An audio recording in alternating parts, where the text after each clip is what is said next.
This program was made possible by the Corporation for Public Broadcasting and by contributions to your PBS station from viewers like you. Thank you.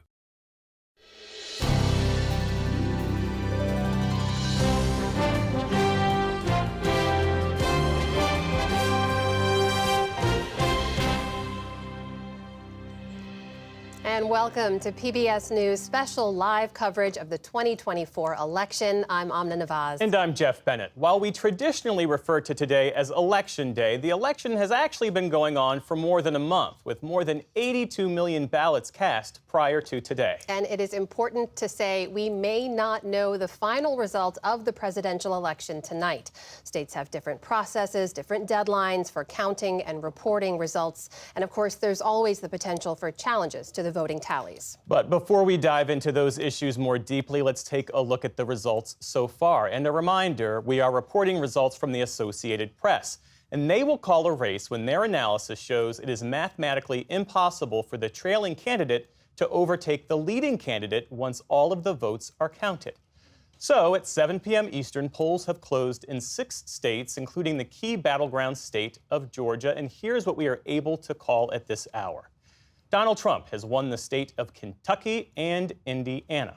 And Vice President Harris has won the state of Vermont. However, it's still too early to call races in South Carolina and in Virginia. So here's a look at the national electoral map. We'll continue to update as results come in over the course of the evening.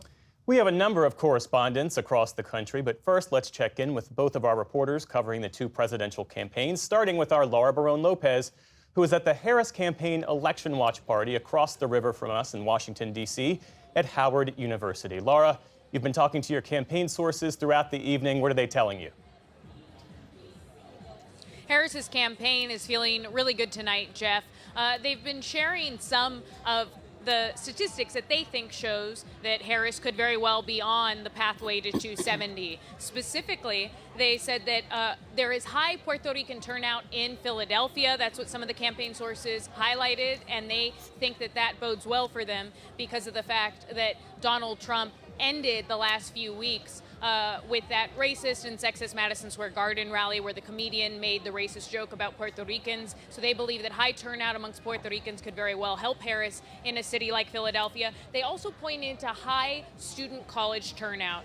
Specifically in Pennsylvania at Lehigh University. A campaign source said that there was a line that was 7 hours long at Lehigh University in Pennsylvania, and that their campaign sent support as well as surrogates to ensure that students stayed in line. They said that election officials were also going to be sending more machines there and potentially extend the hours if possible to ensure that all of those students were able to vote, because again, Harris's campaign believes that the more young people vote, the better chances for her. And then lastly, they also highlighted that in North Carolina, they aren't seeing a big surge of rural voters that typically benefits Republicans, and so they're hoping that that means again that the coalition that can help Harris win, which is black voters and young voters in North Carolina, continues to turn out for her. A 7-hour-long line at Lehigh University. Wow. So, hey, Laura, help us understand the Harris campaign's choice of Howard University as her election HQ tonight.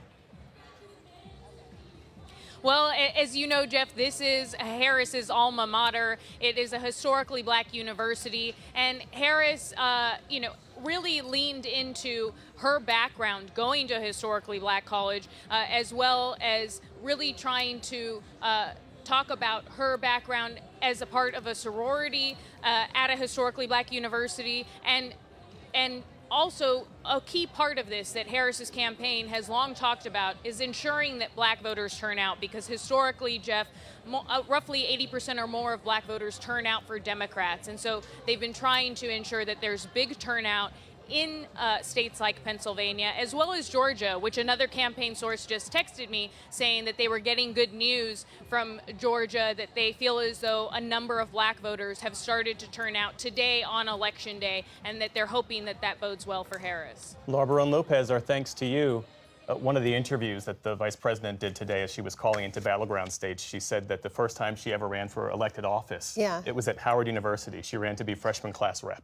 There you go. A long history we're tracking there. We'll check in with Laura again, of course, as the evening goes on. In the meantime, let's turn now to William Brangham. He's with the Trump Election Watch Party in West Palm Beach, Florida. So, William, give us a sense of what's going on there. And I also read some reports about a guest that's appearing at Mar-a-Lago with former President Trump. Tell us about that. That's right, that guest is the richest man in the world, is spending the evening with Donald Trump. That is, of course, Elon Musk, who has been an enormous, full-throated, all-in supporter of the former president, has pledged tens of millions of dollars to the Trump campaign. And he had said that he was going to be doing this, and now we have confirmation that he is at Mar-a-Lago watching election results with the former president. Musk's role in this campaign, though, is not just sitting on the couch next to Donald Trump. Elon Musk's super PAC, which Musk has put almost $120 million into, has also been tasked with being one of the principal get-out-the-vote machines for the Trump campaign. And so they have been sending thousands of canvassers out into swing states to knock on people's doors, try to get these so-called low-propensity voters to try to turn out and vote for Trump. Now, this is an incredibly important effort. Any campaign official will tell you that delivering those voters to the polls and getting the vote for your candidate is critical. Some Republicans have criticized this idea that they have deployed Musk's PAC officers to do this work because there's a question as to how effective they really are if they are not, in fact, volunteers, diehard Trump people, and are simply hired to go out and do it. The second concern that's been raised about this relationship is that Elon Musk has been, similar to Donald Trump, putting out some of the most debunked and repeated false allegations about voter fraud and cheating in this election.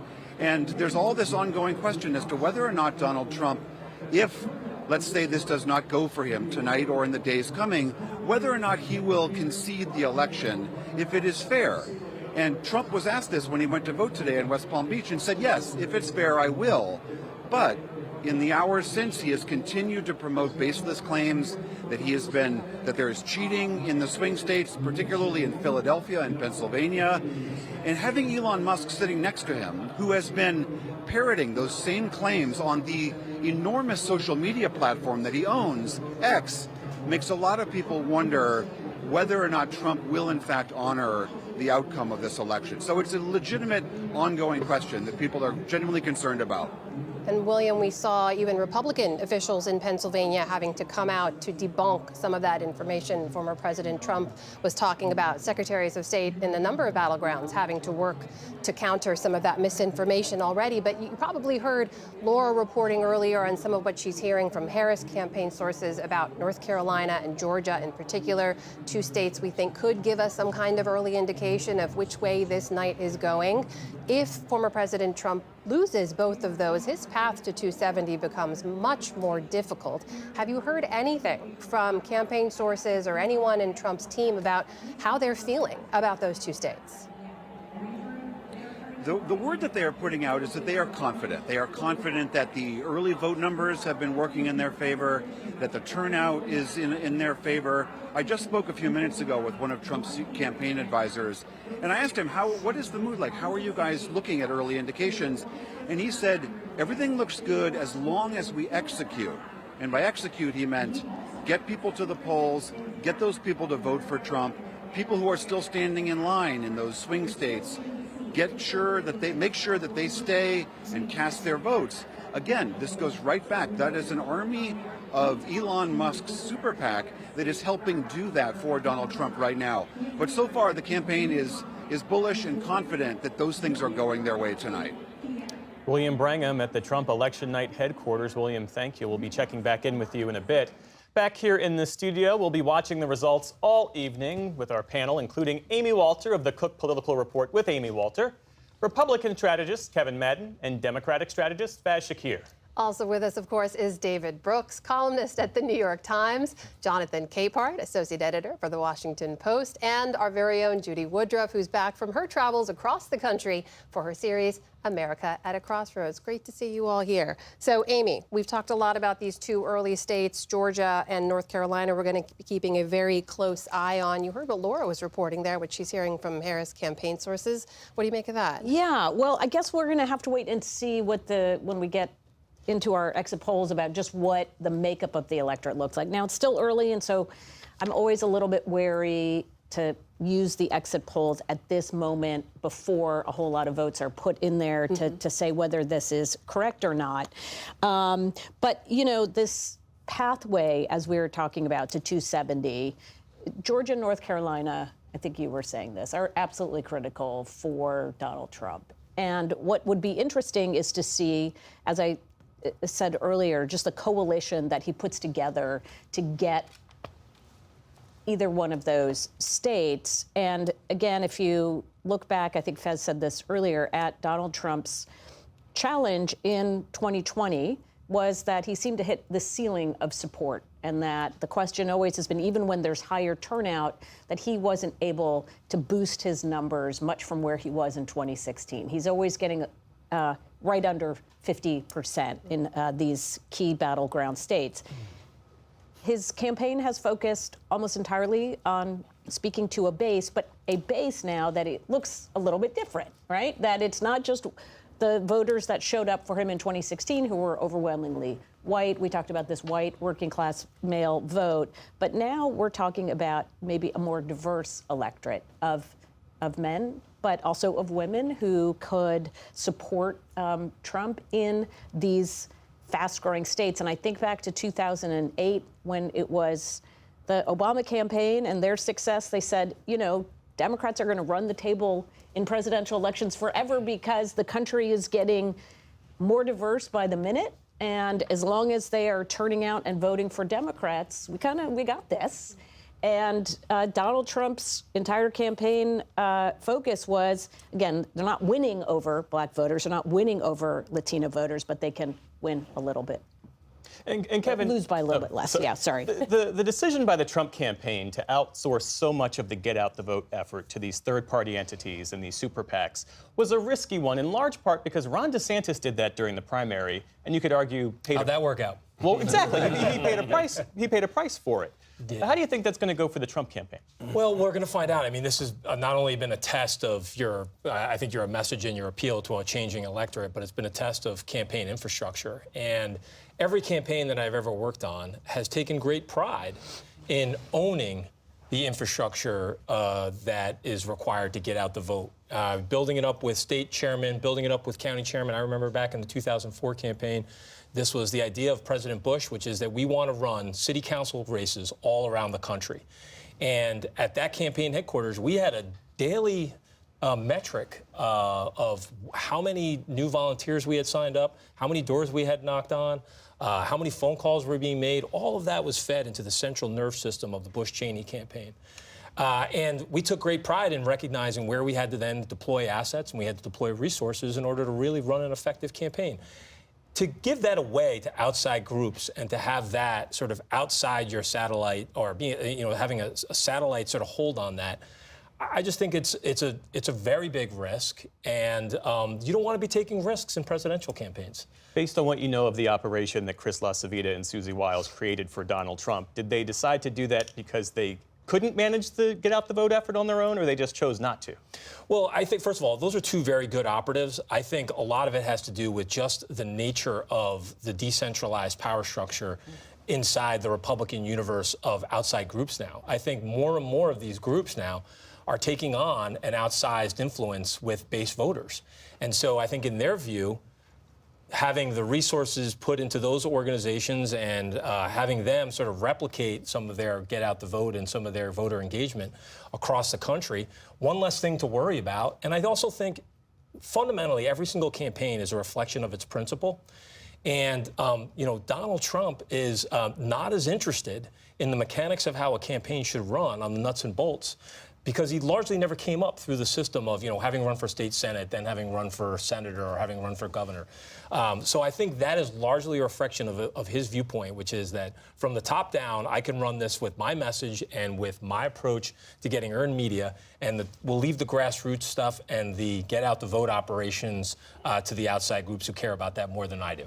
Too fast. We don't want to get ahead, obviously, of where any of the calls end up. As a reminder to all of our viewers, we are relying on the Associated Press to make those calls. It comes down to facts and math, and that is it. They have been doing this for 175 years, almost 100% accuracy, and that's how we're going to be reporting those calls. But I want you to react to what we heard from Laura about what they're seeing on the ground, why they have hope at this moment. The Puerto Rican vote in Pennsylvania in particular, high turnout on college campuses. I mean, this feels like momentum may have swung a little bit in the last 2 or 3 days for a race that's otherwise been kind of calcified for many months. Right, and if you look at Pennsylvania, high turnout in Philadelphia, by all accounts, I think he'll break some records, knock on wood, which will be good news for Harris. He needs to do very well. Then you look at Allentown and Reading.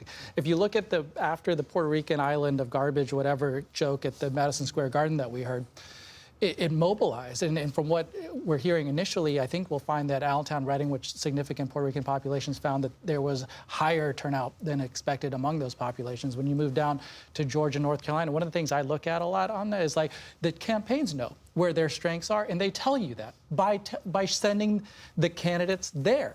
And if you look at Georgia, for instance, what's interesting, we would all think that Gwinnett, Cobb, right outside of Atlanta, those areas, the exurbs, women are going to perform strongly for them. College-educated folks will perform strongly for them. In addition to that, the Harris campaign made a huge bet on Savannah. If you look at Savannah, Chatham County, a large number of visits there. Why?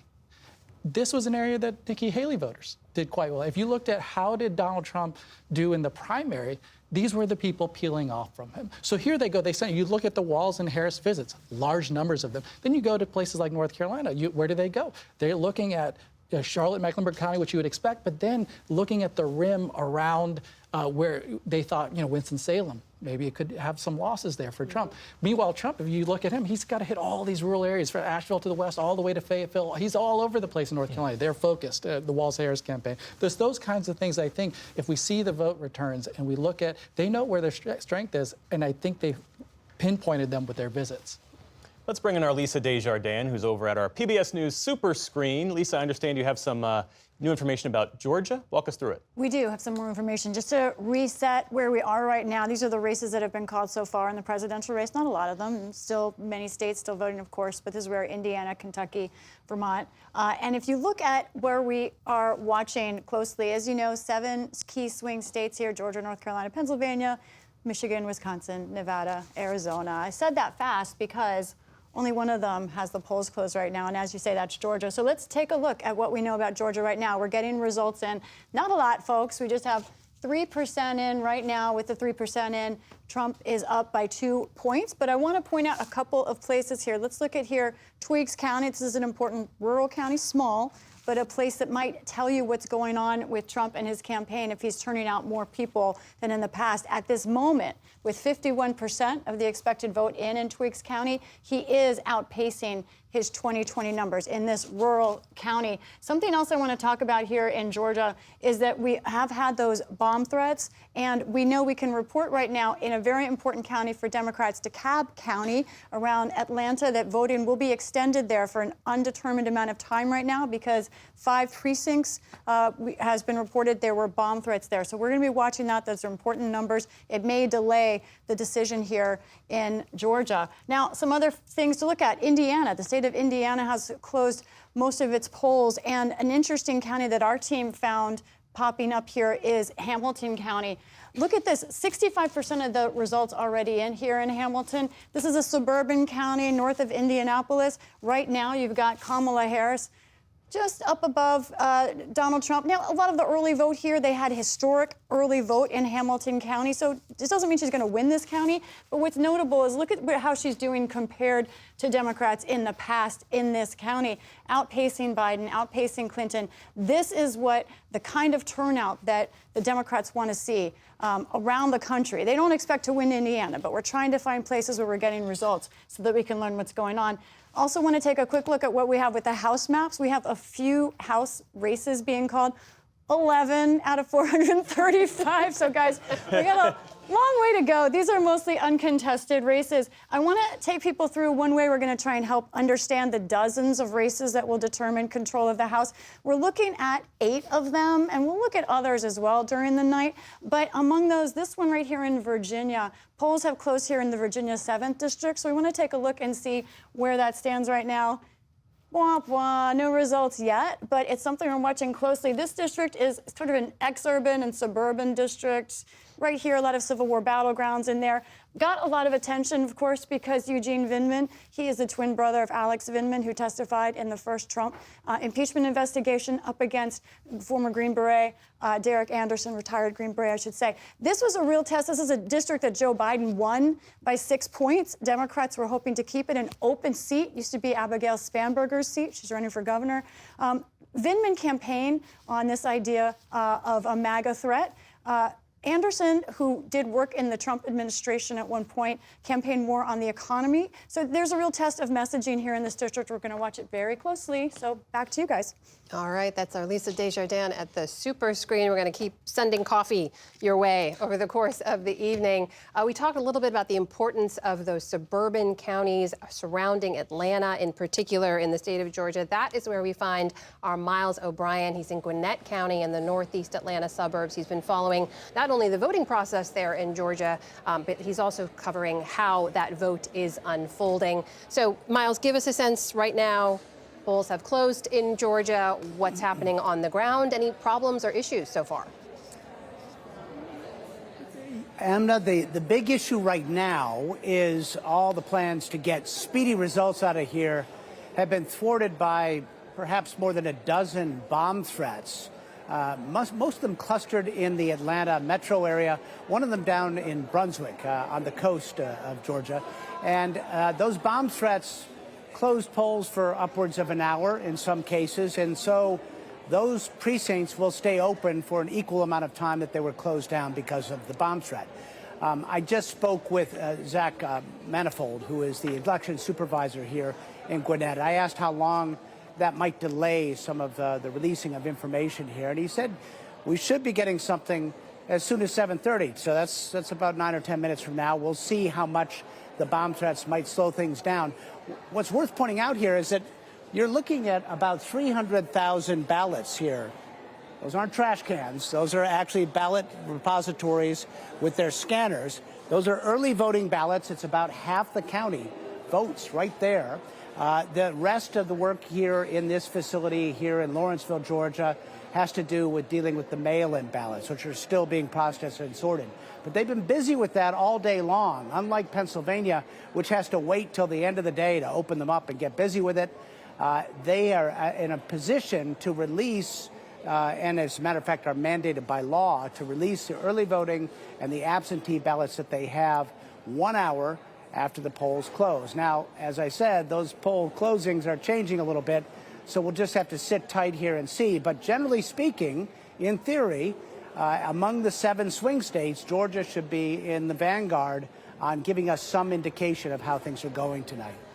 Miles, do we know anything about the origin of those bomb threats? I raised the question because earlier today, Georgia Secretary of State Brad Raffensperger reported another set of bomb threats that he said had Russian origin. They were Russian foreign interference, and he deemed them not to be credible. Rather, U.S. officials deemed them not to be credible, and that's what he told reporters. Understanding this is breaking news, and you've been at that polling site, what can you tell us?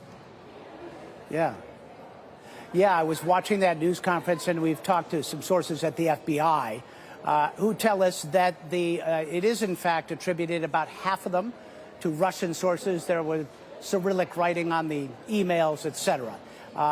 They have all been dismissed as bogus, but it just goes to show you the system can be gummed up with just a random email or a phone call. So, obviously, if you get a threat like that, you have to take the cautious approach and evacuate the facility.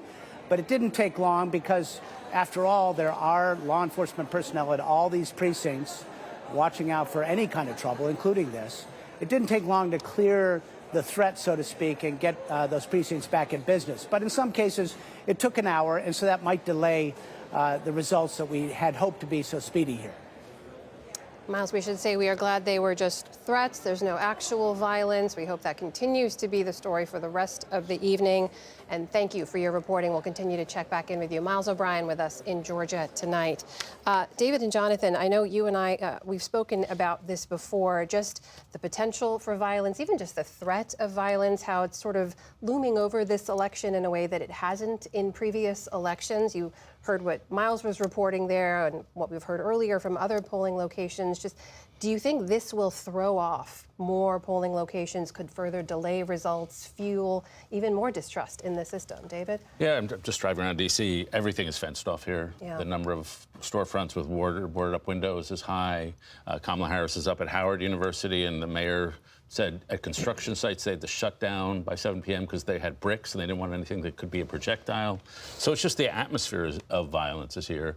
And it grows out of a little of the rhetoric, obviously, but just the deep divide, which is deeper. A little of the rhetoric or a lot of the rhetoric. Okay. I knew you would not let me get away with that one. And one of the things, it's super early, but one of the things I'm looking at is the red places getting redder and the blue places getting bluer.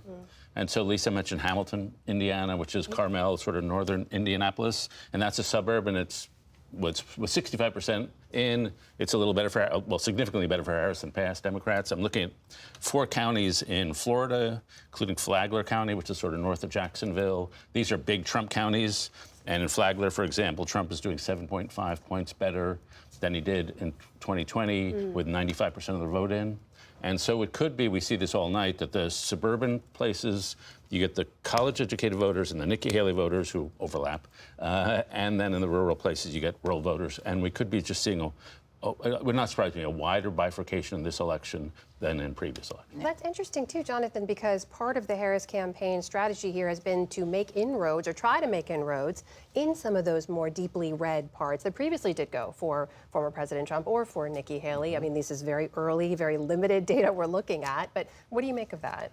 Well, look, the vice president has made it a point of her campaign to reach out to as many people as possible.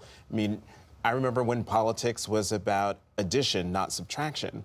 And so she recognizes, her campaign recognizes, and American politics used to be that if you want to be president of the United States, yes, you have to talk to your base, but then you have to make your campaign open to people who might not otherwise give you a chance. And this is one of those elections where she unapologetically went into red states, red counties, and asked people for their votes. In the same way, she went into blue states and, you know, again, the narrative about black men, but as she said, they deserve to be asked for their vote. And so if she's going to win, she needs those Nikki Haley voters. She knows she's not going to, and we all know she is not going to get the diehard MAGA Republican. But the people who voted for Nikki Haley consistently after she got out of the race, those were people who are open. And to the atmosphere of violence, we need to recognize that this atmosphere of violence that we are contending with is because one of the 2 candidates for president throughout his entire campaign has invoked violent rhetoric right up until the last couple of days. And so we are here because a person who used to be president of the United States and should know better and should be about bringing us together has decided not to do that aggressively. Let's shift our focus back to Georgia for a second and take a closer look at the politics at play in that state. With Donna Lowry of Georgia Public Broadcasting. Donna, it's great to have you with us. So my first question is this. It's about early voting, because early voting ended in Georgia with a record 4 million ballots cast before Election Day. A huge turnout with lots of first-time voters, lots of women voters, folks over 50 years old. What are you seeing based on your reporting? A lot of enthusiasm. Georgians know that this is a swing state, so they have been very enthusiastic about voting. So with that 4 million added today, Georgia's Secretary of State Brad Raffensperger says another 1.2 have voted. And he believes that that is better than Georgia has ever done. So I think the enthusiasm has people going to the polls all over the state on both sides of the aisle because they want Georgia. They know Georgia is having a moment here, certainly playing a part in all of this, and they want to be a part of it. And no hiccups so far, apart from the ones we've talked about with the polls staying open later in DeKalb County, I believe. But no hiccups so far with the administration of the vote or the counting. No, and and Miles O'Brien dealt with this a little bit. A new law says that the voting has to take place for early voting and for absentee voting within an hour after the polls close. So that's already begun. And so there has been a lot of movement already with all of this and no other problems. Actually, it's been fun. I mean, in some areas, they've had DJs at the polling booths in the precincts, actually. And people are just engaged in the process here in Georgia. All right, our thanks to you. Stand by for us. We'll come back to you later this evening. Judy Woodruff, the fact that Georgia, I mean, we sort of take for granted now that it's a battleground state, but if you take the longer view, the fact that it's in play is really remarkable for Democrats. Well, it is, and I have to say, as someone who went to high school in Augusta, Georgia, home of the Masters, for those of you who follow golf, this is, you know, we were talking a few minutes ago about how it's important. I think it was Kevin talking about it's important to look at Savannah as well as, or maybe it was Fez, as well as Atlanta. Augusta, Richmond County is a place that I was just checking. Joe Biden won 68-31. It's a heavily black county. Kamala Harris is not just Atlanta suburbs, not just Augusta. I mean, not just Savannah, but also Richmond County, Augusta. There are places she can go to reach to pick up voters who would be interested, would be sympathetic, would be inclined to vote for her. It's just past 7:30 here on the East Coast, and polls have now closed in 3 more states. We have some calls to bring to you now. Former President Trump has won the state of West Virginia. Too early to call at this hour, however, is the key swing state of North Carolina and Ohio. So here is a current look at the national electoral map so far as we begin to fill in some of those calls as they're made. You see former President Trump has 23, Vice President Harris has 3. And there are other races we're watching tonight in the Senate, House, and state governor's races. 3 Senate races that have been called are West Virginia, Republican Jim Justice. This is a flip after the Democrat, Senator Joe Manchin, decided not to seek re-election. In Indiana, Republican Jim Banks is the winner. And in Vermont, the independent Senator Bernie Sanders, who often caucuses with the Democrats, has been re-elected. Faz, I see you do the old fist bump for your old boss. Sweating that one. Most popular senator in America. And let me just be honest, Jeff, he's led the state of Vermont. When he first was the Burlington mayor, he first became senator, Vermont was not a Democratic state. It was a mixed state. It was conservative leaning. It was still a rural state. As went Bernie Sanders, so went Vermont. And Vermont is now one of the most progressive. Wait, Faz, did you work with Bernie Sanders? Bernie Sanders, honest, authentic, and the people of Vermont love him too. Amy, can I ask you a question? Yeah. As the results come in, there is this dynamic of a red mirage and a blue shift. A ballot is a ballot is a ballot, no matter when it's counted. But in the order that they're counted, it could give an impression that one side is doing better than the other. Yes, although I don't think we're going to have that to the degree we did in 2020 because obviously it was a pandemic and so many people turned in their ballots by mail. And in many states that really don't have a history of vote by mail, and Pennsylvania is a perfect example of this, this was a whole new experience for them to try to count all of those ballots.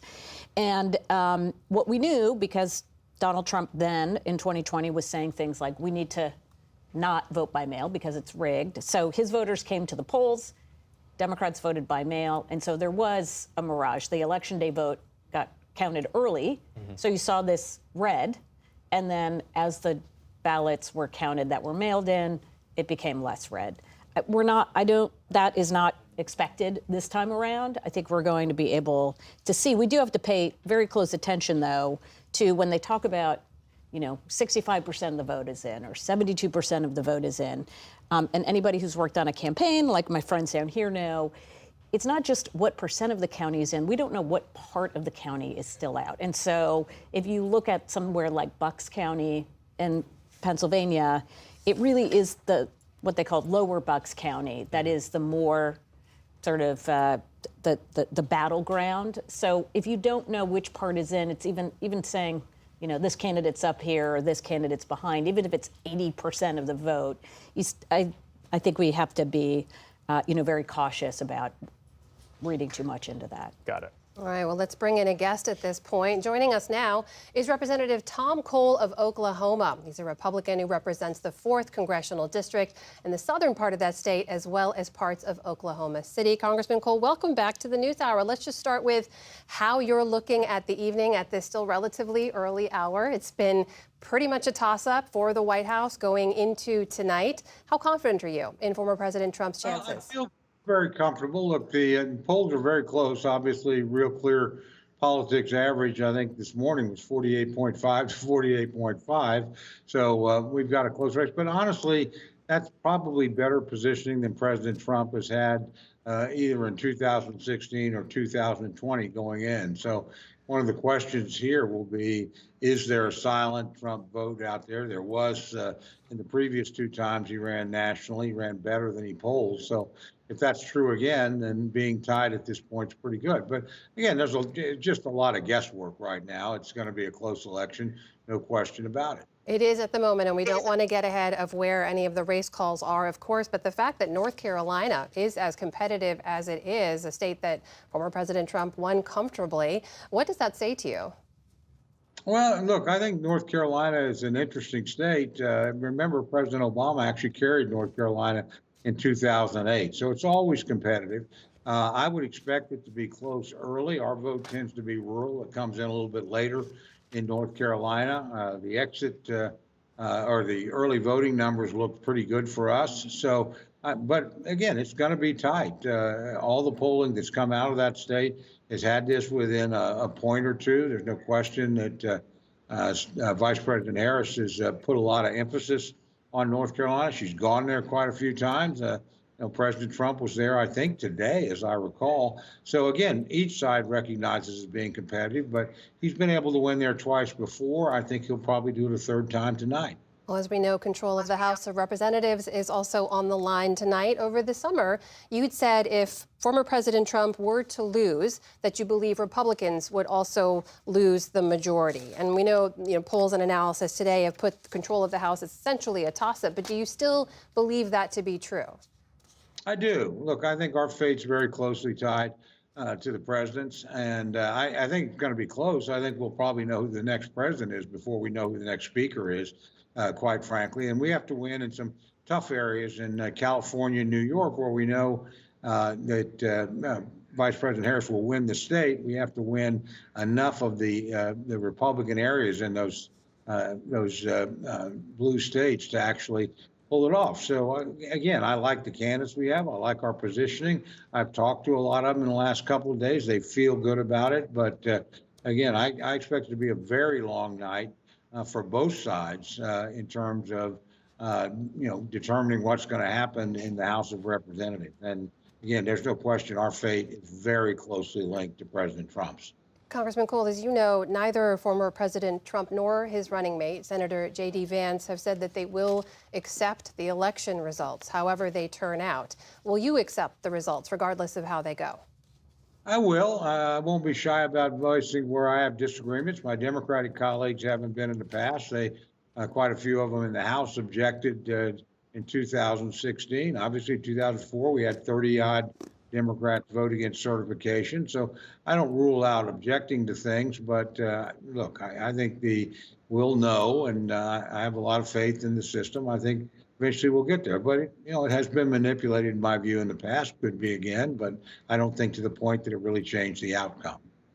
As you also know, there's concern that former President Trump could come out early and declare victory if this does go late into the evening and there hasn't been an official call. Do you anticipate that happening, and how should Republicans respond if that does happen? Well, I just would be cautious about interpreting the results of any election too prematurely. People tend to look at these numbers and see what they want to see. The reality is all the polling we have suggests it's going to be a very close election. It's been that way all the way through. Neither side's had a substantial lead. So I think this is going to be close. I think it's going to take a while, and I would advise everybody not to be premature in declaring anything. But there's going to be some early signs. Obviously, if you're a Republican, if we can win in North Carolina and Virginia, North Carolina and Georgia, then that's a good sign. If something like a Virginia or New Hampshire flipped our way, that's a good sign. By the same token, if Vice President Harris is successful in North Carolina, a place where the Democrats have not succeeded since 2008, that's going to be a big win for her. Again, I expect this to be a night full of ups and downs, but and there's a lot of participation, a lot of interest. It's been a hard-fought campaign, but let's just let it play out. I would not be out there declaring anything one way or the other too quickly. We'll be following all those ups and downs, as I know you will be as well. Congressman Tom Cole from Oklahoma, thank you for joining us tonight. Good to have you with us. Thank you. Very much a privilege to be with you. Back here in the panel, Judy, I would love to get your take on what we just heard from the congressman there. In particular, this idea seems to be urging former President Trump to not come out early and make any kind of premature declaration. Yes, I think Republicans were burned, felt burned, some of them, more than burned by what happened in 2020. And we know there's been a huge division in the Republican Party with most elected Republicans sticking with the former president. But I don't think that means that they are comfortable with, certainly with what happened on January the 6th. And I don't think any of them want to see a repeat of that. Yeah. Let's shift our focus now to Ohio, where Democratic Senator Sherrod Brown is fighting to hold on to his seat. Karen Kassler of Ohio State House News is in Columbus. Karen, it's always great to have you on the program. So let's talk about this Ohio Senate race. We were saying earlier it's the most expensive Senate race in U.S. history, something like $476 million. That's what I read on Sunday, so I'm sure it's much more than that now. Give us a sense of how it's playing out. Well, I think we're up to $500 million, and it's one of these three races that Democrats had really been eyeing as being critical to keeping control of the U.S. Senate. And certainly Democrats were hoping with Sherrod Brown seeking his fourth term, that they could hang on to that seat, while Bernie Moreno, a political newcomer endorsed by Trump, they thought that maybe he could knock off Sherrod Brown. Republicans did. And so this has been a really competitive race from the get-go. I mean, it's thought that Trump is going to take Ohio. He won Ohio in 2016 and in 2020. And so Republicans have really been hoping that that can translate into a win for Bernie Moreno as well. How has Sherrod Brown tried to remain competitive in this race? What's his strategy? What's his approach? Well, his strategy is to go after some of those Trump voters, some of those voters who voted for Trump in 2016 and 2020. He's distanced himself somewhat from Democrats. He didn't go to the convention. Even in one of his ads, he talks about working with President Trump on fentanyl legislation. So he's really been trying to angle toward those voters, especially in areas like around Toledo and in the Youngstown area, to try to bring those voters in. He has won before with Republicans leading the ticket, but this is the first time he and Trump are on the same ticket. And so he's really battling Moreno for some of those same voters. All right, Karen Kassler, we'll come back to you when we get a result in that Ohio Senate race. Thanks again for being with us. David and Jonathan, it's really interesting because the issue that Sherrod Brown faces really speaks to the macro case, in my view, of this election. It's this right track, wrong track question. An NBC News poll out in September showed that 2/3 of the American public believes that the country is on the wrong track. The current president is unpopular, the affordability crisis is real, inflation is real. Many Americans think the economy is bad, even though on paper it isn't. That's a real obstacle for the Harris-Walz campaign to have to surmount. David. Massive headwinds, yeah, you would say. When everybody think, or vast majorities think the country's on the wrong track and you're the incumbent and you haven't broken with the president, then that's just massive headwinds. And I think if Donald Trump were not around, the Republicans would be doing normally well in this kind of election. Sherrod Brown's an interesting case because over the last well, all my adulthood, Democrats have been fighting about whether they need to win back working class votes or whether they should shift to the suburbs and go with college educated votes. And there's a guy named Stan Greenberg years ago, a Clinton guy, who wanted to heavily go into working class. We can't lose these people. Then there were more new Democrats who said, no, let's go with the college educated. Chuck Schumer famously said, I think in 2016, 2017, for every blue collar worker we lose in Western Pennsylvania, we gain 2 college educated workers in Eastern Pennsylvania. That turned out to be bad math, by the way. And Sherrod Brown's been an interesting case because he has been a populist before populism was cool. Yeah. And I was in his hometown, helped me Mansfield, Ohio. Closed Westinghouse plant there. I mean, it was the picture of a post-industrial town that had been really hammered.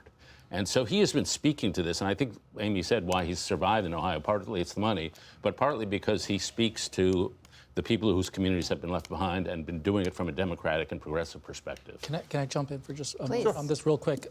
Also, Sherrod Brown is the chairman of the Senate Banking Committee. And one of the reasons he's being targeted so aggressively is because the crypto industry has decided that they'd like to take him out. Crypto industry is, wants to rewrite the rules and favor them. So you've had outside PACs, like some things called Fair Shake. Have you heard of Fair Shake? No, they're hundreds of millions of dollars running against Sherrod Brown to try to defeat him. And, a testament to this populist bona fides of Brown. He has led the Senate Banking Committee on a whole bunch of things, clawbacks of CEO bonuses and such, and fighting for onshoring of American jobs. But it has made him a target in that race, and one of the reasons why Bernie Moreno is competitive right now is because he's got a lot of outside money support. Well, Faz, put that race, the Ohio race, in the context of some of the other Senate races in which we know Democrats are on the back foot. Incumbents who've been popular in Pennsylvania and Nevada, for example, they've had to outrun President Biden when he was at the top of the ticket. And I think Harris they has will closed it a bit, but how do you look at those? I think they'll largely, hopefully, knock on wood tonight, from my perspective, they will also outrun Kamala Harris. When you see Alyssa Slotkin win in Michigan, when you see Tammy Baldwin win in Wisconsin, when you see Bob Casey win in Pennsylvania, Ruben Gallego in Arizona, I think you will find that they were able to get some percentage of people who voted for Donald Trump and still voted for them. That small margin, whatever that number might be, 5%, is the difference maker for them. And I'm hoping that, for this debate that David was talking about, non-college and college, working class, non-working class, I've always believed it's all of the above. But it's really critical when you think of the non-college working class. They're 2/3 of the workforce. They're 2/3. They're a huge number. That's why the math doesn't work, right, Dave? When you start leaking from the bucket of working class voters, that's a big bucket. And you don't want to leak those votes. So you don't know where the bottom is. You want to maintain some high degree of support among working class, even if, you don't end up losing them. You want enough to sustain and win an election. And just real quick, too, I think the key to all of those victories, should those Senate candidates be successful, will have been getting out of the national jet stream. Should the Democrats be successful? Yes, right. Yeah. And look, even if McCormick runs ahead of Trump in Pennsylvania as well, it'll be getting out of the national jet stream, personalizing and localizing your appeal to these voters. I mean, one of the things that we've seen right now with how voters are sort of just looking at just politics overall is there's just this, they hate the partisanship. And they want to see some folks who are going to talk to the big issues that they care about, the economy, childcare costs. We saw the housing issue be a very important issue in places like Wisconsin and Pennsylvania. So the more that these candidates had an ability to do that and not have the election become a proxy of either Trump or Harris, that's how I think folks like Sherrod Brown and others could potentially prosper in this environment. Let's bring in our Lisa Desjardins. Lisa, I see you have Florida up there on the super screen. What do you got? I know. We used to talk so much about Florida. Remember those days? Once upon a time. Right. But, there are some interesting counties here, and we are getting some results in. 76% actually of the expected vote in now from Florida. And one place I want to look is Osceola County. This is one of 3 majority Hispanic counties in the state of Florida. It's an important place for Democrats and also largely a Puerto Rican community. You heard Laura talk about it. You guys have talked about that as well. Let's show how this compares to what's gone on in the past. We've got Harris right now with 76% of the expected vote in this county, up by just 1 point. That is definitely a decrease from what Biden got in this county and Clinton. Now, there's still 24% of the vote left, but in this heavily Puerto Rican county, this is probably a disappointment at this point. Again, we still have more results to come in from Florida. Let's look at North Carolina, going back to the swing states for this election. Still waiting for a lot of results, but I want to point here one of Amy's favorite counties, Cabarrus County. She'll talk more about it. 5% of the vote in here, and Harris is up 59%. This is somewhere where you see her at the moment, just with these first early votes outperforming Biden. These early votes likely in North Carolina to be better for Democrats than Republicans. All right, we talked a lot about Ohio. I heard you all at the desk talking about Ohio. Let's look at where things are right there. Just 5% of the vote in. The polls just closed there. But I want to pay attention to the margin here. With 5% in, we've got Trump up right now by about 16 points. Harris, 42% at this early stage, stressing that. Why am I stressing that? Because I want to compare that with the Senate race you've been talking about right now with 4% in, and we've asked the AP about why there's different percentages here. We've got 45% for Brown. To win this race, and you can talk about this at the table a little bit more, the thinking has been that Brown really needed to outrun Harris by more than this, maybe 6, 7, 8 points. So this is not kind of the early sentiment that they want to see right now in Ohio. And then one more, Chuck. Let's see what's going on in Georgia. We are getting more results in for the presidential, 14% in, and we've got Trump up. But again, it's early, and we haven't seen these big centers of population come in around Atlanta, but we have seen some place you guys have talked about, Chatham County here in Savannah, that Harris spent so much time, so many resources. And look at that right now. She is up by an extensive amount. But we'll keep watching. It's still early. All right, Lisa, thank you very much. So Kevin and Faz, let's just get you to react to what Lisa broke down. There's still very early, very little of the expected vote in that Ohio Senate race, but what's your reaction? I mean, from my perspective, too little of the vote in, and also the vote modality, as Amy talked about, like how do they vote? Vote by mail, vote in person. Those are going to be mattering a lot because we think Democrats did very well in the early vote, and so we'll have to know by what modality are we counting. Yeah, I think some of those counties that I saw there where the votes are coming in they're rural counties. If you look at that I-75 corridor of Ohio, that's where Republicans usually, that's the backbone of your turnout model. So those are where some of the numbers are coming in. I think it really comes down to that 30-mile radius around Columbus, Ohio. And then also, I'll be watching too, if you look at Sherrod Brown's appeal to a lot of blue-collar manufacturing workers, the Mahoning Valley, like that was an area that used to be a huge place where Democrats used to do really well, and it became Trump counties over the last couple of elections. And if Sherrod Brown can compete in the Mahoning Valley and hold down some of the traditional numbers that we've seen go towards Trump there, or maybe get some ticket splitters, that'll be key to winning that state. Yeah, and that was, Lisa made this point about this where Sherrod Brown needed Harris to be, right? And I think the largest in the era of Trump, so since 2016, the biggest gap that any senator has been able to make up. So only one senator has won in a state where their presidential nominee has not. Mm-hmm. That is Susan Collins. And she outran Trump by about 9 points, little less than 9 points in Maine in 2020. So that's the kind of number that if you're Sherrod Brown, you say, well, if it's 8 points, I could maybe do this. If it holds at Trump winning by 10 points, that's a different story. That is harder. What about North Carolina?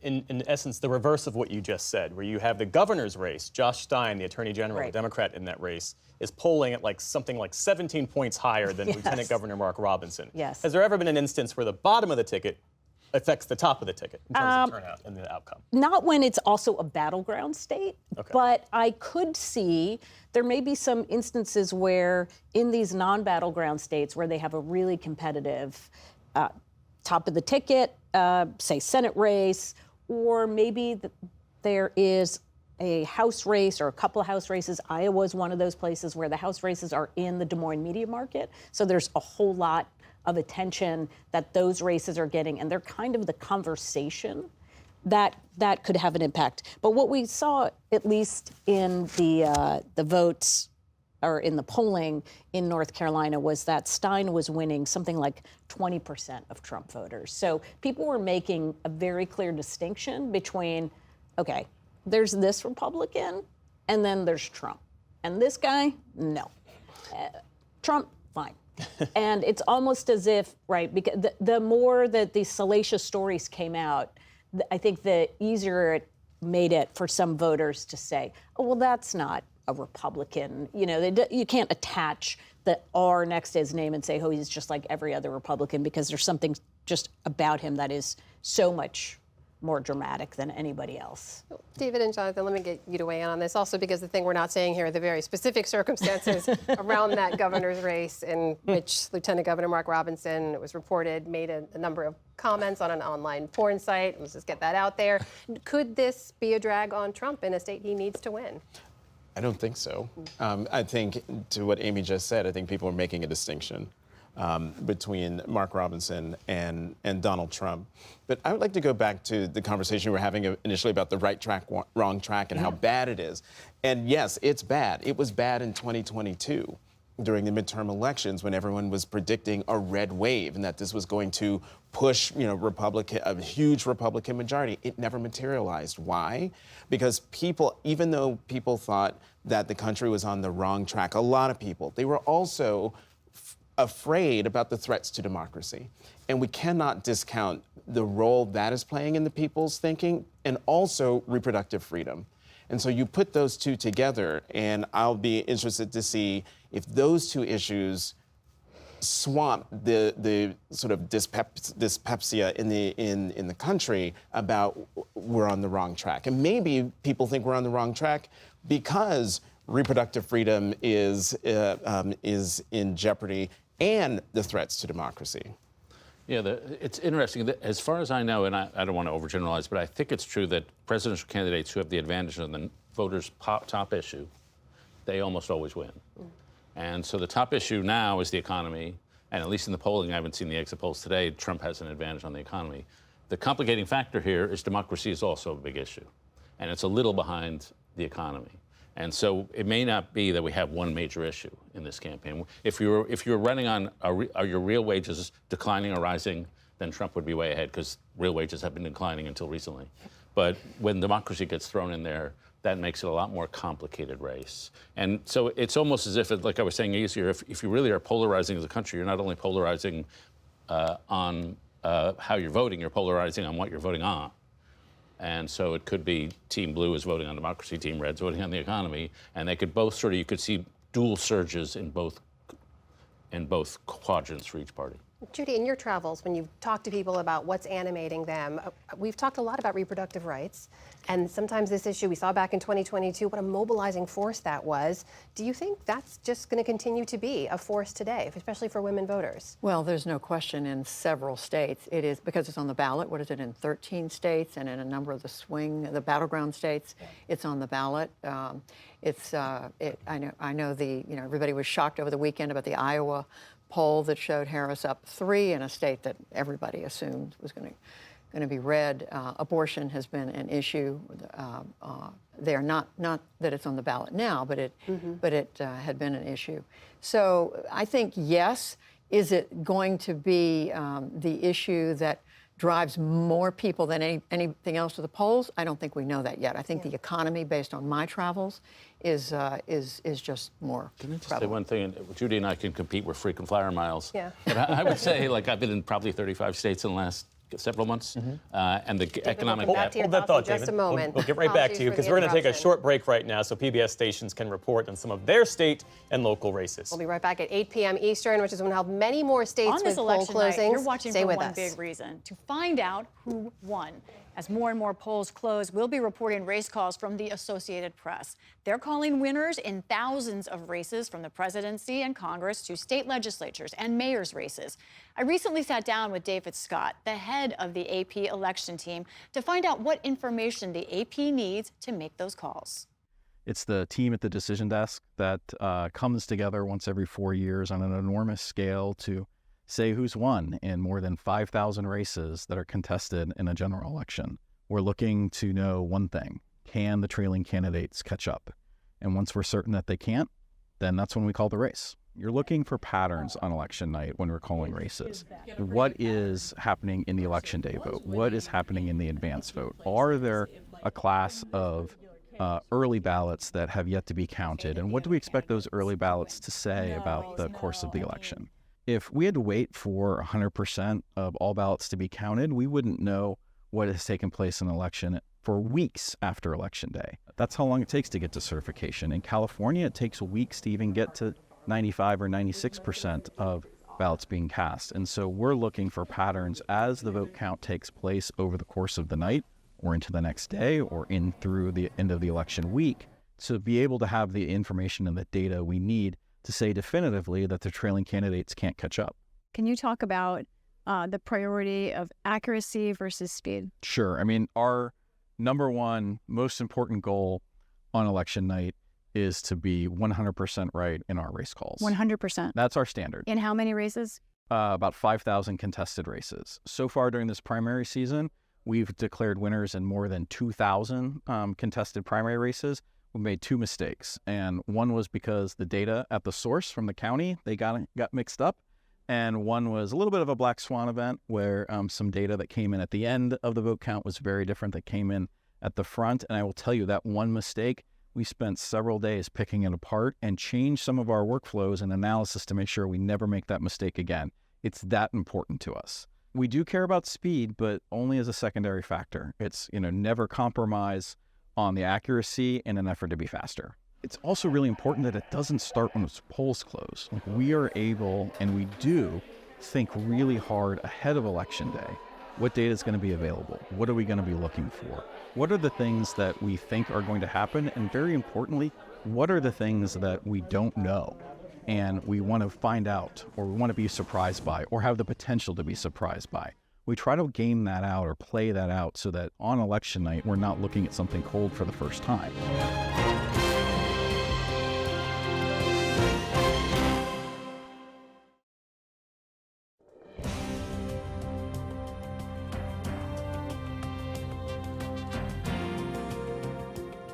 Welcome back to PBS News special live coverage on this election night. I'm Jeff Bennett. And I'm Amna Navaz. It's now 8 p.m. Eastern. Polls have closed in 16 additional states and Washington, D.C.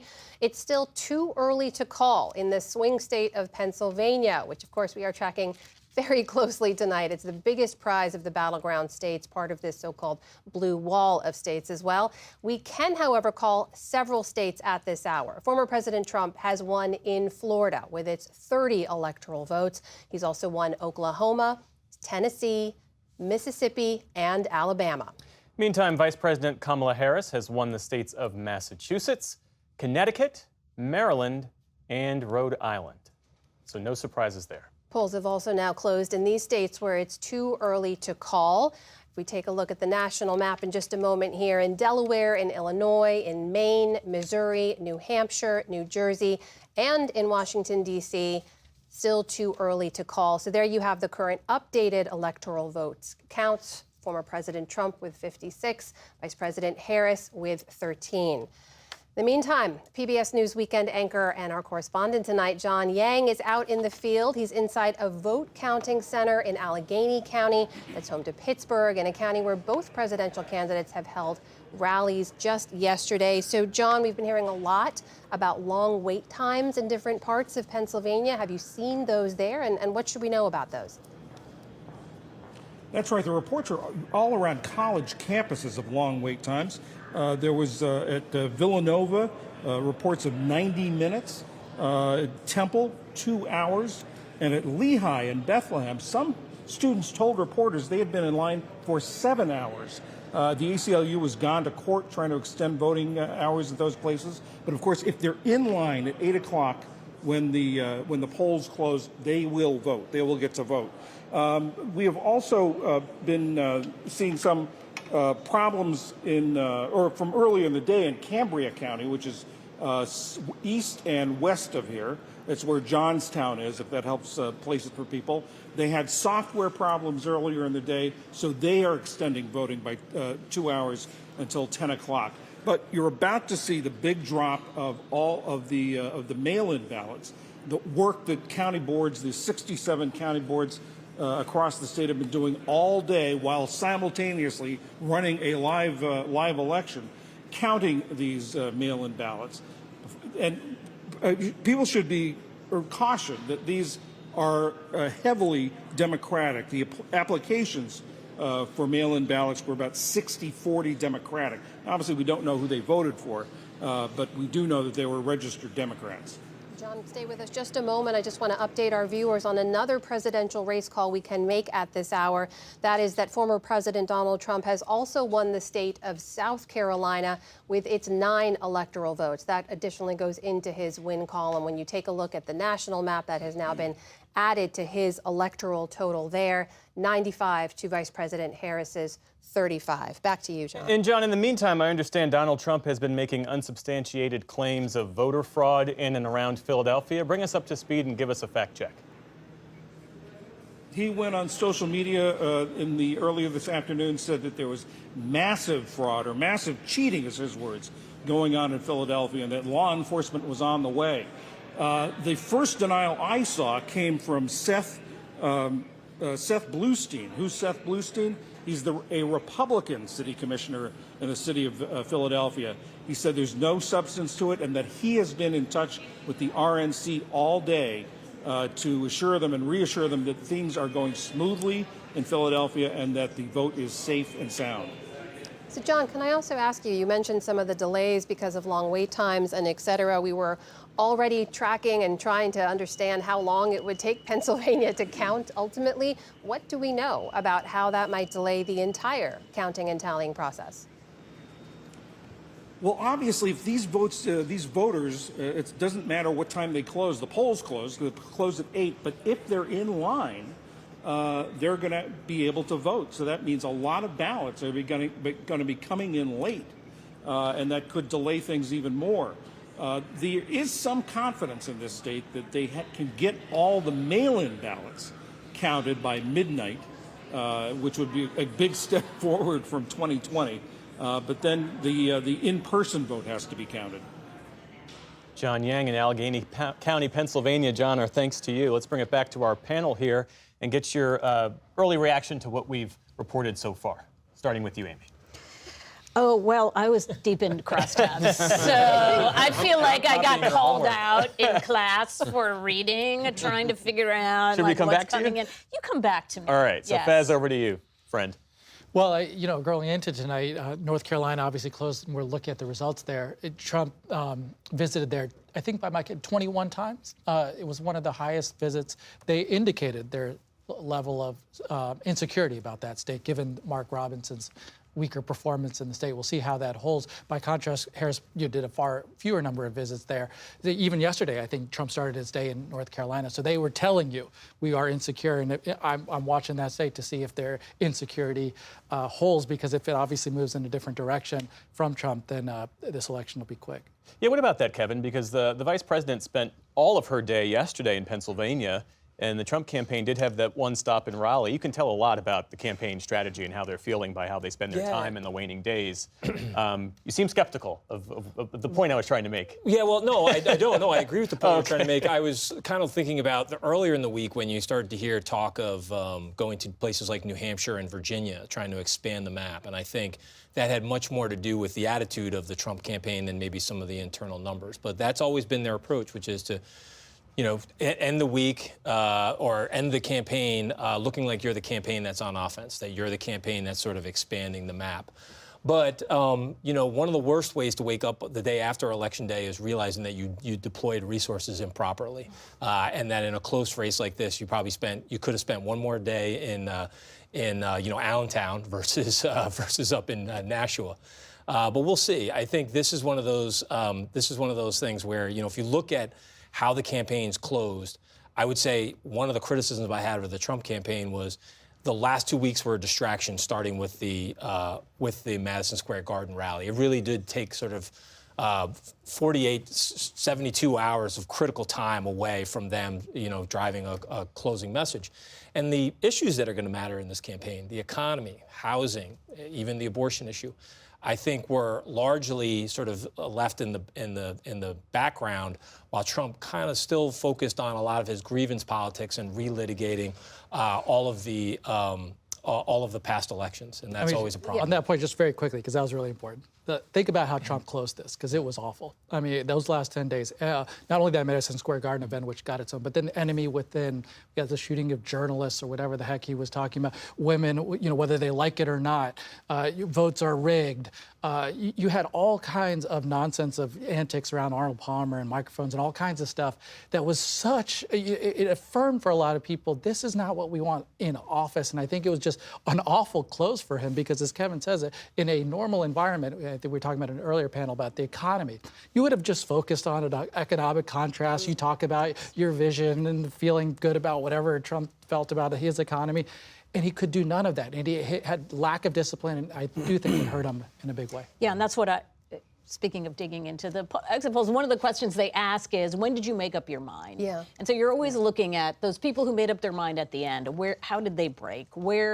And so that's what I was looking for. And that goes to that point, which is just from a campaign strategy perspective, you could not look at the last week and a half of the Trump campaign and say, boy, they're closing strong. Yeah. And whether it mattered is really going to be the question. And I just keep coming back to this idea of who are in the states that are getting all the attention, both from the candidates and the advertising and the targeting, and who are the states where they're not. And so we're looking at some of these results out of Florida and I think Lisa talked about this, Osceola County, heavily Puerto Rican county, where it does not look as if that did any damage at all. In fact, to Trump's margins, in fact, he did a little bit better with not all the votes counted yet, but at least it looks at this point that it did. So is it going to have a different impact in the places where people are actually talking about the election a lot more and where they're communicating these sorts of things to the candidate, and Judy to Woodruff, the voters? You have been on the ground in a number of those states talking to people. And this idea of the lack of message discipline, to put it kindly, I think, from former President Trump in these last few days, was that something voters were attuned to? It's something that could push them away from him? I'm really interested in this question about how much voters are affected by the kind of language that he uses, and these late in the campaign and even earlier in the campaign, frankly, harsh rhetoric, ugly language. I don't know if the exit polls, you all are more familiar. Amy, I'm looking at you.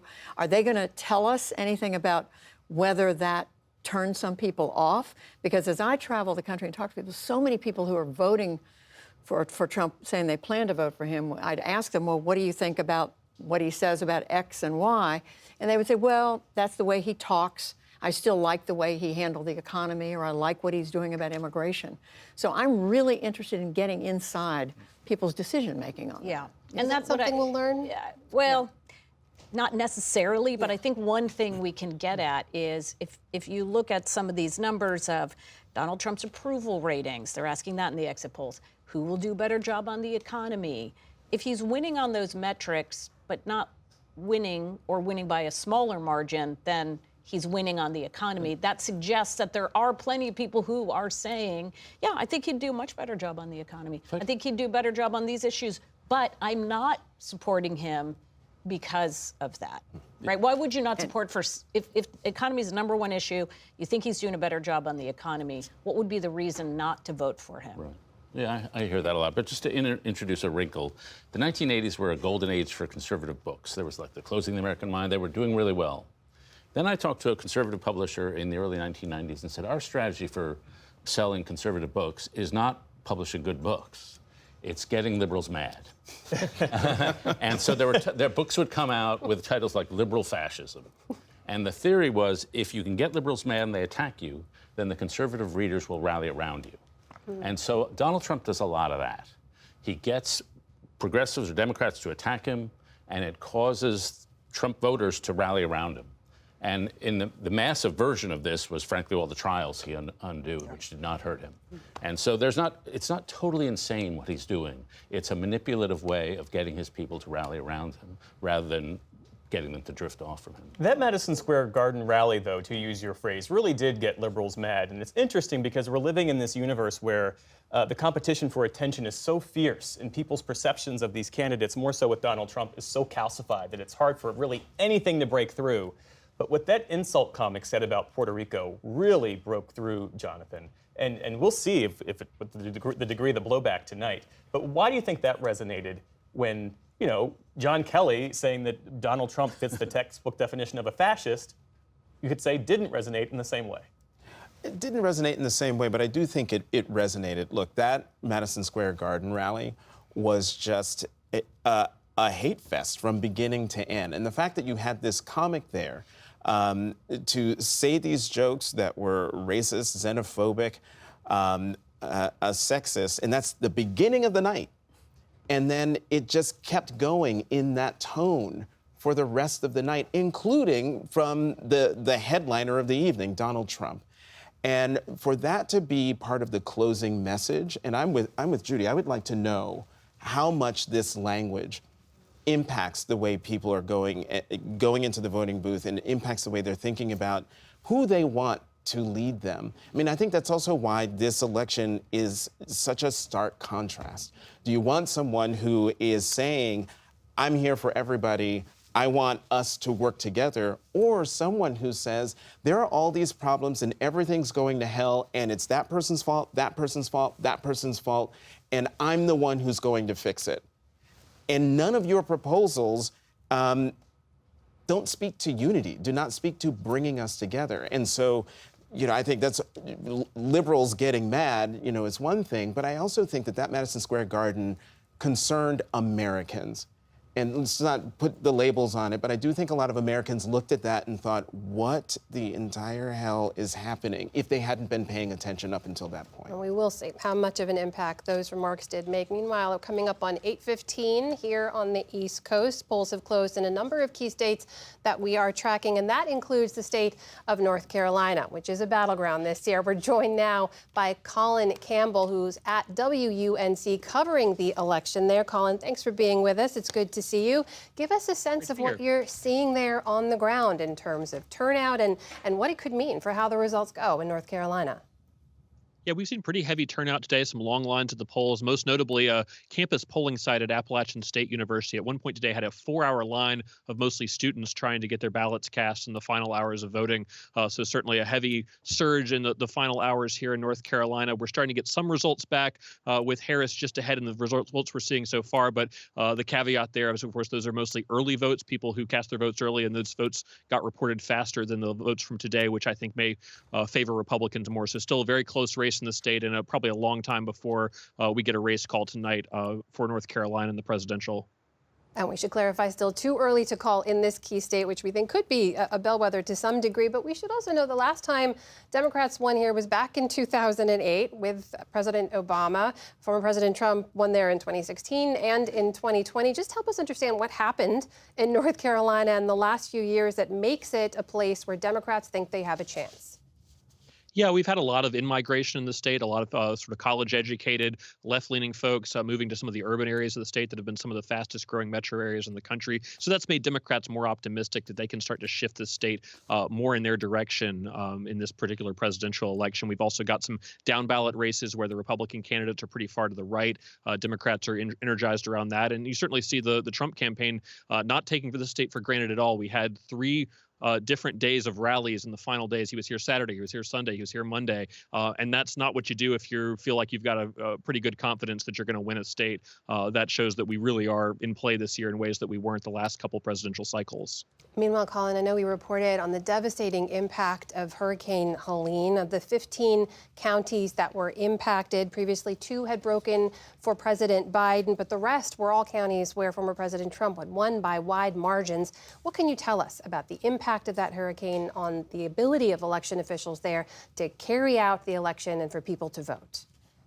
It certainly created some challenge. There were polling places that would have been used today that got flooded or were inaccessible. So some of those counties actually had to move where people were voting and then make sure all those voters knew where their new polling site would be. What we've seen of the turnout, both in early voting and today in those storm-affected counties, we don't see a huge impact on turnout. People, even though they're having to go to an extra hassle to vote, they're dealing with a lot in their personal lives. They're making the time to vote in those areas. So we haven't seen an appreciable decrease in turnout from a normal year in some of these counties, even as they've had to scramble to make the polling process work this year. That is Colin Campbell from WUNC joining us tonight. Colin, thank you so much. We appreciate your time. Thanks a lot. Meantime, let's hop back over to Lisa Desjardins at our super screen for a closer look at the state of North Carolina. Lisa? Hi, guys. Yeah, let's take a look at the beautiful Tar Heel State. What's going on right now, as you showed viewers, we've got 9% of the expected vote in, so still a long way to go. Right now, Harris is up by 5 points. We do think this is a lot of early vote, but it's not just that. It's that she's getting some of her key counties are coming in. Mecklenburg County has 6% coming in. Up here, Wake County, that's Raleigh, that's got 6% in. Some very big Trump counties, Union County, the county where he got the largest number of votes in 2020. We don't have any results yet. So caution, of course, this is still early, but this is where the presidential race stands. Let's keep an eye on this number for Harris for a second, because I'm going to take a look now at the gubernatorial race. Harris with 52% at the moment. Gubernatorial candidate Josh Stein, the Attorney General of the state, now 58%. He's 6 points ahead of Harris. I think some folks might have expected to be running even more ahead of her than that, but obviously he has a very comfortable margin, still with just 8% of the vote in right now in North Carolina. Speaking of governor's race, it's not the only state that has one right now. New Hampshire, where polls have closed, we've got looks like a really close race between former U.S. Senator Kelly Ayotte here, who is right now behind 2 points.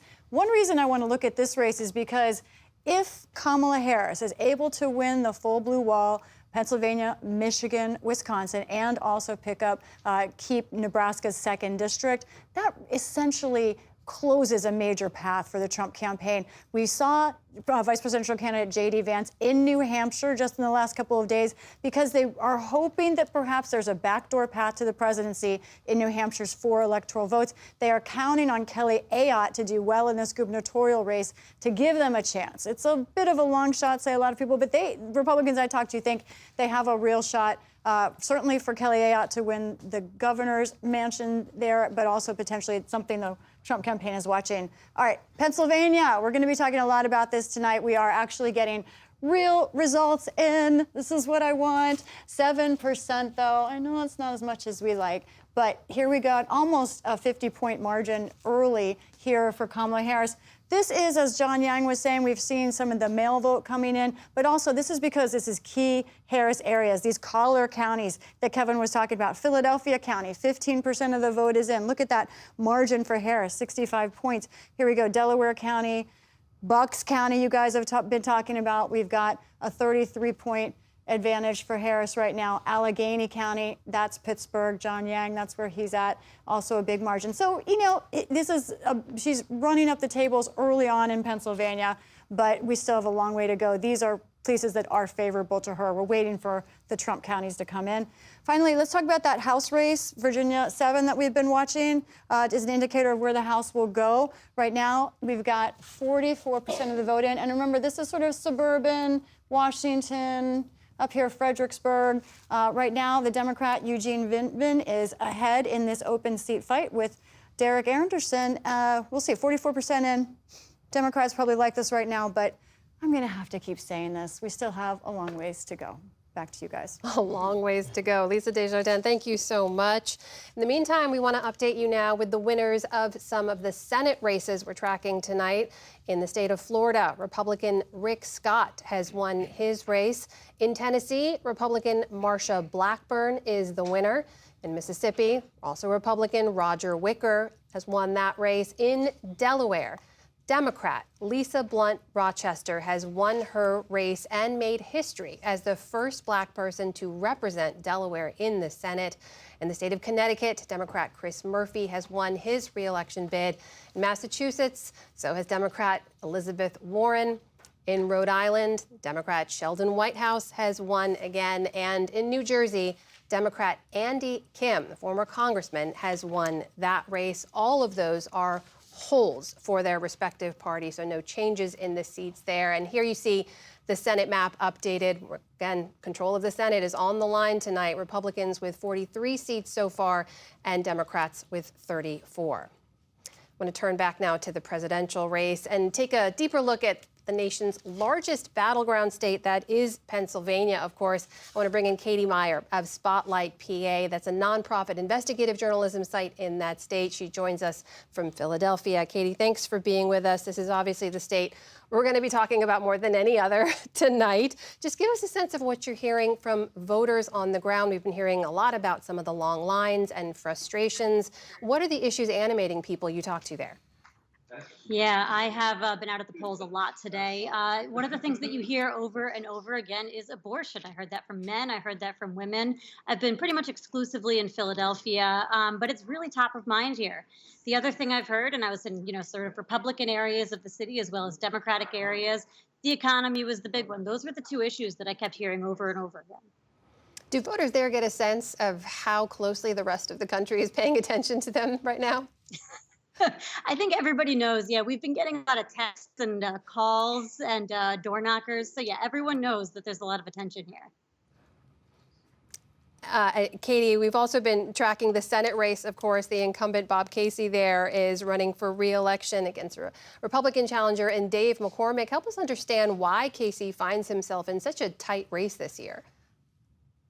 Yeah, I mean, one of the big things is money. Dave McCormick is an extremely well-funded candidate. Casey, of course, has been in politics for a very long time and has a lot of reserves to tap into, a lot of deep relationships to tap into. But it's been an extremely expensive race. And I also think, Pennsylvania is just an extremely purple state. So any race, especially with two well-funded candidates like this, can be very close, and that's what you're seeing. We also just want to get your take now, because we saw Lisa Desjardins sort of breaking down what we've seen in terms of the expected vote that's come in from Pennsylvania so far, which is a very small amount. But you do see a big lead for Vice President Harris because of the way the votes are tabulated. Again, for our viewers' edification here, every state counts and tallies differently. Help us understand, for their sake, how Pennsylvania counts so we know what we're seeing over the course of the night. Sure. So one of the big things to know about Pennsylvania is that we have widespread mail voting, but we cannot start counting those ballots until 7 a.m. on Election Day. So that was 7 a.m. today. It's a lot of ballots to get through. And big counties especially have a kind of a long road for those ballots. So in Philadelphia, for instance, they're hoping to get through about 100,000 ballots, up to 100,000 ballots, I should say, by the end of tonight. Ballpark, they're expecting to see 200,000 overall. Again, these are kind of broad numbers, but it gives you a sense of how soon to expect results here. The answer is, if the race is very far apart, there could be results sooner. If it's very close, it's going to take a minute. But yeah, Philadelphia and Pennsylvania broadly just counts ballots relatively slowly. Katie Meyer from Spotlight PA. A long night ahead for you. We wish you well and good luck. Thank you for joining us. We appreciate it. Thank you. Thank you. Back here in the panel, before we move on, I know we're going to talk about Pennsylvania a lot. We will return to it. But Jonathan, can I just get your take on that little bit of history that we reported there, and I don't want to go unnoted, the fact that Lisa Blunt Rochester made history in her Senate race in Delaware. Right, made history, first black person elected to the Senate from Delaware, the home state of President Biden. But she also made even more history. She is now she will be the fourth black woman to serve in the United States Senate, the third to be elected. Senator LaFonza Butler of California, who is there now, she was appointed by Governor Gavin Newsom to serve out the rest of the term from the late Senator Dianne Feinstein.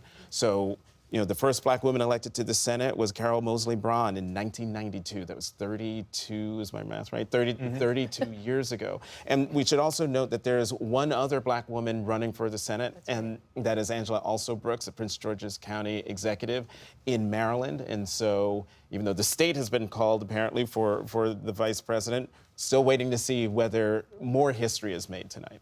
And it was President Biden who encouraged Lisa Blunt Rochester to run for that seat, in large part because he knew that she would win and make history. Can we return to something that Katie Meyer said about the degree to which, Faz, abortion is an animating issue in Pennsylvania? And I raise it because talking to a Harris campaign aide over the weekend, they said that there are really three things driving this race: Donald, democracy, and Dobbs. How do you see it? Yeah, well, I agree with that, and we'll, I think, hopefully learn at the end of tonight that what a motivating factor it continues to be. When you look at a lot of Democratic victories over the past couple of years, Jeff, almost all of them can be tied directly to the Dobbs decision and the intensity of turnout and the persuasion effect it's having, where you have conservative-leaning women, conservative-leaning men saying, well, hey, you know, I might be conservative, but this issue is too big, too important, I'm going to vote this way. I'll just make one point that, you know, for his part, Trump has not done much on persuasion on this. To anybody who was concerned about the fact that Trump came in, overturned Dobbs, he didn't give them much to work with in trying to suggest he had learned anything or suggested a different course. In fact, he kind of fed back in tonight. He couldn't even tell you where he was on the Florida ballot measure. And I would say, you know, it was a general problem for Trump all the way through, is he couldn't talk to a persuasion universe. And instead, he buckled down on saying, here's my diehards, I'm going to continue to affirm to them. There are some lessons to learn about when you are in that kind of an approach. You know, he went very hard at talking to people in alternative media. The working class people through Joe Rogan, through Tucker Carlson. We talked to Madison Square Garden. The other factor was, you know, Tucker Carlson there. You know who was there last night? Megyn Kelly is another right-wing influencer. He spent a lot of time trying to talk directly to people through TikTok, Aiden Ross, Logan Paul, a professional wrestler. This was the way in which he conducted his campaign. To the extent he's going to get new voters, there's something to learn about the approach that they took with media and how they tried to reach people. How do you see it, Kevin? Well, I think, first of all, if you've been living in the Philadelphia area for the last 6 months, you've probably seen 1 million gross rating points in advertising from the Harris campaign on this particular issue. They think it's a key issue, as Faz has mentioned, to winning those suburban women voters. And I think one of the big, you know, things that they've exploited is that, you know, for years, I've worked on presidential campaigns, state Senate campaigns. I've worked on city council campaigns for Republicans. We've always had a very clear understanding of where we stood on the messaging as it related to the abortion platform of the party. That has changed dramatically now. There's really no through line. And also, you have a very sort of compromised messenger at the top in Donald Trump, in that he's never come up through the pro-life movement, through the party. He doesn't spend a whole lot of time focusing on policy or Supreme Court decisions. And what he's doing now is sort of the way he ran his real estate industry. He's like, what do I got to do to get you into this property, right? And so he's trying now, is like, telling voters, what do I need to do to get you into my position on this issue, and how is it going to appeal to you? And that comes off as very inauthentic. And so there is no through line between the presidential candidate down through the rest of the ballot. And that has been, I think it'll prove to have been a challenge, I think, in the Philadelphia suburbs and suburbs like it around the country on that issue. Well, that is going to be really fascinating to watch, just in a place like Pennsylvania, where the Republican candidate for the Senate is someone who lost the primary last time. But when he was campaigning for that primary in 2022, that was before the Dobbs decision had come out. He had made some pretty conservative statements on abortion that now become part of the campaign in 2024 that weren't part of it when he first ran for office. Trump, as you say, he's changed his position so many times that it just becomes sort of the background noise. The other thing that's important to note, that Florida is one of the states that has a referendum on the ballot, which would, this is right now, Florida has a 6-week abortion ban. This would enshrine abortion rights to the state constitution, and it needs 60% to pass. It's at 57% right now. There's about 88% of the vote in, but that is a high bar to get 60%, but right knocking on the door. So again, this goes to that exact point. You have Donald Trump may win there by 8-9 points, and the abortion referendum will win. At least, even if it loses, it will be getting 57, 58% of the vote. And if I may, that's a place where Donald Trump was slow to declare himself. That's right. I mean, he was wouldn't be pinned down on it. He finally said he would vote against it, but it took several asks. Well, it is a little after 8:30 p.m. Eastern here on the East Coast, obviously. And the polls in Arkansas have closed, and we can now say that the state's 6 electoral votes will go to former President Donald Trump. Meanwhile, we can also report that Vice President Harris has won the state of New Jersey. Polls there, of course, closed at 8 p.m. So here is a quick update. The national electoral map at this point in the race, former President Trump with 101 to Vice President Harris's 49 electoral votes. Let's bring in Harris campaign co-chair Marcia Fudge, the former Secretary of Housing and Urban Development in the Biden administration, and a former Democratic member of Congress from Ohio. It's great to have you back with us. Thanks for being here. Thank you so much. It's good to be with you, Jeff.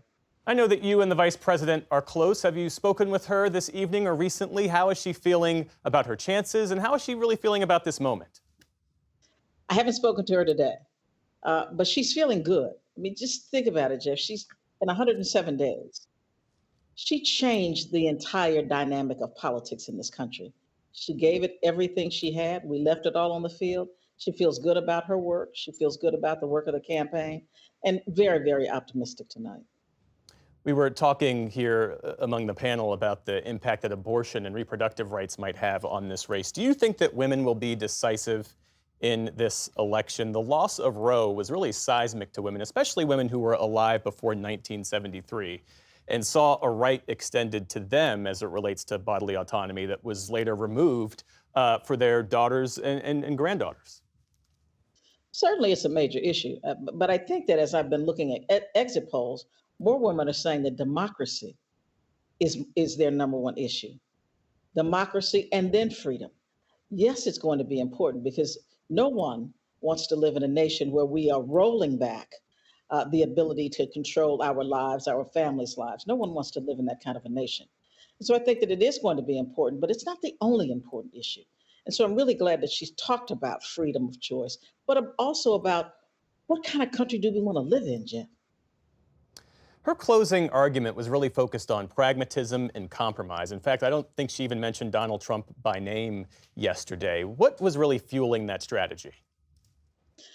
Well, the strategy was that everybody knows who Donald Trump is. We wanted them to know who she is and where she stands and what she believes in and the kind of America she would lead. And I think it came across very, very well. I thought the speech was excellent. We were very pleased with the reception. And I think it just became time to just turn the page, as she says, on what is in the past and look solely at the future. She did a good job with that. Yeah. You know, as we look at the arc of history, Shirley Chisholm on this day back in 1968 became the first black woman elected to Congress. You watched her run. You were heavily involved in Hillary Clinton's campaign. You're now the national co-chair of the Harris campaign. How are you feeling this evening? I'm a wreck, actually. I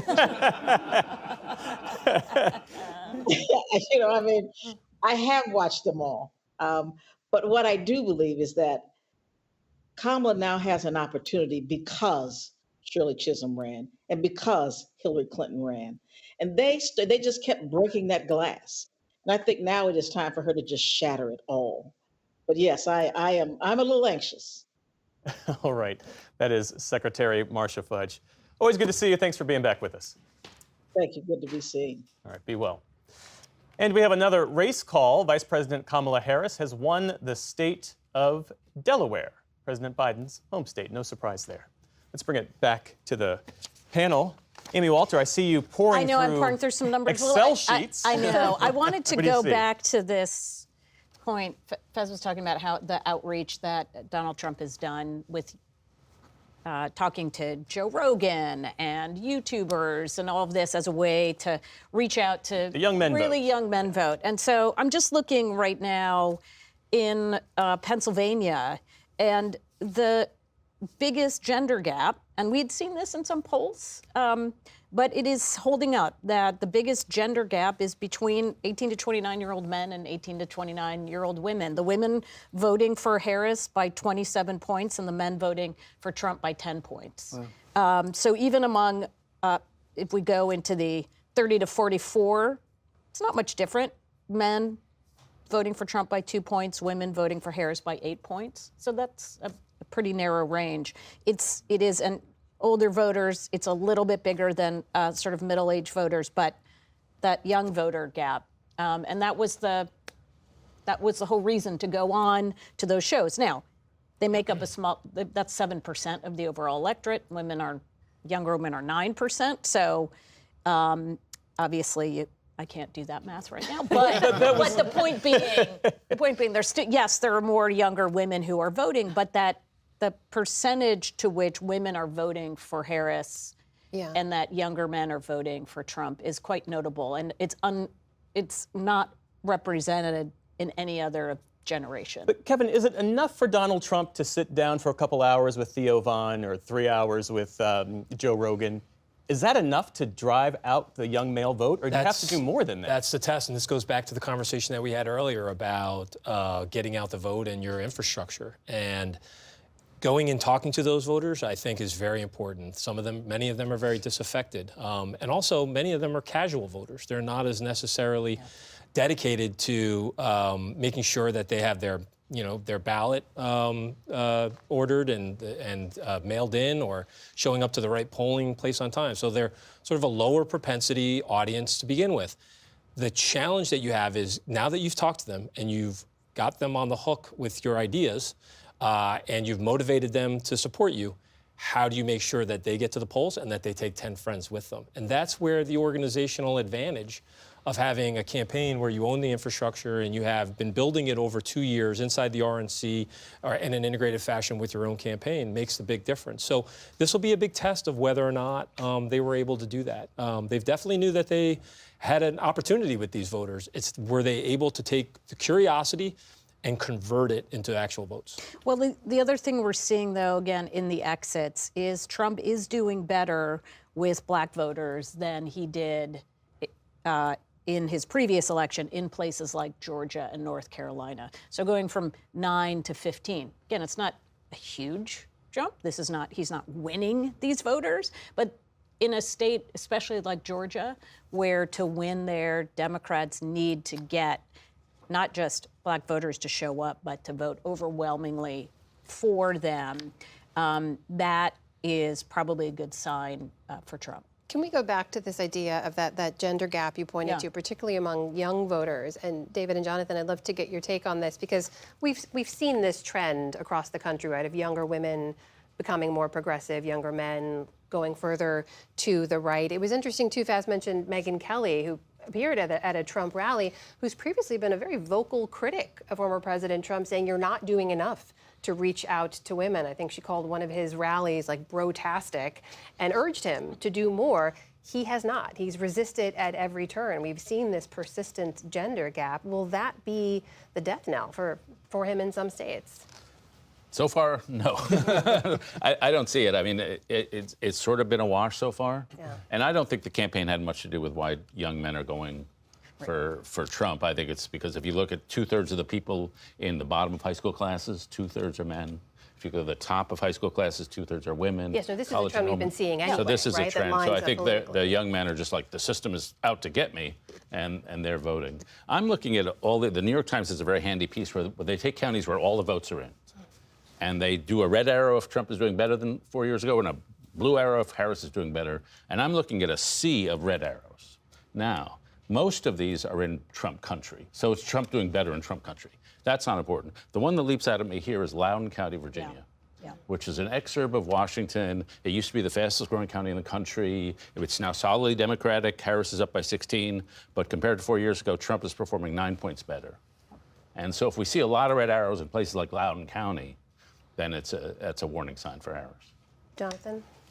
What? After that. Can we also clarify here, these are places where you say these are most of the vote is already in? Right. It would tend to come in It's plus faster 95%. in some of these rural counties, They're rural correct? counties, but Loudoun Right. is a straight-up suburban county. Right. Yeah, I mean, look, I look at the fact that Trump is doing better in Loudoun and better in these red counties already. I can't remember who said this, who said it on another network, that really what's happening tonight is America is basically on trial, in that we're going to find out who we are through this election. And the fact that despite the things that Donald Trump said on the campaign trail, the things that he's promised on the campaign trail, a lot of things that are concerning to millions of people, and he's still getting more votes than he did the last go round, that to me is more concerning than, the vice president's not doing as well, say, even though she's up plus 16, even though it's not as good as 2020. And so for me, that's what I'm looking at and what I'm most concerned about what I'm about to learn about the American people through this election. A lot of questions about what's going on and what's going to happen. I have to say, I brought a little cheat sheet here. To the extent the economy is driving where people are, we know the Democrats point out the numbers, the inflation number, the rate, it's down to 2.4. That's better than it's been, a lot better than it's been compared to when Donald Trump was elected, 1.7, when Joe Biden was elected, 1.2. But average price of a loaf of bread, it was $1.36 when Donald Trump was elected, $1.51 when Joe Biden was elected. It's $1.97 now. The average price, median price of a house sold in the United States this quarter, it was 8 years ago, it was $303,000. It's $420,000. I mean, those are the practical things in people's lives that people are dealing with. So we don't know what's going to happen, but just pointing it out. And we certainly don't want to get ahead of where the results are. But it's a good point. There is this sense that it really is a luxury to be concerned about the fate of democracy when you're trying to pull together 2 or 3 jobs in the gig economy and put food on the table for some folks. Yeah, people can care about both things, though. Yeah. So, I think a lot of this argument that it's a luxury if you can't afford bread, you don't think about democracy. No, you think about your country. But I do think you think about how's my community doing. It's not only how you're doing individually, it's how my community is doing. And if you're an affluent person in a community that was in West Texas where the community is just, the grocery stores are leaving, the shopping stores, it doesn't matter how rich you are, you see your community failing and you're upset about it and you definitely want change. I don't know, I'd be curious to know if Amy has run across which candidate is the candidate of change in the exits. I have not seen that yet, but that's a great point. We'll continue to come back to this issue, I'm sure. In the meantime, I do want to update viewers with another race call we can make at this hour, coming up on 8:45 here on the East Coast. That is that Vice President Harris has won the state of Illinois. 9% of the expected vote in there so far, but the winner can be called again. AP calling those based on historical data, trends, and votes as they've come in. So when you look at the national map right now, here's where the electoral vote count stands. Former President Trump with 101 to Vice President Harris's 71. Amy, I want to return to the state of Georgia if we can. Polls there closed back at 7 o'clock. We're still waiting, obviously, to be able to make a call. We will be waiting. We've seen this phenomenon of split ticket voters in a state like Georgia. Do we expect to see those again, where voters made a difference between who they were voting for at the statewide level versus the federal officials? Yeah, and for the first time in a long time, we do not have a Senate race on the ballot in Georgia. It feels like every 5 minutes there's a Senate race in Georgia for various reasons. Raphael Warnock would agree with you. Yes, he would. Yes, it's like same with Arizona. There's been a Senate race there forever and ever, but for retirements and such. But the and this was why Democrats were actually concerned from the very beginning about Georgia, which was that it was a state where without Raphael Warnock on the ticket, without a governor's race, without other things, especially without an African-American candidate on the ballot helping to juice that turnout, you were not going to get that same kind of intensity among Democratic voters. And that may turn out to play. As I said, the one data point we do have is just the fact that Trump is doing better among black voters. And thus far, it doesn't look like other issues other groups of voters have changed all that much. Let's bring in our Lisa Desjardins. Lisa, the polls in Georgia closed at 7 p.m. Eastern. Yes. You have Georgia there up on the super screen. What are you seeing? Yeah, more results, which is, of course, what I want. Let's go on a 3-minute tour of what we know in this moment. Trump up, but we're getting now 55% of the result in the state of Georgia. I want to look at a couple of places to judge sort of what's happening here. First of all, Liberty County. This is a rural Democratic county. We spoke to a black farmer that he broke for Harris. Right now, she's at 59% in Liberty County. Where is that? That's where Hillary Clinton was. That's not where the Democrats want her to be in a county like this. It's a smaller county, but this is a place where they need to be getting closer to Biden's numbers if they're going to win the state of Georgia.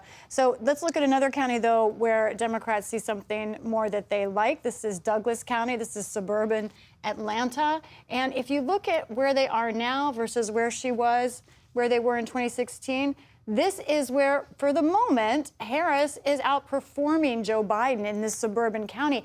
Big difference here. This is 40,000 votes.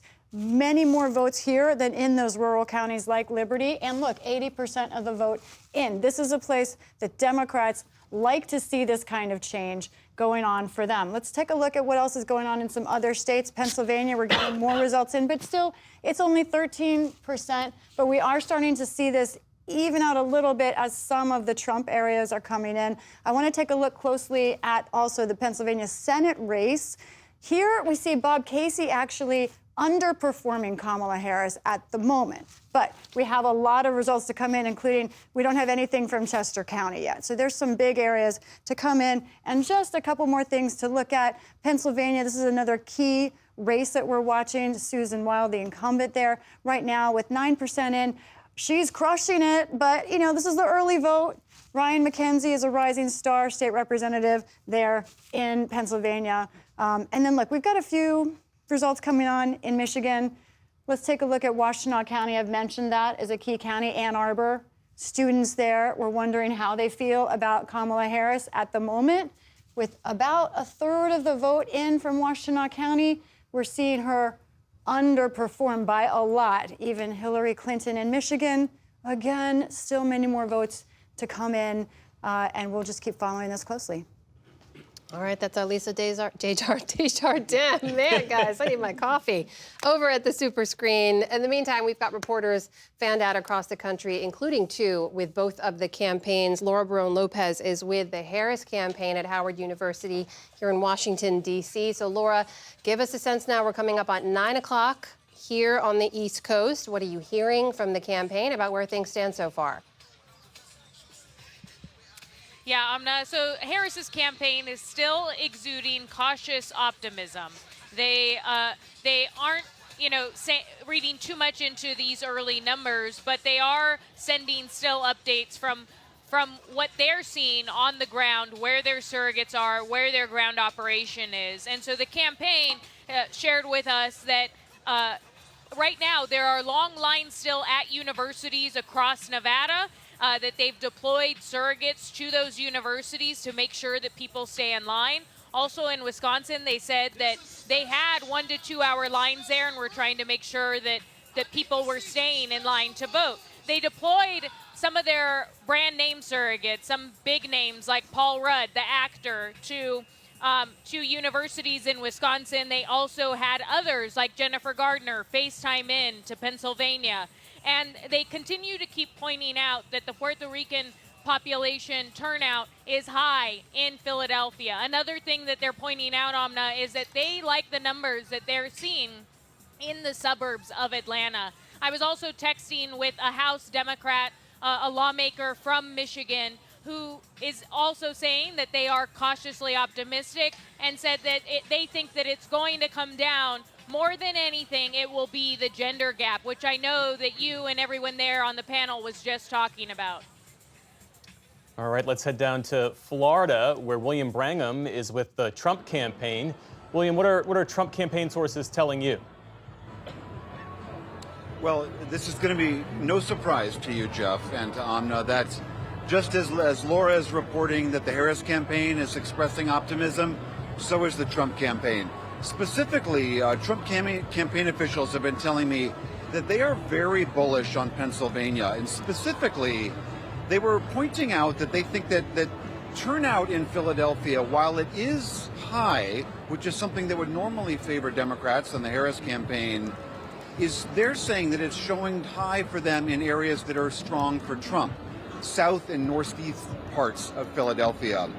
The other Harris strongholds, they say, that aren't doing as well. This echoes a little bit of what Lisa was saying, that Casey's Senate campaign was seemingly underperforming. The Trump campaign seems to be echoing that same idea. Overall, the campaign is saying also that across the country, the rural turnout, which again was to be expected to go for Trump, is very, very strong. Monster and huge were the adjectives that the campaign official used. The other thing that the campaign is pushing is that they have argued that low propensity voters, as we talked about earlier tonight, would be critical for their turnout. They say that the numbers that they have seen show that those voters turned out early and that they turned out today, which is critical because the concern always is that if you have a strong early turnout, that ends up cannibalizing a lot of your actual election day turnout.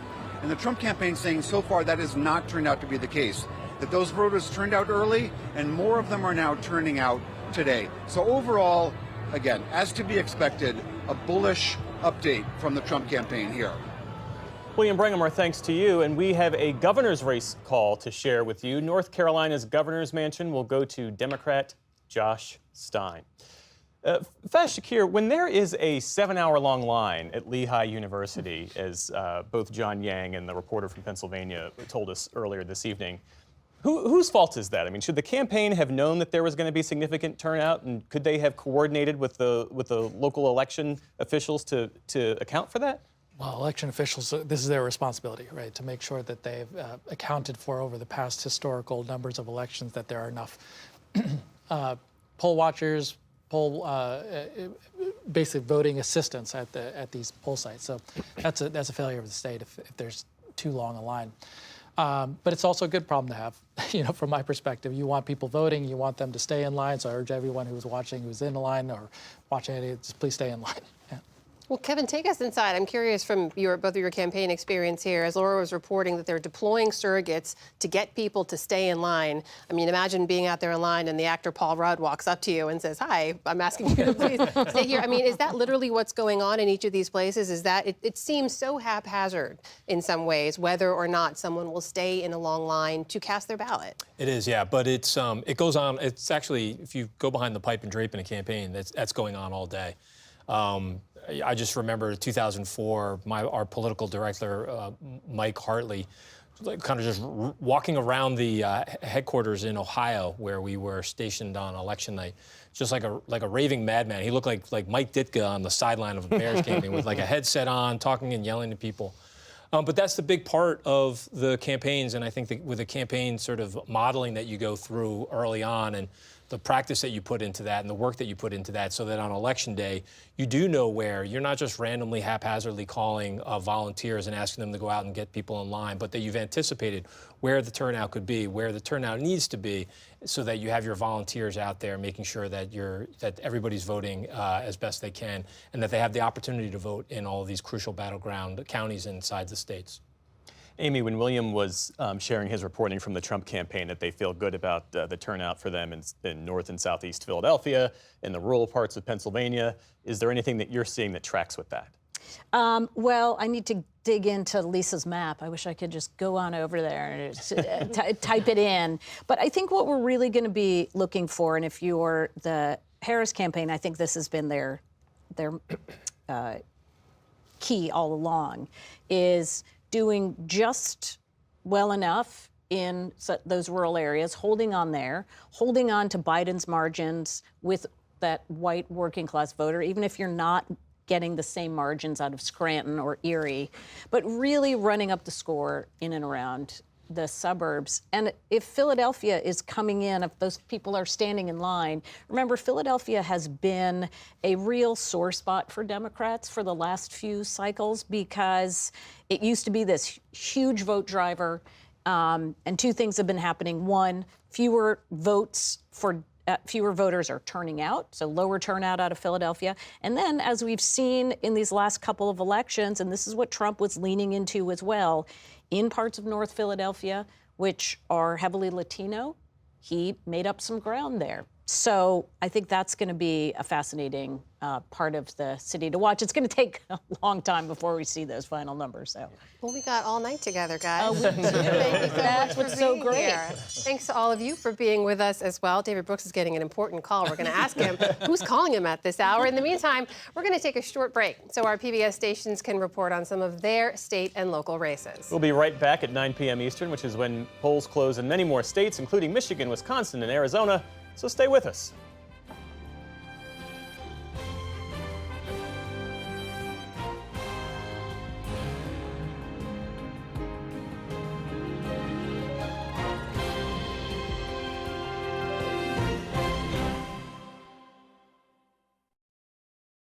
Tens of millions of voters cast ballots in this election, but knowing the exact number of ballots cast is critical to determining if the election is over and whether the Associated Press is able to call the winners. Tonight, you've heard us talk about the percent of the estimated vote that's been counted. So how does the AP reach that estimate? I asked David Scott, the head of the AP election team. It is an estimate of what we believe to be the total amount of ballots cast in an election. And I could tell you, if we had that number hard and it wasn't an estimate, we'd be making race calls a lot sooner, right? That denominator is so important. We really look at it in multiple ways. We're looking at how many people are registered. We're looking at what was the turnout in the past comparable election. We're looking at how many advance votes are already in the ballot box, information we get from a lot of states. 1972, 95% of Americans voted at their neighborhood polling place on Election Day. And this year will just be the continuation of more and more Americans casting their ballots in different ways. And it's not just advance versus in-person on Election Day anymore. In some states, you can cast your ballot by mail. In some states, you can return that ballot by mail, or you can drop it off. And so now there's two different types of mail ballots. In some states, an advance vote is cast early in person.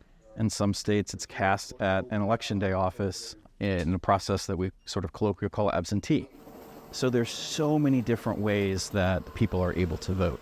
One of the things that's more recent is that county election offices in many places are giving us Election Day turnout. So on the day of the election, we'll find out, hey, in this county at 10 a.m. they had this many people vote, and at noon, this many people had voted. And we sort of plug that all into a model where we are trying to estimate how much vote has been cast. So in real time, you can adjust. Absolutely. Is this going to be a bigger election than we thought or smaller? Right. And then once polls close and we actually start getting ballots in, those actual returns feed into the model as well, and we make adjustments. So you'll see that estimate change over the course of the night.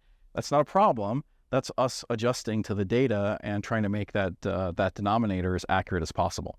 How good have you been able to be at predicting roughly the estimated vote? Well, we feel good about it. You know, we do. I will also tell you that it's easier to do that in a general election when you have R versus D than it is in a primary when you're dealing with with a single party. You have less things to make comparisons to. Registration is a good example, right? So you have your Democratic registration, your Republican registration. In a primary, you just have one party type registration, but people can choose in some states which primary they want to cast their ballot in. So it'd actually be a little bit easier in a general election to do the estimate.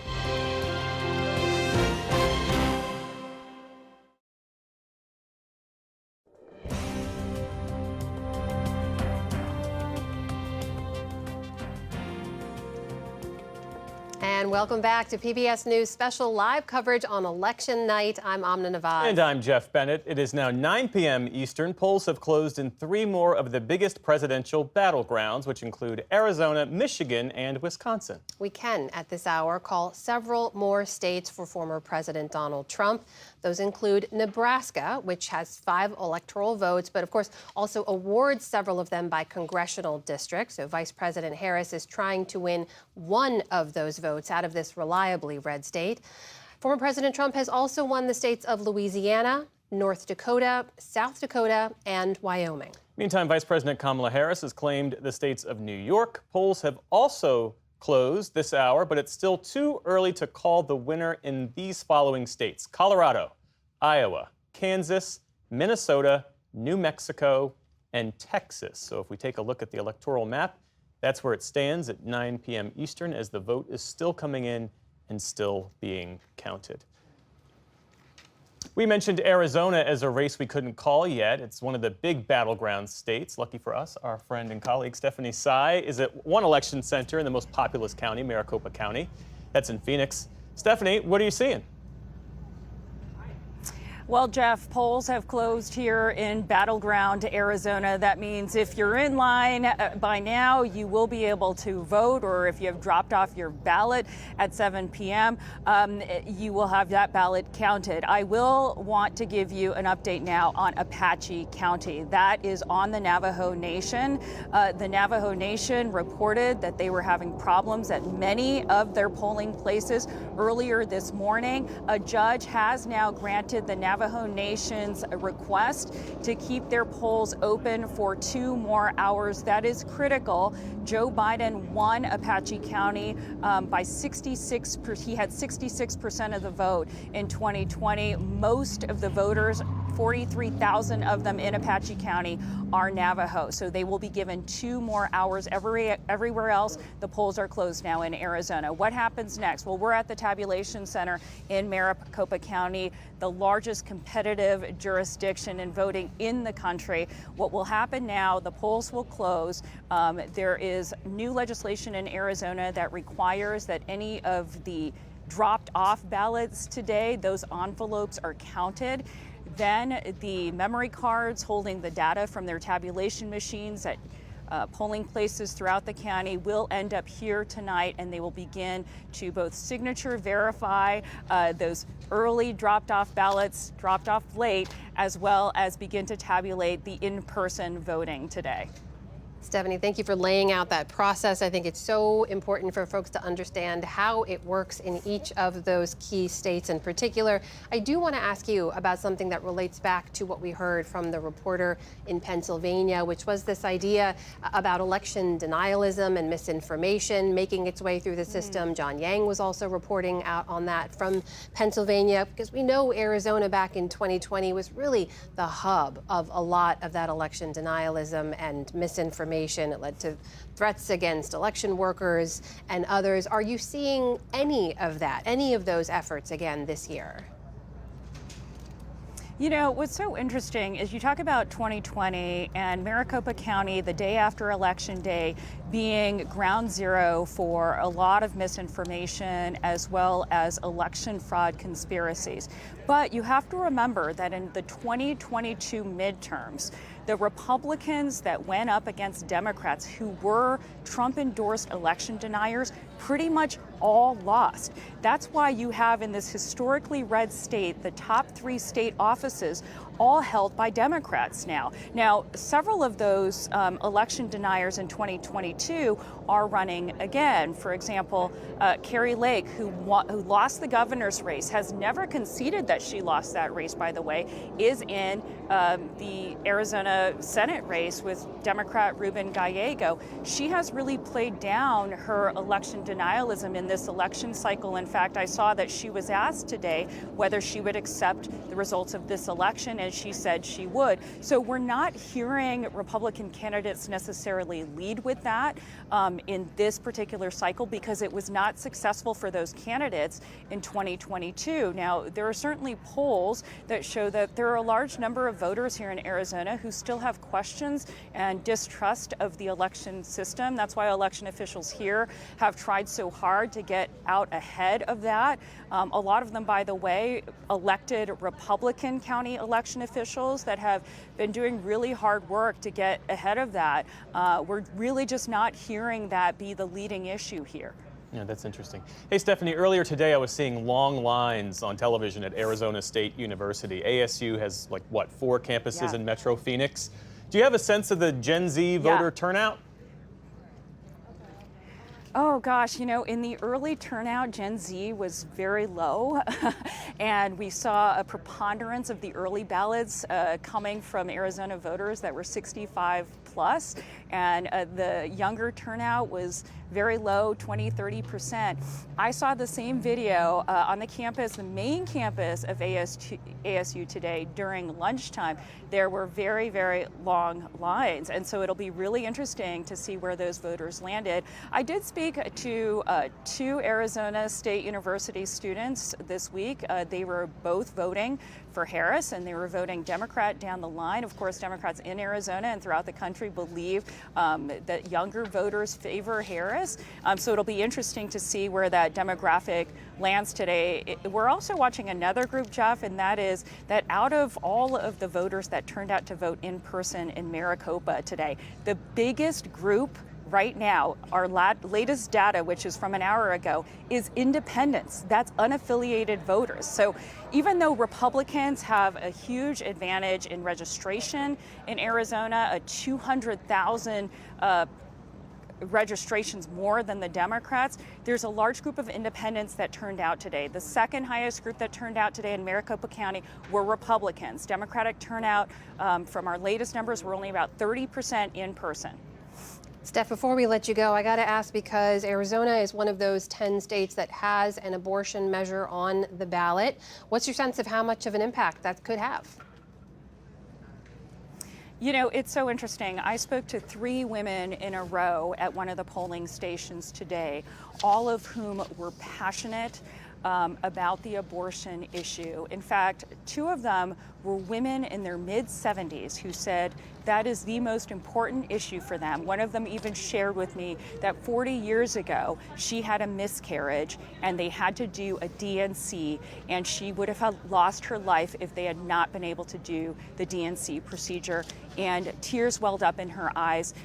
That issue is so pervasive among the women I spoke to. Having said that, it is really hard to stereotype by identity. I think a lot of the voters this year in Arizona. I spoke to another voter. She's a Latina woman who identified as a Christian, but said she is pro-choice and voted for the proposition that will legalize abortion again and make it a constitutional right in the state of Arizona, but she voted for Trump at the top of the ticket because she said, even though I believe that women should have this choice, she believes that her predominant issue when it comes to voting for the president is the economy and crime. And even as a Latino woman, she said she connects crime to immigration and illegal immigration. But this is the interesting thing, Amna and Jeff. She said she didn't want to talk about it.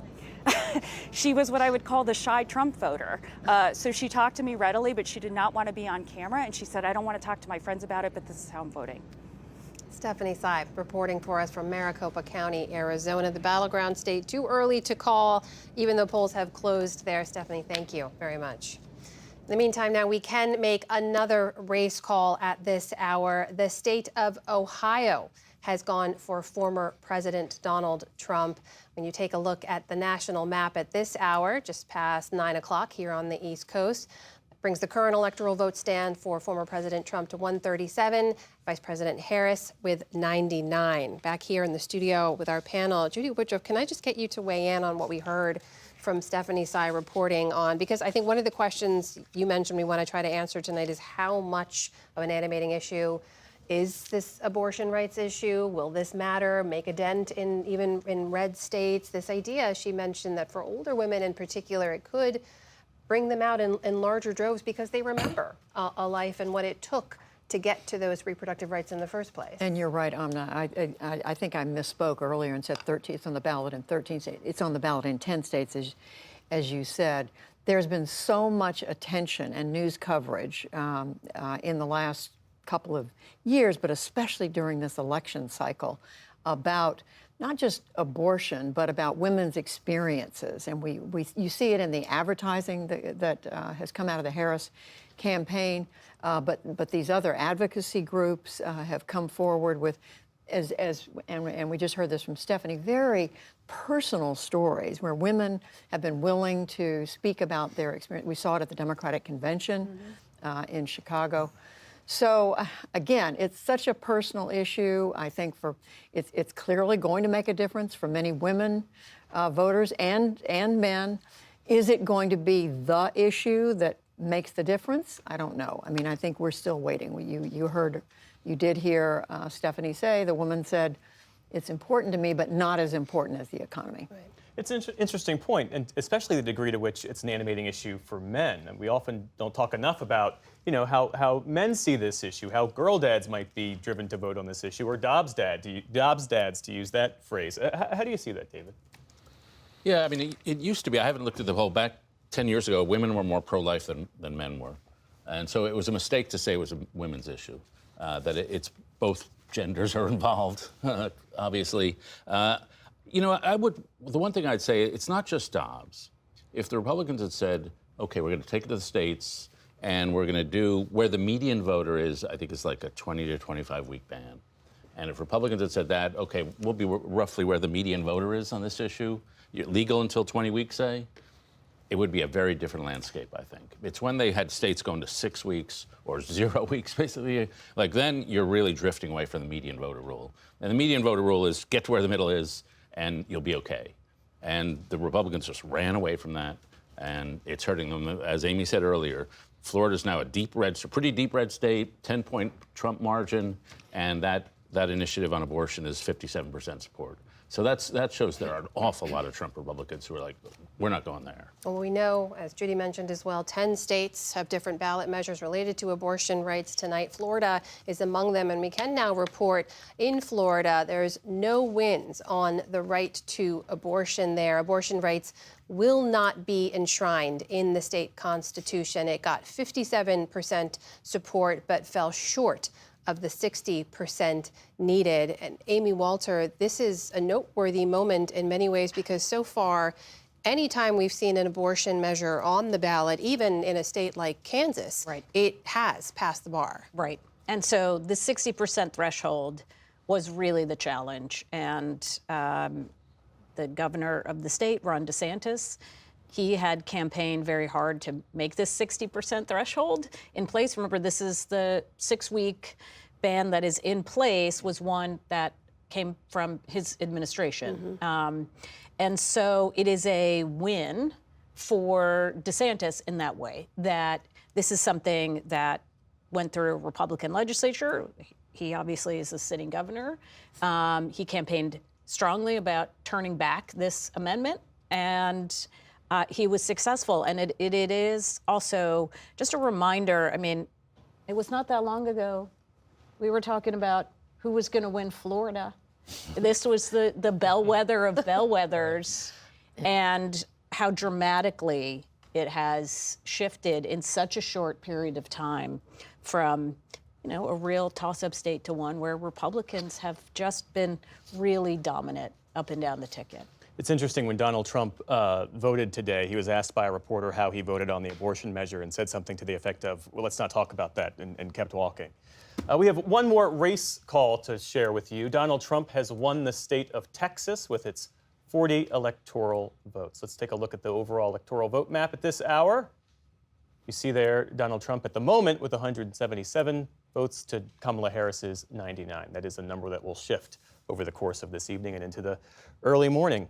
When we talk about reproductive rights, you were making the point in Politics Monday that the way the Harris campaign has framed it, in many instances, it's less about abortion and more about this issue of freedom, and that has been resonant for a subset of the. And I think it was very purposeful that she did not talk about abortion rights or even reproductive rights. What she talked a lot about is not going back, turning the page, freedom.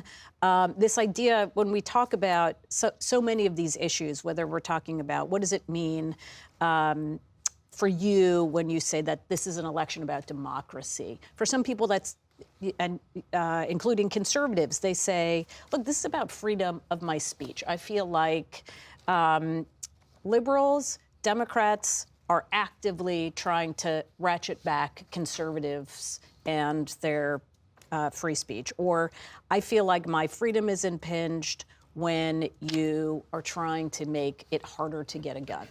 Right. In the same way that you will get other voters saying what freedom means to me is not whether I want an abortion, need an abortion, talk about this issue. It's really more the idea of somebody putting restrictions on. And that's, I a couple of weeks ago, I sent a note out to all the people that I communicate with who are, strategists and campaign types. And I said, so if you had to say to a group of 8th graders what this election was about. You can't go in with your partisan hat on, all right? You had to say, what is this election about? What was so fascinating was that they came back really with a similar thing to what we've been talking about at this table of, what is at stake is not, it wasn't really about, this isn't about the economy necessarily, about abortion necessarily. It's this idea about control, having some sense of control over their lives, feeling as if things are so out of control right now in the world that electing this person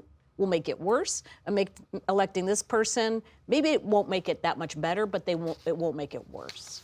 All right, let's shift our focus back to Pennsylvania for a moment and return to PBS News weekend anchor John Yang, who's in Allegheny County, Pennsylvania, at a ballot processing center. John, what's the latest where you are? Well, they're still working on the ballots here. They've gotten the most of the mail ballots counted and posted, and now they're going to turn to the in-person ballots. Actually, the spokesman for the Board of Elections just gave me a little briefing over here. Producer Sam Weber is listening in, so I may have more for you in a bit. But also, earlier I talked about some of the long lines around colleges and universities. In Lehigh, at Lehigh University, Lehigh University, which is in Bethlehem, which straddles Northampton County and Lehigh County. The ACLU and the Democrats went to a county judge asking him to extend voting hours. He rejected their request. His reasoning was that there are people in line, and if they're in line at 8 o'clock, they can vote. They'll be able to go in and vote. It may take them a while, but the Board of Elections is sending more people and more equipment to that ward. It's Ward 3 in Bethlehem to try to speed things up. All right, that is John Yang for us in Allegheny County, Pennsylvania. John, thank you. Let's head over to the super screen. Lisa Desjardins, who can give us a deeper look at some of those results coming in from Pennsylvania at this hour. Lisa? First of all, Amy, you're welcome over here anytime. Anytime. Come on over. All right. Okay, Pennsylvania. For a lot of people, the whole ball game. 20% of the vote now in Pennsylvania, so most of the vote not by a long shot. But right now, Kamala Harris is up by 19 points. Now, let's take a look at where we're starting to get more idea of what's going on. This is Berks County. This is that county with the 25% Hispanic population, including some Puerto Rican. Right now, Donald Trump is up there. Let's see how that compares in the past. He's actually lost some ground at the moment in this county over his past two performances there. That's something Democrats want to see. But of course, more important probably for Democrats are these big counties right here around Philadelphia that we keep talking about. Harris continues to do well there. Look at these large margins, Philadelphia. Bucks County, just 14% of the vote in. Bucks County, parts of it, as Amy has said, I think, are very purple. Some of them are red. So this is a place we'll be watching very carefully. Allegheny County, this is a huge Democratic county. Let's see how much of the vote is in there. 40% of the vote. So this is a place where Kamala Harris can continue to make up ground. But a lot of these counties down here, Lancaster, here's Franklin, all of these kinds of places, Adams, are places where we think, this is a red county right here, Lancaster County. These are early votes, so this could very well flip coming up. I want to also do a quick check-in on the balance of power in the U.S. Senate. Where are we right now? Here we have from races called and races that were not on the board this year, 46 Republican Senate seats. That, of course, is only 4 seats away from 50, which could be a majority depending on who wins the presidency. This is where we expected things to be at this moment because West Virginia has been called. This is the first flip of the night in the U.S. Senate. It was expected. Joe Manchin has retired there. Jim Justice, the governor, has picked up that seat. Now, the race you all have been talking about quite a lot is Ohio's U.S. Senate race. I want to say something about what's going on here. Right now, Bernie Moreno, the Republican, is leading incumbent Senate Democrat and banking chairman, as you've noted, Sherrod Brown. But just a half hour ago, we were watching this, and it was the other way around. So this is a race that I think we could see go back and 4th over the next couple of hours. Right now, 56% of the vote is in there, and we are seeing some of these Democratic areas come in, Cuyahoga County up here, right here on Lake Erie, all of this starting to fill in. This is more of a red-purple area that we haven't seen numbers from. While we're in Ohio, let's check out an important House race as well. This is Ohio's 13th district, right up here, Akron, Summit County. It's redrawn. It's a sort of a new map up there. 42% of the expected vote in. Emilia Sykes, freshman House representative, someone who Republicans were hoping to unseat. Right now, she's up by a nice, comfortable margin. But again, we still have the majority of the vote to come in. Kevin Coughlin and his crew are probably watching right now, hoping that it goes their way. All right, Lisa Desjardins, thank you very much. Let's turn now and take a deeper look at the state of Wisconsin. We've been checking in with our colleagues and public media reporters across the country. In Battleground, Wisconsin, we're joined by Zach Schultz of Wisconsin PBS. Of course, we're still awaiting results for both the presidential and Senate races there. Zach, good to see you, and thanks for being with us. Just give us a sense of what you're hearing. Polls have closed there. What do we know about turnout, and what does it look like on the ground so far? Well, we spent the day traveling across the state, starting up in Green Bay and coming all the way back down to Madison. And the one thing we ran into everywhere was rain and voters waiting in rain. Their turnout was really good in a lot of the places. We hit some rural places that had long lines. Ripon, the birthplace of the Republican Party, or so it lays a claim to be so, had lines stretching through their halls and out and around the block, people passing umbrellas back to wait it out, up to a half hour at times for people to get in and vote. There was a really large early in-person absentee vote in Wisconsin that lasted a couple weeks. It's closed now, but we're not quite to 2020 pandemic-style turnout for absentee ballots, but it's very high, higher than the normal presidential. And what that means, it's just going to be a long time before we have results from a lot of these communities. The city of Milwaukee does a central count for all of their 100,000 plus absentee ballots, and they actually had a tabulator error earlier in the day, so 30,000 that they'd already counted, they're going to redo. So we're looking at late into the night, probably tomorrow morning before we have results. Some of these smaller communities were not expecting to have as many absentee ballots. Some of them, more than 53% of registered voters went absentee. I checked in at one, they had 9 people to process 8,000 ballots. They're expecting a long night as well.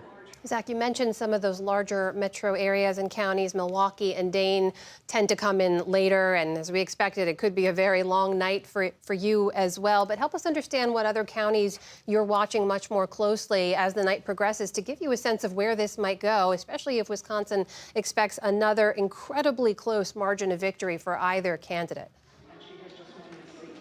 Well, one county that we've looked at throughout this election in the last couple of cycles is Ozaukee County. It's just to the north of Milwaukee.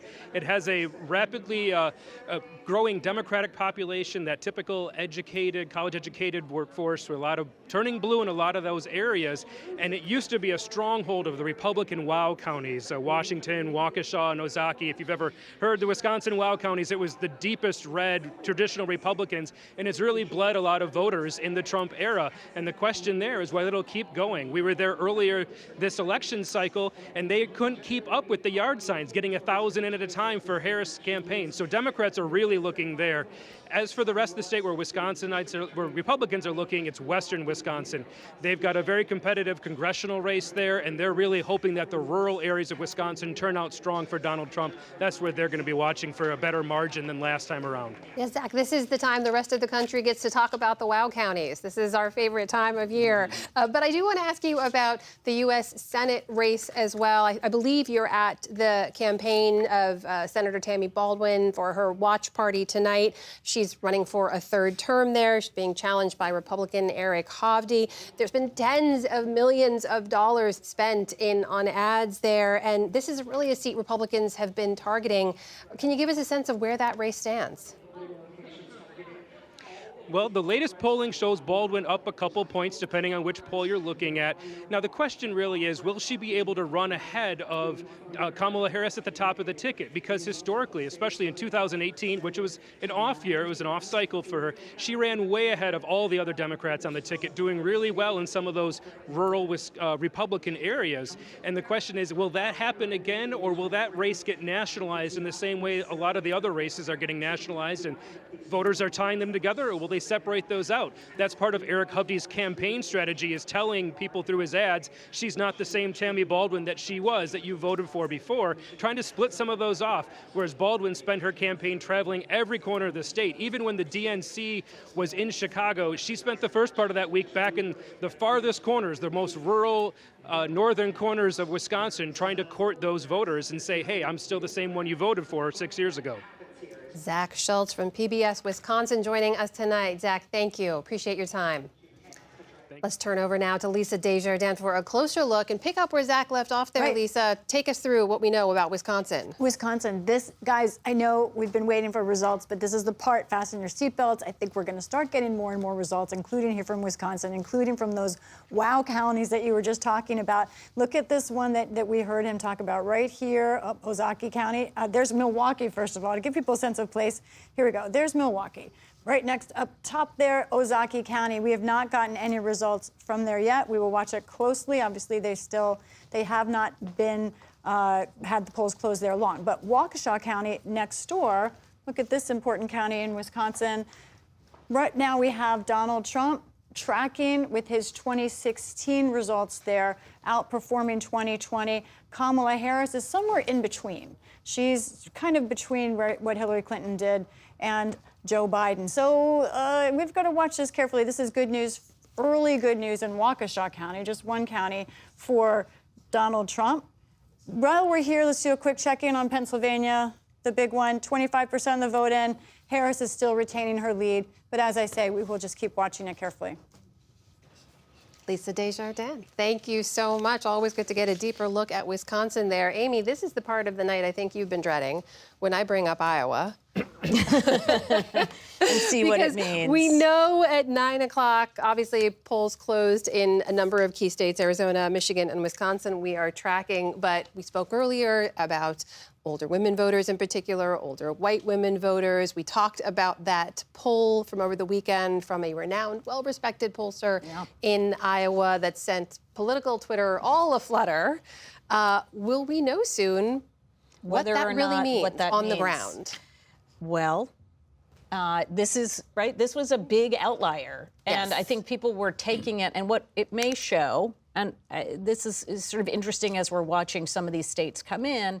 As I said, the states that are not tied to the big story, which is they're not one of the 7 swing states, behaving a little bit differently than we have seen them in the past. So a state like Florida going even more red, but a state like Virginia or New Hampshire is likely to be a smaller Democratic margin in those states, even though they are pretty blue states.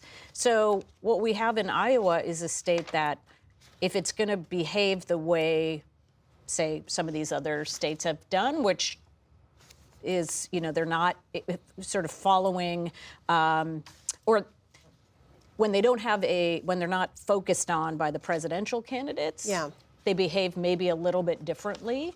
But there's nothing that I'm seeing right now, whether it's out of Ohio or whether it's out of Wisconsin or these other states, to suggest that Iowa is suddenly going to pop up and be this one great big outlier, right? That even as everywhere else is sort of tracking with what we assumed it would be in terms of the demographic and how these states have performed in the past, that would be quite remarkable if Iowa did not. David and Jonathan, we didn't get to talk about it because it came out over the weekend. What's your take? Yeah, I was a little. She's a great pollster. I was a little dubious. Everybody has rogue polls. If I could just bring us to Texas, we've got 65% of the vote in, and right now Trump is up by 11 points.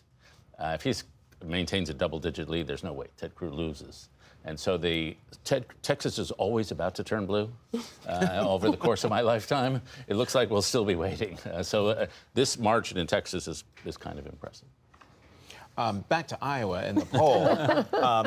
I don't know if it's an outlier or not. I'm not a pollster. I'll look to you, Amy, to say whether that is the case. But I think it was a bit of a political earthquake and something that, at least among Democrats, was hopeful. Not necessarily that not that the vice president would win Iowa, but what it portends for the rest of the country, in particular demographics. I mean, for me, it was akin to the abortion vote in Kansas. And the fact that Ruby Red Kansas voted to protect abortion rights sent a signal to me about how important that issue would be across the country. And so the Iowa poll, the Selzer poll, to come out and to show the vice president ahead by 3 or 4 made me wonder, what does that mean for the battleground states? More importantly, what does it mean for white women voters? And so with all these results coming in, pictures being filled in. Picture is being filled in. And the takeaway of the Seltzer poll was that Kamala Harris had expanded her margins among independent white women and older white women. In order to win this evening, she would have to really historically run up those numbers, one would imagine, right? Well, so this is where my math skills really are a problem, because they're very low. As many of us, I won't speak for anybody else here, but those of us who got into this profession did so because we did not do particularly well on the math I was SAT. told there would be no math. That's right. Correct. And so we like to do the other part, the writing piece, not so much the math piece. What is interesting is, and let's see if this plays out, but in state after state, women are they do traditionally make up a bigger percent of the electorate. But so in a state like Pennsylvania, women are making up, say, 54% of the electorate. She's winning women by 9 points, but losing men by 9 points. Mm-hmm. But because women make up a bigger percent of the overall electorate, that is a benefit, right? So losing men by 9, if it were 50-50, and that would be a bigger problem. But what is also pretty clear is that it is not that we're not seeing that, she's winning women by 15 points, while there's also an increase in the number of women who turn out, right? So we have more women that are turning out. The margin isn't dramatic, but that ultimately could be the difference. This is why I say the math becomes the problem here, because if at the end of the day, it's not that she wins them by a bigger margin, but they made up a bigger percent of the electorate, that would matter a lot. Kevin and Fess, how are you looking at that gender gap? Well, first of all, I have to get my word in on the Iowa poll. Please. I mean, look, the Iowa poll had everybody shook because I think, the fact that there were so many independents and women breaking towards Harris, I think, was a surprise for a lot of people. But I always think back to Mike Murphy, Mike Murphy, who is a grand wizard on the political strategy side, on the Republican side, had taught me. He said, if you really want to, if aliens wanted to invade Earth, one of the first things they should do is buy up all the pollsters, because you sort of set the sort of zeitgeist in one direction just with just one little poll like that. And what I tried to tell everybody after that poll was, like, we have an election on Tuesday. We're going to find out what happened and how and whether or not these campaigns matter. And what you have is billions of dollars pointed by these elections, pointed by these campaigns at engaging these voters and trying to make the case to them on these elections. And I think the thing that we're seeing is that the economy mattered, the issues like abortion matter, issues like immigration matter, and those independent voters are more likely to vote based on their station in their local economy than they are on what some Iowa pollster tells them that which way they should be breaking. So I think it's just more of a reflection that these campaigns actually matter. Well, you know this about me. I'm interested in class politics. As much as there's gender politics to discuss, class politics is always at the top of my mind. And it pains me to watch, more Black working class people, more Latino working class people, at least by exits. And I think maybe we'll see tonight moving away from the Democratic Party. It's not great. We have to analyze how and why that's happening. I think you could win without them, but I think it's better that we win with them. And one of the reasons is because the Democratic Party has long been believed and understood to be the protectors of government, the executors of government, believers in government. And to believe in government right now, there's a lot of dissatisfaction with it, feeling the government is corrupt and broken and not delivering in a disruptive way for people who've been left behind. We talk about freedom. We have talked about abortion freedom, abortion rights freedom, but there's economic freedom at play very much on people's mind. Whether do I have the liberty as a middle-class person to make it in this economy? And the Democratic message on it has been cautious. It has been status quo and I think we got to continue to push that envelope. We can't leave the playing field to say, okay, we're going to do abortion, we're going to fight for democracy, but on economists, we're going to sound status quo. No, you sound just like the disruptor that we need to be, and say, I get that there's some working class people who say, Biden's going to come, Trump's going to come in, he's going to disrupt government. And yet he's standing here with Elon Musk, the richest guy in the world. He's going to turn over government. So it seems like it's going to be some kind of co-presidency if they were to win, right? That he'd be running government officials. How can you not fight that fight and explain to working class people, no. There's a difference of a choice here. And I wish and I want more of a Democratic Party that's on the class issues as much as all these other I'd be curious your take because of the messaging on the economy, because we've talked almost exclusively about women, about abortion, but if you look at the ads run, both by the Harris campaign and by her super PAC, it was almost all on middle class, helping the middle class, getting the economy back on track, getting prices down. What do you think? Was that the wrong economic message, or was it that they should have been? It didn't go far enough in your view? Enough. Here, that was good. Okay. And I think hopefully we'll win because of it too. Also, the number one issue polled on the economy in terms of both Trump and Harris putting out ideas. You know what the number one was? Trump saying no tax on Social Security. Breaks my heart. On Social Security, are you kidding me? That Donald Trump's going to outflank you? What the Democratic response on that has been Project 2025 will do the X, Y, and Z to Social Security, undermine it. Donald Trump has proposed budgets that would cut Social Security. All true. But what was left on the table is say, we're going to expand Social Security. Guess what? Here's a plan. Here's a proposal. Here's how we're going to fight. Here's how we're going to change that. Right? I mean, because if you read what does no tax on Social Security sound like? It codes like an increase in the benefit. Right. And you're like, well, we got to we step up to that and fight that fight. We are going to return to this. There's a lot more to talk about on all this, but I have to break in now because just past 9:30 here on the East Coast, and we can share another race call when it comes to the U.S. Senate, and that is that the state of Maryland has been won by the Democratic candidate, Angela Also Brooks.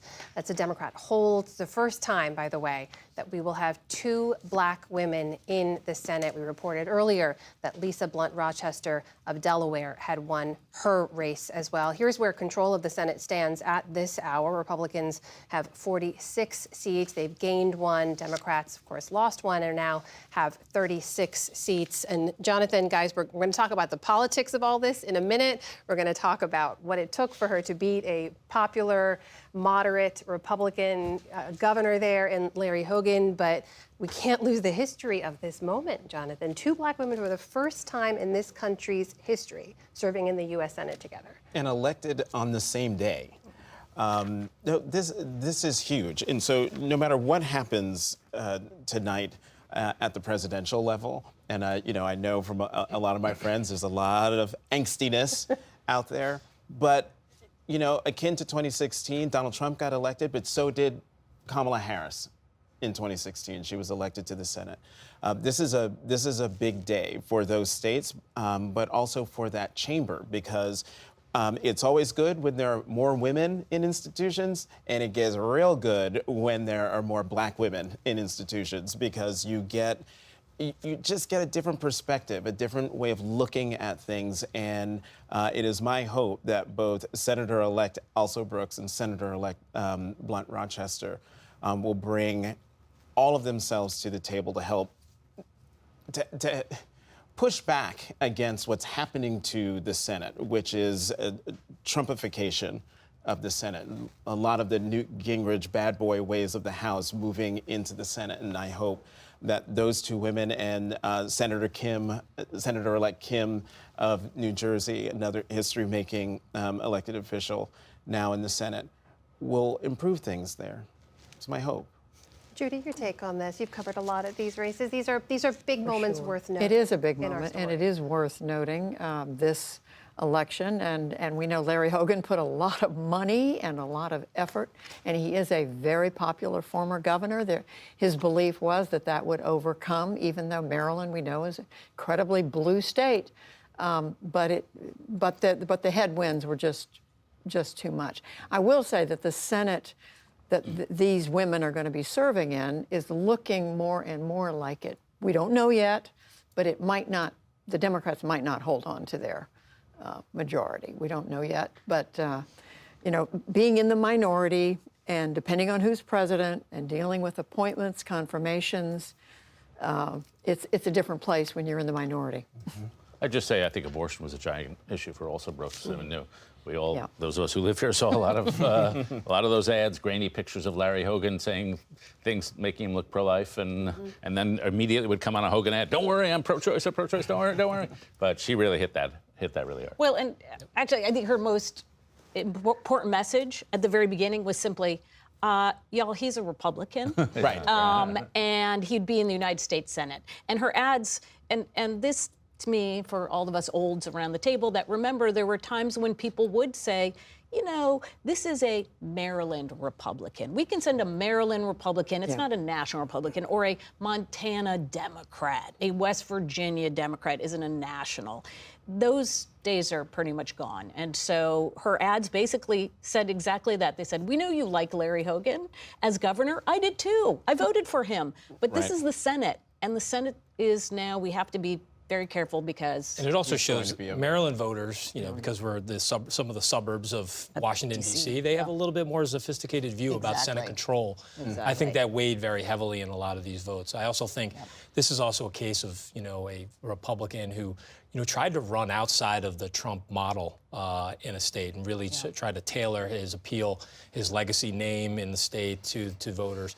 And I think it just showed that this is still a Republican Party that is, you know, built in Trump's image, built with Trump's tone and style, and even, you know, Larry Hogan couldn't get ahead of that here in Maryland. Yeah. I mean, all the ads I saw, also Brooks ads I saw, were about Larry Hogan's a Republican. Larry Hogan is going to be a vote for Donald Trump in the Senate. Larry Hogan is going to be a vote for a Supreme Court justice if Trump is president. It just hammered away at it for weeks.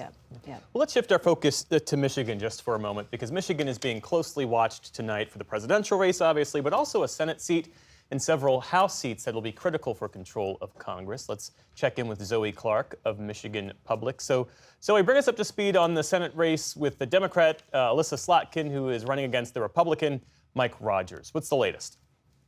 Well, first of all, let's just talk about the money game, right? I mean, the just millions and millions and millions of dollars that has been spent on this race. The Detroit media market, for example, you cannot turn on a television and not see back-to-back ads. And yet what we know is that polling has continued to show it incredibly close.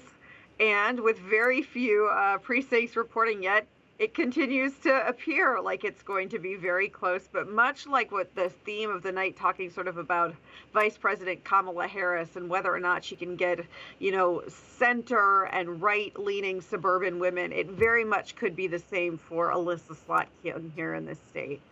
I understand you've been tracking reports of long lines around Michigan. What can you tell us on that front? Sure. Well, first we should say there have been long lines, but Michigan, this was the first presidential election where we had early in-person voting, 9 days of early in-person voting, no reason absentee voting. So more than 40% of registered voters had already voted before even beginning to see Election Day. But we have been seeing lines, but overall, things have been moving and working very smoothly, including in Detroit, in Huntington Place, where there was in 2020, probably many of your viewers will remember, pounding on glass doors and windows as absentee ballots were being processed and counted. And lastly, the Biden administration and the Harris campaign have faced criticism from some Arab American and Muslim American voters in Michigan over the administration's handling of the war in Gaza and the humanitarian crisis there. How has that issue evolved to Election Day? Well, this is what we're also watching, right? I mean, within Michigan, which is a microcosm sort of the country as a whole, there's a lot of these different demographic groups, whether it's suburban women, right? Whether it's Detroit voters or whether it's Arab American voters. And what we saw was Donald Trump becoming the first of the two candidates to actually visit Dearborn this past weekend. And so it's something we're closely watching, particularly when you consider 100,000 voters voted for uncommitted back in the February presidential primary. 100,000 votes means something in Michigan when you consider that Hillary Clinton lost the state by less than 11,000 votes in 2016. Joe Biden then won Michigan by some 150,000 votes in 2020. Zoe Clark of Michigan Public, our thanks to you for your time this evening. Thanks so much. As we've been covering in the last several months and stressing to you at home, Americans should have confidence in the integrity of this election. That is the overwhelming message tonight from both intelligence officials and election workers. For a closer look at how tonight has gone from a security perspective, we turn to Juliet Kayyem, a former Assistant Secretary at the Department of Homeland Security and Faculty Chair of the Homeland Security Program at Harvard's Kennedy School, and Jessica Huseman, Editorial Director for VoteBeat, that's a nonprofit newsroom covering voting rights. But thanks to both of you for joining us. So, Juliet, you and I spoke not too long ago about the possibility of violence, about threats to election workers and others. And we did see some hoax bomb threats earlier, some threats to election officials. Of course, many people still in line, a lot more votes to be counted. But when you look back at how the days unfolded, how prepared have we been as a system for these incidents? I think very prepared. We'll talk about the threats, which are likely Russia inspired, and they are targeting Black and minority areas in these swing states. So that's not a surprise or a coincidence. But in terms of what the reaction is, it's exactly what was being prepared for, was the potential hoax disruption, or at least a disruption that they would have to ensure was a hoax that would delay voting times, disrupt voting. And so what you saw in almost all of these instances was a quick response, a quick sweep to ensure that no one was in harm's way, a relatively fast reopening, anywhere between 20, 30 to 45 minutes, a request to a court simultaneously to ask for more time to vote. So you're seeing that now. And then get people back to vote, whether Democrat or Republican. I don't want to say it's good news. This is just, we should not be accepting this as normal. As we've seen in the nighttime hours, these bomb threats are getting faster and more furious. But nonetheless, fortunately, all of them appear to be hoaxes inspired, or at least coming from Russia, at least according to the FBI. And Jessica Huseman, we have seen very few disruptions, or at least reports about disruptions to voting infrastructure, the tabulators, the printers, that sort of thing. The actual administering of the vote has gone off, for the most part, without a hitch. Talk about what we've seen and what effect it's had on the vote. You know, I think that you are exactly right. We've seen a couple of errors here and there. There was a ballot printer error in Pennsylvania. There was some scanning issues as well, but nothing that has materially slowed down processing or anything that would allow us to question the results or or our confidence in them. And I think that election administrators are really to be lauded for how seamlessly today went from an election administration standpoint. Juliet, we know some of the disinformation that we've seen, and you referenced this a little bit earlier. The FBI has now come out and made multiple statements attributing that online disinformation to Russia. There's also reports about National Guard deployments for Election Day support in a number of states. So as people see these reports and these kinds of updates going on, is there any concern about violence or unrest moving forward, or is this business as usual? And well, it's not business as usual just because of January 6th. So there's learn from the past. So you're seeing about 18 states have deployed their National Guard. To be clear, the mission is quite limited. It's just to ensure that people are protected if people go out in the streets for lawful protest to make sure that they don't become violent. DC obviously has activated its National Guard, and starting around January 6th, all of DC will be what's called a national special security event designated between January 6th and January 20th. Those of you who live there might start to experience this a little bit now, in which that area, because of the electoral vote count, if there's any question, if there's any legal issues going on, through January 20th will be designated. These are right now not based on specific threats, especially specific threats of a mass unrest, but the night's going to unfold in ways that we don't know. And we know, Donald Trump has already alleged voter fraud at least in Pennsylvania. How do people respond to that? We don't know. Because we don't know what the vote is yet, but this isn't over. And so what you're really seeing is the pre-positioning and anticipating of what happens on the street, but also what's going to be happening in terms of the candidates. And Jessica, what are you looking for in the hours and days ahead as this vote continues to be tabulated? I think I'm really interested in how the counting goes tonight at the central count locations, especially in places like Arizona, which are expected to take quite a while. It will be interesting to see how people react outside of those locations as the counting continues into the night. As you remember from 2020, we had some disruptions in both in both Michigan and Arizona. Hopefully we won't see those again tonight. Counties and states are much better prepared, I think, for the possibility of disruption. Jessica Huseman and Juliette Kayyem, thank you both. We appreciate it. Thank you. And we have another race call to share at this hour. The state of Missouri has gone for Donald Trump. He puts that in his win column. Let's take a look at the electoral map overall. At the moment, Donald Trump with 188 votes, Kamala Harris with 99 votes. And again, that number will continue to shift. Let's check in with Laura Barone-Lopez at the Harris Election Watch event tonight over at Howard University in Washington, D.C., the vice president's alma mater. Lisa, what's the latest? What are you hearing from the campaign? Well, the campaign, again, Jeff, is still being very patient, very calm, and they are saying that, again, they are seeing good suburban support, specifically when they're looking at Georgia. Yes, Donald Trump might be up right now, but they are saying that in some of the larger suburban counties, they're feeling good. They say, the campaign says, that Harris is currently overperforming Biden's 2020 margin in those suburban counties. They're looking at ones like Douglas. They say that she's running ahead of him in Rockdale. And so that's what they're pointing to right now. And they also say that the rural turnout in Georgia is looking about what they expected. So they don't expect Donald Trump to run away too much with that rural turnout as of right now. They also say that there are late arriving ballots in North Carolina that they are paying attention to, that they say should break in their favor. So far, the campaign is being pretty calm about all this, saying that they're waiting for more votes to come in, that they are not worried at all about what they're seeing in the numbers so far. I was also, Jeff, checking in with some voters in Michigan today.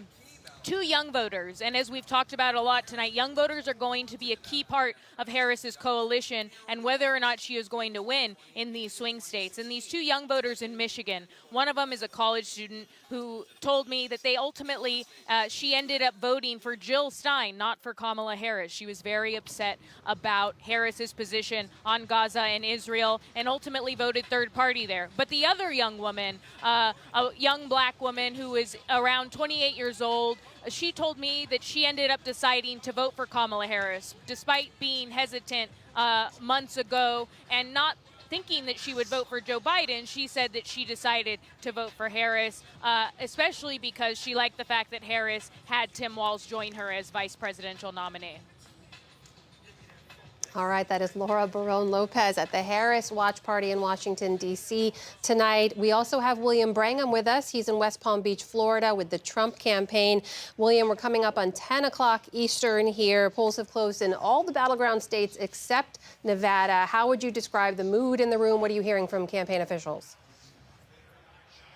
The mood here is very, very positive. I mean, I haven't been able to poll everybody here in the room, but the sense you get walking around and talking to voters is that the news keeps getting better and better and better for them. I talked with a couple of older veterans who were here, proudly wearing their military medals and insignias, who felt that Donald Trump was exactly the kind of leader that we need in a world that is at war and full of conflict in Ukraine and the Middle East.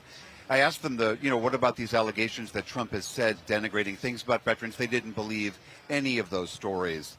A lot of Jewish voters here saying that they believe that Donald Trump's stout defense of Israel is a principle overriding reason that they want to vote for him, and they think he will deliver for them.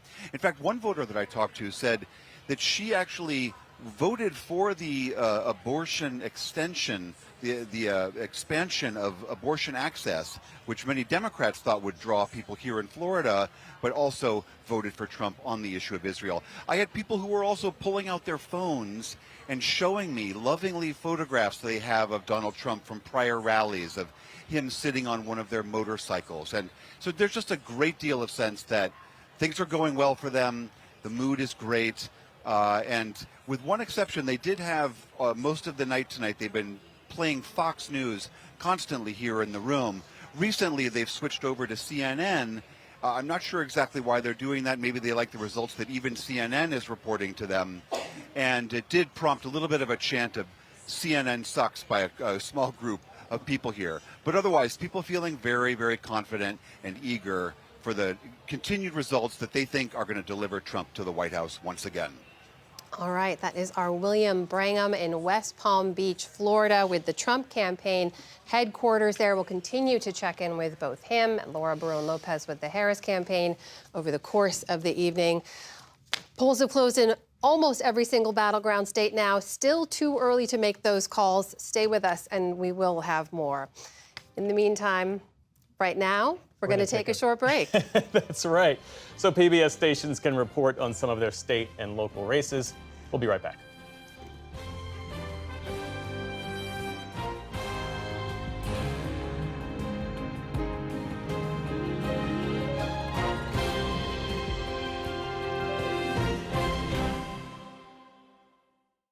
Tonight, we've been using information from Associated Press voter surveys, what the AP calls VoteCast.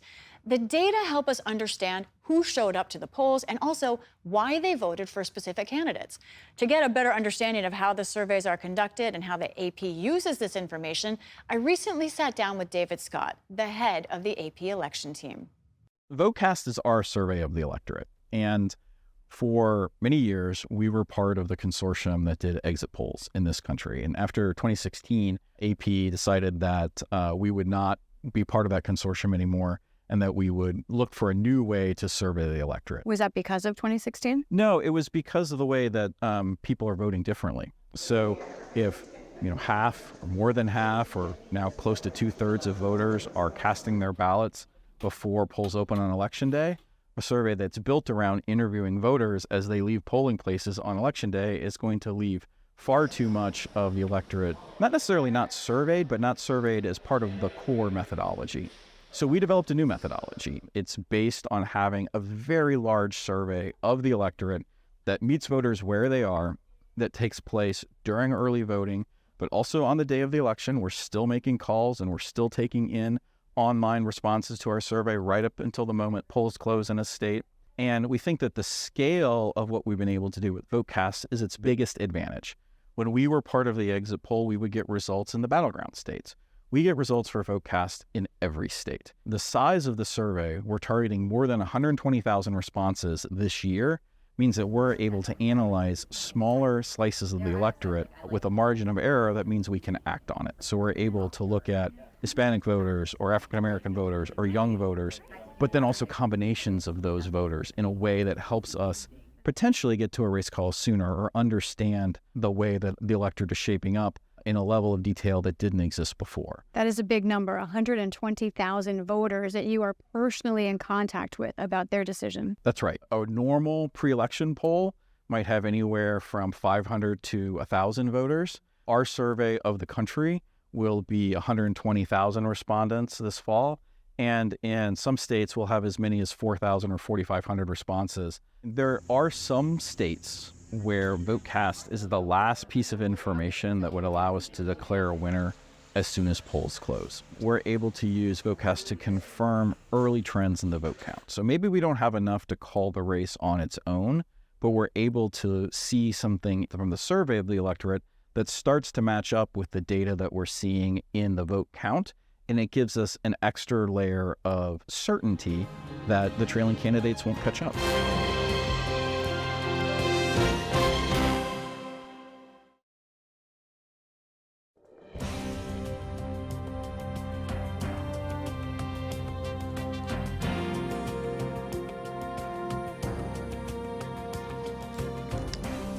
Welcome back to PBS News Special Live coverage on this election night. I'm Jeff Bennett. And I'm Amna Nawaz. It is now 10 p.m. Eastern. Polls have closed in 3 additional states. Nevada is one of the key states we're watching tonight, and that is still too early to call the race there. We can, however, call 2 other states for Donald Trump, and those include Montana and Utah.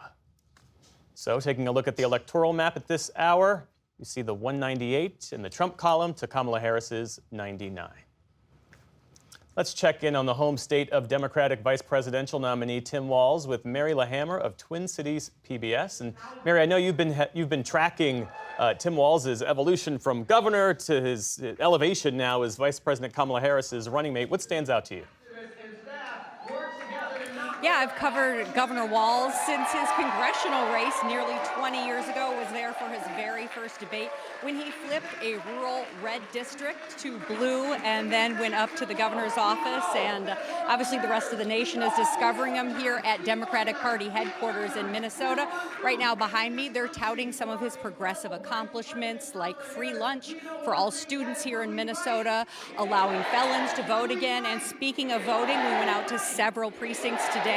Steady traffic all day and very busy tonight. A couple precincts even saying that they have perhaps record turnout. We are hearing high turnout in red and blue areas. And in Minnesota, we do have same-day registration. We often lead the nation in voter turnout, and we're looking to regain that title after slipping into second last election cycle. And perhaps the excitement for Governor Walz, his supporters, or perhaps his detractors are turning out and driving that turnout here in his home state. There are several things relevant to the governor also on the ballot. Some of that progressive agenda we just spoke about was accomplished because of Democrats having all control of state government. Well, that's on the ballot here tonight. That Democratic trifecta is up. Our State House of Representatives, Democrats only have a 4-vote margin. They'll have to hold on to several seats to retain control there. And interestingly, our state Senate is in a tie right now. And it is tied because kind of a few dominoes fell here. You might remember Congressman Dean Phillips, who ran for president, challenging President Biden, questioning his age. Well, a state senator is now running for Congressman Phillips' seat right there, so that would resolve the tie. But if Governor Walz wins, the Senate here would go back to a tie once again, and it would make a lot of history because the president of our state Senate, Bobby Joe Champion, would immediately ascend to lieutenant governor, and he would make history being the first black man to ever hold that position. And more history would be made because Lieutenant Governor Peggy Flanagan here, who has run with Tim Walz twice, she would make history becoming governor, becoming the first woman to hold that position in Minnesota, and the first Native woman to do so. So that line of succession could really set up some historic dominoes here in Minnesota. And in fact, we spoke with her during our coverage of the Democratic National Convention. Minnesota, is a real Democratic stronghold. No Republican presidential candidate has won there since 1972, if memory serves. You're at the Democratic Party election headquarters. Yeah. What are folks telling you tonight? How are they feeling about the ticket's chances tonight, the Harris-Walz ticket's chances? Yeah, as you cited, Minnesota does have the longest history of a Democratic streak here. I mentioned not picking a Republican since Richard Nixon back in 1972. Another year that stands out in Minnesota history is when another local person was on the ballot. That was Vice President Walter Mondale. Minnesota was the only state in the nation that went Democratic that year in 1984. That was the Reagan landslide. So Minnesotans in the past have kind of voted for their own. And another interesting stat about vice presidents in Minnesota, if Governor Walz wins, that would mean that 3 out of the last 6 Democratic vice presidents would hail from the state of Minnesota, where in one of the statewide races on the ballot here, Senator Amy Klobuchar was just declared the winner. She was looking at perhaps one of her closer races. She's won by huge margins before. She was facing a former NBA player Royce White on the Republican side, but it does look like she prevailed, but not the 20, 25, 30-some% margin, maybe closer to around 10. We don't have final returns there, but that's about the only major race here declared so far in Minnesota. Mary LaHammer of Twin Cities PBS. Mary, thanks so much. In the meantime, Nebraska has gotten a lot of extra attention this election year since it's one of 2 states that award electoral votes to the winners in different congressional districts. Vice President Harris is looking to repeat 2020 when Democrats picked up 1 vote there. Cassidy Arena of Nebraska Public Media is following it all. Cassidy, thanks for joining us. So we should point out the Republicans have won the popular vote in Nebraska every year going back to 1968, but Biden did manage to get 1 of those 5 electoral votes in 2020. The question is, can Harris do the same? What's it looking like this year? Right now, it's a little bit too early to call, of course, but Harris is leading right now as for Congressional District 2. You can hear some cheers in the background as more elections come in. So as you were saying, Nebraska has 5 electoral college votes, and typically we can see those splitting.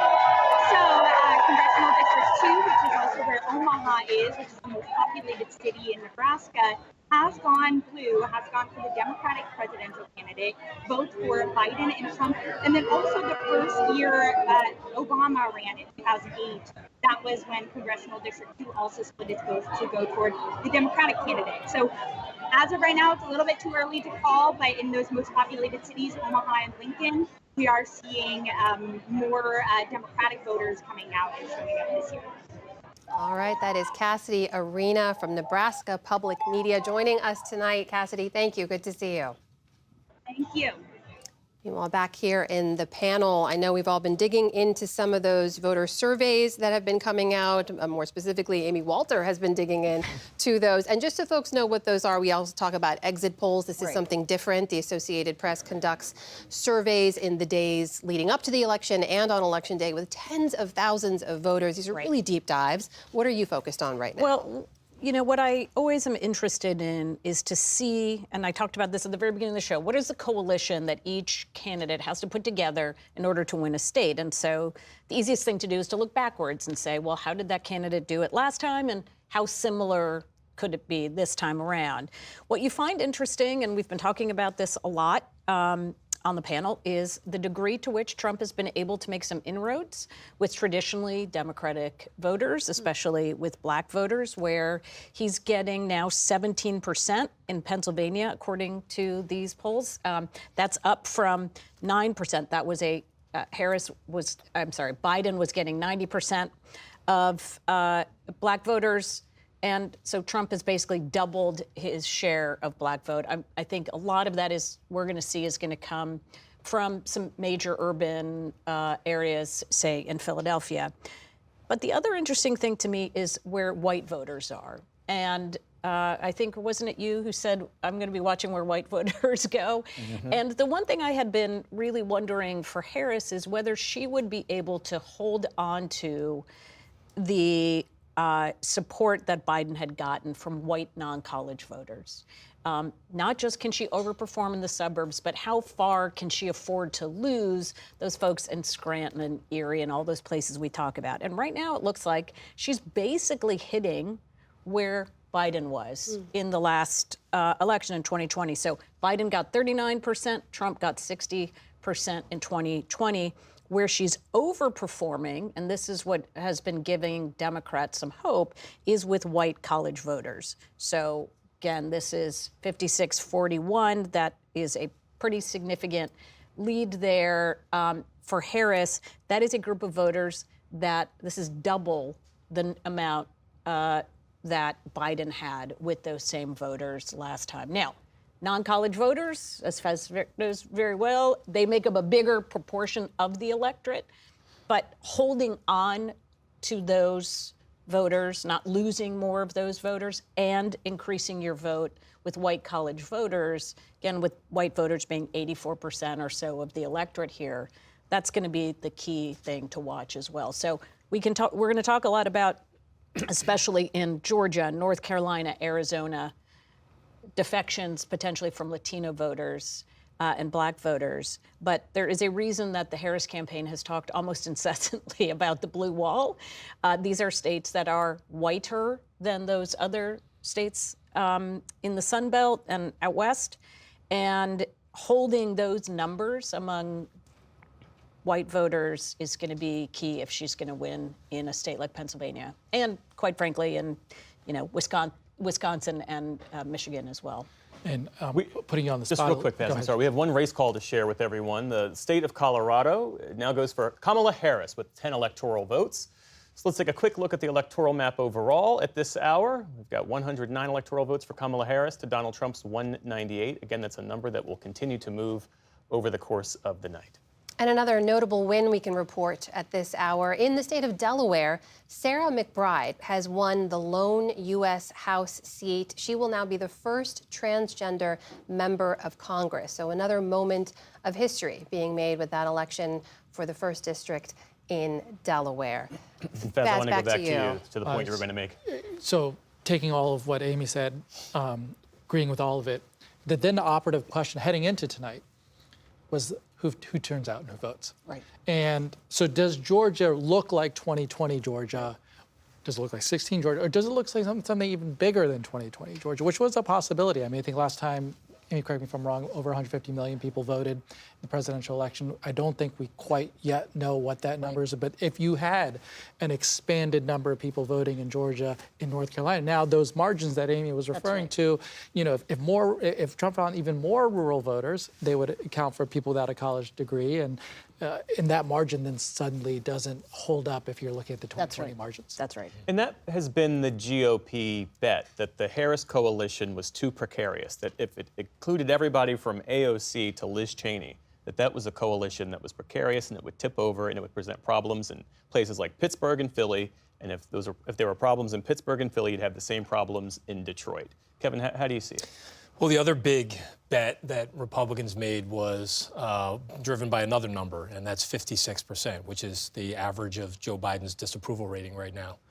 And so he's underwater right now by 17%, and that's one of the challenges and the burdens that Harris has had to have during this campaign, which is in a 107-day race to the finish line, because she entered the race at the end of July. Was she going to be able to put enough distance between herself and a president with an incumbent president with a very low approval rating? And I think that approval rating is driven largely by economic concerns. Now, yes, the economy has gotten better in the last few weeks and months based on all the macroeconomic numbers we've seen. But there has been a hangover on inflation. There's been a hangover on just the state of the economy, the direction of the country. And that's largely been shared by voters who are, working class voters, who are white, black, and Latino, and many of them younger men, I think, in some of these states. And we'll see if some of these numbers hold up. Those demographics started to come out in a way that were challenging for Harris. Judy, this issue of the diploma divide, which I know you've reported on extensively, as Amy's pointing out, it really is a defining feature we're seeing so far. We don't know how much of an impact it's going to make, but how do you look at what we're seeing? Well, as I think we talked about during the 6 o'clock hour, so many hours ago, what we specifically were looking at in Michigan was to look at the Oakland versus Macomb. Oakland, I think it's 52% of the residents have a college degree. It's 27%, 26% in Macomb, right next door. Trump won Macomb, Biden won Oakland. It's clear. I mean, Harris has been campaigning in Oakland, and both campaigning in the Detroit area. But Democrats do think, as Amy's been saying, that there is an opportunity for them with specifically white college-educated voters. And it is a complete reversal from where we were several decades ago, when Democrats were the party that represented the union workers, the blue-collar workers. Republicans were the party of the college you know, the college grads. That's changed. It's moving even more rapidly now in that direction, and Democrats are trying to take advantage of it. To Fez's point a minute ago, it is painful for some Democrats who don't want to say, you know, we're not walking away from blue-collar workers, but hey, if we see an opportunity here, we're going to take advantage of it. I mean, it's a moral responsibility for both parties. Like, high school-educated grads die 8 years younger than college-educated grads. They're 5 times more likely to die of opioid addiction. They have more obesity. They obviously earn a lot less. If you look at the social life of high school grads, many reports that they have no friends compared to college grads. They're less likely to go out to be involved in churches or hobbyist organizations. The education gap at 8th grade right now between affluent and non-affluent families is bigger than between whites and blacks in the end of Jim Crow. There's just a chasm between these two Americas, and it's a moral responsibility of both parties to figure out what to do about it. Now, I thought Joe Biden had one job. That was to funnel money to high school grads, and he did a good job of that. The infrastructure bill, a whole bunch of the spending he did went to basically high school grad Republicans, and he got no credit because of inflation. But I thought he did what he was assigned to do by the country. But so far, the events have not, and I think they will eventually, but they have not yet redounded to the benefit of the Democratic Party. Why didn't he get credit for that, John? Well, yeah, both of you, actually. Go ahead. I don't think he got credit for it because, I mean, it's not like they didn't champion what they were doing. Sure. I think, you know, we in our profession don't cover it. It's boring. You know, great, another project in another state. We don't cover it. So that's why I think he doesn't get any credit. And then also, I'm sorry, David, but also when someone like the vice president goes out and campaigns and says, you know, here's all this stuff that we've done and I'm going to continue to do it, you know, she gets criticized for it. Everyone hears the criticism, oh, you're not separating yourself from President Biden, but no one hears what she's saying, and that is exactly what David was talking about, the things that they have done. If I could just interrupt very quickly, this reminds me of the trip we made to Steubenville, Ohio, about a year ago. It used to be thriving steel town. Of course, that ended some time ago. We spent a lot of time talking to people at a food bank and interviewed, I will never forget, we interviewed a couple, spent a long time talking to them. He's earning pretty good money. She can't work anymore. They have 2 children. The bottom line is they just don't make enough money to put food on the table. They were not aware that federal money coming in through the infrastructure, through the Inflation Reduction Act was building a new wing on their high school that was going to focus on STEM, on technical education for high school students, to David's point, and that there was other money coming into the community, but they didn't know it. And that gets to the whole question of what's happened to local news media, which is another whole subject we're aware of. But people don't, you know, to your point, they just don't know. Yeah. There's something deeper, I would say. It's not just policy.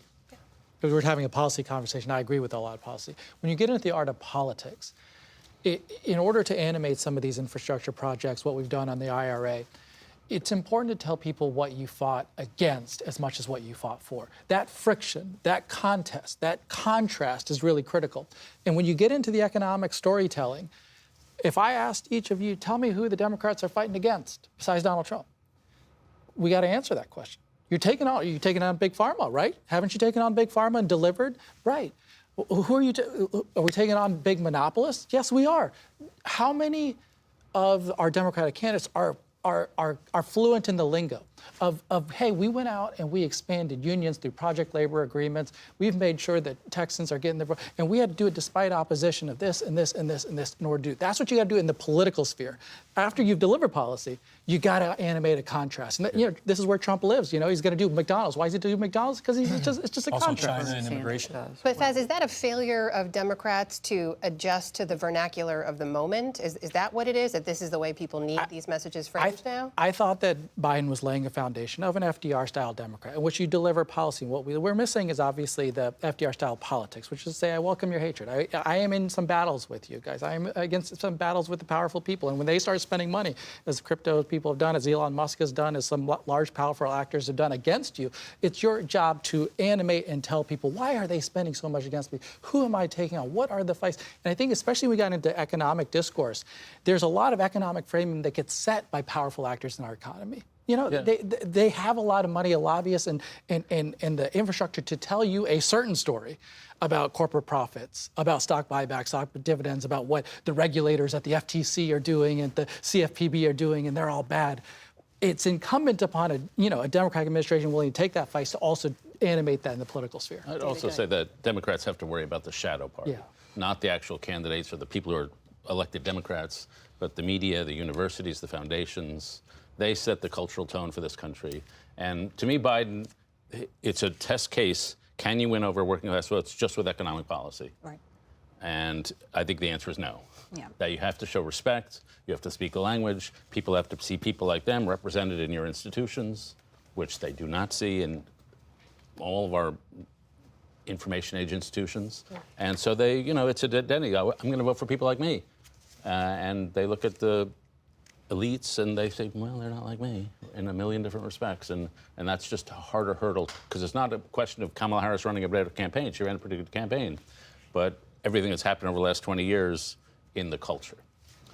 Let's bring in our Stephanie Sy just for a moment and get a picture of what's happening in Arizona. Stephanie's in Phoenix for us. And Steph, I understand you have some information about the vote count in Maricopa County?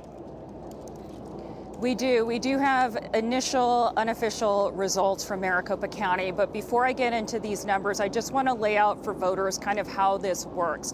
At 8 p.m. local time, we got a big drop from Maricopa County. This represents about 55% of the total vote in Maricopa County. So why do we have this count so early? Because a lot of people in Maricopa County vote early. So the numbers I'm about to describe to you involve 1.1 million ballots that have been tabulated.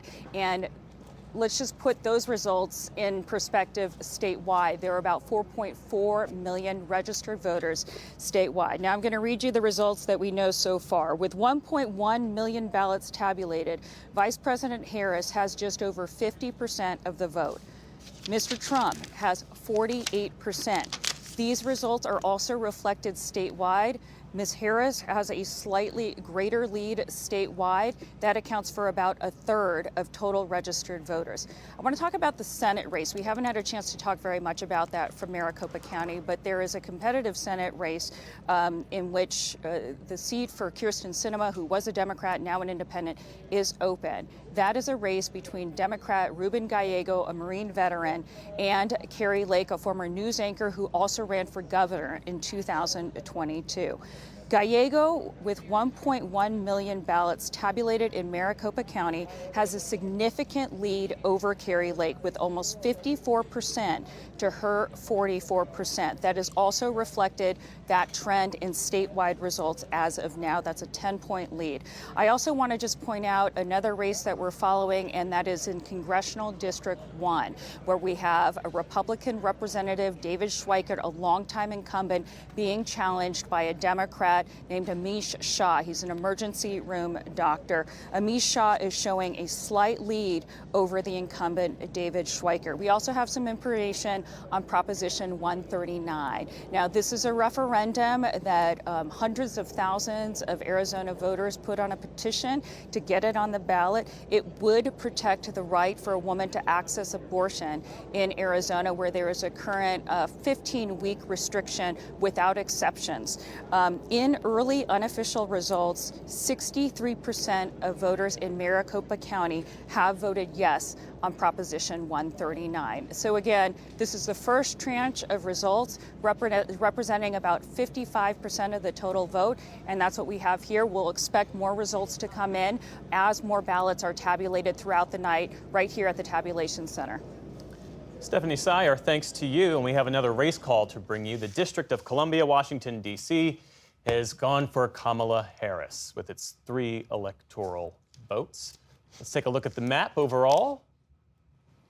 We've got 112 for Kamala Harris to Donald Trump's 198, a number, again, that is moving throughout the night. We're, of course, still waiting on race calls in a number of those battleground states. Arizona, where Steph Tsai was reporting from, among them. Let's turn now to Lisa Desjardins to take a deeper dive at some of what Stephanie was reporting there. Lisa, over to you. Hi, lots to talk about. We are getting more and more results in. This is Maricopa County, as you saw on the graphic there, but I want to spend some time talking about the results she gave. This is exactly what Stephanie Tsai was talking about, but with rounding. So Trump rounds up to 49, Harris at 51. Let's see historically where these two candidates sit right now. This is a place where, at the moment, Harris is outperforming both Joe Biden and Hillary Clinton. But of course, it is still very close. The early votes could have favored Democrats. Don't know, but we're gonna have to wait. This is a close race, but right now this is potentially good news for Harris in this key county in Arizona. But as I say, guys, we're getting so many results. There's so much to talk about. And what I see in some of these maps is potential tipping points, tipping point moments in the election. In Georgia right now, we have 88% of the vote in, Donald Trump up 51 to 48. So I want to look at some of the counties here because two things are happening at once. Harris is doing very well in these counties around Atlanta. Look, there's DeKalb County. Look at how she's doing. She's outperforming Hillary Clinton. That's what she wants to do in this giant population center, suburb, and there with Atlanta. This is good news for Harris. So why is she behind right now in Georgia? Let's look at some other counties in the rural parts of the state. Here's Donald Trump in Peach County. This is sort of a medium-sized rural county. Look what he's doing. He is not only outperforming last year, or 2020 and 2016, but he is outperforming it by a lot with 67%.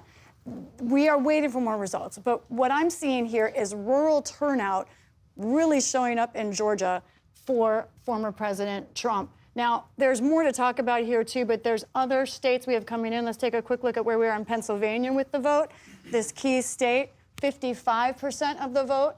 Trump is up 51 to 48, but we do have some big counties to come in still. And let's look at the percentages here. Philadelphia, only 45% of the vote in. This is a place where you see Harris running up the total. There are thousands more votes for her here that have not been counted yet. So even though it's close, there are some big areas still to come in here in Pennsylvania. Let's talk about Wisconsin's Senate race. Also something that I think is important to talk about because look at this, guys. 1 point in Wisconsin. One thing I've noticed here, a lot of you folks know about these swing counties. Look at this, Door County and also Sauk County. These are two counties that voted for Trump in 2016, Biden in 2020. Look where they are right now. Door County, 76% of the vote. Trump is up. Also look at this, Sauk County. Trump is up by a lot. Let's compare that historically. Look at how well he's doing there. He's beating his performance in both of these two races. So when I talk about tipping points, this is what I'm talking about. Still waiting for half of the vote here, but it's a moment of momentum right now. Could change in Wisconsin for Donald Trump. Notice this, Senate race, 49-49 essentially. Tammy Baldwin, the incumbent, critical for Democrats to hold on to the Senate. Right now, she barely has a lead. Michigan, the presidential race, dead heat, 49-49. And I want to pay attention, remember those numbers, to the Senate race there. 49 for Alyssa Slotkin, 48 for Mike Rogers. What we're seeing in these races is the Senate candidates, the Democrats are tracking with Kamala Harris. They're not outrunning her, which is what Democrats wanted to do. The one exception is what Stephanie talked about in Arizona, where Ruben Gallego is running ahead of the pack there. Nebraska, guys, hold with me another minute. I promise it's going to be worth it. Nebraska, we see Donald Trump has been declared the winner of the state of Nebraska, but we all know that this one electoral vote here around Omaha is critical. And the most recent results that I saw had Harris 55, excuse my handwriting, my nuns who taught me in Catholic school, and we see Trump right here, 44. So she really is on her way to winning this electoral vote. But watch this, because this Senate race in Nebraska, Republican incumbent Deb Fischer, right now down to Dan Osborne, who has never been in politics before, a mechanic. He had never been to Washington before this year. He is not in any party. He doesn't call himself an independent either. He's someone who's running against what he sees as the Washington establishment. And right now he is winning this race. This would not mean an additional Democrat in the U.S. Senate should he pull this out, but it would mean one fewer Republican. So that is something Democrats are praying for as they see problems in these other races. We knew this was going to be an incredibly close and exciting race, and yet we have another potential historic twist that you really couldn't write about. You couldn't imagine it, but this is where we are right now in Nebraska. Back to you. Lisa Desjardins, I have to say, I think your Catholic school nuns would be very proud of you this evening. You know, one issue we haven't talked about yet, Kevin and Faz, is transgender rights. And I raise it because the Trump campaign and allied entities has spent more than $20 million on TV ads in battlegrounds attacking Kamala Harris on her past stances on transgender rights. Now, this might not be a top priority issue for most voters. In fact, most voters say it's not. But the bet from the Trump campaign seems to be that more people will be swayed in this cultural war issue to vote with them, to see their side of things. Do you think that's a resonant issue that might really penetrate in this race? I think it is, and I think it's it was, again, another big part of the Trump playbook and the Republican playbook overall, which is to paint Kamala Harris and Democrats as out of touch with sort of mainstream values, out of touch with out of touch with people on this particular issue, and sort of more representative of a West Coast. You know, you heard it over and over, right? San Francisco liberals were going to take the country in the wrong direction. And it was something that I think is leading to a lot of some of these things, as David pointed out earlier, some of these redder states getting redder. We are seeing a little bit of a clash of political civilizations in some of these areas. And a lot of folks, you know, forget about the economics and forget about the policy issues, the policy details. A lot of these folks feel that Trump and the Republicans speak more strongly to those issues than the Democrats do. Well, I wouldn't say forget about the economics, because I see them as class-based issues too, in which they're trying to suggest to people that Kamala Harris cares more about this issue than she does about the economy. Right. It's part of the message. And if you think of somebody like Dan Osborne, for instance, I've been involved with helping him way back when, and for early part of this year, felt strongly that he'd have a good chance, because what's unique about him? Well, obviously he's running as independent, but what's unique about him is this is the guy who led his Kellogg's workers on strike during the midst of the pandemic in 2021, when they felt they had worked 70, 80 days straight, never got any pay out of that, never got any raise, and he leads them on strike, and they successfully get a wage increase. Then he turns it around and says, I'm going to run for Senate. Everyone knew and understood that Dan Osborne is running because he wants a government to function for working class people. It was the number one thing on everybody's mind. He made sure it was clear, and while I might disagree with you on this thing or that thing, I am a working class candidate. And as we'll see, regardless of outcome, that overperforms. You're going to have a chance. And it should be a recipe, hopefully, to Democrats across this country. You can compete in a place like Kentucky, Tennessee, Montana, whatever it might be, if you have this kind of credibility, this kind of language, this kind of message, this kind of push. But if he'd had a D after his name, could he have gotten this far? You know, That's what I wonder. I don't know. Even with the message. I don't tend to think that you'd have as much of it. You'd have some discounting. Yeah.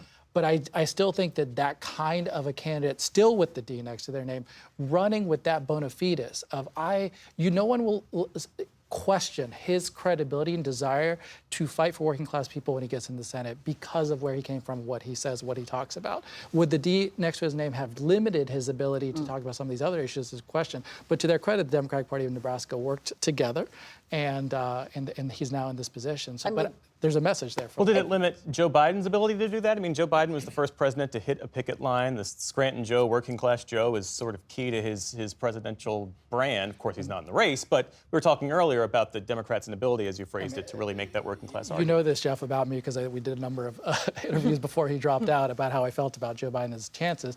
Obviously, I think he got to a place of age and questions of mental acuity that limited his ability to be an effective candidate. But if we were able to rewind the clock 4 or 5 years, that Joe Biden running again, I tended to believe, because he had established the basis for himself on this question that you're talking about, the credibility of fighting for working class people, restoring pensions for Teamsters, going to the picket line, fighting for UAW workers, that it would have benefited him and helped translate some of these margins.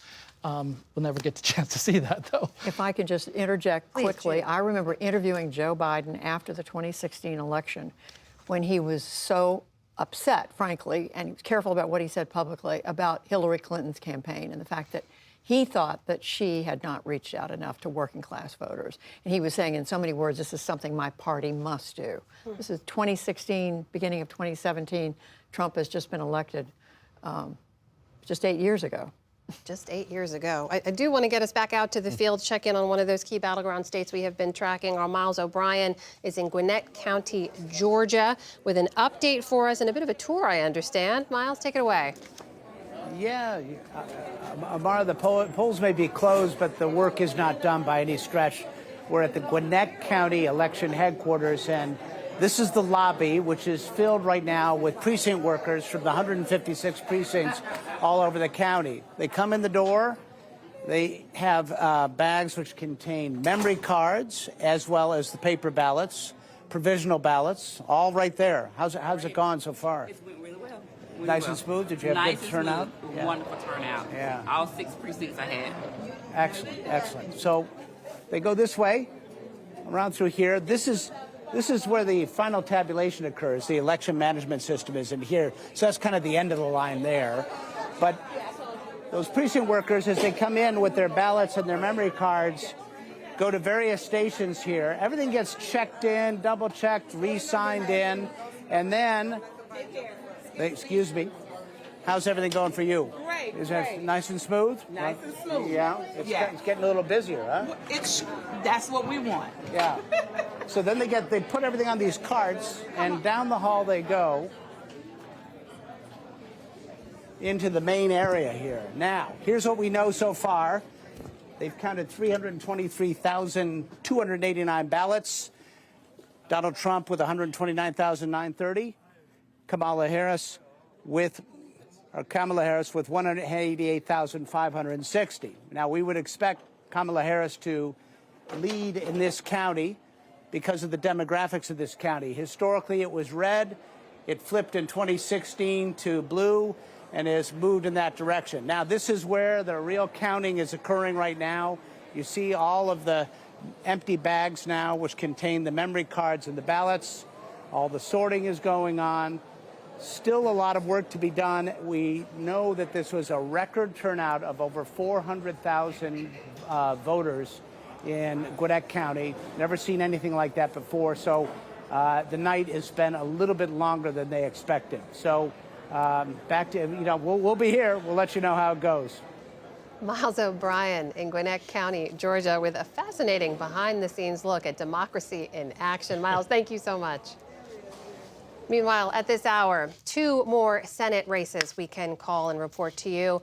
Republican Josh Hawley wins re-election in the state of Missouri, and Republican John Curtis wins in Utah, taking over for Mitt Romney there, of course. Both of those are Republican holds. So when you take a look at the updated Senate map, of course, control of the Senate is up for grabs tonight. 48 seats for the Republicans, 36 for the Democrats.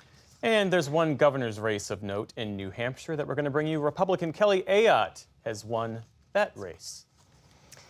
Meanwhile, we know Democrats' hopes to maintain control of the U.S. Senate hinge on Montana and keeping Senator Jon Tester in his seat. Anna Rao of Montana PBS is following that race tonight and more. She joins us now. So, Anna, Jon Tester here is fighting for his 4th term. It's being challenged by Republican Tim Sheehy. We know Republicans have been targeting this seat. Tell us about the race and where you think it might go. Well, it's hard to say, of course, right now, but I can tell you the things that we're watching tonight. We're watching that voter turnout number. In previous years, Jon Tester has managed to pull out a win against some pretty strong Republican candidates, even popular Republican candidates in the state, with the voter turnout hovering around 72, 71%. And they've usually been election years where there wasn't a president at the top of the ticket.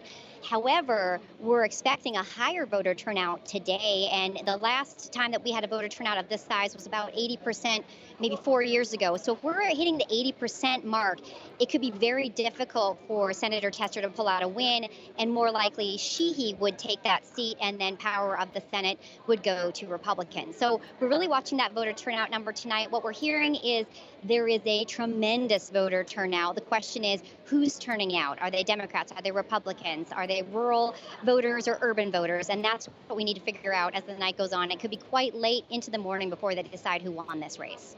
And Anna, over the course of this race in particular, we've seen Senator Tester really distance himself from President Biden, from Vice President Harris. He'd skipped the Democratic National Convention as well. How did that go with the voters? How were they looking at this? Well, I think voters have always liked Jon Tester. He's a local boy, native son, Big Sandy. He's a dirt farmer. He is a Montanan through and through.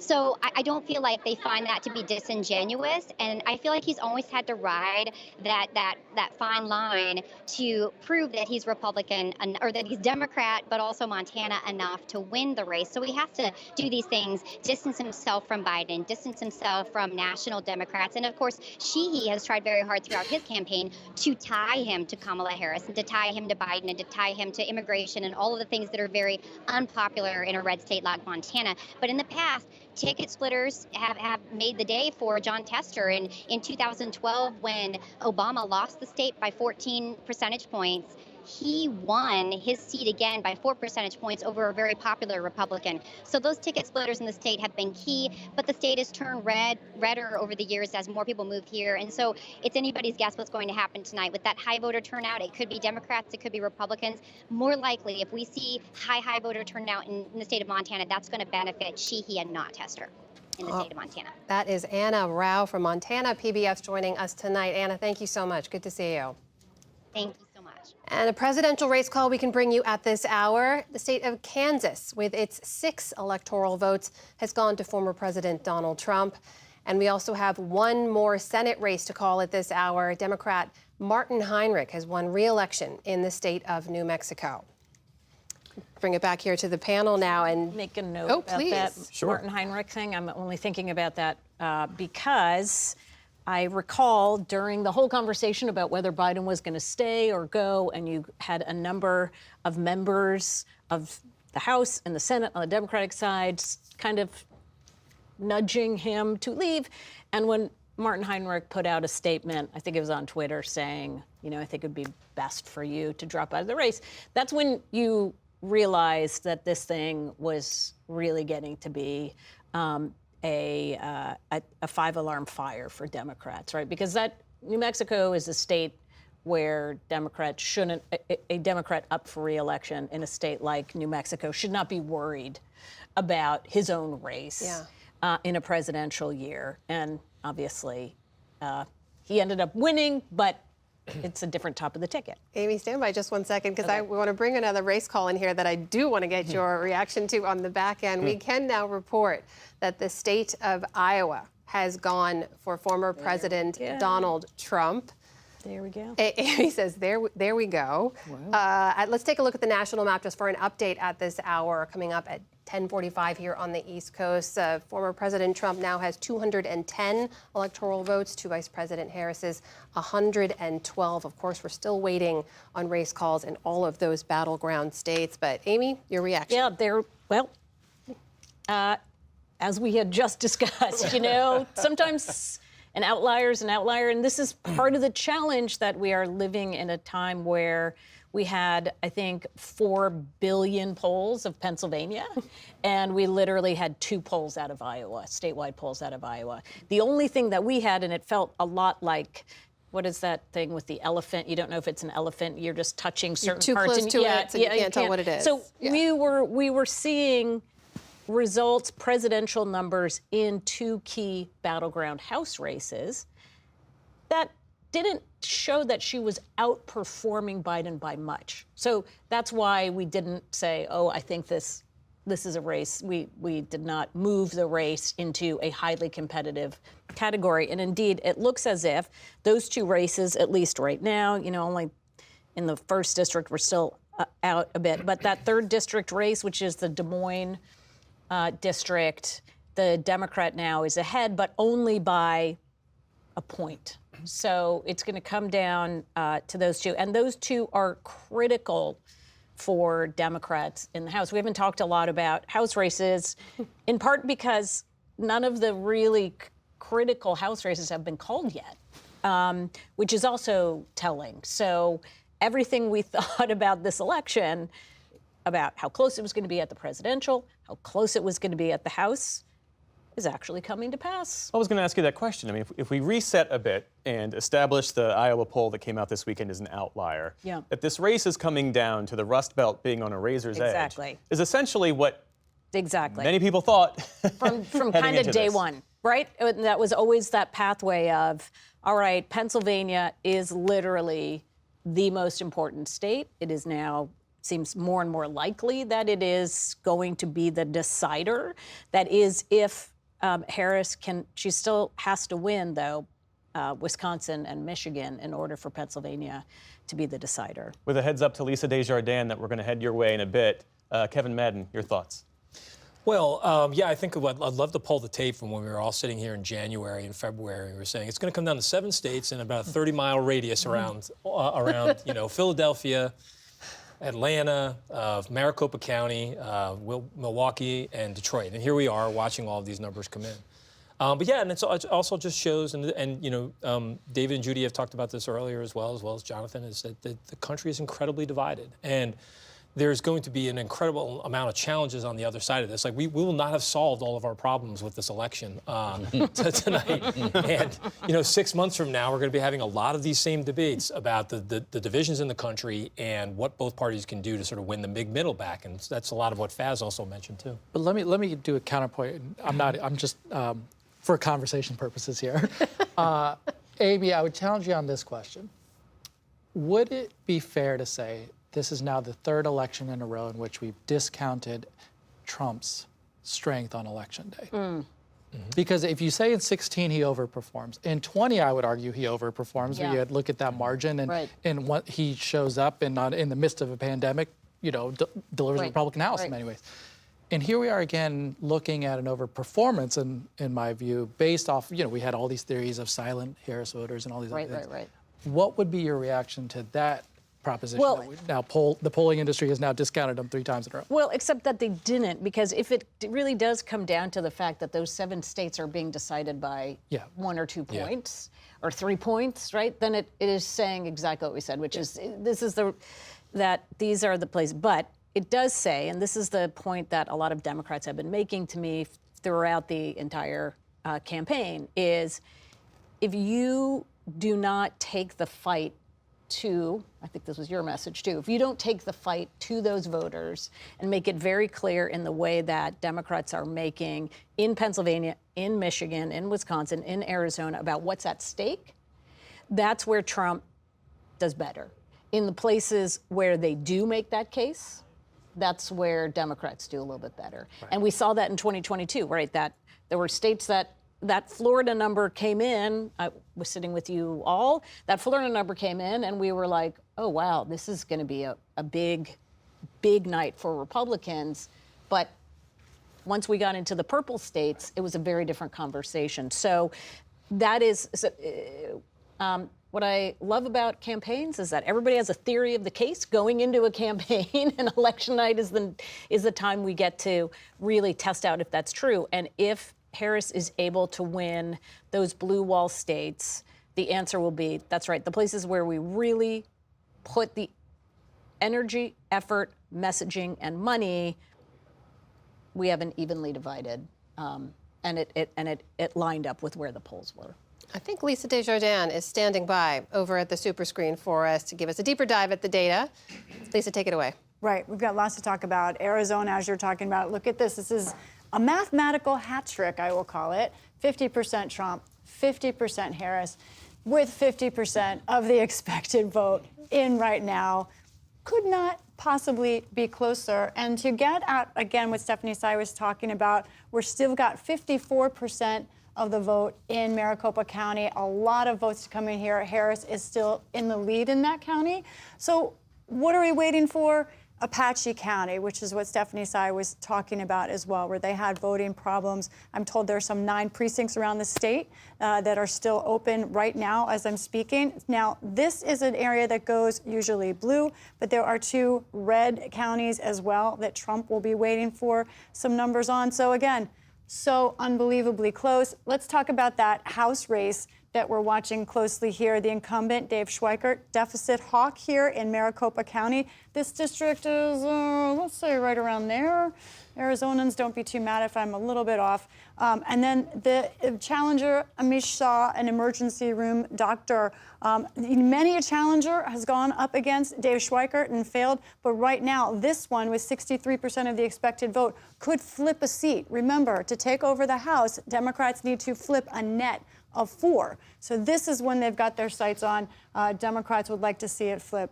Now, Pennsylvania, where are we? 63% of the vote. And we have a very slim lead for Mr. Trump. But look at where we are in Philadelphia. There's still a lot of votes to come in there. 56% report in there. Chester County. This is an area that in the last couple of cycles has gone blue. Only 11% reporting. I know my sister did vote there. I don't know if her vote has been counted yet or not, but the point is that this is a place that Democrats would be looking to gain some more. Let's talk about House races. I know you guys were talking about that. There's a lot of interesting things happening in Pennsylvania. This is a race we've been watching. This is Pennsylvania's 7th district, right over here, kind of on the eastern side, over there in the Lehigh Valley. Ryan McKenzie, the challenger, is right now ahead of Susan Wild, 66% reporting. So this is a problem for Democrats, good news for Republicans. However, a different story, not too far away in Pennsylvania's 10th district, somewhere kind of around here. Janelle Stelson, former TV news anchor, well-known in the district, is beating Scott Perry, who's well-known nationally, former Freedom Caucus chairman. This campaign was all about democracy, all about Scott Perry, his role in January 6th. Right now, he is down, but of course, just 60% reporting. This could be another +1 for Democrats. Then let's look in Iowa, not at the presidential. I know it's been called, guys, but instead, this is the district right here, Iowa's 3rd district, Des Moines, down here, kind of like that. Oh, so messy. I'm sorry about that. But Lenon Bacom right here is winning in his race against Zach Nunn. He's the challenger. This is going to be close. This is a very close race. But right now, some things Democrats like to see. So where are we right now in Virginia? In this race we've been following, the Democrat is up. Ohio, Democrat is up. Right now in Pennsylvania, no, the challenger is up. So that's a -1 for Democrats. Then we have here in Iowa, however, a +1 from Bacom. And then the rest of these races, we're waiting to get a few more results. But the House, just like everything else tonight, guys, it's close. All right, Lisa Desjardins, our thanks to you. Let's check in with John Yang, PBS News Weekend anchor, who is at his post in Allegheny County, Pennsylvania. John, I understand there are some problems with the vote count in Cambria County. Is that right? That's right. Cambria County, they had the problems early on. The judge extended the voting hours for 2 hours. Some of the ballots couldn't be scanned by the machines once they put them in. Once the voters marked them, they put them in the machines, and the machines couldn't read them. They got some the IT people out. They got all sorts of people out. It turns out it has to do with the way the ballots were printed. It has something to do with the ballots themselves. Now, there are several options that the Board of Elections there has. They've chosen to count them by hand. So this will make that Pennsylvania's count go even longer. By the way, that's a county that Trump won last time plus 37 by 37 percentage points. Now, there's also going to be, on the question of counting, there was a law passed a couple of years ago here in Pennsylvania called Act 88. It gave counties money for new high-speed machines and that sort of thing to make the mail ballot count go faster. One provision of that is that it requires, if you took the money, it requires the county to go through the night, to start counting by at least 8 p.m. and to keep going until you finish. So Philadelphia is going to have to keep going until they finish their mail-in ballots. Another thing I want to talk about is their bomb threats. The bomb threats that were started in Georgia have now reached Pennsylvania. These were email bomb threats. It affected a number of counties: Bucks County, Chester County, Delaware County, and Philadelphia. 9 polling places were hit by were targeted. In Westchester, the Chester County Government Building, in Luzerne County and Wilkes-Barre, the same thing where they were counting ballots. And that in each of these cases, they did close down for a sweep, but they did secure the ballots, and with sheriffs or police there to make sure that everything was done right, and that the ballots were indeed safe and not tampered with. So this race in Pennsylvania is going to take a long time, but not so much because, partly because of it's going to take a long time to count, but also it is just so close. If it's so close that it comes down to overseas military ballots, that could be a longer time because those aren't due. Those can come as late as a week from today. All right, that is John Yang with an important message we should stress. The closer it is, the longer it will take. That's just the process unfolding. John Yang reporting in Pennsylvania for us. Thank you, John. David, I'm going to ask you to weigh in as we reset heading up on the 11 o'clock hour here on the East Coast. This conversation we were having earlier about pretty much being exactly where we thought we might be several months ago when it comes down to which states will matter and when. You agree with that? A little, Yeah. mostly. Yeah. But I do think Trump is overperforming.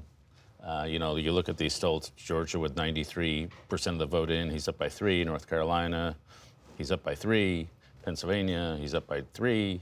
Michigan, he's up by 4. Wisconsin, he's up by 2. So that looks to be like overperforming. In Ohio, we talked earlier in the night about Sherrod Brown. He's in real trouble. So, I think he won Texas by certainly more than I expected. So you'd have to say that his strength is bigger than I thought it was.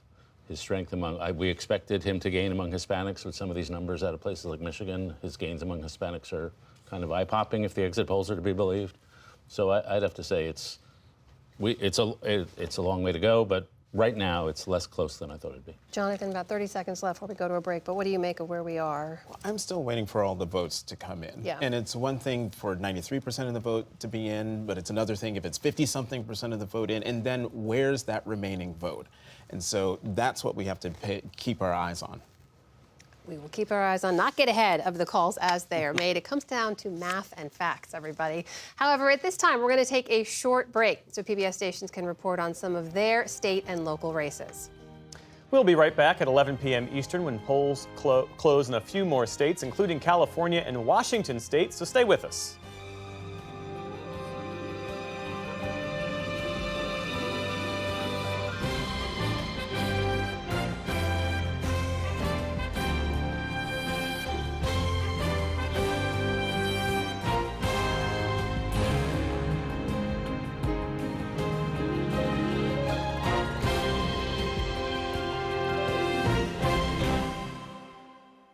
The first goal of the Associated Press when calling winners tonight is to be right. But what happens when some news outlets are calling some races faster? Do competitive pressures enter the equation? And more importantly, does that difference in race calls create space for misinformation to creep in? Here's more from my conversations with David Scott, head of the AP election team, and Washington bureau chief Anna Johnson. How much pressure is it when you see perhaps some other news outlet has made a call? Do you see that? How do you feel that? How do you reckon with that? It's one of the things that we've actually changed. In past general elections, we were very disciplined about not worrying about what the networks have done and only focus on our data, on our analysis, so we wouldn't get distracted. But one of the things that we realized is we need to be paying attention to what they're doing because misinformation can creep in where there's a gap in information. So the networks have called a race, but AP hasn't, or AP's called a race and the networks haven't. What's going on? And often it's nothing more than they were looking at one thing and we were looking at something else, and then we'll switch places. And so you sort of get to 270 roughly at the same time, but your path might be a little different. But in those variations, there is the potential for misinformation to come in. So now we're much more open about keeping tabs on what the networks are doing and how our race calls are faring, not because we want to be fast from a competitive standpoint, but we want to make sure that we're complete and we're not allowing misinformation to creep into the It's ecosystem. a flag that you can yeah, check. absolutely. Yeah. That like something might be going wrong when in fact we might just be focused on another state at that given moment. Accuracy is the utmost important thing. That's on our race calls, but that's with everything that we do. Any kind of news story, it's to be accurate is ultimately the most important thing all of the time, to never waver in that. And that speed, well, important. We are the Associated Press. We're known for our breaking news coverage. We're known for being fast. We need to be fast. In a world in which there's so much misinformation out there, so much room for gaps, and when you have gaps of information, that's where misinformation spreads the most. Being fast and being speedy is really important, but never that speed outweighs accuracy. If you get it wrong, it's really hard to correct that. You have to be right, and so ultimately that's the most important thing. You mentioned misinformation. Can you talk about how you think the AP's role and what you think the environment is in terms of misinformation specifically around elections right now? I mean, there's obviously a lot of misinformation out there about a whole myriad of things involving elections.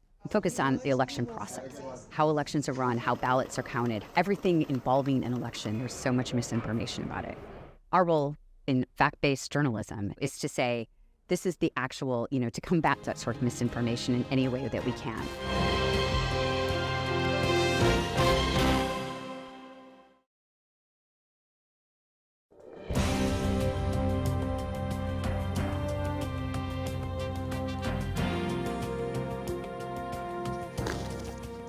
And welcome back to PBS News special live coverage on election night. I'm Amna Nawaz. And I'm Jeff Bennett. It is 11 p.m. Eastern, and polls have closed in 4 more states.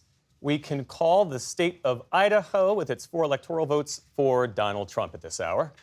We can also call the state of California that's gone to Vice President Harris with its 54 electoral votes, as well as Washington state with 12 electoral votes. Oregon, however, is still too early to call. So this is a look at the updated national electoral map. Former President Donald Trump with 214 to Vice President Harris's 179. A short time ago, House Speaker Mike Johnson was speaking at a watch party in his home state of Louisiana. He struck an optimistic note for his party's chances tonight. Take a listen. I think in a little bit we're going to go to Mar-a-Lago, I think, and be down there with President Trump. But I think at the end of the day, at the end of the night, when they tabulate all this, I am very hopeful that we're going to have not only a larger majority in the House to make my job easier, but we retake the Senate and the White House as well. I think that's what's going to happen. All right, let's shift our focus back to our panel. And we should say, Amy Walter, that there's no data right now to suggest that what the speaker said is actually going to happen, that the Republicans will have a larger majority. We just don't know enough to know that yet. We don't. And in fact, everything that we're seeing right now sort of lines up with what our expectations were. Nothing has been out of the ordinary. So it has really been all about these 22 to 25 seats. None of them have been called yet. It'd be great if 1 or 2 could. But right now, they're sort of lining up where we expected. And if those break disproportionately for Republicans, then yes, they could expand their majority. But it would not be a majority that is, like, huge. It would get, like, maybe an 8-seat. Or instead of what they have a 4-seat, or a 9-seat instead of a 4-seat, right? So it's still, it seems like where we're headed right now is a single-seat majority. Whether that's a Democratic or a Republican, we don't know. Really? Yeah. Wow. Not single seat, single digit. Single digit. Single digit. Sorry. Okay. It's very different. Yes. Important clarification. It's 11. Trying to get my words out. Understood. Yeah, we're still going to get the coffee flowing at the desk. Seth, what are you paying Yeah. closest attention to at this hour, both in terms of the balance of power in the Congress, but also in the presidential race? Well, the blue wall is called the blue wall for a reason. Yeah. And we are living the blue wall. It's the blue wall or bust, looks like, for Kamala Harris. And we'll take a little while to figure out Philadelphia vote, obviously, for Pennsylvania, and see how close that is as we get later into tonight. And then the margins in Michigan and Wisconsin. Kevin and I were just talking about it. I feel fine about Michigan and Wisconsin. So Pennsylvania, we'll see how it goes at the end here. Well, I still think you have to look I think you have to continue to look at Wisconsin and Michigan. The blue wall is very tenuous right now. Also, I think in the House, some of these House races I'm looking at too, that we're not really getting a very clear picture. I think Amy's right. We're going to end up looking at a very slim, razor-thin margin in the House. I mean, some of the the majority right now for Republicans goes through bigger, better performances in some of these suburbs in New York. And right now I'm seeing, like Mike Lawler, for example, is in the Westchester, Rockland area is probably doing a little bit better. But we're not seeing it maybe across some of these other districts and some of these other areas. I want to return to control of the Senate, too, because we haven't talked a lot about that. We've updated on a few of the races. But, David, the Arizona Senate race caught my attention earlier. Ruben Gallego against Kari Lake, who's a staunch election denier there. And so far, with a lead for the Democratic candidate there. How are you looking at that? Yeah, somebody said recently, we're not having a campaign, we're having a census. And what they meant by that is demographics is destiny. But candidate quality still matters. And I would say Kari Lake is a pretty flawed candidate.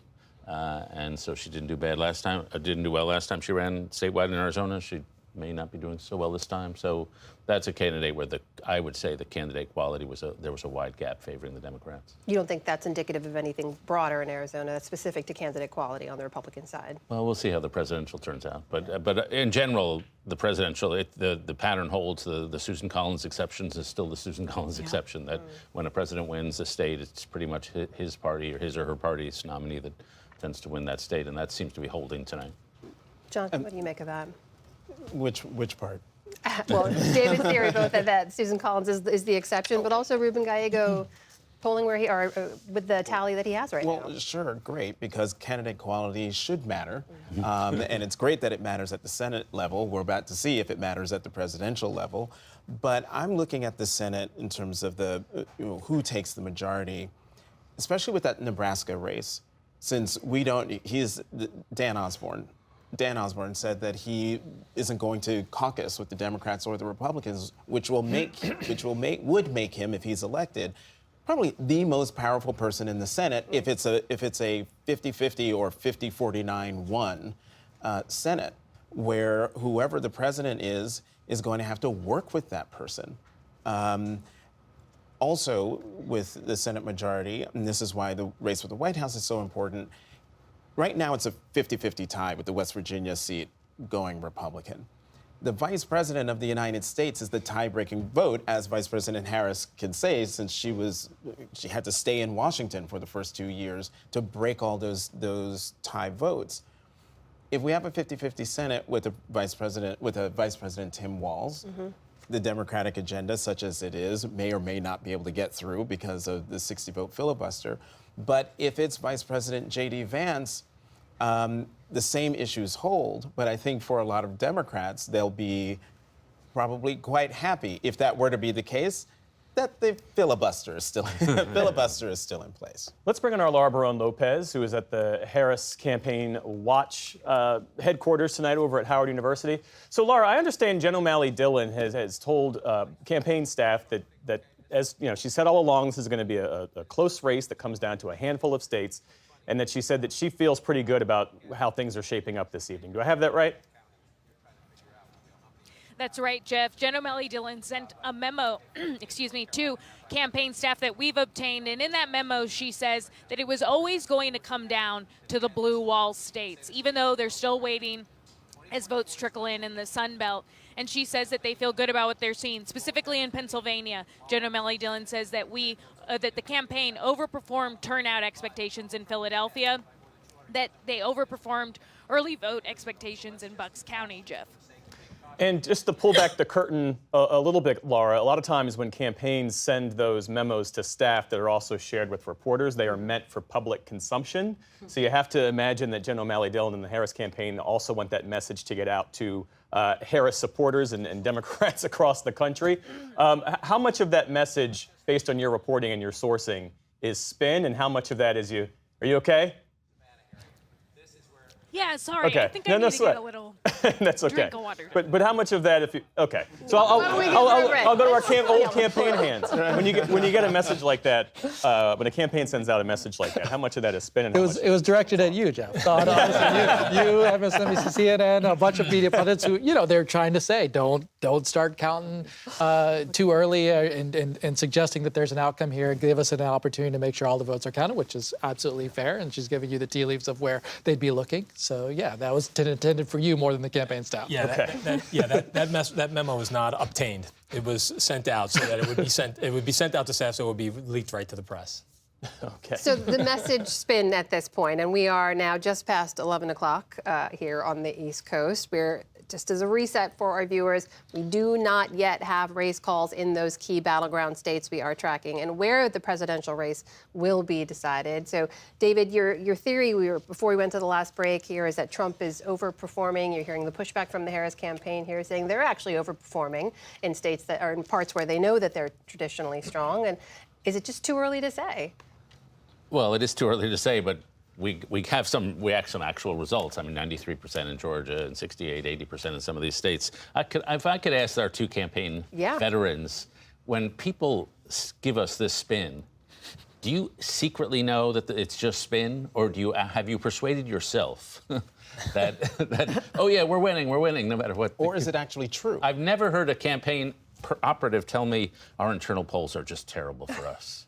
It's always our internal. Correct me if I'm wrong. I'm not hearing we're winning. I'm hearing we think we're doing well where we thought we would do well, but it's still too early to say. And in some cases, it is. We still know the large metro areas, which tend to come in later and in larger batches, will tend to break Democratic. Right? Not to get ahead of where anything is. But David, I didn't hear a ton of spin, but maybe the one thing that I did hear, if we get Laura back, is that it was always the blue wall, right? That wasn't always the blue wall. We obviously, I mean, even just yesterday, I think David Plouffe was suggesting that we obviously a path to victory in all 7 of the battlegrounds. That obviously isn't going to necessarily be the case. But the blue wall is really critical. There's no doubt that Democrats have focused on it all the way through. So I'm not sure it's a ton of spin, but certainly maybe a reframing of the evening right now. Well, I would say, David, a lot of it is self-medicating. Campaigns. But you also have to remember, like, all of these campaign operatives have invested, in many cases, 2-3 years of their lives to just, you have to, and particularly Jen O'Malley Dillon as the leader, has to send a message to everybody that we are going to fight until the last minute.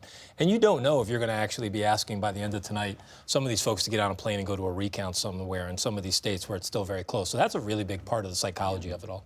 Laura Barone Lopez is back with us. So, Laura, pick up where you left off, if you will.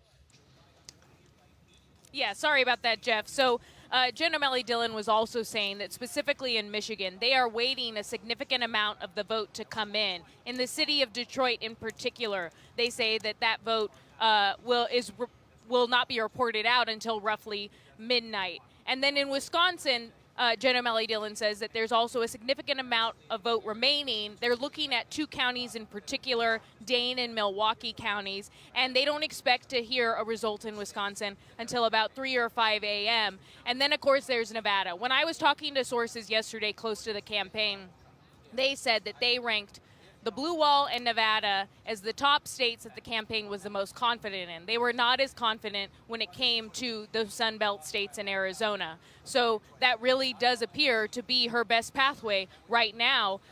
In terms of spin, Jeff, look, the campaign has gotten a little bit more quiet lately than they were earlier in the night. That's just, that's the facts. But Jen O'Malley Dillon, as the chair of Harris's campaign, is trying to project some calm here. Even yesterday when she was talking to reporters was saying that things were always going to be tight despite some of their confidence that Harris did have a pathway in the 7 battlegrounds.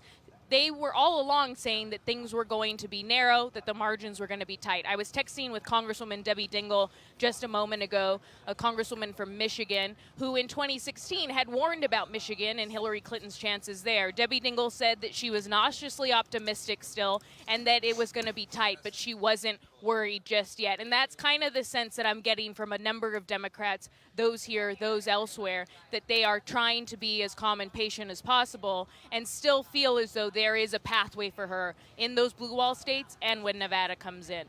Nauseously optimistic is something I've heard from other Democrats as well. Laura Brown-Lopez with the Harris campaign for us tonight. Laura, thank you. William Brangham continues his reporting with the Trump campaign in West Palm Beach, Florida. William, over to you. What's the latest where you are? Amna, it is still as it was earlier today, a growing, seeming sense of confidence in this room that things are turning out the way all the people here hope it turns out. We were noticing how every time CNN would cut to the latest update out of Georgia or out of North Carolina or out of Wisconsin or out of Virginia, huge roars would go up in the crowd. And these were sometimes only the simple, the shift of 0.1% of Trump's lead over Harris, but a great sense of optimism amongst people here. And we've also seen some of this too. We haven't heard as much from the Trump campaign of late. They are still, as they were saying before, very bullish that the ongoing numbers, especially in Pennsylvania, are going to pan out for them tonight.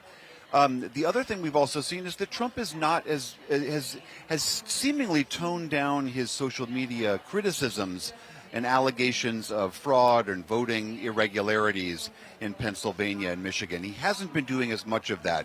We understand he's still at Mar-a-Lago with Elon Musk and now with Tucker Carlson and a few other guests. But some of those guests from Mar-a-Lago have started to filter in here. So this room has gotten more crowded. It's starting to fill up with more supporters. And again, pretty strong sense of optimism so far. Again, acknowledging that it's still early in the night, but it's palpable. William Brangham in Florida with the Trump campaign for us tonight. Judy Woodruff, love to get your reaction on that piece of reporting from William, especially given you've been speaking with so many folks across the country, many of whom are Trump supporters. This idea that he's pulling back from his social media allegations of election fraud and cheating and so on, just a bit so far. We don't know what will happen later, but what do you make of that? I think it's interesting since he was talking it up when there was a moment, there were weeks during the campaign, in recent weeks, when it looked like Kamala Harris might have some momentum. You hear more of that talk from former President Trump then. So now, does this suggest that he may be winning? He's feeling better, feeling more confident, as William was reporting. So he doesn't need to put those allegations out there, which, by the way, most of or all of which were unfounded. There was no evidence of any fraud that anybody could find. I mean, we've got people all over the country looking in every state and every voting jurisdiction. So what was it based on in the first place? Mm-hmm. Well, the other thing we've heard repeatedly from him is just continued election denialism from 2020. And Jonathan, when we go back to this Arizona Senate race, and we talked about candidate quality, Kari Lake, the Republican candidate there, who's continued to say that the 2020 election was stolen and seems to be trailing the Democrat there, and Ruben Gallego. The potency of that message has really resonated across Republicans, but it doesn't seem to be translating at the ballot box anymore. And we saw that in 22. Right. It's not translating at the ballot box, it seems in Arizona. But you look at polling of Republicans, and the fact that a majority of Republicans believe that the 2020 race that Donald Trump won or was stolen or was irregular is quite concerning. But you were just talking about, I just had a brain freeze. What were we just talking about? About Trump's messaging. At Trump. Oh, so Donald Trump is probably the most transparent person in politics. And so when he's frothing about cheating and fraud and all the final weeks of his campaign, he didn't feel good. He thought he was losing. And the fact that he's gone quiet on social media, I don't take that as...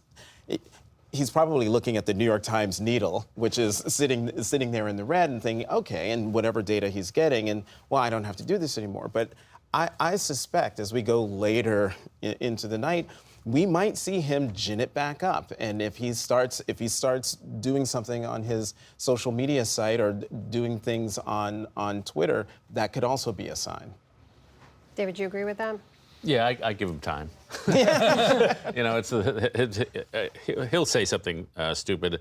I mean, Kamala Harris hit him at the end for fascism. And I thought that was not the right way to go at him, because to me, the problem with Donald Trump is not too much order, but too much chaos. And so I think the main threat of a Trump presidency is it'll just be not only chaotic the way it was in sort of a shambolic way in the first term, but now that we have global threats, chaos in the United States is a truly terrible thing. And so I thought they should have hit him. He's just out of control chaos. You want chaos on your life every day? You want chaos around the world? Because in my view, the American electorate tends to vote for the candidate they associate with order. Well, that was the Nikki Haley argument, wasn't it? He's bringing chaos. He will bring chaos. But also the vice president said, he's unhinged, he's erratic. I mean, saying exactly what you're saying. Yeah, go back to the question. I mean, in your view, what accounts for the durability of Donald Trump as a public figure? A large percent of Americans think elites have betrayed them. I mean, his core story resonates, and if you get your core story right, then the facts don't matter as much. And I think he's got that core story right. Though that's a subject which, if he wins, we're way ahead of ourselves right now. But if he wins, that's a subject a lot of us really have to do some deep thinking about. Why is his strength so durable? And why, with the Democrats, with all the strength they have, why have they been unable to really deliver a blow? We have a key race call to share with you. Donald Trump has won the state of North Carolina with its 16 electoral votes. Let's take a look at the overall map at this hour. You see Donald Trump with 230 votes. Electoral votes to Kamala Harris is 179. Again, this is not the final number. Of course, this will continue to shift. Let's go to Lisa Desjardins. Lisa, put the North Carolina call in context for us. It's really interesting, because I was just about to go on air and say she's really running out of room to make up her distance in North Carolina. Here's why. 89% of the vote in, but the number of votes separating the two is 136,000. So there is still some vote outstanding, but it's really not in the Harris areas. Mecklenburg County, 99% in, for example. Wake County, 93% in. The county remaining out is Alamance County. Now, this is a Trump county, generally. We very possibly could split. There are some places like Cumberland County, if I can find them out there, is Cumberland County, where Harris could make up some distance here, 23% of the vote in, but look at the problem she's got. This is not a place where you're going to be able to make up 140,000 votes. She might be able to add 9,000 votes, something like that. In the end, the distance is just too great for her to overcome. Some other things I want to check in with: Pennsylvania, the Senate race there. We've got something happening here where the Republican, Dave McCormick, is right now ahead of the Democrat, Bob Casey, with 75% of the vote in right now. What's happening here, we are still waiting for about a third of the vote from Philadelphia. As Laura reported, Democrats feel very good about the turnout there. This is a place, unlike North Carolina with Harris, that is a place where Casey could make up a lot of votes, because look at right now, he leads by 290,000, and there's still a third left to go there. Also, some interesting House races going on in New York State, right above Pennsylvania. John Mannion has been declared the winner in New York 22. This is a flip for Democrats. So that's a +1. They wanted to pick up 4 in order to take over the House. Now they just need 3 on net.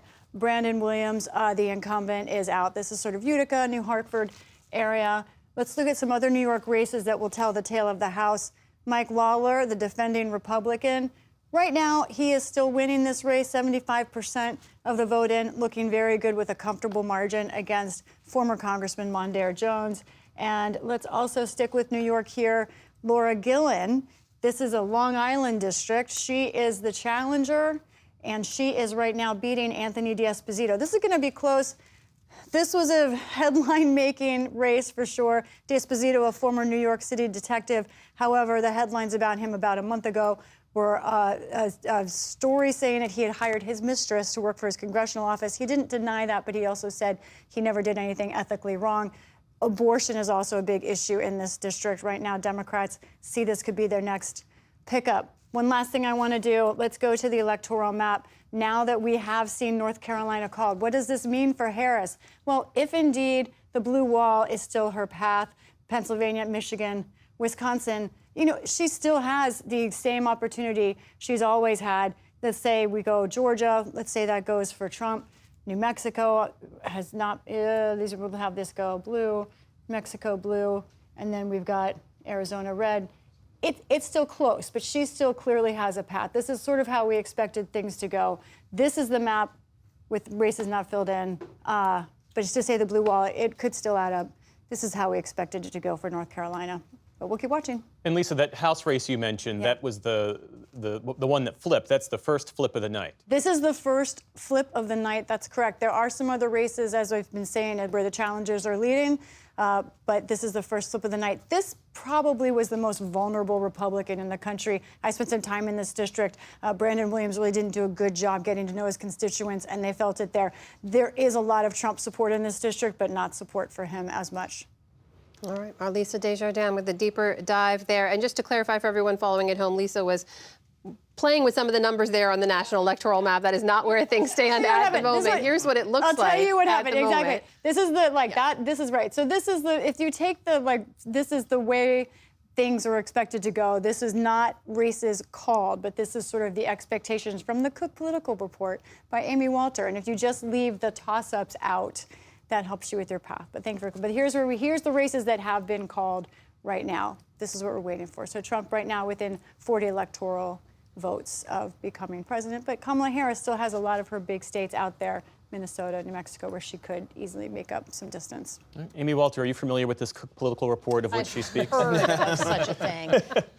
You know, I love a good House race map, Lisa, so thank you for doing that. And she's right. That New York race was probably the easiest for Democrats to flip. In fact, I think we had that already leaning to Democrats, so there's no surprise there. Democrats had been realistic about it, even though there are 5 seats in the state that Biden carried. Their hope was if they could come out with at least 2, they could make up their deficits. You know, that was enough for them to get the House majority. So New York 4 would have to absolutely, that one on Long Island, which is really, really close. And again, this is a district that Biden carried by double digits. And so the expectation that we'd been seeing for some of these states like New York and California underperforming Biden seems to also be coming true in New York. I want to talk more about North Carolina in a minute, but you have a race call. We do indeed. One more race call to make at this moment, and that is in the state of Oregon, where Vice President Kamala Harris has won and adds 8 more electoral votes to her count. So when you take a look at the national map, this is where things currently stand. Just a reminder, each candidate is working to get to 270. But back to here at the panel. Jeff, you were going to ask a question? Yeah, so North Carolina, of course, Democrats haven't picked up North Carolina fast since 2008, the Obama election. But Kamala Harris's campaign targeted it because of its the large black population. And the thinking was that, you know, they could make an inroads with that group of voters. It didn't seem to work out for her. Why not? Well, we'll find out as we get more of the results in and see how close it will be at the end of the day. But I do tend to think that when you look at the North Carolina geography, what we're running up against as a Democratic Party brand, not doing so great in the rural areas, right? In North Carolina, you have a very rural state. Less, you know, those who don't live there, travel there, it's a very rural state. If you go around there, maybe the most rural of all. You know, if you take Nevada out of the equation, which Clark County is so much of that population, Nevada, but I think one of the most rural states there. And I think it causes a self-assessment for the Democratic brand of how we get to those types of voters and make a compelling pitch. You know, one of the things that hurts my soul is that, you know, if you look at what Trump lands on Election Day and you looked at his approval on the economy, handling of the economy, I think by most polls, he had a higher number just now than he did at any point in his presidency. What does that mean? Well, as a Democratic brand, didn't really make an effective argument that the Trump economy wasn't as great as you think it was, right? It led you into COVID. We had like small business shutdown. We had people did not associate that with his economy.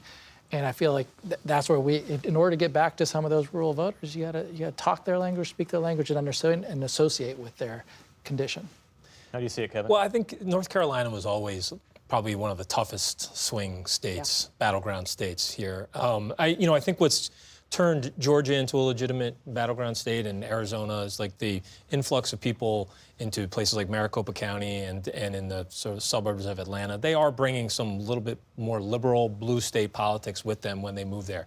The growth in those two areas has been tremendous. I think Charlotte and North Carolina, a little less so. They're a little bit more moderate. They're a little bit more culturally to center right. And so I always thought it was just slightly outside of the sort of target zone for a Kamala Harris presidency. And so I think you're seeing that reflected in some of the numbers tonight. Still a little bit ways off for Democrats. One of the biggest determinants of whether an area is going to go blue or red is its population density.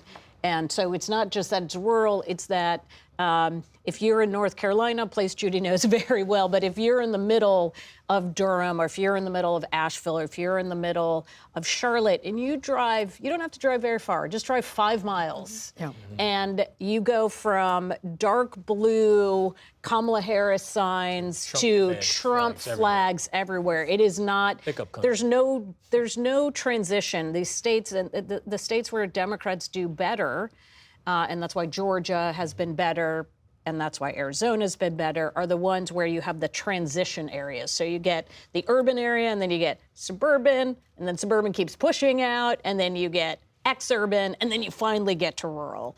It doesn't work like that in North Carolina. It's literally urban, and then rural, and there's not much else. It's changing. It's becoming more exurban. But yeah, there's a little bit of that. I mean, Carbureau County, which you focus on near Charlotte, and I mentioned earlier tonight, Alamance, which has been very rural, but there is a huge demographic change, a lot of immigrants, other people moving in who are working in the Raleigh-Durham Research Triangle or some other part of the state, some of them coming all the way over from the Triad, Greensboro, High Point, Winston-Salem. So it's a changing area, but it's not there yet. And I noticed in Lisa's, I think it was in Lisa's numbers a minute ago, that Alamance it still isn't called, that Trump is ahead, but it's not called. So we have a key race call. This is a Senate race. This is actually a flip. Republican Bernie Moreno wins in Ohio, beating incumbent Sherrod Brown, who is looking to seal his 4th term in the U.S. Senate. Some other calls. Adam Schiff has won his Senate race in California, as expected. Schiff is, as you'll remember, one of the House impeachment managers during the Trump impeachment trial, for both of them, actually. And earlier this year, he beat 2 other House Democrats to make it to this general election. Democrat Maria Cantwell has won re-election in Washington state, and Democrat Tim Kaine has won in Virginia. So let's take a look at the Senate map right now. The balance of power. We've got 40 to 49, and that is not, of course, the final number. No.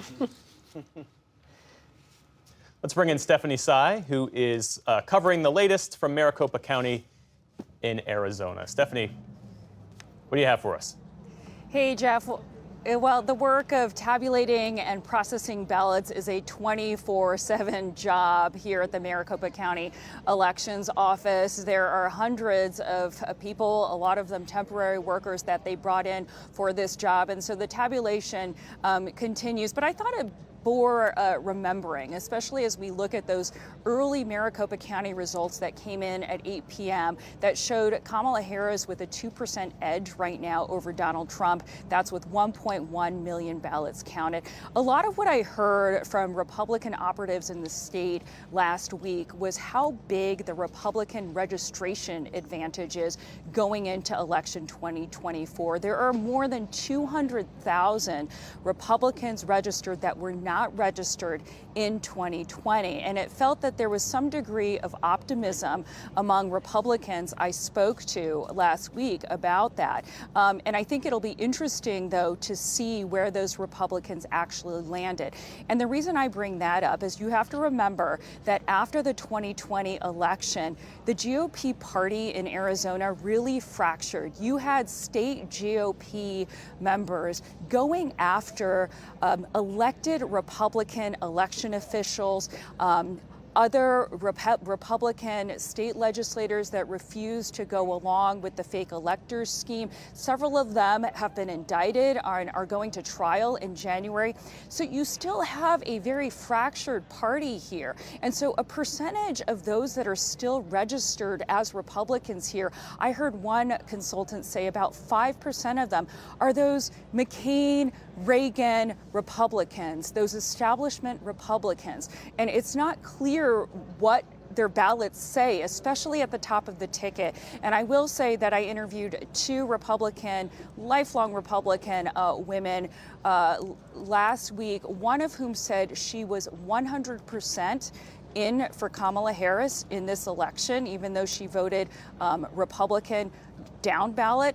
And I spoke to another Republican woman who said after 2020, she refused to ever vote for Trump again. She was planning not to vote at all at the top of the ticket, but after Trump's Madison Square Garden rally, she said she was disgusted and she ended up voting for Harris late, sent in her ballot last Tuesday.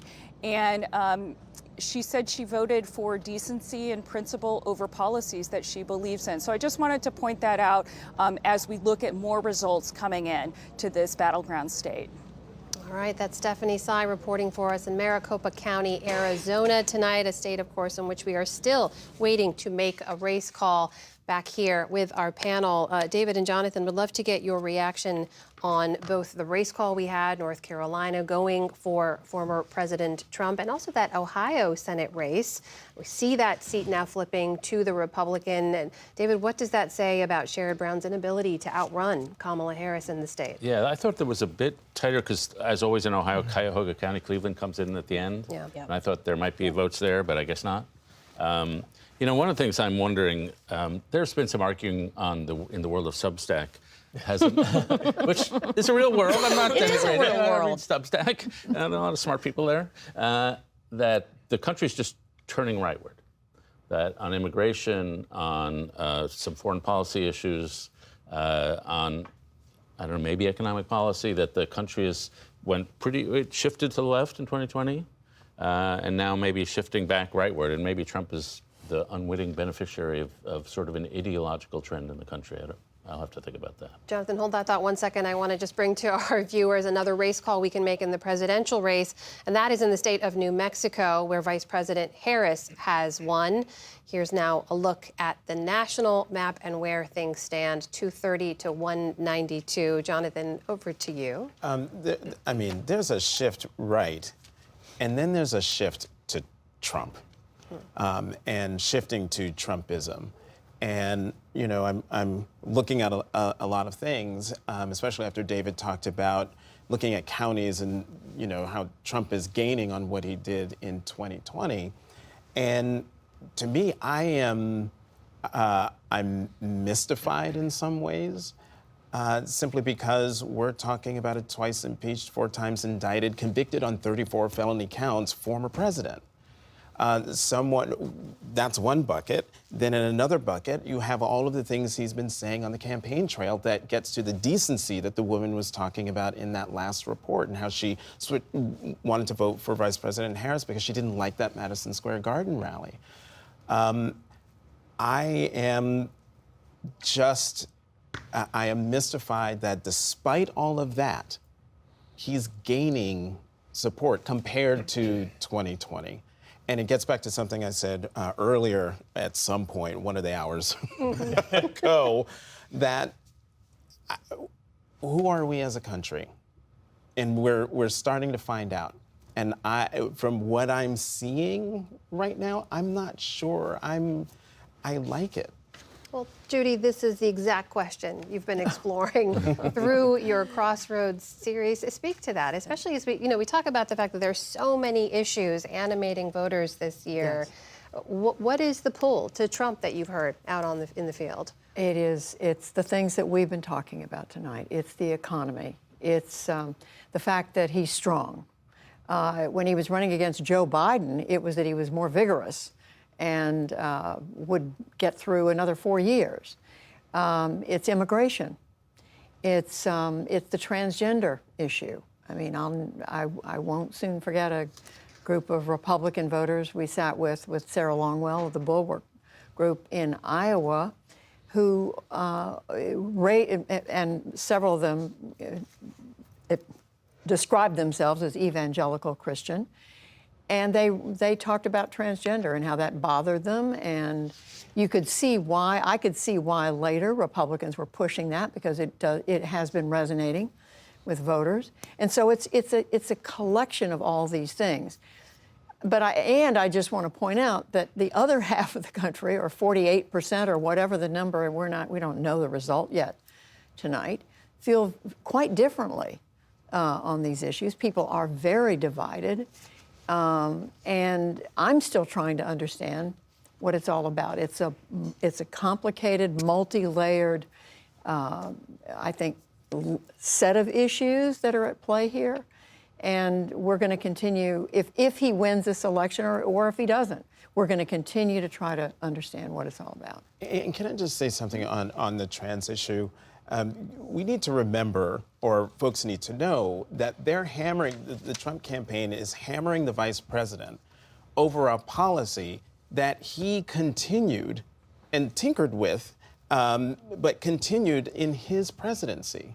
And we're talking about a minuscule portion of the population, and I think this gets to my bigger issue, that hammering away at transgender people, promising a mass deportation plan without talking about how are you going to distinguish between who's here legally and who's here illegally. The disruption and chaos that he is promising for the country is stultifying.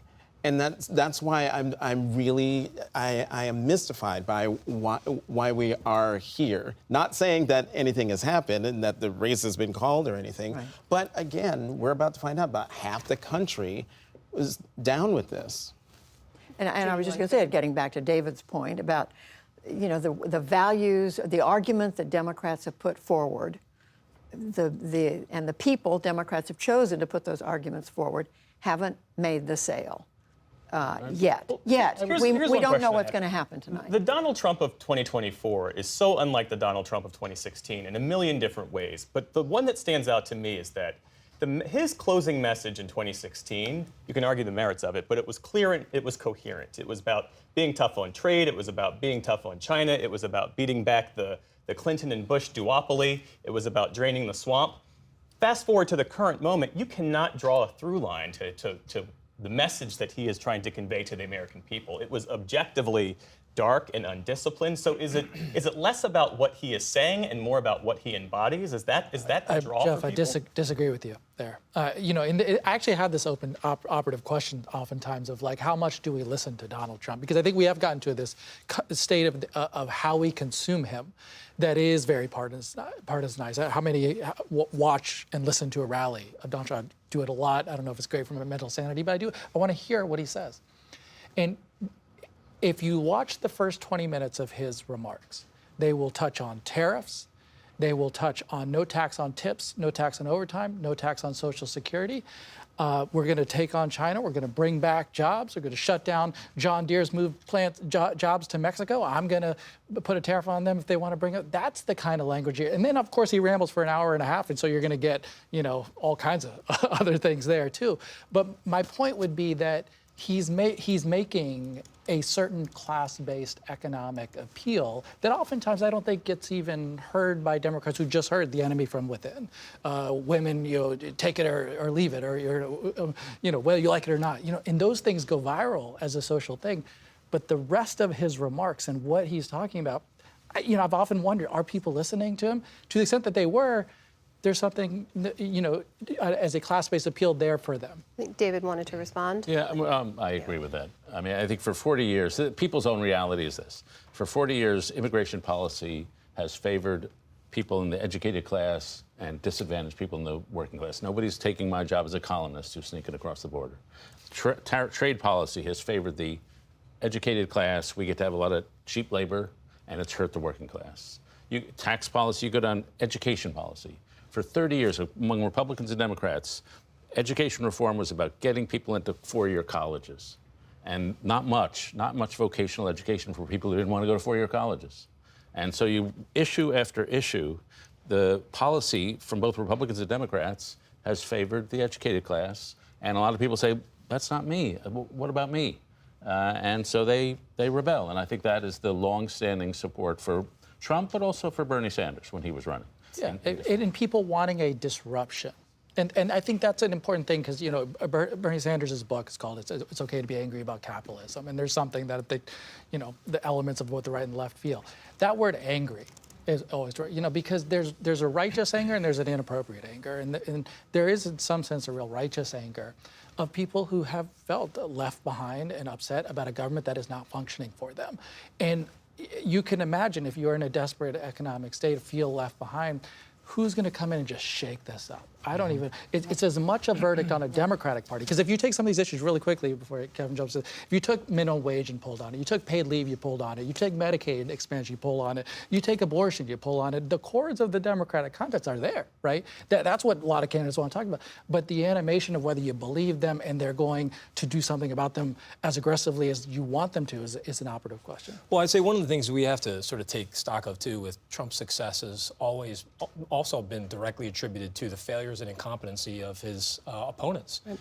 2016, 2020, or even the 2024 primary, people sort of failed to sort of understand what it was that Trump's, you know, how his calcified message was sort of breaking through with a large sector of the electorate that was disaffected with Washington, D.C. and elites. And so I think that's been discounted. I think anybody who's mystified about why he's, you know, beating Kamala Harris has to look at Kamala Harris's campaign and also question whether or not that was the right approach and whether or not she had the right strategy and whether or not she was an authentic voice for a lot of what Faz is talking about within some of the base parts of their party, but also with the big middle. And so I think that was lost on a lot of folks during this campaign, which is that Kamala Harris in 108 days was going to try to appeal to working class voters in the blue wall as a moderate, even though everything we had known about her career and her history up until that point was as a progressive. So that was one of the big things that Trump was able to benefit from, was an authentic voice honed over 8 years with these voters that were going to make or break this election. We're going to come back to this conversation in just a second. Let's just break in to update with a race call again in the presidential race, and that is in the Commonwealth of Virginia, where Vice President Harris has won.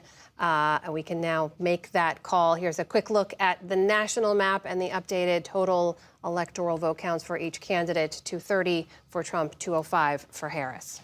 And we have a couple of Senate race calls. Ted Cruz has defeated Democrat Colin Allred, so that is a hold for Republicans. And Democrat Amy Klobuchar keeps her seat in Minnesota, easily defeating Royce White, the Republican in that race. And with this, the Republicans will have at least 50 votes in the Senate. They are one vote short of control without winning the White House. Is our Lisa Desjardins, are you over there? So what are we waiting for? What's left in the Senate race? This is exactly what we're looking at. Yeah, the fate of the Senate and the fate of the presidency are tied at this moment, but we are waiting for some more big races here, namely, of course, Montana, where in the early returns, Jon Tester is behind the Democrat. He was not expected to win this race, but, you know, Democrats had hope. So if they do that, that could very easily be the race that puts him over. But I'm going to look at some other races around the map. Let's go back to that Sherrod Brown race and talk a little bit about what happened here. Now, it's interesting because if you look at what Ohio did in the presidential race, let me show you where they are presidential right now. Donald Trump, about 56%, and Kamala Harris, 44%. So what you have here is Sherrod Brown outrunning Harris by 2 points, not enough to get him the state. And David talked about Cuyahoga County up here, always comes in late. Well, right now we're about 76% of that county has come in. But what's happened here is over his run in 2018, Sherrod Brown has lost percentage in this county. And he needed to rack it up and he also needed a bigger turnout, and none of that came together for him. That's why the AP has called this race. Now let's look at Michigan, where we are right now in both the presidential and Senate race. Right now we've got Trump up by 5 points, 40% in. The question now as we go in through the night, where can Harris find this many votes to make up the distance? 111,000 votes separating them. There are possibilities here. Laura mentioned some of this. Wayne County, only 15% of the vote is in right there. Look at that margin that Harris has. But there are also places where Trump might do well. 23% in Macomb County. He's going to rack up the margin there. But it's not as large as Wayne County. So this is not over in Michigan, not by a long shot. There are places where Harris expects to get large quantities of vote that have not come in yet. But look at this, what we're going to see with the Senate race here. Alyssa Slotkin really running almost the same race at the moment as Kamala Harris. So this is a place where Republicans, I can almost feel them now saying, oh, we might have a bigger margin than expected. Democrats saying, no, it's not over yet. Wisconsin, the presidential race was 70% in. Trump continues to have his 3% lead. This is a place where it is getting harder for Harris to find where she can make up that ground. Milwaukee County is one place, but it's getting tougher. Wisconsin is getting tougher for Democrats in this moment. Also in the Senate race, same situation. Tammy Baldwin right now running pretty much the exact same race as Kamala Harris. We're seeing apparent ticket voting, and we're seeing Eric Hovde right now within reach potentially of getting the Senate seat. Again, more results to come in. This isn't over, but this is not the kind of number, the kind of comparison that Democrats wanted to see at this point of the night. So let's take a look back again at where we are with the 50 seats. Right now, I think Democrats are very closely within grasp of the Senate, and the blue wall is something that is looking more fragile. We have to get more results from Pennsylvania, but Wisconsin especially right now seems like it could be tilting Republican. But again, more results. We don't know. All right, Lisa Desjardins with a deeper look at those key states. We're still waiting to make calls in. Let's head back out into the field. Zach Schultz of PBS Wisconsin joins us now for an update. Zach, I know you've been tracking the turnout and also some long lines there in Wisconsin. What can you tell us? What's the latest? Well, there was a couple polling places that actually had extended hours up to 10:30, so just a little while ago here in Wisconsin on the UW-Whitewater campus in south central Wisconsin. Those have now closed. Not sure how many extra voters came in there, but the big ballot drop we're still waiting for is going to come out of the central count where they're doing all those absentee ballots in Milwaukee County. And the real question is, are there going to be enough to carry Tammy Baldwin and Kamala Harris to victory? Because everyone's expecting Trump and Eric Hovde to keep these minimal leads all the way through and perhaps grow them until all that are left are those outstanding absentee ballots. One of the other things we were looking at is to see whether Tammy Baldwin would run ahead of Kamala Harris. And right now she's maybe 30,000 votes up. And the question is that going to be enough? Will this be a 20,000 vote margin like it was in 2020 or in 2016? And finally, the last thing I've been looking at is the number of third-party voters. In 2016, third party took almost 5% of the vote. There were a significant number of votes there that were lost to both candidates. In 2020, there was almost no third-party vote to speak of. This time around, the number of third-party votes in that U.S. Senate race with Tammy Baldwin and Eric Hovde stands at 50,000, and there's almost 30,000 votes in the presidential race that have already gone third-party. That could be the margin of victory right there. So definitely an impact to be seen as we're going forward all the way into the long hours of the night. And Zach, given that you've got some polling locations open later, and we expected it to be a late night anyway, is there any updated estimate on when we might see some of those counties we're waiting on to deliver results? Nothing more specific than late into the night, probably early morning for some of these places. And last time around, we knew that Milwaukee would take a long time in 2020, but there were other central counts doing these absentee ballots in smaller cities, Green Bay and Kenosha, that took nearly as long simply because they weren't expecting as many absentee ballots as they got. And that's the same case in 2024. When I stopped into some of these locations, they were flooded with the number of early in-person and vote-by-mail absentee ballots, and they don't have the same number that Milwaukee County. Milwaukee County called in additional firefighters and other staff to come in and help process those ballots, but some of these smaller cities where there's 8,000 votes left to count don't have the ability to call in more people. So it may take just as long for some of those votes to be counted in some of the smaller areas. And if it really is down to 20,000 votes, those could make the difference. Zach Schultz of PBS Wisconsin. Zach, thank you so much for that update. California is the home state of Vice President Kamala Harris, and Scott Schaefer of KQED in San Francisco is in San Francisco tonight, where the VP got her start in politics. Scott, I want to ask you first, though, about California Democrat Adam Schiff winning Dianne Feinstein's former Senate seat. He defeated the Republican in that race. Steve Garvey, you've been covering that race since its inception. What stands out to you based on your reporting? Well, you know, I think this was really a race that everyone assumed Adam Schiff would win ever since the March primary. In fact, Schiff spent a fair amount of money kind of helping Steve Garvey, the former LA Dodger, win that second place spot because he knew Schiff did that he could defeat him. You know, Adam Schiff has spent the last several weeks campaigning in other parts of the country, in Wisconsin with Tammy Baldwin, Ohio with Sherrod Brown, in Arizona with Ruben Gallego, Jackie Rosen in Nevada. So he's had a lot of confidence that he was going to win. He'll now get that 6-year term that for a seat once held by Dianne Feinstein, who of course died in office. But no surprise, and I think he's been spending these weeks leading up to the election, you know, kind of making relationships with some of the people he's hoping to be his colleagues when he gets back there and joins the U.S. Senate. Yeah, he's got quite the campaign war chest and has been using it to boost other Democrats. California is an unlikely battleground in the sense, I put that in air quotes, in the sense that it is key to which party will control the House, because Democrats and Republicans are battling over a handful of House seats that could swing the balance of power. Bring us up to speed on that front. For sure. So there are 2 races in the Central Valley, which is the agricultural part of California. And these are 2 rematches between the Republican incumbents.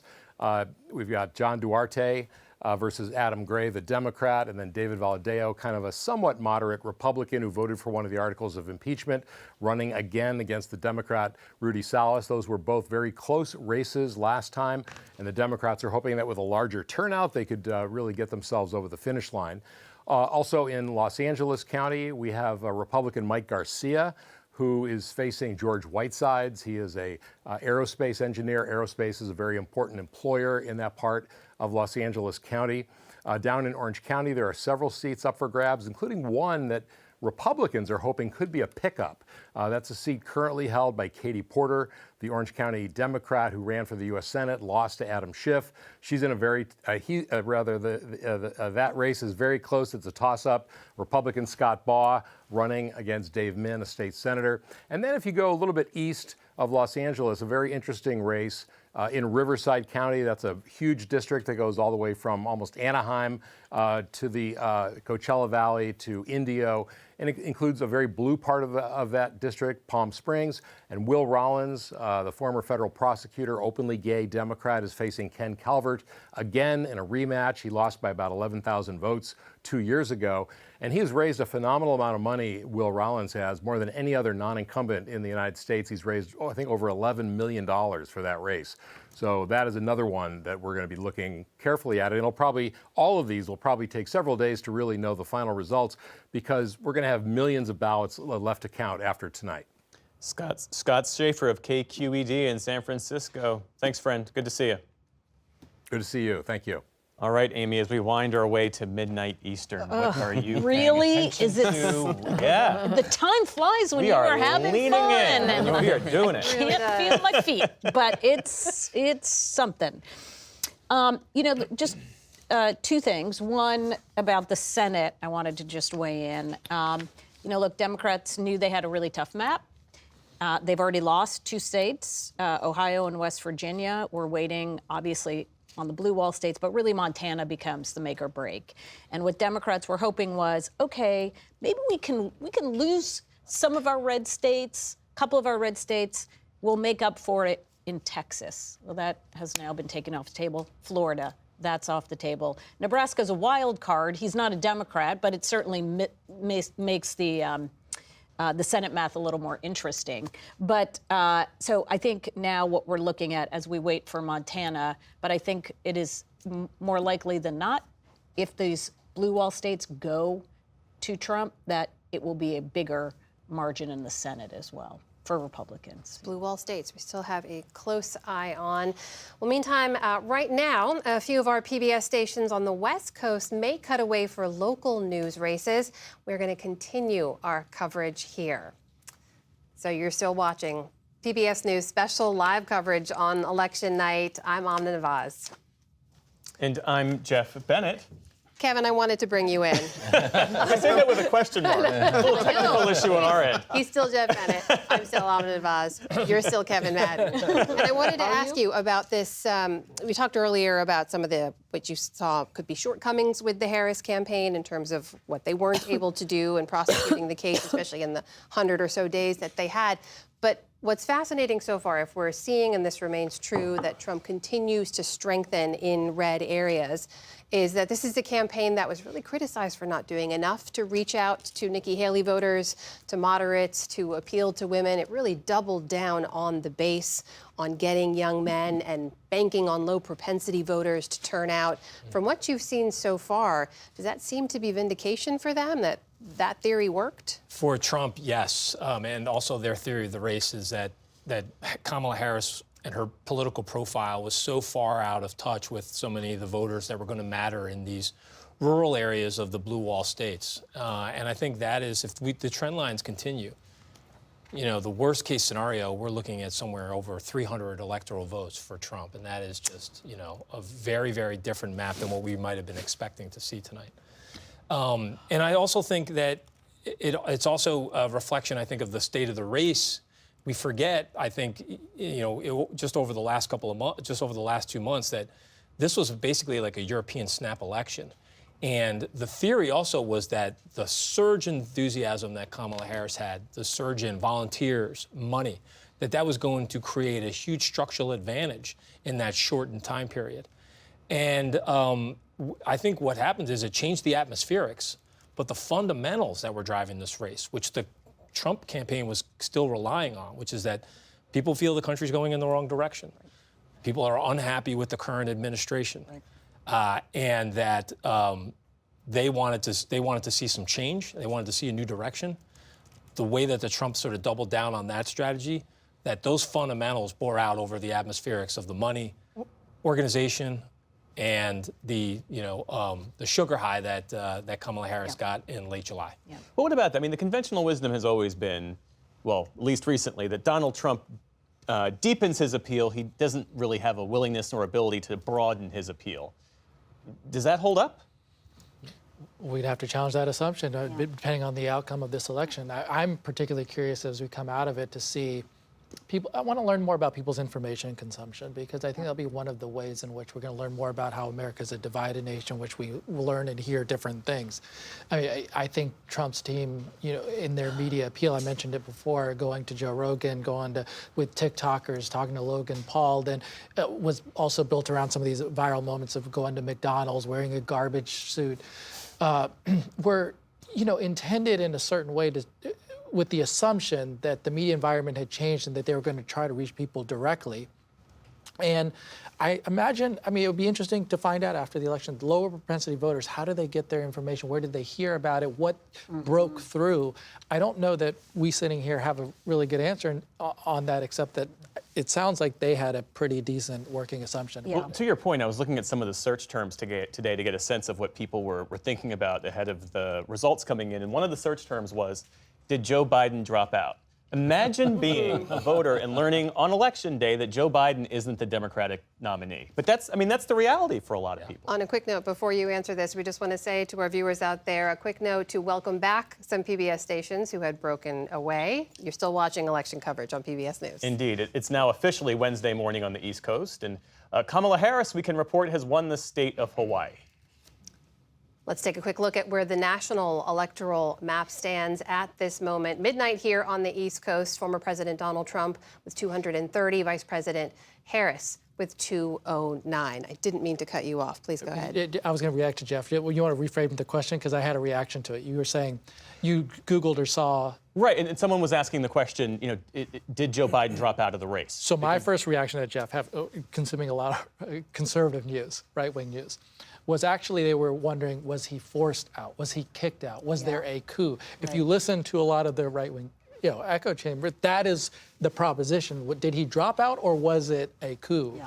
That was my first, which goes to my point of like, how do we consume and what are we learning from what we think we're consuming? That is such a great point. And as someone with a teen, I think there are other people on this panel who have this, just watching the YouTube algorithms is fascinating. They can start on I'm looking for clips about sports. I'm looking for clips about video games.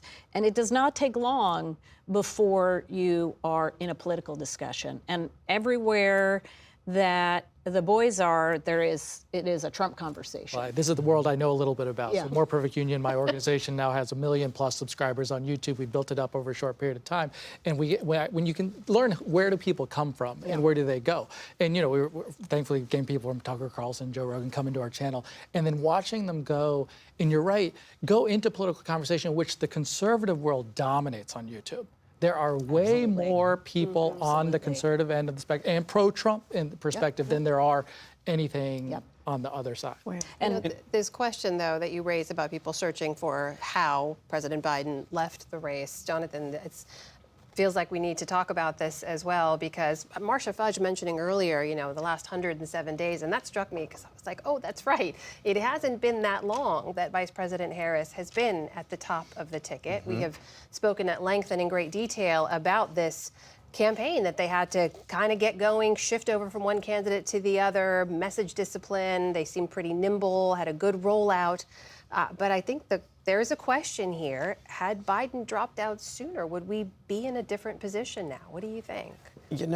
I don't know. I'm going to deal with the campaign that we have. And I want to remind everyone that, because I think this conversation seems to be drifting into she lost and let's diagnose, let's do an autopsy on. We are nowhere near that right now. Exactly. We are nowhere, correct. We are nowhere near that. And so I think the vice president has run a fantastic campaign, given that it's just been 107 days and what she's been able to do in that time.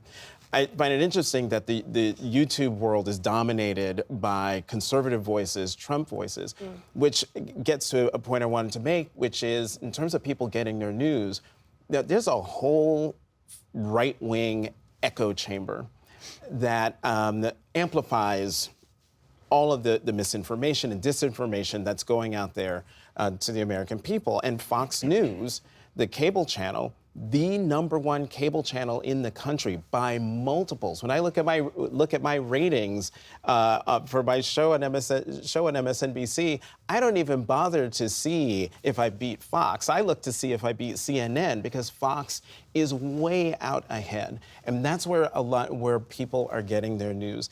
And I also think that we have to talk about the role of gender in this race, not the people voting, but the candidates running.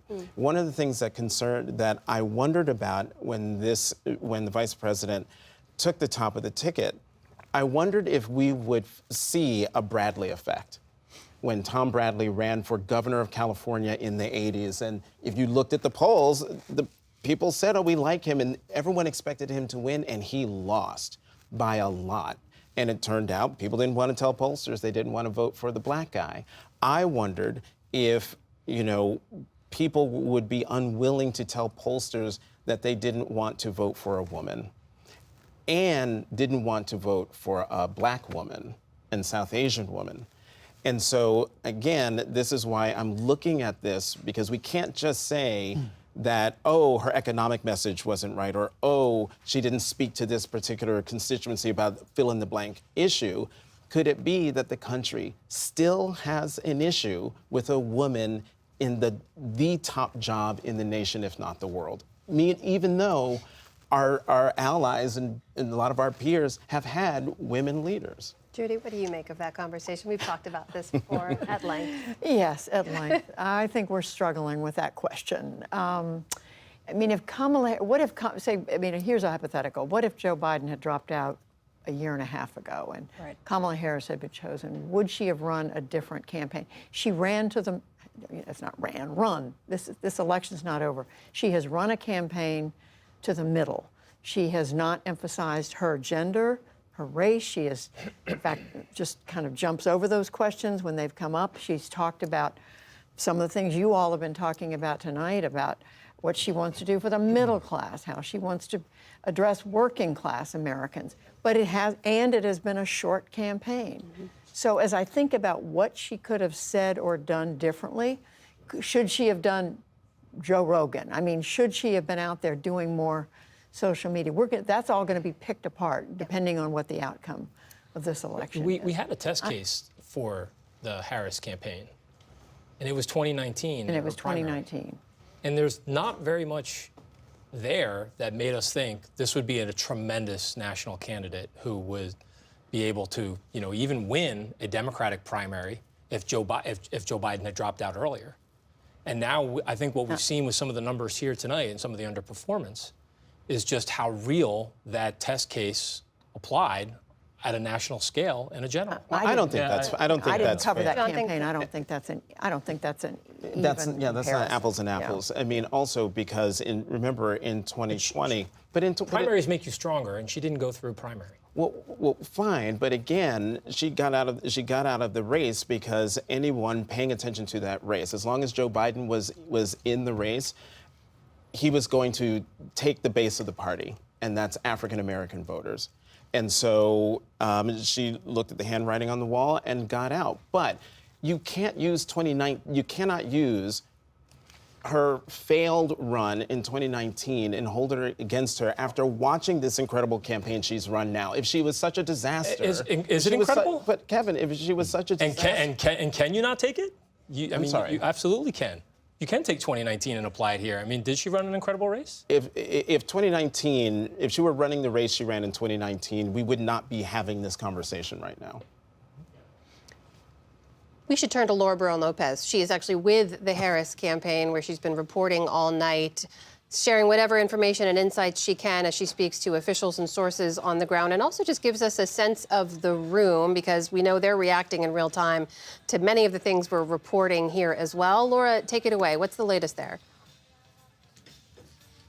Thanks, Amna. So we're here at Howard University, and the crowd has quieted a little bit as the night has gone on. But every time they see a state called for Harris, they roar back to life. At one point, they did call for the DJ to start playing rather than listening to some of the results come in. But the crowd is still going here as they hold out hope that Harris can succeed by winning the blue wall states as well as Nevada. But when it comes to the Democratic sources that I'm texting so far, a lot of the Democrats are still cautiously optimistic. None of them are saying just yet that they feel as though they're feeling ghosts of 2016. They say they're rejecting that this is like the Javits Center and Hillary Clinton's run. Right now, I was texting with a Democratic House member in Nevada who is extremely confident that Harris will win Nevada. So they're really looking to that western state, to the Latinos in that state, which are different than the Latinos on the eastern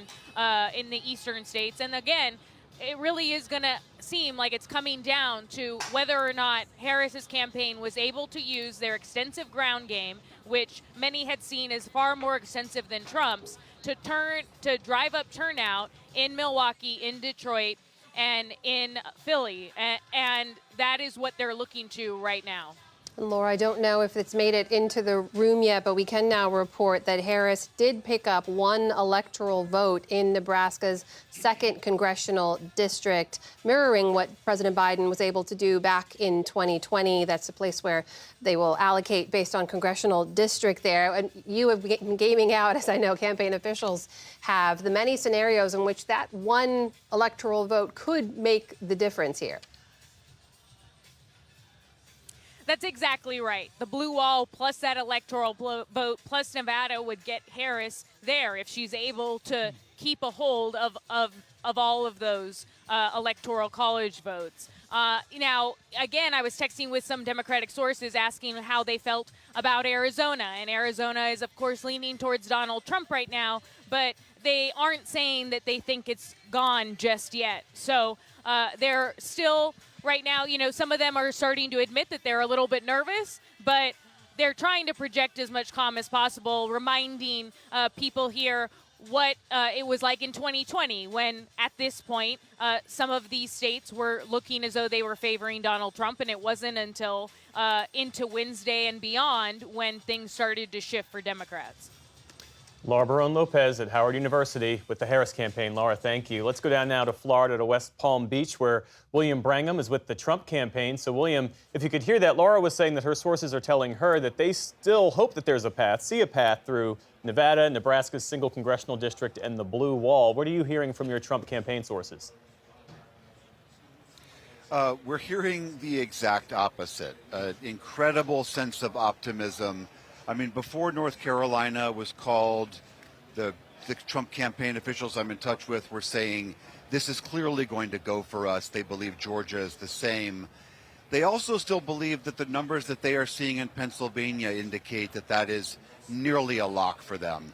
And here in the room, it has been the same thing. It's like the call for North Carolina came in much later because CNN does not use the AP call like we and many other news organizations do. So we all knew that North Carolina had gone for Donald Trump, but this room did not. And so when CNN, which was what was being broadcast in the room, finally announced that many minutes later, the room erupted as loudly as it has this entire night. And I think it's one of the first times you've had a huge group of Trump supporters cheering anything coming out of CNN. But this was, again, another piece of news that they have been loving to hear and wanting to hear. They are also seeing all of these slow chipping away at the blue wall states, that every time there's updates to that, there are cheers that come out of the crowd. So very, very upbeat and strong and growing crowd here at the Trump campaign. All right, William Brangham, thank you. And we can report that Republicans have won the U.S. Senate majority, taking control of the chamber for the first time in 4 years. That says we have another race call to report. This is Nebraska Republican Deb Fischer picking up that Senate seat. Let's go over to Lisa Desjardins. Lisa, can you put this into context for us and walk us through what you know? Yeah, absolutely. So the question now is not, of course, who will be in charge in the Senate, but what will be the majority for them. Right now, as you say, we've got 51 votes. A reminder of how the Republicans got here. They were able to flip West Virginia. Joe Manchin retired, and then they were able to hold on here in Nebraska, and then they were able to also flip Ohio. Now, what we don't know is what's going to happen in Wisconsin, where Tammy Baldwin still is in a very close race, could end up losing her seat. And then in Montana, also John Tester, getting late, everyone. John Tester, also a potential seat that Republicans could flip. If they won in both of these seats, then this would go up to 53. Now, that's an important number for a few reasons, one of which is you think about the Senate Republicans. There are fewer moderates in that group than there used to be. Prominently, Susan Collins, Lisa Murkowski are the moderates. But if they have a 53-seat majority, Susan Collins, Lisa Murkowski can go another way, can vote with Democrats or vote against Republicans' agenda, and they would still have enough to pass what they wanted to there. Let's look also what's happening in some of these other key states. Arizona, you all were talking about this a lot. I will tell you, I still think there is very clearly, as Laura was saying, a way for Harris to make up this difference. She's behind by just 10,000 votes right now, 50% of the vote in. Look at this. In Maricopa County, where she's leading, her lead is 24,000 votes. It's only half of the vote in there. She could make up the difference there. That is a place where you have 1 million votes. That's a very possible route for her in Arizona. Also, Apache County. Now, this is not a place where there are a lot of votes, but it is a place where Harris expects to win and have a margin, as the Democrats have in the past, that's more than 10,000 votes. That makes up the difference right now in Arizona alone. Now, Republicans would likely also point out that they have their own places where they're waiting for some votes. Down here, only 12% in. And then over here, I think we've only got 50% in. But, Arizona is very much in play. That's 11 electoral votes that would be critical for Kamala Harris. Meanwhile, I want to point out an unexpected House race result, not result yet, but shaping up. This is Arizona's 6th congressional district down here, Tucson. Juan Ciscomani, the freshman, very popular, seen as a rising star in the Republican Party right now, behind And he is down by 20,000 votes, 50% of the expected vote in. Now, we're waiting for results in some of the Republican dense parts of this district, but even so, we also have more Democratic votes coming in. So this is an incumbent that we didn't expect to be quite at risk to this degree. He was on the list to watch, but this is a margin that we were not expecting. And meanwhile, as you say, the path for Kamala Harris still does go through the blue wall. Nevada is still in play. Arizona is still very much in play. And, the night is young. It's only midnight on East Coast, right? The ever-optimistic Lisa Desjardins. Miles O'Brien is back with us. Miles, I understand that as part of your reporting, you've put together that there were some 60 bomb threats, not credible bomb threats, but bomb threats nonetheless, that were called in to polling sites across Georgia. Is that right? Yeah. 60 bomb threats, many of them attributed, we believe, to Russian sources. None of them turned out to be anything, but it did gum up the works here a little bit. But, Jeff, I think the takeaway story here from Georgia is despite all of that, this was a pretty smooth election. Georgia had a little bit to prove here. 4 years ago, they had brand new voting machines, these ballot marking devices made by Dominion Voting Systems. And they didn't have much experience operating them. And there was some controversy about whether they were a verifiable way of doing the vote. They've had some experience with them since then. This time around, no pandemic, of course. And the machines seem to be working. No indication of any technical failures. But you had the bomb threats, which slowed things down quite a bit. Here in Gwinnett County, they're wrapping things up. The final numbers are in. And as we would expect here, it's about a 16-point difference with Kamala Harris beating Donald Trump here in the most diverse county in all of Georgia. The picture for the rest of Georgia, it's about a 2.5-point race with Trump leading. The Secretary of State in that same news conference where he talked about the 60 bomb threats said it was mathematically insurmountable for Kamala Harris to overtake Trump. But at this juncture, there's still a lot of votes to be counted and included. And those bomb threats, just to draw a line under this Russian foreign interference, these were called into, Fulton County, Cobb County, DeKalb County. These are Democratic strongholds. Yes. Generally speaking, they were centered around the Democratic strongholds all around Atlanta. There was one down in Brunswick, but that might have been some kind of outlier. But it seems, as if it was some kind of concerted effort. Whether it had any impact in the end, I can't say that would be the case necessarily. It might have slowed things down a little bit. They extended the closing times for the polls that were affected by a commensurate amount of time. And many of those votes that came in at the end of the day were so-called provisional ballots.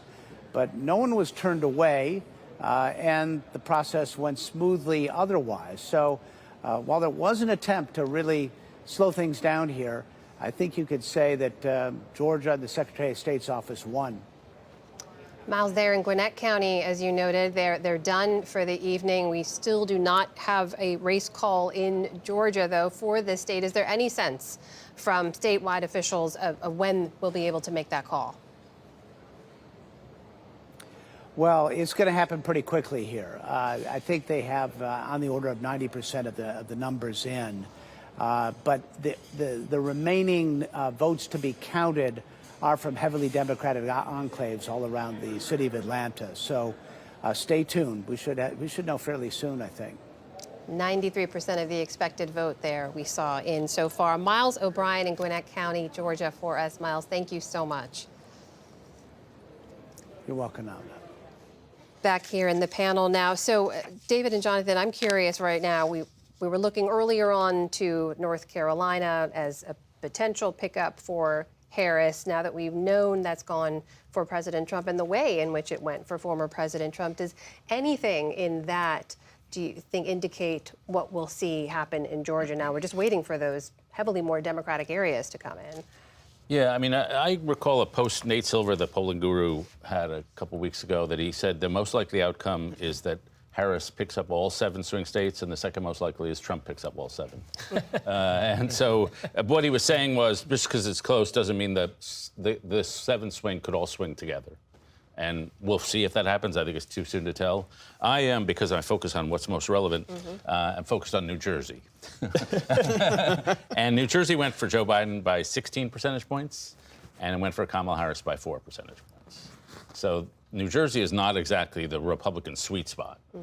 And I'm struck also, Derek Thompson is an excellent journalist at The Atlantic, said, we've seen a lot of red arrows, rural places going more Trumpy. But he says the biggest Trump gains were in Miami, Chicago, New York, Dallas, and Houston, in big cities. And that is surprising to me. But then you add it to a third thing, and this is an exit poll. I never know how to take exit polls. NBC, in their exit poll, that 1/3 of voters of color went for Trump. And so you add all those things up. New Jersey, cities, voters of color shifting a little to Trump, and you wind up with Trump realizing the dream that a lot of Republicans have been talking about of a multiracial working class party. And I think the headline would be, if this all maintains, would be the class is replacing ethnicity as some of the big divides in the country, and how Democrats and Republicans have to think about the future. Amy, this was that realignment you were talking about earlier. Exactly. And I also don't want to get away from the fact that, so much of the conversation about the economy, there are big structural issues that we've talked about a lot on this panel that are relevant, and about elite classes that have succeeded and everyone else falling behind. But let's not also forget that we had 40-year high inflation. That I think, because people have not lived through this, if you are under the age of 65, you don't remember a time where prices went up that quickly. And so the impact that has had on you, I don't think we can, understate. It was the dog that didn't bark in the 2022 midterms, in part because the kinds of people who showed up in the midterms were the people for whom inflation wasn't as big of a concern. It wasn't a day-to-day, am I going to be able to get my kids' lunch money kind of concerns.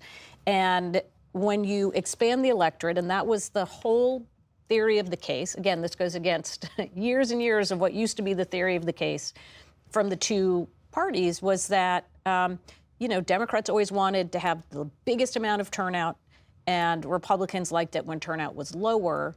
But now Democrats doing best in the areas where you have consistent turnout, voters, but doing worse with people who turn out only sporadically. And many of them, we know who are people who show up and vote in every election, the kind of people who show up in school boards and down ballot races. They're older, they're whiter, they have a higher level of education, they have a higher income. That was the Republican base up until the Trump era. And now that's the Democratic base. And you can only get so far. The other thing that will be interesting to see, we have so many more votes to go. But remember, it has been since 2004, that's the last time that a Republican has won the popular vote. And so what these margins, why they matter, to David's point, is you can shave off, a few points here and there in blue states, put it on top of the red states, and that's how you get a popular vote win, even though it's not guaranteed right now, but that's how that happens. So that it's not necessarily that we have bluer and redder, it's like we have certain areas got bluer and certain areas got redder, with the urban areas being a little too mixed, in both. Let's go back to our Stephanie Sy for a moment, who is reporting from Maricopa County, Arizona. Stephanie, you were talking earlier about the situation in Apache County. Forgive me. Help us understand the importance of the indigenous vote in this election in particular. Well, first, let me say that Apache County is in the northeastern part of the state where the Four Corners are, and that is where the Navajo Nation is. There are 42,000 Navajos registered in Apache County, and we know that Apache County reliably does go for Democrats. You know, there are a lot of voting blocks in this state that have been splintered, I think one could argue. But that county in 2020 went 63% for current President Biden. So those are important votes. Now, as I reported earlier, a judge agreed to extend the polling hours by 2 hours there. So Apache County, there are 10 polling stations that were kept open, just closed about an hour ago. But it may be a while before those results come in, because we saw on social media right before closing time, right before 9 p.m. local time, very, very long lines. That is, of course, encouraging that people stayed and waited to vote, but it does mean that all of those people that were in line before 9 p.m. Mountain Standard Time are going to be allowed to vote, and it may be a while. And again, 42,000 Navajo voters. The Native American vote is important in a swing state like this. Again, you know, this was a state that, you know, I'm sure you've said this all night. This was the slimmest of margins at the top of the ticket. Biden won by just over 10,000 votes here. And so every vote matters, and we'll continue to follow that.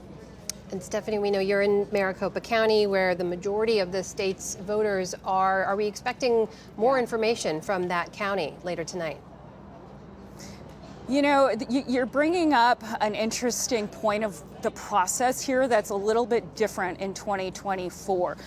Usually at this time of night, we will have gotten a second drop of ballots released, results released. We haven't seen that. We expected it at about 9:30 p.m. local time. It's an hour later, and we still haven't seen a second batch of results. I think part of what we were warned about, first, we were warned to be patient, but the other thing we were warned about is there's a new state law that requires each voting center to count the number of those drop-in envelopes. So there are two ways that voters could have voted today. They could have done it the traditional old-fashioned way and marked up their ballot in person, or they could have dropped off an early ballot. Those are called late earlies. We expect a lot of those. I saw a lot of people dropping off those green envelopes. The new state law requires not that those envelopes are open and tabulated at each precinct, but that they are counted by hand. And so that was expected to delay the process. I think that's what we're seeing here tonight. So as it stands, results are trickling in from other counties throughout the state, but Maricopa County has not released results for the last hour and a half. All right, so that's Stephanie Sy reporting from Maricopa County in Arizona for us tonight. Stephanie, thank you so much. Let's bring it back to the panel now. We're at 12:30 on Wednesday morning, everybody. Yes, we are. Happy Wednesday. You know what we haven't had a chance to talk about, and Zach Schultz of PBS Wisconsin mentioned this briefly, but the impact of a third-party candidate in some of these places, in Wisconsin in particular, as Zach reported, could potentially be pulling enough vote that it's larger than a potential margin of victory for whoever wins the state of Wisconsin. RFK Jr. remains on the ballot in a number of states, including Wisconsin and Michigan. Judy, as you traveled the country and talked to people, was there openness to consider a third-party candidate? Was that something people were even thinking about? I mean, to be candid, people didn't bring it up in most places. I mean, there were a few instances, for example, when we were in Florida last year, the end of last year, Sarasota, at what is called We the People Health Clinic, a place where they reject the COVID vaccine and they offer what they call alternative medicine. There was mention of RFK. This has been a year ago. Yeah. But I would say since then, people haven't brought up Jill Stein or RFK for that matter. So, what about that? There's Jill Stein, there's Cornel West, who are running to the left of Kamala Harris. Of course, they don't have combined with RFK, don't have the same sort of pull that like a Ralph Nader had in elections past. But what do you think about the impact there, potential impact? I guess we'll see in some of these results, but right now it seems negligible. Trump's numbers just pulling in a whole bunch of new voters is really the story of the night. Beyond, I think we now agree, beyond maybe even 2020, yes. Amy, you think in their expected vote or like the turnout tonight will be larger? I don't know. I don't know in what. some of the battlegrounds. In some of these battlegrounds, it'll be. And so that really is the story. Where I think Democratic assumptions had been that, if you have Trump at 48, 49. Right, that's the ceiling. That's a ceiling. But it's not. And if you're at 51, various places, third parties are not really important at that juncture.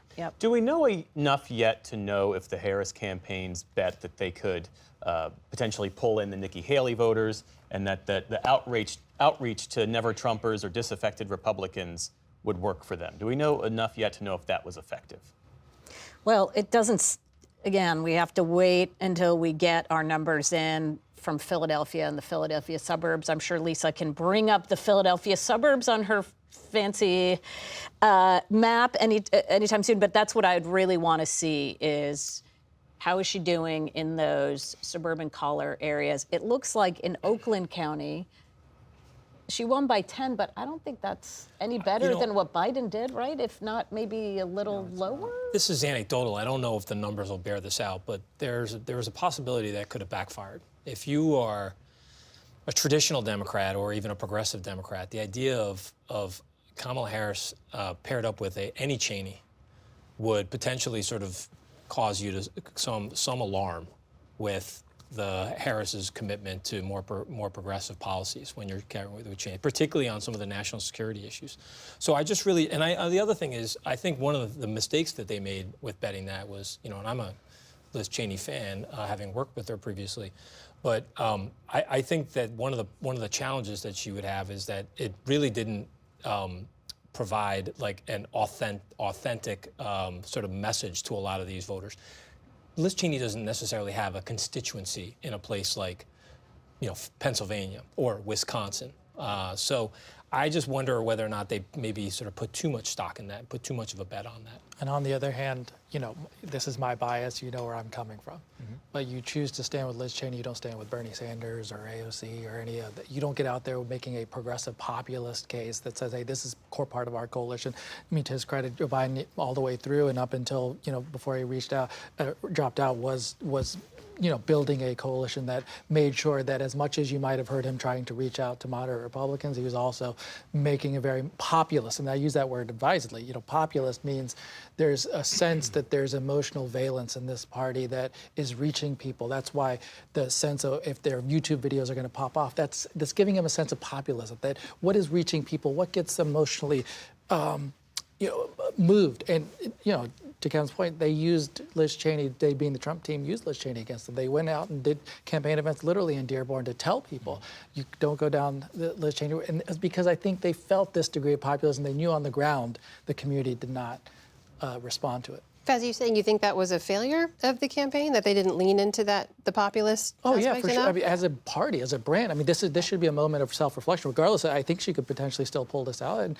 maybe not. But even regardless, to be clear, she absolutely has a mathematical path at this point, as we speak. Regardless of outcome, to say New York, New Jersey, what we're learning of people of color in major urban areas moving away from the Democratic Party, that is the story of tonight. That is the core one. What is the Democratic Party brand? If the assumptions were made of silent voters, people wanting to move off Trump, abortion would be a mobilizer, catalyzer, democracy was at risk. Class populism is the story for a Democratic Party. How do you get back to your roots of what you were? What about that? I'm sorry, go ahead. Yeah, I'm a moderate, so I always like when parties move to the center. Like, that makes me so happy. But, the Republicans had their famous autopsy after an electoral defeat where they said, no, we need to move to the center. Right. And Trump did the exact opposite and turned out to win. And so it's possible for the Democrats, if they do lose tonight, we'll see, they're going to have the big debate they have every time they lose, so that every party does. And people like me will say it should have been run to the center. But it's possible the center just rings establishment to a lot of people. But you were mentioning it earlier, David, because your point was very valid. Life expectancy, the ability of a middle-class person to pay for college, pay for housing. This isn't just, the price of a loaf of bread. It's just literally economic freedom, the ability to feel like my kids will do better than me. That pain that I think exists requires, I think, in a lot of people's minds, disruption of government. That's what I'm trying to say. Our side, Democrats are offering, give me power, status quo, comfort. I will execute the technocracy of government well. And as much as I believe that you can move the margins with that kind of approach, it is not politically appealing, and you have to talk to people. This is where populism matters, right? What emotionally moves people? The problem for the Democrats is they are the party of the educated professional class. Right. And it's hard to run a populist if you're the party of Bryn Mawr, Pennsylvania. No offense to Bryn Mawr. It also says everything, too, that Trump is with Elon Musk. You could say, again, both Trump and Elon Musk. These are really wealthy people. How on earth are they with a populist message? You know who he's not hanging out with? CEOs of major companies. He's not in boardrooms. He's not talking to those folks. It is the people like Elon Musk speak to that other issue, I think, that you've been bringing up about. It's a fight. There's anger there. Yes. Unfortunately, as Kevin knows well, it's the immigration, it's China. It's even you're more likely to hear from Trump than from any Democrat a fight against a corporation by name. He'll name John Deere, Masterlock, whatever the company might be. He's upset at that friction, that fight against established power, or even the other, as he does.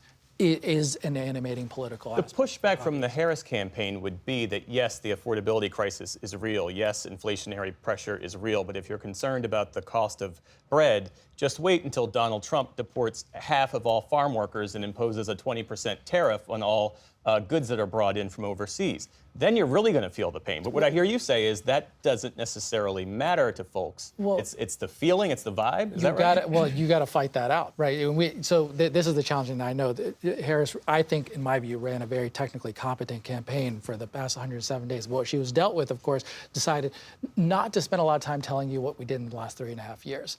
That was by design and by choice, right? You said we're not going to do a lot of media interviews in the first month.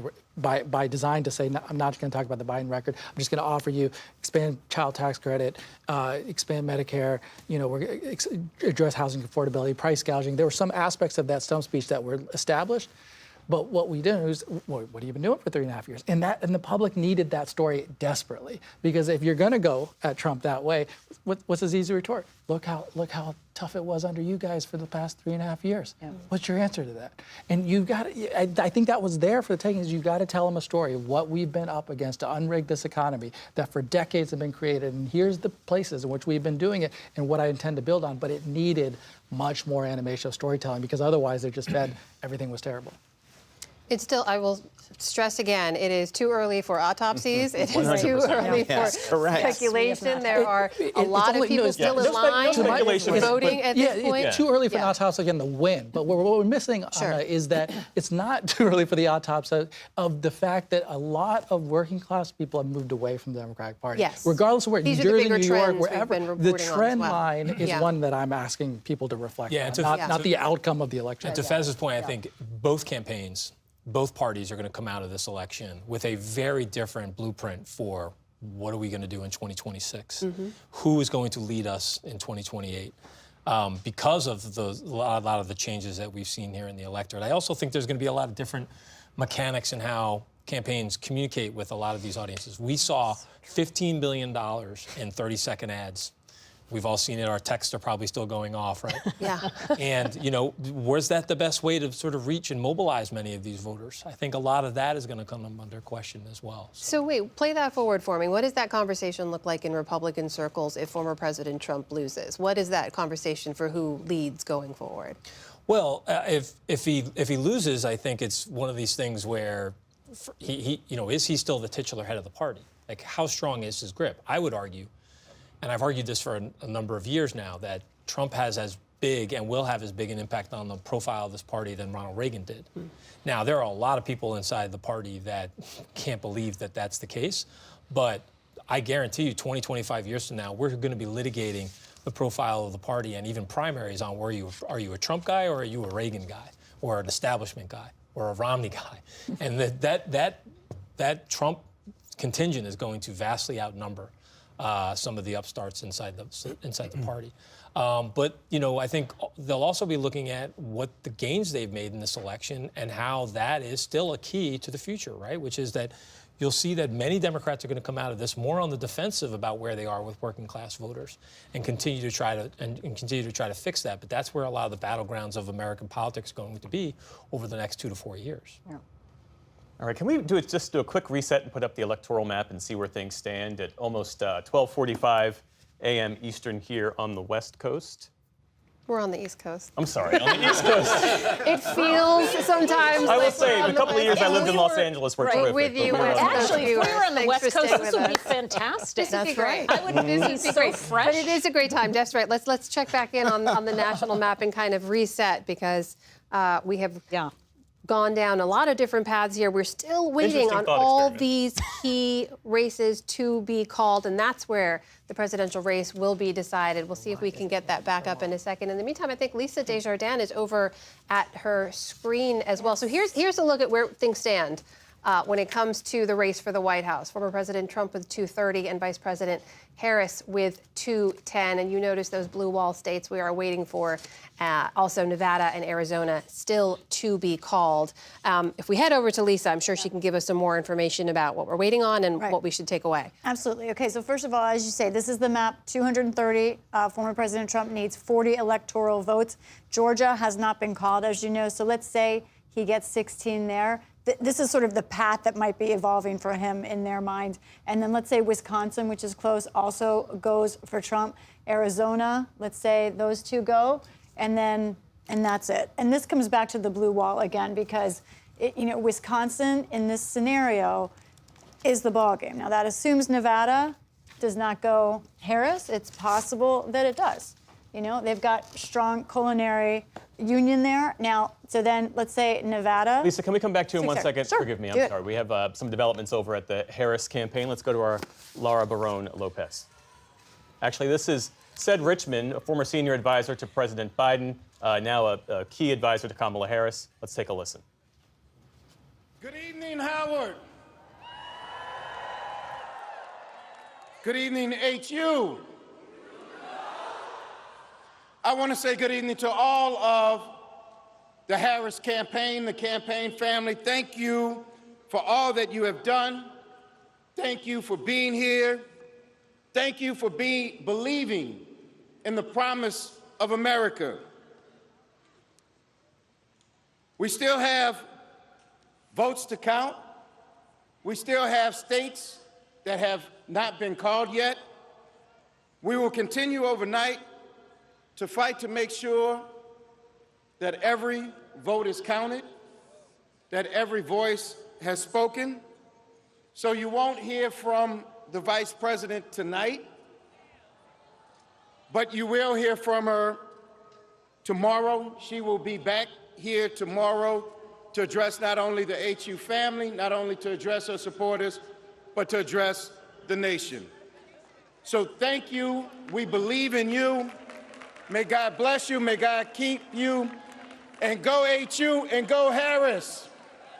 Thank you all. All right, that was Cedric Richmond coming out to address supporters at the Harris campaign watch party at Howard University in Washington, D.C. That is where Laura Barone Lopez has been reporting from all night. She joins us now on the phone. Laura, just give us a sense of how that statement from Cedric Richmond went down, basically telling people to go home, that Vice President Harris won't be appearing there tonight, how it went down, and what we know about why that statement was made now. Right, Amna. Well, the statement didn't go down very well. Even before Cedric Richmond came out to address the crowd, it was already thinning here at Howard University because some of the latest calls seemed to really put a damper on the mood here. And so a number of people were streaming out of the yard here at Howard. And as soon as Cedric Richmond said that the vice president would not be speaking, people started to stream out. Laura, we're going to give you, let us know if you need to step away for a drink of water again. In the meantime, what else can you share with us about, as you mentioned, some of the crowd thinning out over the last hour or so? Has there been a shift from what you can tell among supporters there? Yeah, I mean, the mood, Amna, is one that is very anxious and nervous. Supporters are still holding out hope that the blue wall is going to come through for Harris, that Nevada will come through for Harris. But again, they are really upset that it's coming down to this narrow pathway for the vice president. So far, there isn't that much pointing of fingers in terms of the Democratic sources that I'm talking to, because the Democrats in those blue wall states are still trying to keep optimism going in terms of her pathway there. But we still, as you well know there, we may not know until into tomorrow how that vote count is looking in those blue wall states, in Michigan, in Wisconsin. And so that's created, a sour and sad mood here for a number of Democrats. That's our Laura Barone Lopez at the Harris Watch Party there, which is now ended, it seems, for the evening in Washington, D.C. Back here with our panel. So, Kevin and Faz, I'm curious from a strategist perspective here, when you make a decision like this to come out at this hour, there are still people in line voting, there's still votes to be counted, states to be called. Why make this call now, Faz? Oh, well, this happened in 16, too, and John Podesta went out. It was in the wee hours of the morning, you might remember, as the chairman of that campaign, and urged people to go home because you've assembled a lot of people. And at that time, I think he told people Hillary Clinton would talk to everybody tomorrow. They're doing the same thing now. I heard, correct me if I'm wrong, everybody, but I heard him say that we're counting votes, but not really give you a hell of a lot of optimism besides that about a trajectory of counting those votes.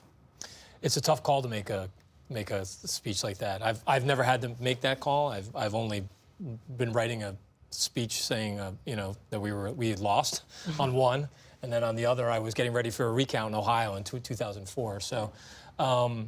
I think the contrast is probably about to be very apparent. I expect that Trump will not wait much longer. I think we're probably looking within the next hour or two where Trump will come out and really send a very powerful contrast message to what you heard from Cedric Richmond tonight.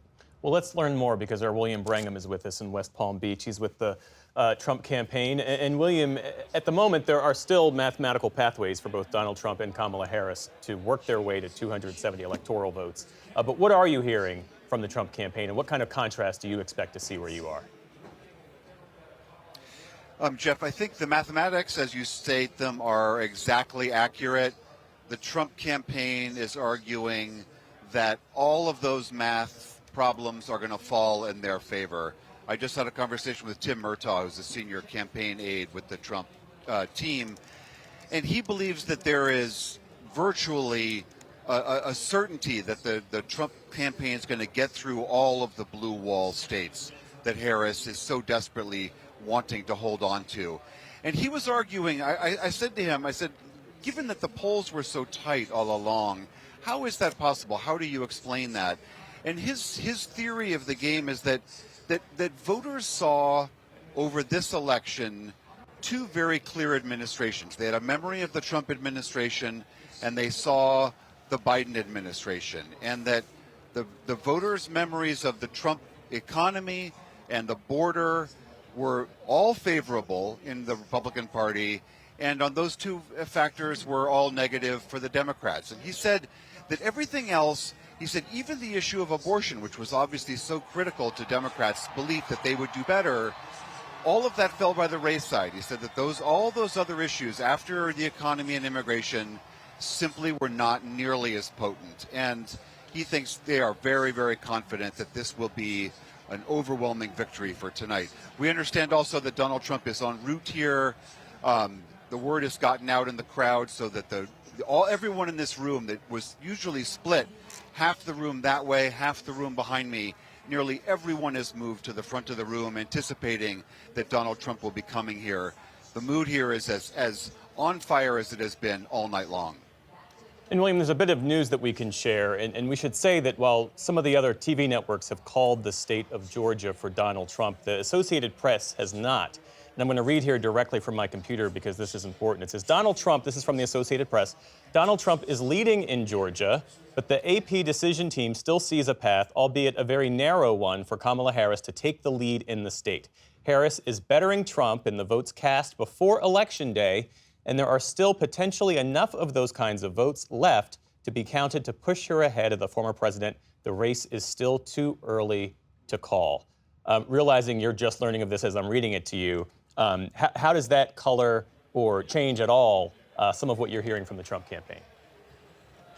Well, it's funny, Jeff, because someone from the Trump campaign, I would say 45 minutes to an hour ago, said not only was it time to call North Carolina, this was just after the AP had, but they said Georgia had as well. Again, I think that the mathematics are probably right. There might still be enough votes to eke out a victory for Harris, as there similarly may be in Pennsylvania and Michigan and Wisconsin, etc. But the Trump campaign believes that their analysis of exit polls and turnout proved to them internally that that's their state, that they will take Georgia. So again, it may be accurate what you're repeating, but the Trump campaign is completely confident that that will fall into their camp very soon. William Brigham, thanks to you.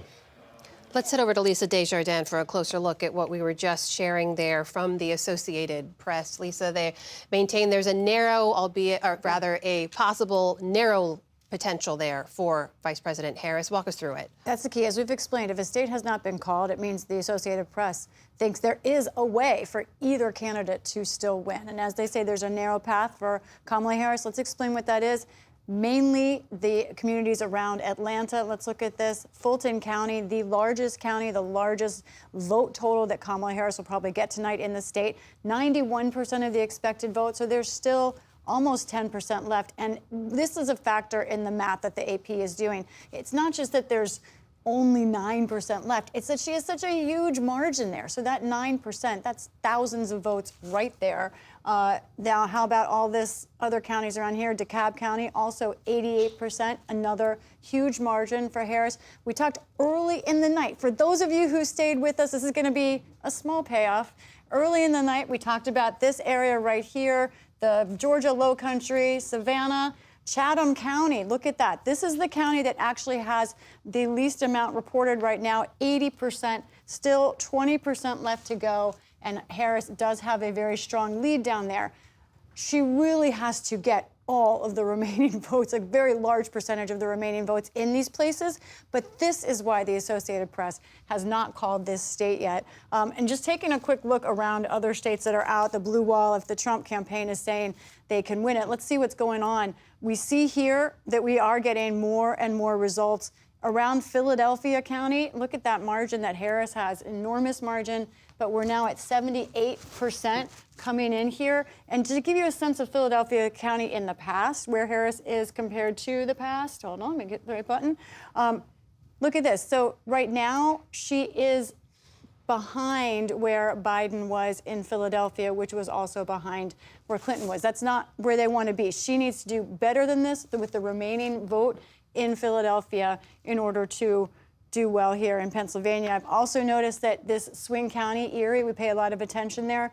With 98% reporting Trump is winning there, he's managed to also, at the moment, with 97%, really run up the total in Lancaster. And let's look what's going on in Chester County and compare it to the past. Important suburb county. Here we go. Harris right in between Hillary Clinton and Joe Biden. And there's one more. Our producer, Matt Loffman, is reminding me of another good one to look at, Northampton County right here. This is a critical swing county, and right now, the Trump campaign must be delighted to be winning here. This is a place where it has swung back and forth. Look at that. Joe Biden was able to flip it, and now Donald Trump is within reach of flipping it with 98%. So you can see some of these suburban eastern counties, the Trump campaign did well. I know you haven't been talking about what happened here, but from my reporting with the Trump campaign, Chris LaCivita took a risk with a turnout campaign plan, the Trump Force 47, that a lot of folks thought might not work. It was not a coordinated campaign, but they've gotten their voters out. Is that Trump himself, or is that their ground game? we're going to spend a lot of time talking about it, whether he wins or loses. They're doing well in a lot of these counties, better than expected. Lisa Desjardins, thanks so much. Amy Walter, we have about 90 seconds. I'm going to interrupt you, and then we're going to pick up your thought on the other side. How about we do that? As William and Lisa were talking, you were squarely in their amen corner, shaking your head in agreement with what they were saying. What are you seeing that tracks with that? Well, if we can have time, I don't know if we do, to put up just to get to this point about, I think it was what William said that the Trump campaign was talking about, the contrast between the two administrations. And I think this is really another key element in this race. Biden's job approval rating overall, 43%. Trump's retrospective job approval rating, 50%. And so if you do make the case that, okay, do you want to stay the course or change direction? We think a lot about the fact that, well, Donald Trump wasn't particularly popular. He still is underwater in his favorable rating. But on the question of who do you trust on the economy, Trump has an 8-point advantage. Who do you think did a better job as president? Trump has the advantage. And that, again, was the theory of the case that the Trump campaign had, that all of the other stuff about him that people didn't like would be overcome by the frustration that they have with the status quo. We are winding our way to 1 a.m. Eastern, and we're going to take a quick break, let our audience know that a few West Coast stations may cut away for local news races, but we're going to continue our coverage here. So here I am again, Amy Walter. Wow, Let's so continue. here I thought I had a break. Right. I was really looking forward to that. Same. So anyway, I think sometimes it's not even that complicated, right? If elections are about change or change the course or status, more of the same. If you're not happy with the current status, you're going to want to change. Although what's interesting, if you just looked at this question of who would bring positive change, again, this is nationally, so I would be very curious to see this in the swing states. Narrowly, Trump wins 50-49 on who people thought would bring positive change. But Harris at 49-49. So it's not like it was overwhelming. They both had some opportunity there. But I think this was really the key here on who did people think was a strong leader. Trump winning that by about 9 points, and Harris losing that question by a similar amount. So if it is, this was the Trump campaign message all along, its strength, its economy, its, kind of the going overboard in terms of appealing. We talked a lot about the macho campaign, right? We were all there at the RNC watching Hulk Hogan rip his shirt off. And the question was it going to backfire with women? And thus far, it doesn't seem to be the case. Kevin? Well, I would, if I were trying to simplify it as much as possible, I don't want to oversimplify it, but if we were to take out, sort of reverse engineer, like the voter that made the most difference coming out of this election, it would be the voter who walked out after casting their ballot today and they said, they rationalized the Trump economy in a way that said, say what you want about the guy, but the economy was better under him. Yeah. And I think that's as simple as you can get in this race. Why Trump had a certain appeal. Again, to cite a Mike Murphy lesson that he taught me back in the day, he said, a lot of times this is a lot more like Hollywood than we think. And Kevin, Trump, I'm going to cut you off for just Sure, a moment. please, I want to yeah. make sure to bring our viewers this news as we can report it. That's a major race call in the state of Georgia. We can now report, according to the Associated Press, that has gone for former President Trump. And here is a look at where the national electoral map now stands. Former President Trump with 246, Vice President Harris with 210. Kevin, back to you. Where my brilliant movie analogy that Mike Murphy taught me back in the day. Oh, I apologize. Actually, take a couple of seconds and regroup your thoughts if you don't mind, because we want to message something to our viewers. That's right. Once It is again. now 1 o'clock on the East Coast, and we welcome back a few stations who cut away for local race coverage. I'm Jeff Bennett. I'm Amna Nawaz. Polls have now closed across the entire state of Alaska. The race there is too early to call. Let's take another look where the electoral race count stands. 210 for Kamala Harris to Donald Trump's 246. We are waiting to see which way that blue wall falls. Kevin, your third attempt at trying to tell us what Pat Murphy told you back in the day. He had a great analogy about it. It's being a lot more like Hollywood than we think, and that is that, Trump, for all of his flaws, is a big budget film. You're paying your $10 and you're going in, you know what you're going to get. You're going to get entertained. There's going to be lots of noise. There's going to be big bangs. And Harris was a lot like an art film, and with subtitles that was making a much more of an esoteric point. And so for a lot of these voters, it did come down to as simple as knowing what they were getting with Trump, and in the space of the 107 days, Harris not really being able to fill in the blanks and tell people why they should show up. Bess? Well, we'll see how the outcomes of this go. I look to the House and the Senate.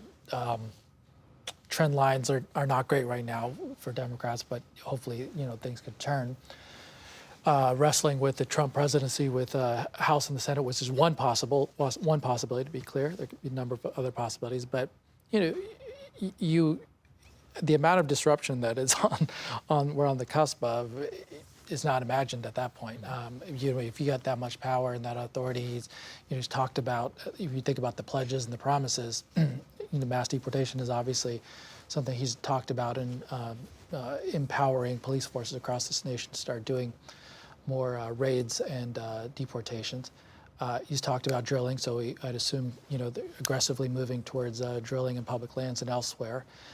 He's also talked about the tariffs to be on the table, and then nothing on abortion, obviously. And so I just sense more of a retrenchment in how he animates that politics. If he were to win, I think is to my mind, hopefully something that produces a populist backlash, which the Democratic brand sorely needs.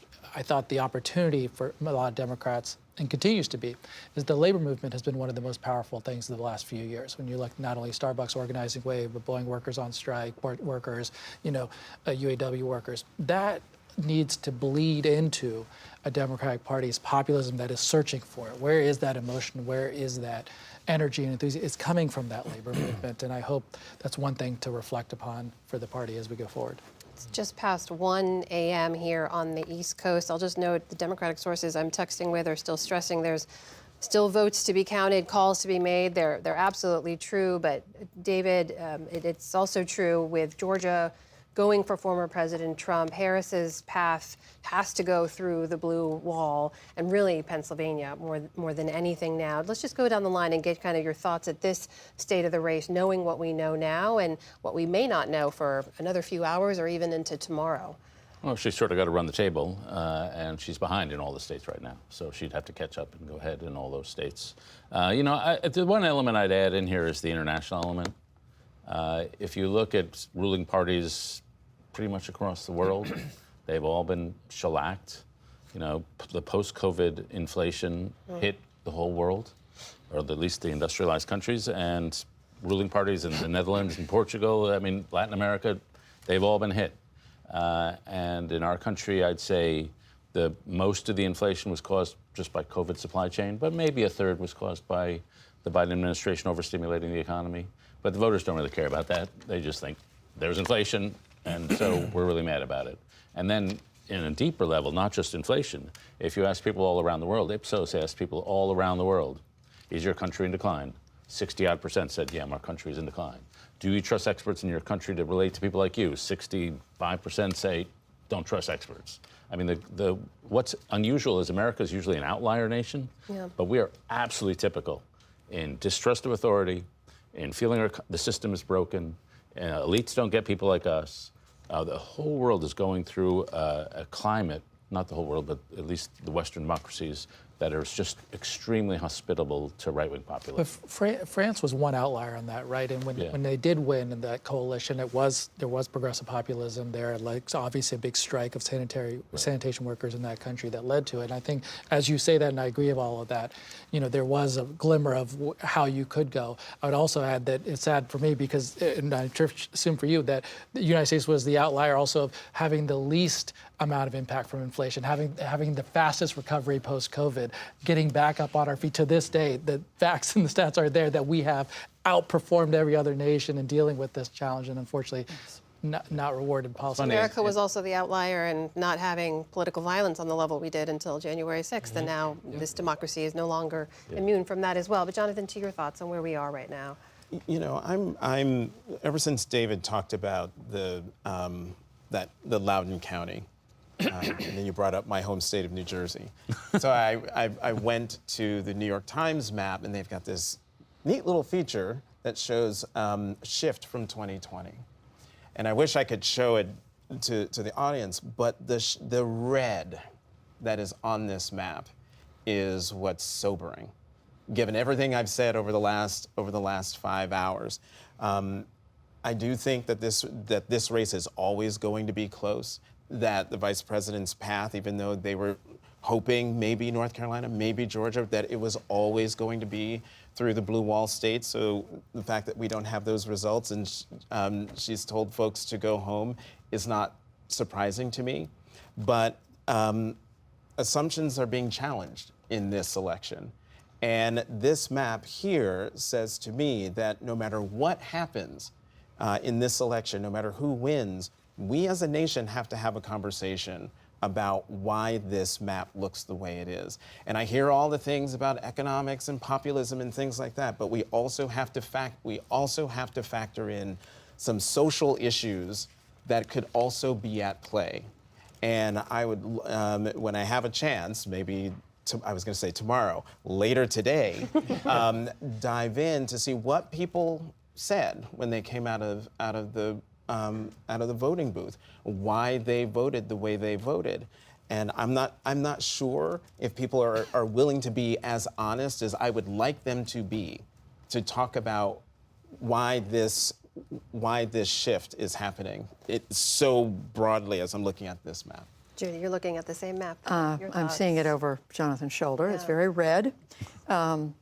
We don't know the result yet. We're still waiting for these states to come in. I'm already thinking about unifying the country. To what extent, and were people asked in the exit polls, who do you think will do a better job of bringing us together? I know that's been asked by pollsters for the last few years. And in most cases, the Democrat would win that by some margin. But half of the country, or almost half the country, is going to be unhappy with this result. What does that look like? What is the leader, whoever it is, whether it's Donald Trump or Kamala Harris, what are they going to say to the American people about that? Are they even going to address it? Are they going to continue to drive in the direction that they, in the case of Donald Trump, you didn't hear much talk about unification. I mean, he would say, I can unify, but so much of what he spoke about was criticism and worse about people on the other side. So I'm already thinking, what happens to the country? What happens to people who didn't vote for the winner? Where do we go from here? And the problems. I mean, does the next president have to deliver? Because, I mean, promising that there are going to be no taxes on Social Security, we're looking at an enormous deficit. We've got to make decisions on tax. Are there going to be more tax cuts? Are we just going to keep giving things away? I mean, where's the reckoning? When is there going to be? Is there going to be a reckoning? There is this is the fascinating thing, Judy. There's a reckoning every 2 years. Since 2006, every election has been a change election. And so we just keep doing this. We say, oh, but we don't like that. They did bad things. Now we'll put the other side in. Oh, we don't like them. We're going to do bad things. So they did bad things. And so we just keep ping-ponging back between this. There's no doubt if Republicans do end up holding all branches of government, the backlash in the midterm election is something we'll start talking about like 2 months after, if that. Immediately. Like next week about what the midterms will look like. And the retrenchment of the Democratic Party will be simply because of a backlash to the party that's in power. Yeah, I was going to say real quickly, I mean, volatility has been the defining attribute of our electorate for a number of years now. And look, if I had any guarantee, it's that 6 months from now, we're going to have a president who's going to be below 45% approval rating, facing razor-thin margins in the Congress. And the challenges that we have are pretty enormous. And that is going to be a very, very difficult task. And then the other thing is, too, is I think to Judy's point, we've just spent $15 billion with one half of the America saying that if you lose, it was stolen, and the other half of America saying that if you lose, democracy is going to die.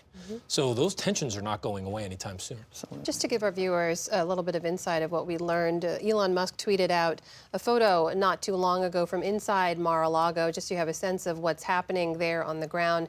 And you see a photo there of former President Trump with Elon Musk, and that's the UFC, the Ultimate Fighting Championship head, Dana White, who also spoke at the Republican National Convention earlier this summer. The three of them involved in a deep conversation, just to give you a sense of what's happening there at the moment. Of course, we have not heard from former President Trump yet tonight, but this all hinges on these blue wall states we keep talking about again and again. We know, and we've always known, the closer it is, the longer it will take to count. John Yang is still in Pennsylvania, in Allegheny County, reporting for us tonight. I understand he has another update for us. John, over to you.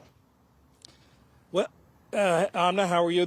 We have moved outside. As you can see, they finished their work at the Allegheny Ballot Processing Center at about midnight, processing about 221,000 mail-in ballots. They are still counting across the state in Philadelphia. By my count, they have about 20.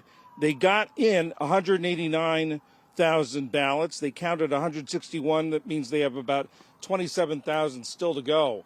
I think the story of Pennsylvania, you heard from Lisa, who really went through it well, that Donald Trump has been overperforming, doing better in the rural counties than he did in 2020, and Harris is not matching what Democrats have done in the past in the big cities of Philadelphia. Although she did meet Biden's number, she is meeting Biden's number in Pittsburgh.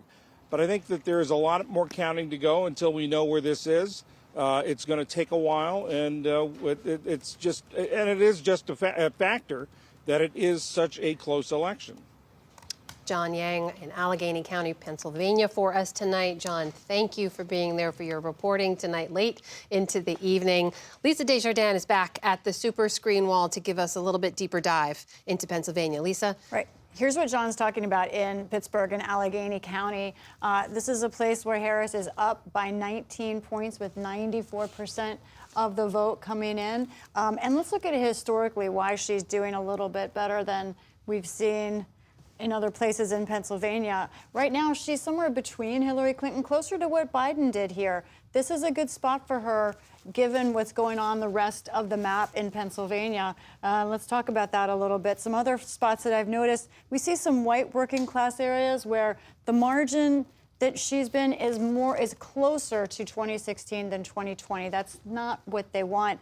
I also want to look at another state where we just got a huge amount of data all at once. Nevada. Let's take a look at what's going on there right now. Now it's 6 electoral votes are becoming more and more critical. 75% of the vote just came in all at once. And with it, 51% for Trump, 48% Harris. Nevada, they like a show. They want to be glitzy, get some glamour and some bright lights. They've gotten our attention, that's for sure. And let's look at what's happening here. The main county, most folks know, the vast population center here in Nevada is Clark County, where Las Vegas is right now. Harris is up by 2 points. How does that compare historically? It's not great. It's not good for her. It's good for Donald Trump, where he is outperforming both 2020 and 2016. What this tells me is we were all trying to figure out what was going on with the early vote in Nevada. We saw a huge early vote there. There was a question about those who do not have a party affiliation with, which is most of the voters in Nevada. Could those be young voters that actually were going to go Democratic? What we're seeing in this 80% of the expected vote that we have in so far is no. These were voters, by and large, who might be new voters who showed up for Trump. Perhaps that low propensity formula that Chris LaCivita and the Trump campaign were talking about was actually working.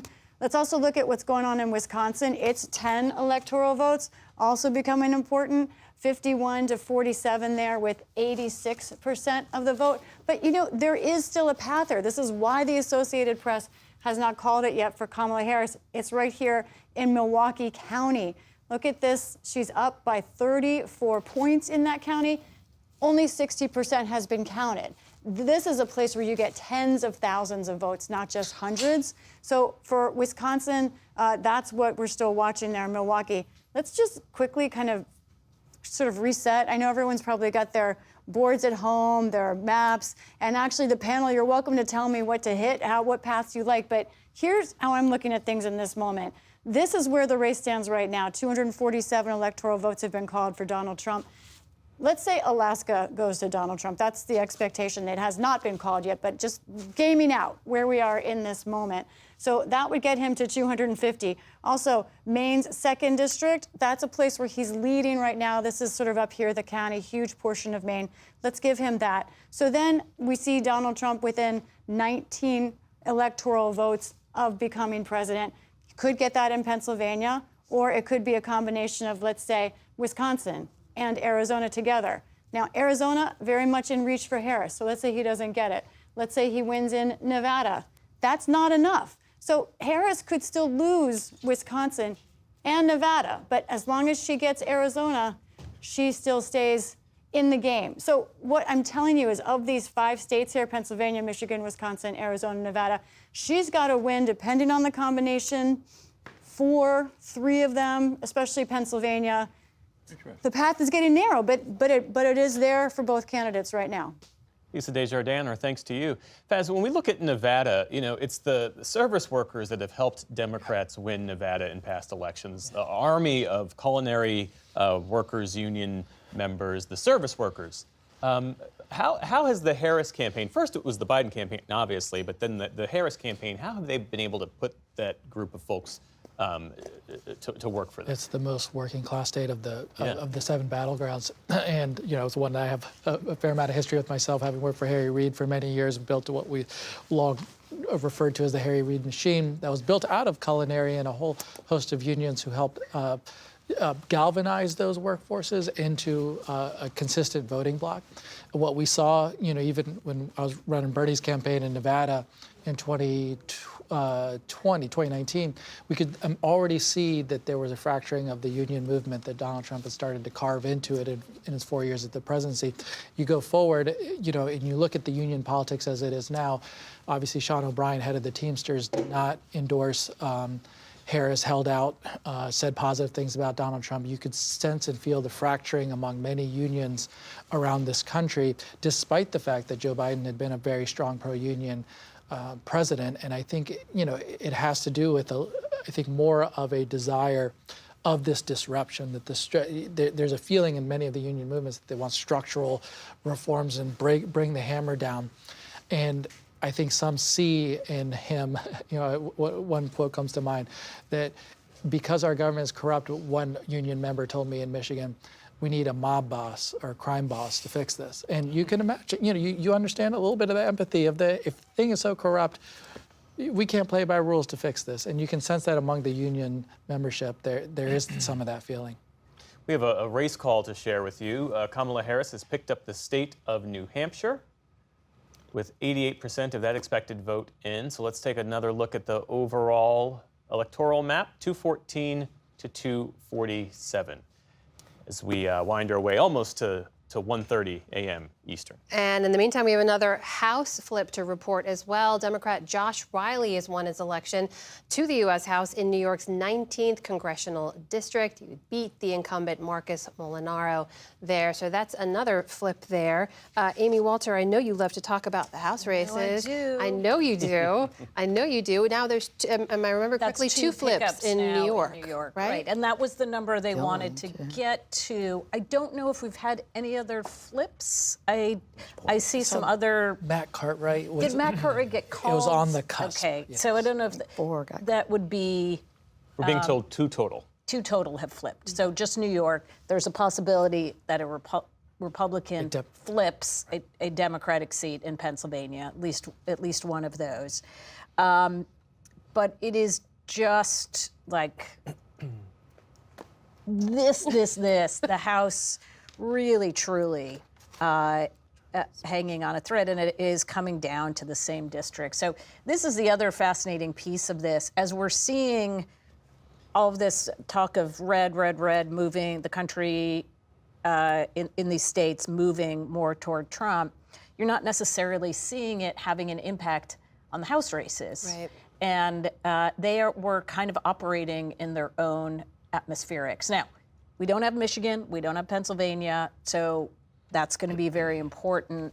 But if they do end up sort of splitting the difference, what does that tell us, right? And again, as a House person, what it tells me is that those individual candidates and campaigns, they do matter. Yeah. And that you could be able to, even as the margins maybe were a lot narrower or bigger in some of these places, that it didn't necessarily knock those candidates off. And as we get to it, the kinds of places will matter a lot too. So we're talking about states, but within those states, the House districts can be so very, very different from what the final statewide vote looks like. That's interesting. What do you make of that, David? This potential disconnect between what people say they want in a House race versus what they say they might want in the presidential race. I was thinking what would happen if the White House, the Senate, and the House all flipped. Yeah. Well, it has never happened before to have well, we've never had a double flip, right? We've never had the Senate and House both each flip flip. control.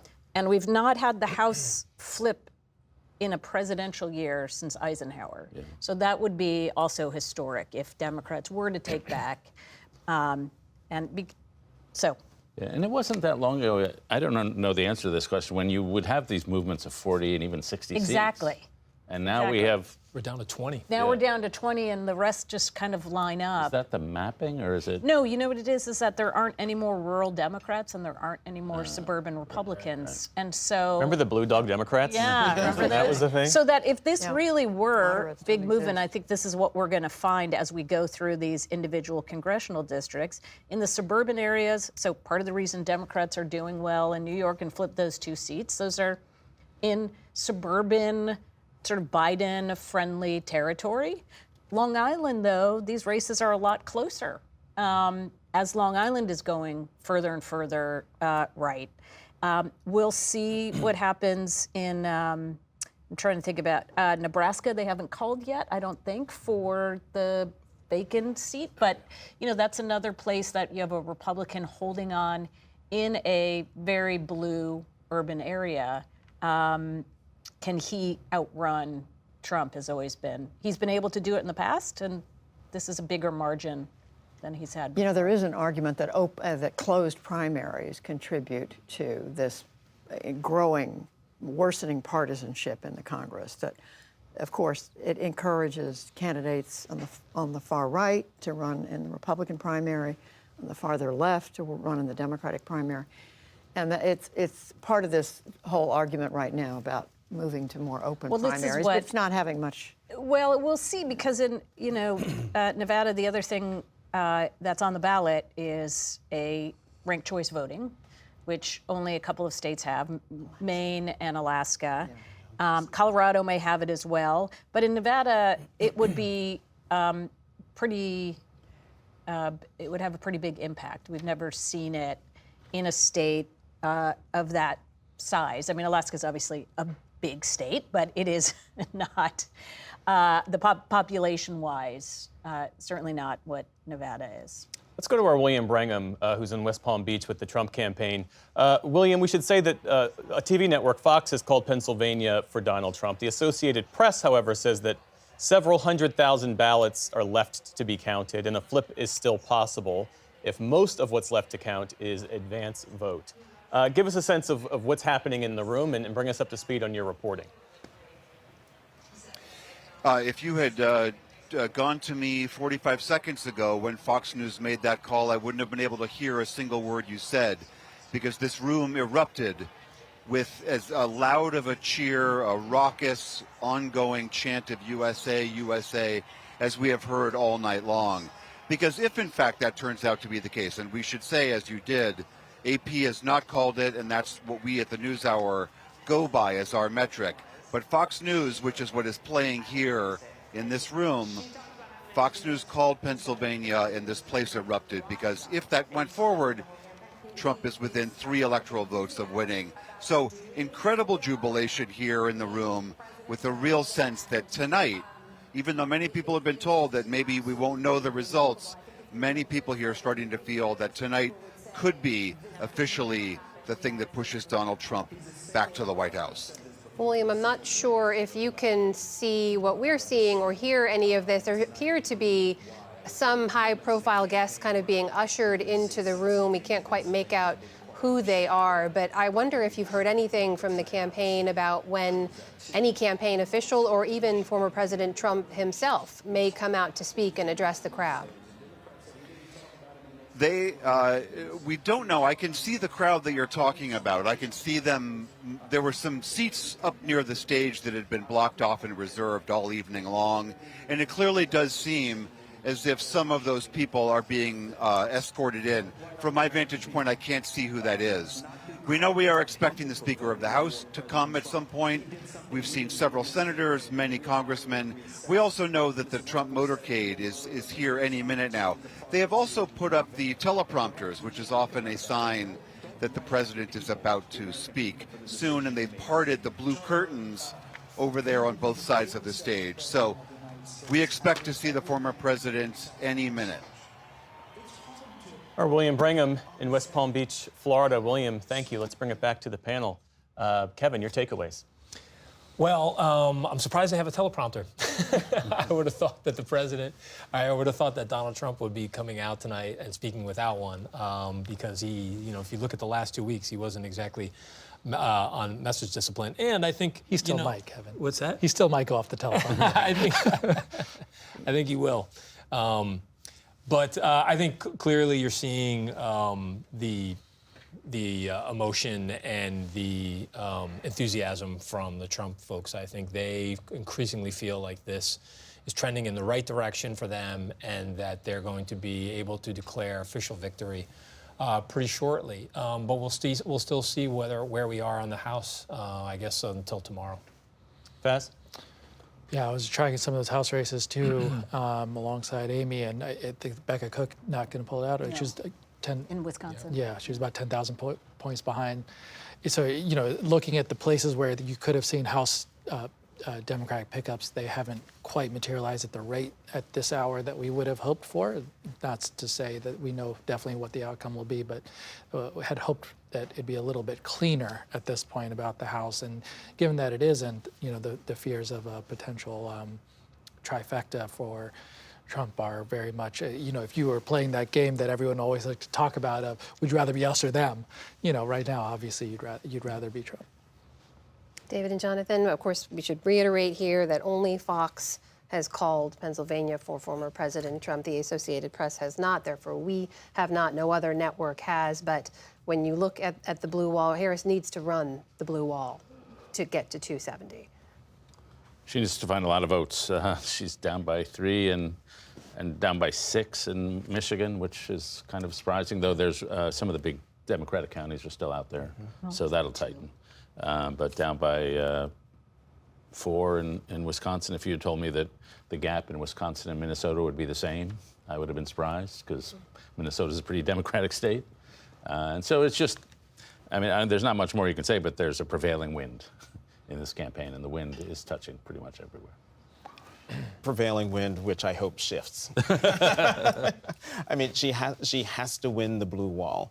And it is my fervent hope that Fox, that call by the other network, is it's 1:30 in the morning. I can't even think anymore. But it is my hope that the AP will flip that. Fox was premature. That Fox was premature, and that she hangs on. And if she doesn't, we could be looking at it. Sounds like we're saying a Republican White House, Senate, House. The House is going to be really Supreme hard Court. because we've got, between California and Oregon and Washington, there's so many races out west and Nebraska. So it does feel a little bit too early. I haven't been able to look at all the math, but it's probably right now that the Democrats are up 1. Mm-hmm. And overall, but they're probably going to lose at least one Michigan, if not two, and so that will even it back out. And so it is 1:30 in the morning. This is It not the is. time for me to be probing for deep, thoughtful conversation, and yet here we are. And yet here we are. Only because, and between everyone here, there is so much incredible experience and knowledge that if we just pull back the lens a little bit, because this election cycle has been one for the ages already, and we still aren't able to say who won it. Judy, if I can start with you, just to kind of reflect back on, I was just thinking on some of the big stories we've covered. There was 2 assassination attempts against one of the candidates. There was a change at the top of the Democratic ticket. There was a debate at the end of June that left everyone stunned. I mean, there were people who predicted that the incumbent president was not at the top of his game at this point in his career, but watching that debate, there's no question it left everyone with, I think, big questions about whether he should remain on the ticket, and we saw what happened. It took a few weeks, but you're right. And then the vice president, who had, frankly, people had not thought through what was going to happen. People did not expect that debate to go the way it did. So think about from the end of July until November the 4th, now the 5th. Where are we? The 5th? It's now the 6th. It's now the 6th. The 6th. I'm Yes. sorry. A lot's happened. Yeah. A lot's happened. Well, one thing It's that head spinning. also happened. I'm leaving something out. Well, so many things. If Trump were to win, one of the major things that I heard from working class people on July 13th, assassination attempt on Donald Trump, and it had an effect that I don't think was fully appreciated by people in more of the elites, but I felt and heard it and saw it on the ground of those who were worried about democracy at risk. What that assassination attempt did for some folks is this guy is running and wants it so bad. He's doing something for this country. He fight. He wouldn't be putting himself on the line if not for the fact that he wanted to do something for America. And I think in the psychology, particularly of working class voters, I think it had a bigger effect than we may even know of just what it meant for them to see. And that photograph of him with the blood on the side of his face, that one photographer captured, if I'm not mistaken. I can't remember his name, but I can't tell you how many Republicans, said after they saw those images, and again, it was an entirely different race because Biden was still in the race then, said it was over, that the race was over, essentially, that this was the defining moment of, Trump returning. And so, like, that had a huge impact. I can't help but think, though, I know we're being premature about it earlier, we were joking about it earlier, but we are 48 hours away from 2026. Starting already, and everybody trying to take the lessons from this campaign and immediately turn it into the next move on how to either sort of learn from this and then return to power. But I also can't help but think, and we still have a lot to learn about what the state of the the balance of power in the Congress is going to be, and whether or not Trump is going to be able to pull us out. But we're still an incredibly divided country, and that does not change at all just because of the results tonight. And so much of this is going to again be relitigated throughout the next couple of months, and trying to pull the country together around a big agenda. We have big challenges around not only in the country, around the globe. So much of that work is going to be incredibly challenging over the next couple of months. I would hope that we'd pause before starting 2026. Donald Trump right now, with all the votes that have cast or been counted so far, he's at 51.2%. So this is not an electoral college issue if it stays this way. Right. And so, my response to any election, no matter who gets it, if your team lost, your instinct is to start blaming the voters. Mm-hmm. And it's always useful to, in my view, the voters are not always wise, but they're usually sensible. They know their own lives. They make sensible calls. And so instead of rushing to blame them for this or that, just humbly, what are they trying to tell us here? And usually there's a valuable lesson in there. And, my instinct is always, well, whatever my priors are were confirmed by this election. Yeah. But it is necessary to take some time I would agree, but I think the reality also is that first we're going to see there's going to be some recriminations from this. I mean, there's going to be so much second guessing. As there is after any campaign, right? Yeah. I mean, and that's going to be a very real part of the raw teachings of some of the judgment that we saw tonight, and that's just very real, I think, right now. And I can tell you it's happening already in campaigns. Let's go to our Laura Barone-Lopez, who, as I understand it, is outside of what the Harris campaign election night headquarters used to be. She's joining us from a parking lot. Is that okay? Oh, actually, no, Laura, you're still there. You're still there. So bring us up to speed. I'm still here. Okay. So bring us up to speed. Yeah, so as you can see behind me, Jeff, the yard, which is where the election night event for Harris had been set up, has entirely cleared out because after Cedric Richmond said that the vice president was not going to be speaking tonight, people just started streaming out. She is expected to speak here tomorrow to address her supporters. That's what Cedric Richmond said. I mean, look, the campaign has gone almost entirely quiet at this point. The vice president called a lid. Her pool did, so we aren't getting much from her vice presidential office side, and the campaign has not been sending really any more updates in terms of what they're watching closely. The last that we had heard from them, from my sources inside the campaign, was that, again, they are just laser focused on whether or not the turnout in those major urban areas, in Philadelphia, in Detroit, in Milwaukee, are going to reach the numbers that they thought. They had said that they were overperforming 2020 turnout there, and that they had hoped that would ultimately mean that could put her over the top in those states. And again, they are still holding out hope for Nevada, Jeff. All right, Laura Barone-Lopez, our thanks to you. Lisa Desjardins, you are tracking the latest in the House races. Yes. What are you seeing? Yes, it's getting interesting. I mean, it's been interesting. What am I talking about? It's remaining very interesting. All right, this is how the Associated Press looks at these races. Right now, they have a net no change, even though we know we've had some Democratic pickups, and one of the reasons for that when I look at the data is because they've given 2 North Carolina districts, which were picked up in redistricting, to the Republicans. So that's something we've sort of factored in, but technically on the math, this is where we are right now, 187, 163. Let's look at some of these calls that are important. First of all, here we go in New York. This District 19, Josh Riley, you all mentioned this. This is a Democratic pickup, as we said. Now, here's a race we're watching closely. This is that Long Island race here. And Laura Gillen, the Democrat, still remains ahead with 98%. You know, that looks like it's close, but really 51-49 in a district like this, that's a healthy margin with 98%. But again, the Associated Press has not called this. They still see a potential path for the incumbent, Anthony D'Esposito. Now, I'm watching this race as well. Henry Cuellar, the Democrat in Texas, the 28th district. He was indicted in May on bribery charges, but here he is right now with 88% of the vote, keeping his seat at the moment, 52%. This would be a Democratic hold. This is something that Republicans had hoped to pick up. Right now, they're not in reach of it. And here's that Nebraska district you mentioned, Amy. Tony Vargas, the Democrat, right now ahead, but just barely. Look at that, by 0.2 percentage points, fewer than 1,000 votes there.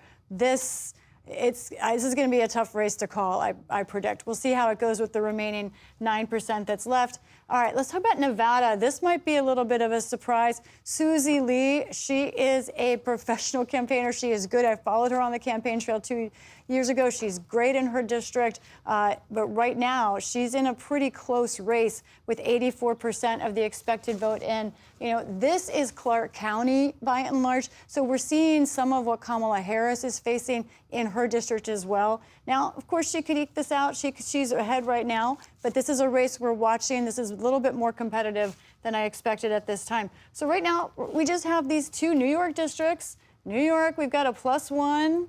We've got another New York. We've got another +1. My messy handwriting.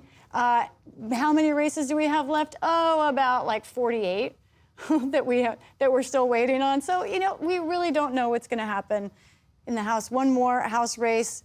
Amish Shah is winning here in Arizona over Dave Schweikert, but we're still waiting for a lot of votes in Arizona. Let's take a look at the Senate race there. Kari Lake, someone you guys have been talking about tonight, Right now, Ruben Gallegos still holding that 6-point lead, but we're waiting for a lot of votes. I think we've hit this plateau for the moment of when we'll be getting votes in from Arizona. And then that brings us, of course, to the Arizona Senate race. Boy, this is sure close. Look at that. Just 1 percentage point between Harris and Trump. And why not? I'm going to take a look at Pennsylvania because it's really what we're talking about, what everyone's looking at. Right now, 93% of the expected vote in. Harris is behind by 3 points. And we've been spending a lot of time talking about where votes are or are not coming in. Right now, Philadelphia County, this is 95% expected vote. And I remind you, this is with Trump up overall by 3 points. That's not good news for Harris. This is where she's going to be getting most of her remaining votes. Still 5% out. That's thousands of votes. But her ability to close the gap here, which, by the way, let's look at the number. She has to find now 200,000 votes roughly in Pennsylvania in order to win back the state. That's going to be difficult, but the AP has not called this race. That means they do see it as mathematically possible. And Lisa, can we talk about Senate for a second? Yeah. And mainly with Republicans taking control of the Senate, the next big election is on November 13th. The two Johns, Texas Senator John Cornyn and the Senate GOP whip, John Thune, are running against each other to replace Mitch McConnell as the Senate Republican leader and effectively majority leader. How is that race shaping up? Because the two of them have been crisscrossing the country, pouring millions of dollars into Senate Republican coffers. That's right. And I will say it is almost the opposite of what we've seen on the presidential level. These are two men who've worked together for a long time. They are not just in public, but behind the scenes being careful to be polite to one another. I haven't seen any elbows thrown yet. But I think as we get closer, they realize the importance of the job that they have. And as we know, Republican Senate majority leaders tend to stay in that job for a long time. So this is the opportunity for both of these men to advance. They may not get another opportunity like this in their career. So it's going to get intense. And I think regardless of the outcome of the presidential election, former President Trump will have something to say about it. So we're going to watch these two men as they contour or not to former President Trump and what he's saying and how they aim to work with him or perhaps, I don't know, ingratiate him as we've seen from others before. Yeah, Lisa, thank you.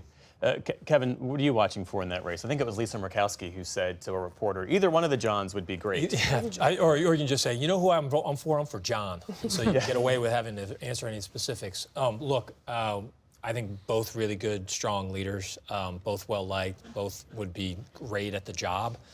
I think one of the interesting things is which one of them will be able to curry more favor or has a history of currying a better favorable profile with Trump. That'll be key. I think the edge there would have been with Cornyn.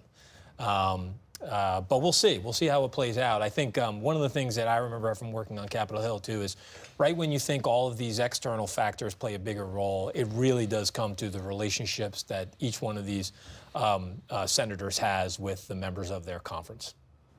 Yeah, and Steve Daines took his name out, right, of the mix. That was my I was always curious to see if he would run for this, because the more success you have as the head of one of the campaign committees, your colleagues like to reward that. But each one of these Johns went on the trail too, for their candidates. And one last point: Mitch McConnell is an institution. I know people hate him. I know a lot of people who work with him, particularly me. I have a great deal of admiration for him and like him, particularly with his skill as a Senate leader. We are going to see a very big gap with how that job was being done. It is just, he was a master at being able to manage the conference and work all of the different factions that were in it.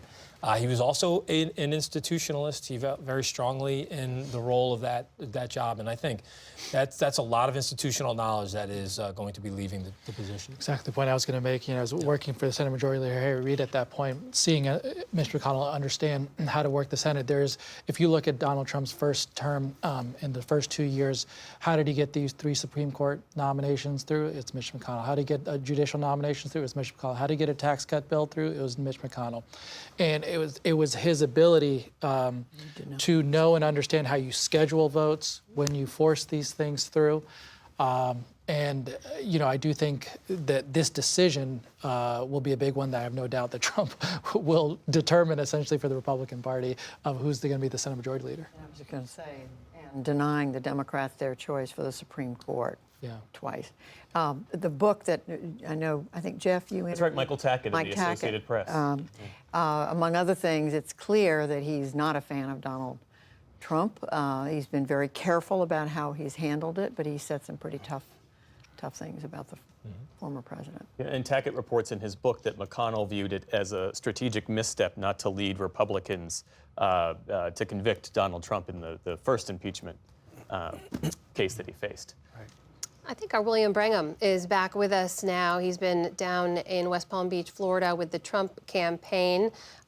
William has been giving us the latest on the ground there. William, tell us about what's happening in the room now. Everyone is waiting on tenterhooks at this point for the former president to show up. This room is at maximum capacity. Everyone is pressed up against the stage behind me. The Secret Service was just out a few moments ago, opening the curtains, preparing what seemed to be a possible route onto the stage and into this audience. But this crowd is as eager to see him and to hear what he has to say as anyone. Again, they all are under the impression here, because Fox News called Pennsylvania, which the AP and thus the NewsHour has not called, that Donald Trump is all but certain to be the next president of the United States. That is not what other journalistic organizations have called. Whether or not that happens soon, we still do not know. But everyone here is under the impression that they are about to hear from the next president of the United States. And William, give us a sense, if you can, because you're there, you've watched people coming in and the crowd grow. Obviously, this is West Palm Beach, Florida, but give us a sense of who's in the room. How would you describe this crowd of folks who have gathered here among his biggest supporters there? I talked to as many people as I could about who is here. Hang on just one second.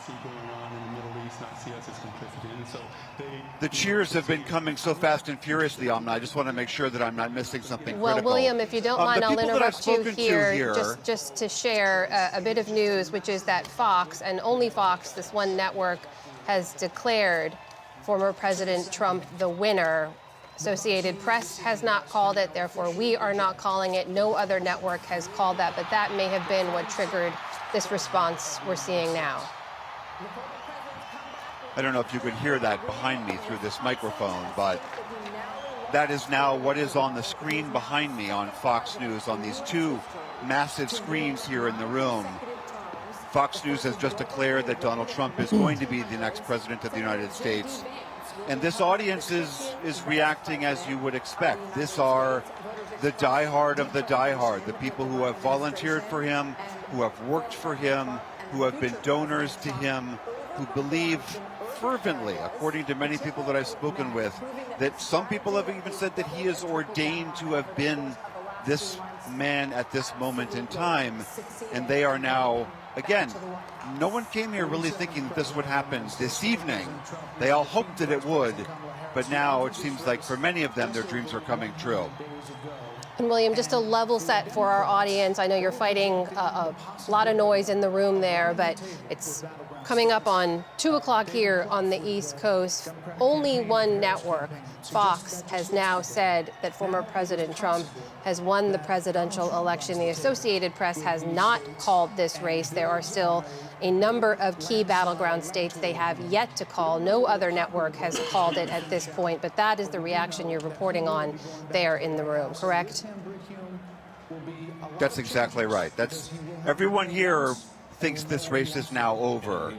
We are, as we are reporting and other journalistic organizations are reporting, that is not the case yet.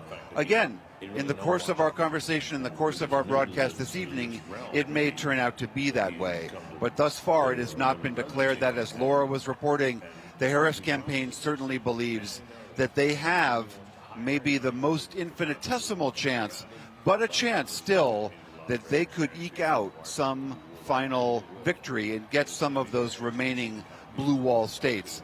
But according to everyone in this room, that ship has passed. Trump is the next president. And William, has there been any word from the Trump campaign in the last 10 minutes or so? No, I've reached out to all of them to find out if is the former president even in the building? How confident are they that this is actually what is happening? And they have gone radio silent. I think they're all probably backstage preparing for what they hope to be this grand entrance that he is about to make. All right, William Brangham, stay with us. We'll come back to you shortly, I'm sure, there in Florida. Let's bring it back to the panel now. Kevin, kick us off here. We're in a very unique position here, we should stress, in which a number of people, maybe millions who are watching Fox, believe that this presidential race is over. We have not called that yet because Associated Press has not called it. No other network has called it. There are still a number of key states to be called. But what are your thoughts at this moment? Well, I think all of the folks at the Trump rally are sort of going off of the information that they're getting from their main source of news, but they're also looking at the trend lines that they're seeing in all these other states that these numbers come in, and they feel confident that this is going to keep going in the right direction. I also think they probably feel a tremendous sense of vindication. So many of these supporters of Trump have felt written off, and they already have a lot of apprehension about mainstream media calls anyway, and they also a lot of apprehension about public polls. And a lot of apprehension and criticism of those who counted Trump out. So in many ways, I think what you're seeing there from folks at the rally is a sense of validation. One point I'd just make, literally this morning, when Trump was speaking, as he was, I think after he voted, he attacked Fox News. He said Fox News should be ashamed of themselves. They aren't pro-Trump at all, was his quote. And I think part of what you're seeing, Fox News seeing a little bit of the writing on the wall, wanting to ingratiate themselves back over with Trump and be the first ones to call it for him, tells you a little bit about how the conservative ecosystem might work under Donald Trump. We have another race call to make. Donald Trump has picked up the 2nd Congressional District in Maine that comes with 1 electoral vote. Amy? I love the 2nd Congressional District of Maine. It's beautiful. I think it's the largest. That's Presque Isle? Yeah, it's the entire northern part of the state. Acadia National Park is in there. You've got Western Maine. It's beautiful. Yeah, a lot of that. This is going to be a fascinating. Both Omaha, the Nebraska 2nd Congressional District, and Maine's 2nd Congressional District are unicorns. You've got a moderate Republican sitting in Omaha, and you've got a conservative Democrat sitting up in Maine's 2nd Congressional District. Both of them are hanging on by a thread right now. But when we talk about why our system is so polarized and why people are so frustrated that we don't have more consensus, or why we're not seeing bigger swings between elections on the House side, it's because of how difficult it is. Even for these two candidates, you can like them, dislike them, but they are trying to be they're more representative of their community than the national party would be. But it is very hard now to separate yourself from that, and that's where we end up. I see Lisa Desjardins has taken up her post by the super screen, which tells me we're about to learn something. Just in this Lisa? moment, I think it's an important moment to understand the math here of where we are with the Maine 2nd District, the county. I also share a great love for that place on this earth, where we're at. So Trump, 248 electoral votes. Now, a state that we will not get results in anytime in the next half hour is Alaska. But it is assumed that those 3 electoral votes will go for Donald Trump. So let's just put that in there. That puts him at 251. Then you have, if Pennsylvania goes with its 19, that's it. Kamala Harris can win everywhere else, Arizona, Nevada, everywhere else, Michigan, Wisconsin, and that's it. So I just want to stress to our viewers the importance of watching that state. And undoubtedly, it's one reason that the AP is being so careful. Having interviewed them, I know that they spend even more time as the stakes get higher looking through everything. They do the opposite of rushing once they get closer to these important calls. As for Pennsylvania itself, where are we? Still 94% of the expected vote, and we're still at about 200. We've gotten a few thousand votes in, not very much since I last talked to you, but still Kamala Harris has to find 200,000 votes in this state, and really there are not a lot of spots where she can go. As I said, in Philadelphia, she's still got 95% of the vote in. There we go. Chester County, 86%. All these places where she gets great margins are closing. There's not a lot of votes left for her. Lisa Desjardins, thank you for that update. As always, facts and math, that's how we follow this race. David and Jonathan, your thoughts at this point, as it looks like we could potentially hear from former President Trump soon. Of course, if he does come out on that stage where we know our William Brangham is reporting, we will bring that to you live. But here we are on the cusp of not being able to officially report the results of this presidential election, but it looks like millions of Americans believing it's already over. Well, I expected Trump to declare victory tonight, no matter what. But I didn't expect that he'd have some cause to do so.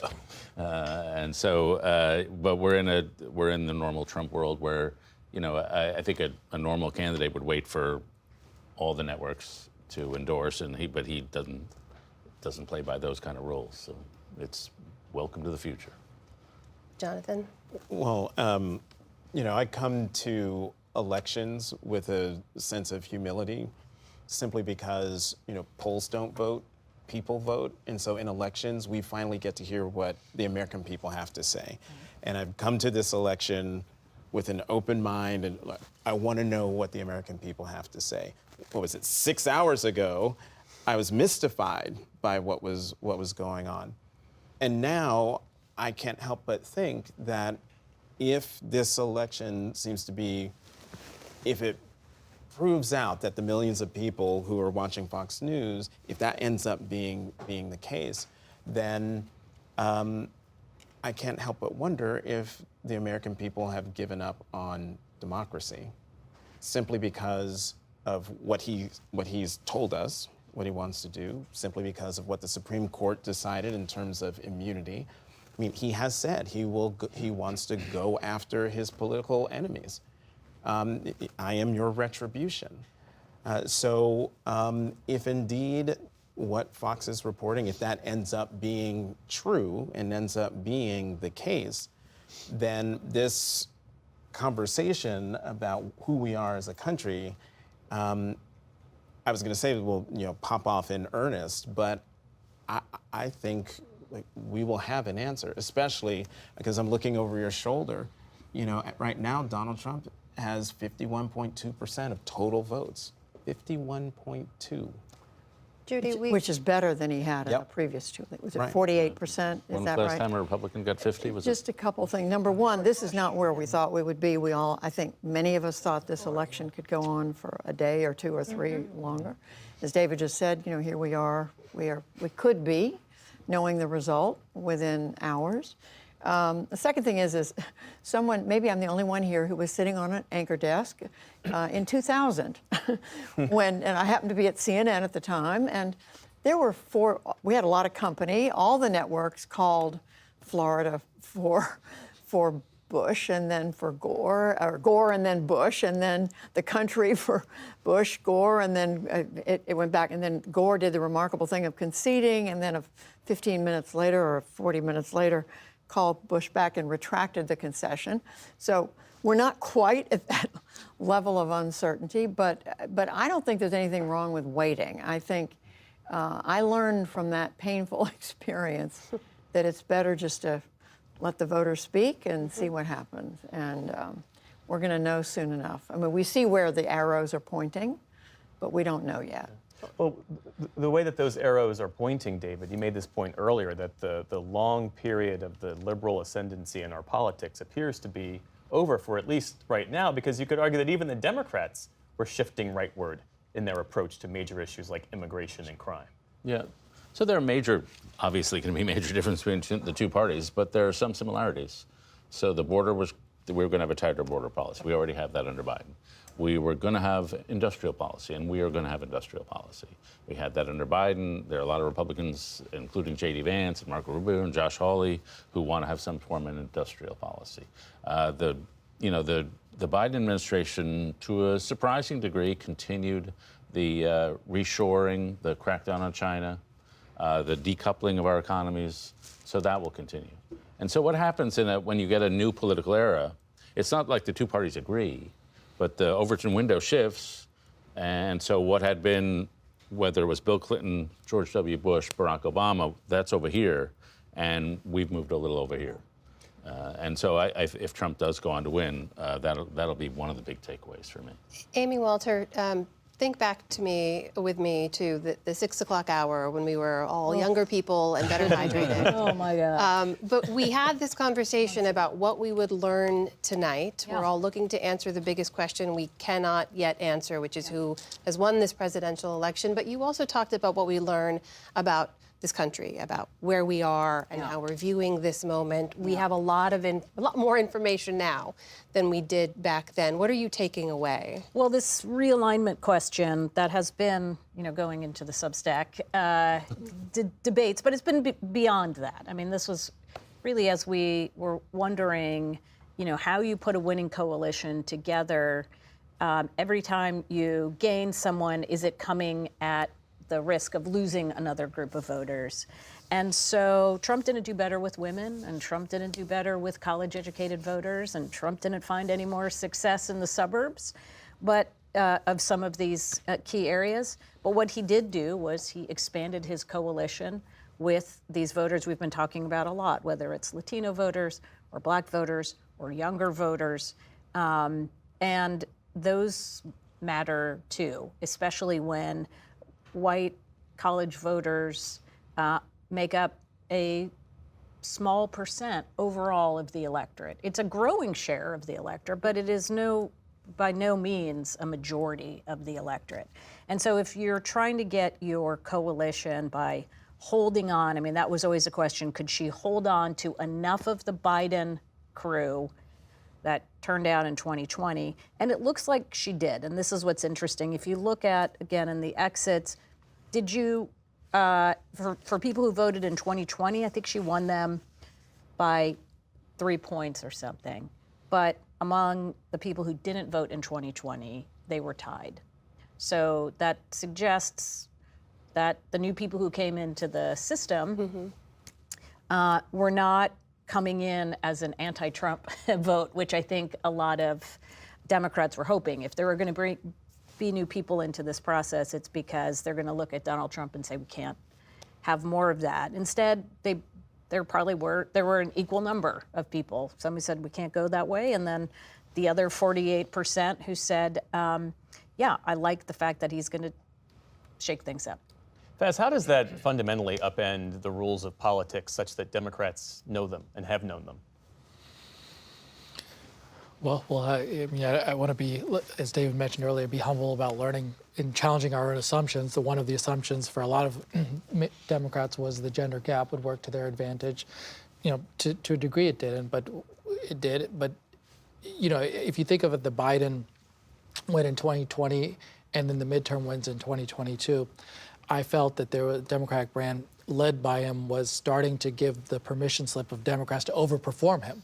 That because you had a working class focused Democratic Party that now Fetterman wins and you run through, not to run through all the 2022 wins, but you have a bunch of outperformance of him.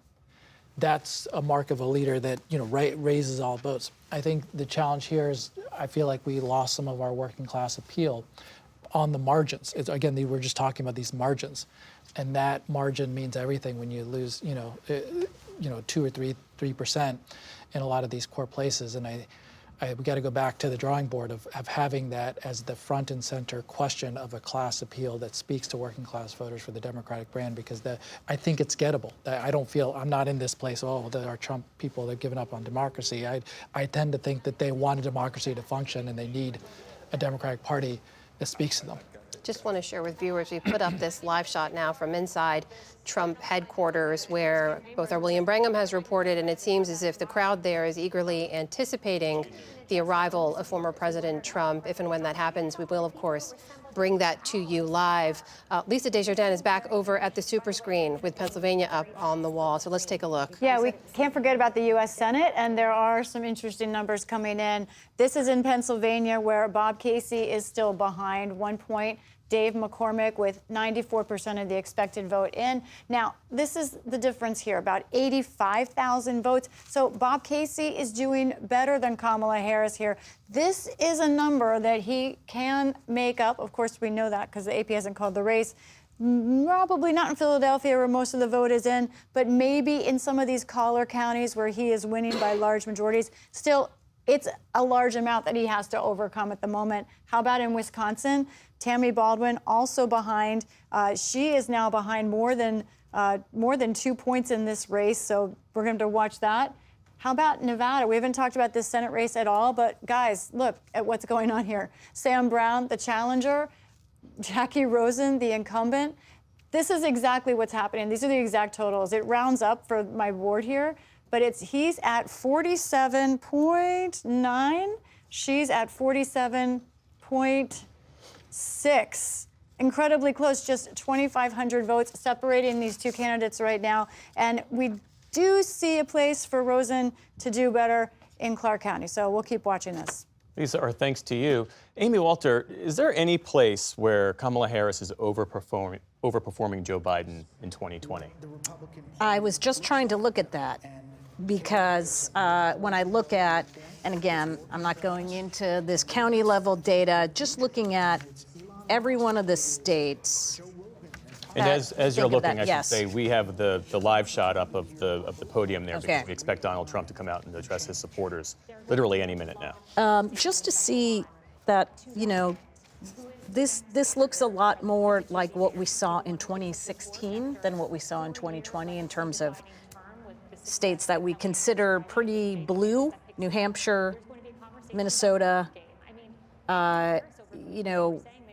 Virginia, places that Biden won by really big numbers that you kind of assumed would follow suit if at the very beginning of this conversation when David was talking about blues getting bluer and reds getting redder. But in this case, there wasn't enough of the blue getting bluer, even in blue states. And we should say that Fox was first to call Pennsylvania for Donald Trump. So too are ABC, NBC, and CBS. We here at the NewsHour are not because the Associated Press has not called Pennsylvania for Donald Trump. Kevin? So, moments like this always eventually lead to a bit of a reshuffling of the power structure inside both parties. And I can't help but think that that's going to happen here, or at least an attempt to reshift some of those power structures. And I can't help but think and wonder, what is Gavin Newsom thinking tonight? What is Amy Klobuchar thinking, AOC, other leaders inside the party, about the lessons that are going to be taken from this and what they need to be doing going forward? The other thing, too, is we have to recognize that Donald Trump, if he were to continue on the trends the way we see them and become the next president, he's immediately a lame duck. And there'll be a power structure fight, I think, about who would possibly be his heir. Now, of course, J.D. Vance has the sort of pole position in that. But where do the Cheneys, who have spent a long time saying that this is what a loss was of Kamala Harris winning was what the Republican Party needed in order to reclaim its soul? What do they do inside this party? Do they start to now shift away and officially join the Democratic Party, or do they begin to start to fight a new, albeit very outnumbered battle inside the Republican Party? I think these moments, I know we want to be humbled and we should take a moment, but these type of power structure battles take place in the immediate aftermath of an electoral judgment like this.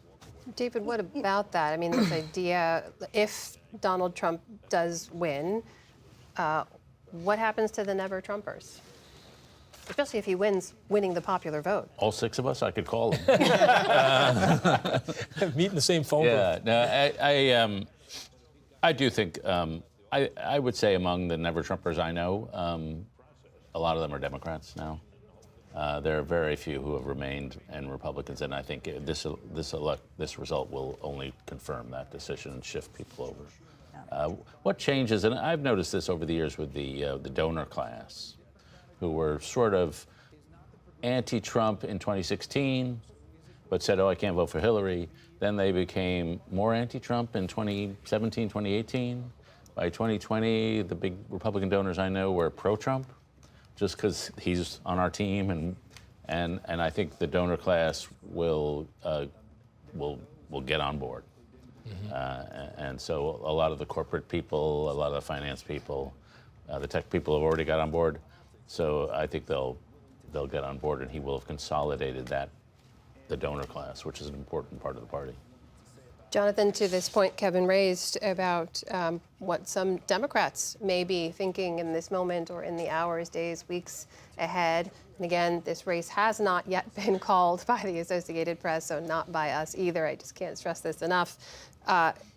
He mentioned Gavin Newsom. He mentioned AOC. Gavin Newsom, of course, many thought could be a presidential contender at some point, thought should have primaried President Biden a while back. How would they be looking at this moment right now?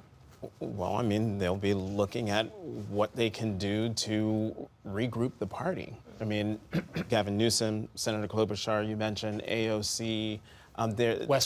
Wes Moore, Josh Shapiro. I mean, the one good thing the Democratic Party has is a deep bench of great elected officials who now will be called upon, assuming this trend continues, who will be called upon to take a look at what happened and then figure out how to do battle with a potential Trump presidency, and try to, well, we don't know where the House is yet, but do battle in the House 2 years from now, and when the Senate map is bad in 4 years for.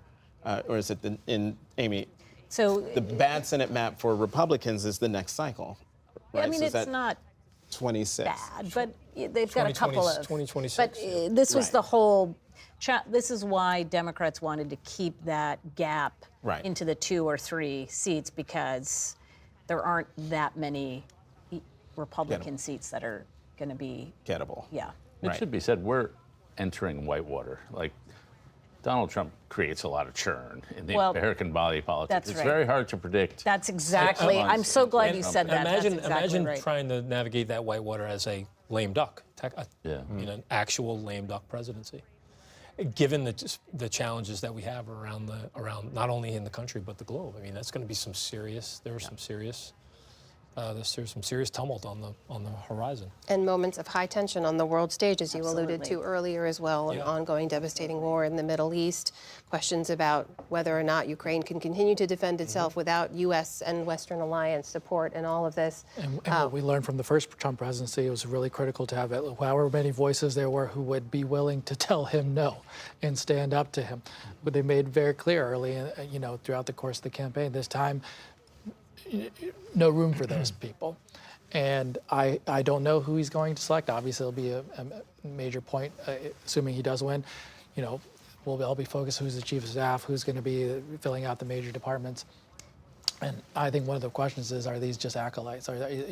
J.D. Vance, for instance, still can't tell you whether Trump won or lost the 2020 election. I mean, that's the level of acolyteism we're dealing with here. And is that become a threshold question for everybody to join this cabinet or not?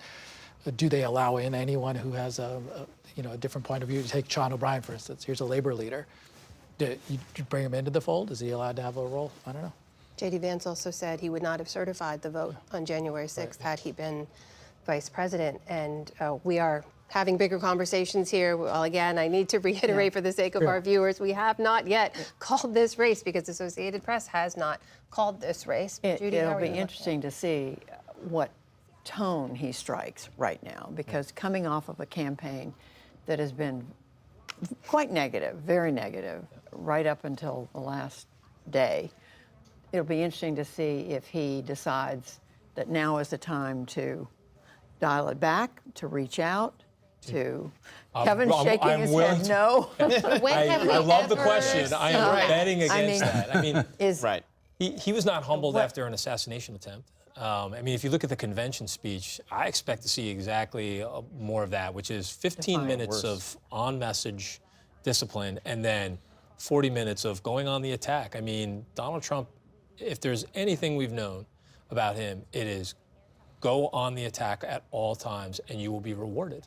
And so I expect that's the type of demeanor that you'll see tonight, even given the circumstances. I was just going to say, as we keep our eye on what's happening in West Palm, we saw what looked to be members of the Trump advance team coming out on the stage and putting prepared remarks on the lectern there. And then we saw in the front row Vivek Ramaswamy, Doug Burgum, and Kristi Noem.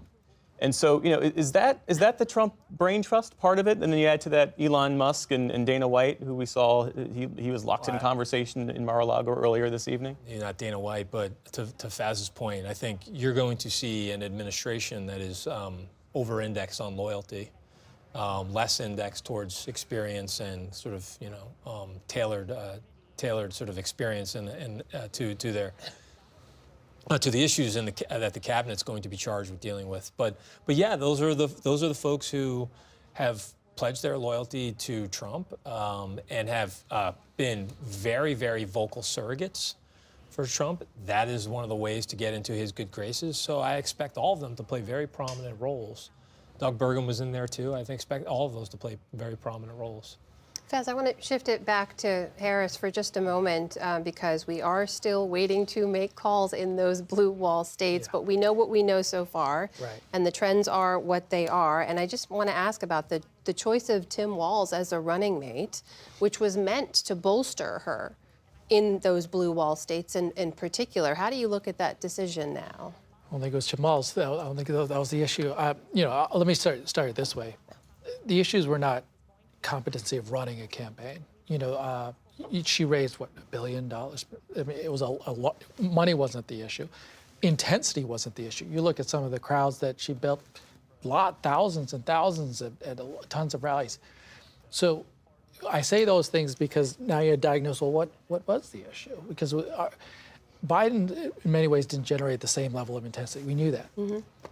But when you go into the blue wall, Michigan, Pennsylvania, in Wisconsin, was he someone who spoke to enough of the margin of 2-3% in 2020, certainly?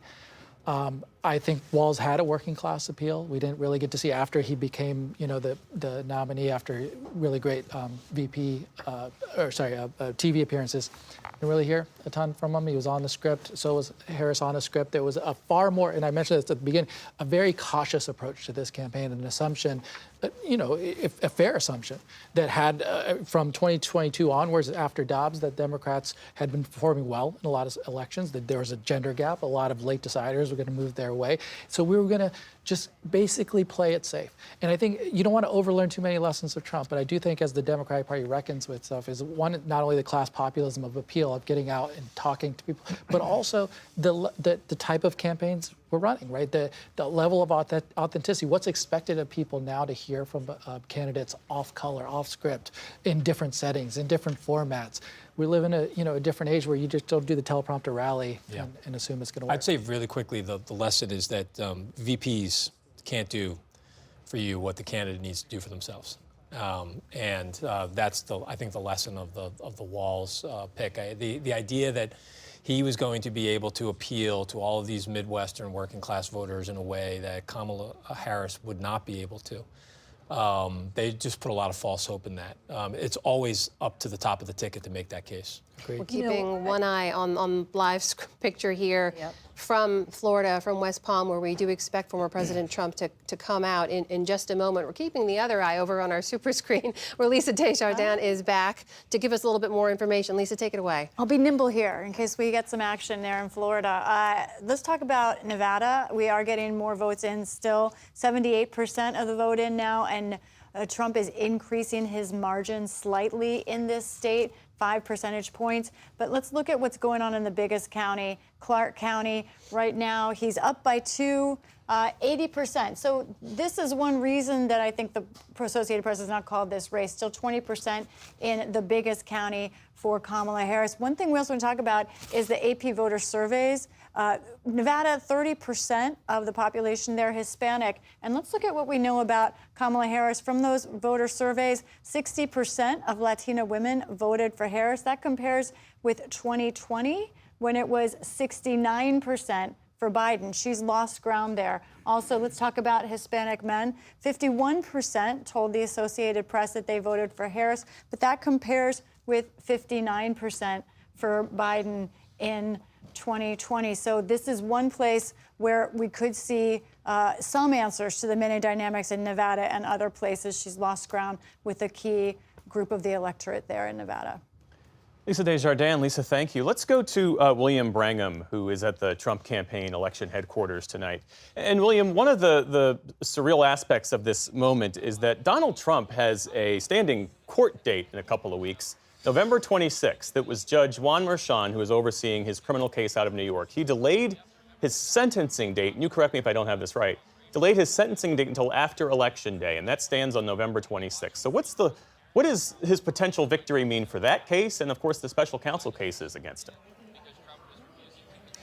This, I mean, in some ways, fundamentally changes the entire legal landscape that has been arrayed against Donald Trump thus far. As you mentioned, 3 weeks from today, he was supposed to be sentenced for those 34 felony counts for falsifying business records to cover up the Stormy Daniels affair that he had had.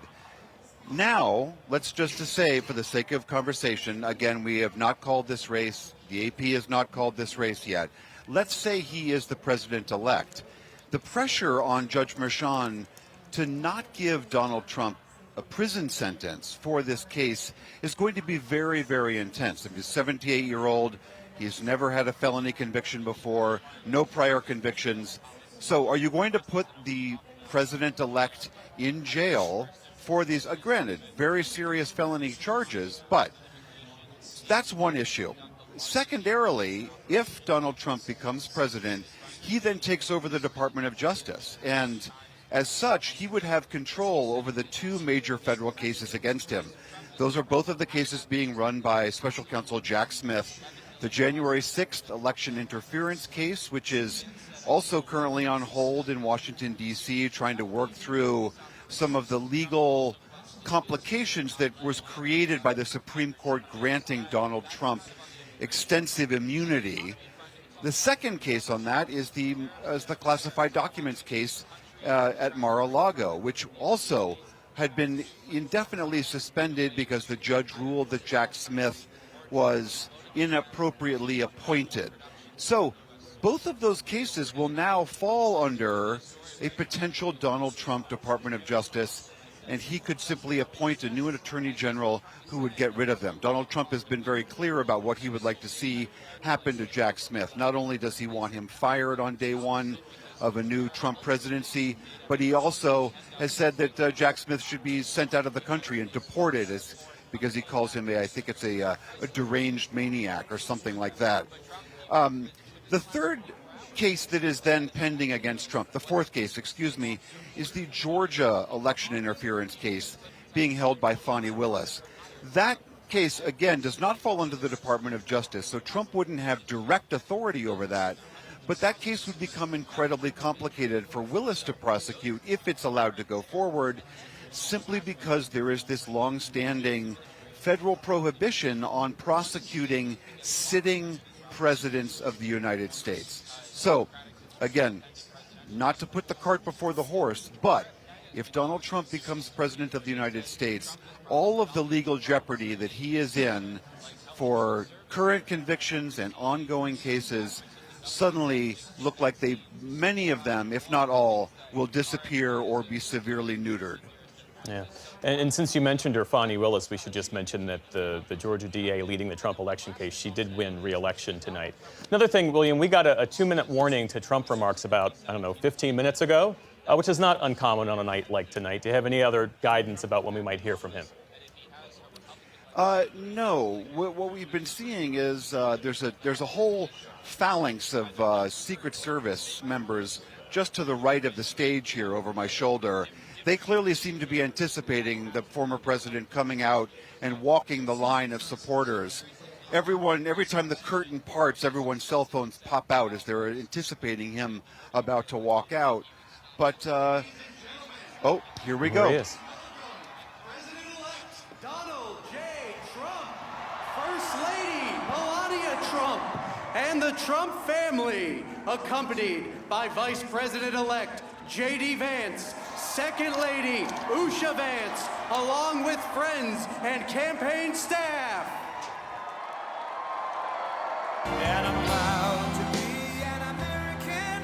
As Donald Trump takes the stage there, we can now report that the AP has called the state of Pennsylvania for former President Donald Trump. He's taken the stage there with his wife, with his son Barron, with his running mate J.D. Vance and his family, and also the Trump adult children. We're going to go live now to Florida, where former President Trump is expected to speak.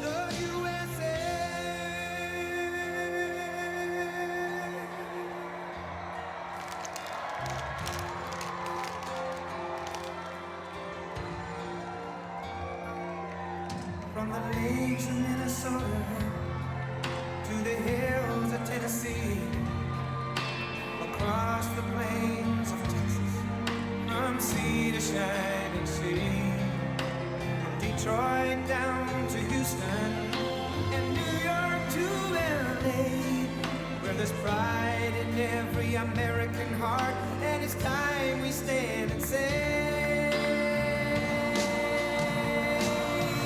that I'm proud to be an American, where at least I know I'm free, and I won't forget the men who died, who gave that right to me, and I gladly stand up next to you and defend her still today, 'cause there ain't no doubt I love this land. God bless the USA.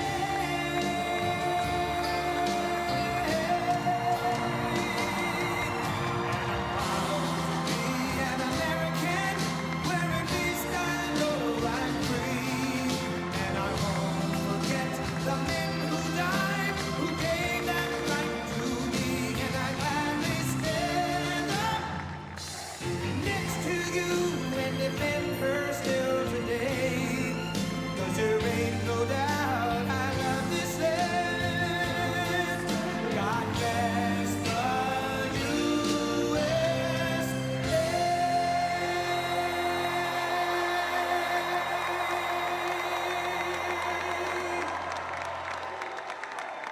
Thank you very much. Wow.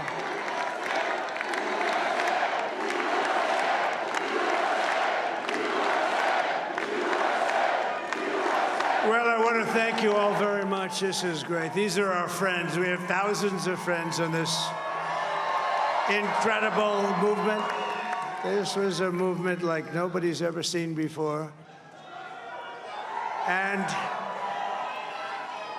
frankly, this was, I believe, the greatest political movement of all time. There's never been anything like this in this country, and maybe beyond.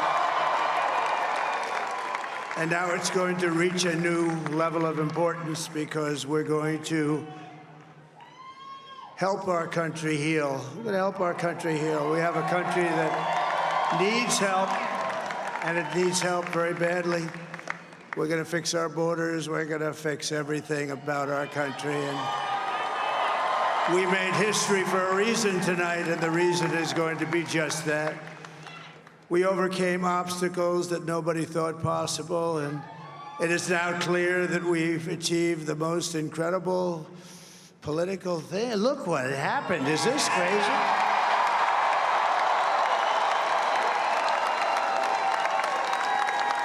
But it's a political victory that our country has never seen before, nothing like this. I want to thank the American people for the extraordinary honor of being elected your 47th president and your 45th president.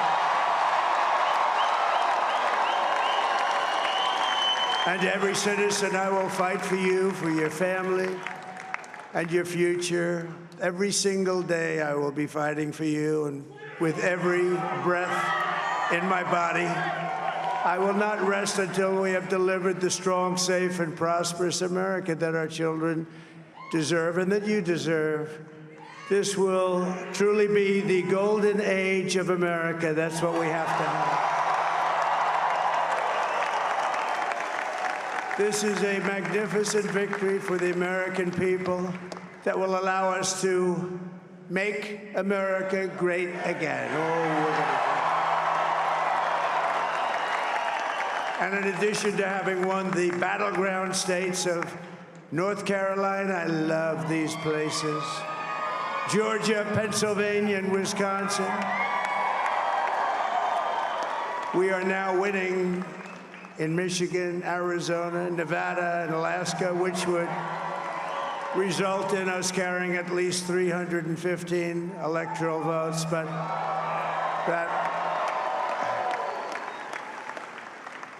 but it's much easier doing what the networks did or whoever called it, because there was no other path. There was no other path to victory. We also have won the popular vote. That was great. Very proud of that.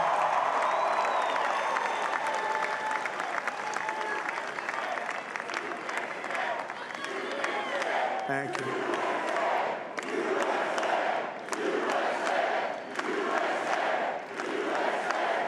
Thank you very much. Thank you.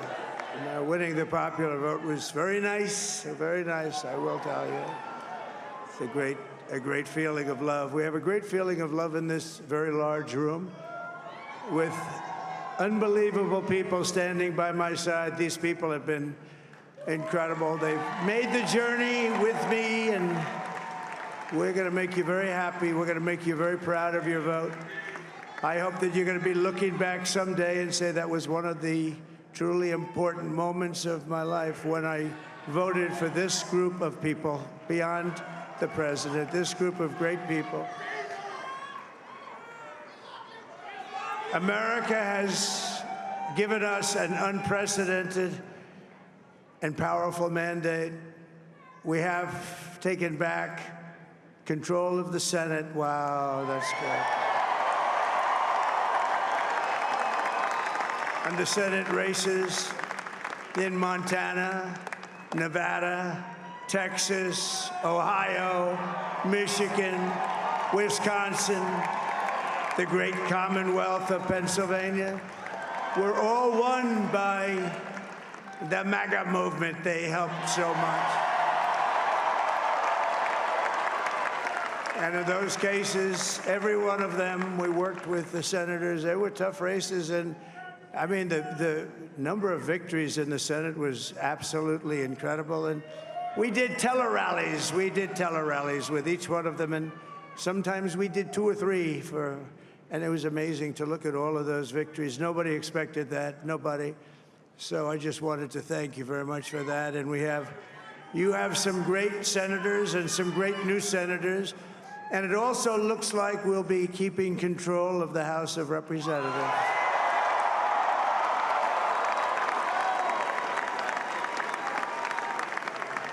And I want to thank Mike Johnson. I think he's doing a terrific job. Terrific job. I want to also thank my beautiful wife, Melania, First Lady.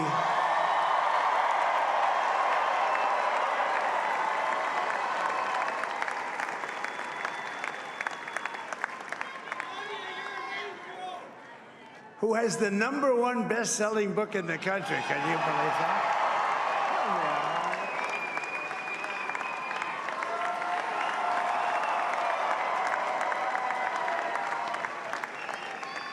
Oh, no, she's done a great job, works very hard to help people. So I just want to thank her. But I want to thank my whole family, my amazing children, and they are amazing children. Now, we all think our children are amazing. Everybody here thinks their children are amazing, but that's a good thing when you think they are. But Don, Eric, Ivanka, Tiffany, Barron, Laura, Jared, Kimberly, Michael, thank you all. What a help. What a great.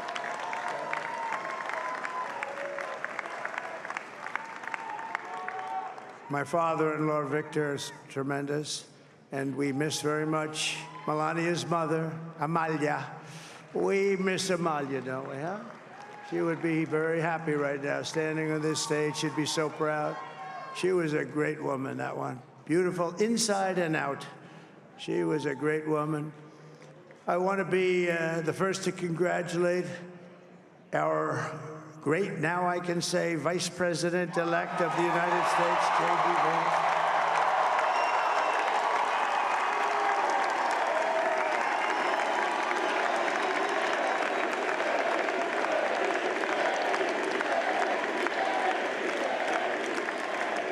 And his absolutely remarkable and beautiful wife, Usha Vance.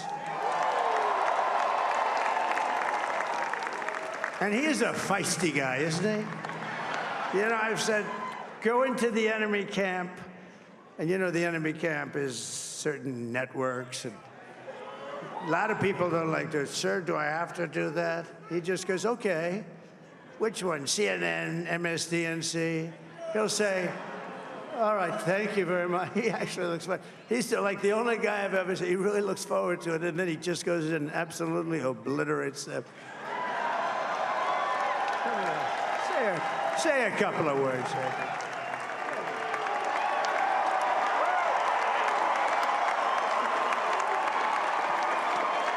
Wow.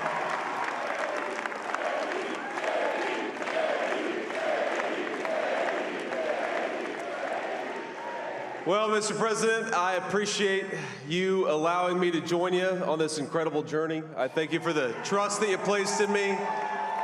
And I think that we just witnessed the greatest political comeback in the history of the United States of America.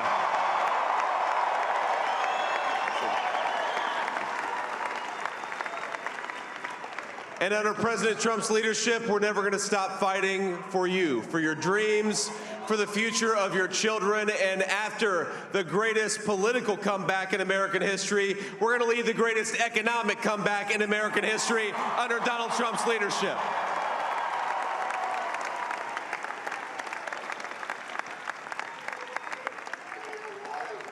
Thank you very much. He's turned out to be a good choice. I took a little heat at the beginning, but he was, I knew the brain was a good one, about as good as it gets. And we love the family, and we're going to have a great 4 years, and we're going to turn our country around, make it something very special. It lost that little thing called special. We have to make it so. We're going to make this so great. It's the greatest country and potentially the greatest country in the world by far. And right now, we're going to just work very hard to get all of that back. We're going to make it the best it's ever been. We can do that. If we had to wait longer, I don't know. It was going bad, and it was going bad fast. We're going to have to seal up those borders, and we're going to have to let people come into our country. We want people to come back in, but we have to let them come back in, but they have to come in legally. They have to come in legally. Let me also express my tremendous appreciation for Susie and Chris, the job you did. Susie, come here. Come here, Susie. Chris, come here, Chris. Susie likes to stay sort of in the back, let me tell you. The Ice Maiden, we call her the Ice Maiden. Come here, Chris, come here, Chris. Susie likes to stay in the background. She's not in the background. Come here, say something. This wasn't expected, but I just want to thank, obviously, President Trump for this journey. It was a great one, and he's a hell of a candidate, and he's going to be a hell of a great 47th president. And this team that we had, the best team, and, of course, even my boss, Susie Wiles, the best. Thank you. Thank you, and thank you, Susie. Look at her, she's shy. I've never seen her be shy before. Susie. They're great. Everybody up here is great. Everybody up here is very special. But the Trump, who did you say? Oh, let me tell you, we have a new star. A star is born, Elon. Now he is. Now he's an amazing guy. We were sitting together tonight. You know, he spent 2 weeks in Philadelphia and different parts of Pennsylvania, campaigning. You know, he sent the rocket up 2 weeks ago, And I saw that rocket, and I saw it coming down. I saw it. It was, when it left, it was beautiful, shiny white. When it came down, it didn't look so pretty. It was going 10,000 miles an hour, and it was burning like hell. I said, what happened to your paint job? He said, we've never made a paint that could withstand that kind of heat. And, but I saw it come down and turn around. And it was, you know, it's like 22 stories tall, by the way. It looks a little smaller than that, but it's big. And it came down, and you saw all that fire burning. And I'm saying, only Elon can do this. It must be an Elon.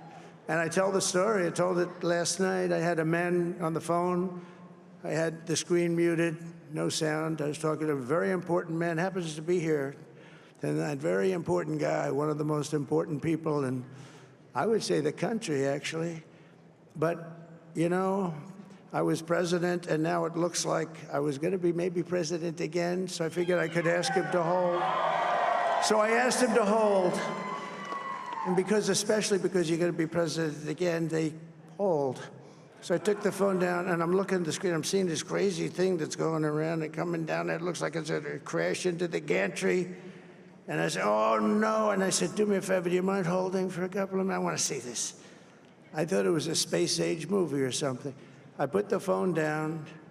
Bad part, I didn't pick it up for 45 minutes, and he was holding. But this spaceship came down, and I saw those engines firing, and it looked like it was over. It was going to smash, and then I saw the fire pour out from the left side, and it put it straight, and it came down so gently, and then it wrapped those arms around it, and it held it, and just like you hold your baby at night, your little baby. And it was a beautiful thing to see, and I called Elon. I said, Elon, was that you? He said, yes, it was. I said, who else can do that? Can Russia do it? No. Can China do it? No. Can the United States do it other than you? No, nobody can do that. I said, that's why I love you, Elon. That's great. And you know, when we had the tragic Hurricane Helene, and it hit North Carolina, they were really devastated, the water. This was a big water, as big as we've ever seen, water hurricane. It built lakes out of nothing. Fields became lakes, and the danger was unbelievable. And the people from North Carolina came to me and they said, would it be possible, at all possible, for you to speak to Elon Musk? We need Starlink. I said, what's Starlink? It's a form of communication. So I called Elon, and I'll tell you what, he had, and it was very dangerous. People would die. They had no communication. All the wires were down. I called Elon Musk. I said, Elon, you have something called Starlink. Is that right? Yes, I do. What the hell is it? He said, it's a communication system that's very good. I said, Elon, they need it really, really badly in North Carolina. Can you get it? He had that there so fast, it was incredible. So, and it was great. It saved a lot of lives. He saved a lot of lives. But he's a character, he's a special guy, he's a super genius. We have to protect our geniuses. We don't have that many of them. We have to protect our super geniuses. I want to thank some of the guys. You know, we have up here today the U.S. Open champion. He's a fantastic golfer, slightly longer than me. It's a ball, a little bit longer than me. Just a little bit. Bryson DeChambeau is up here someplace.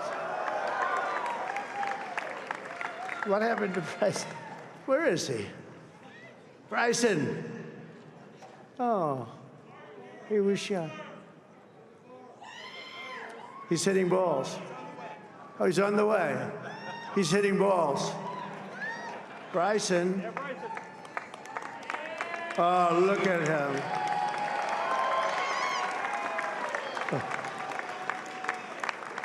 He's got a great career going. Great U.S. Open, Bryson. That's a fantastic job. And we also have a man, Dana White, who has done some job. He's a tough guy.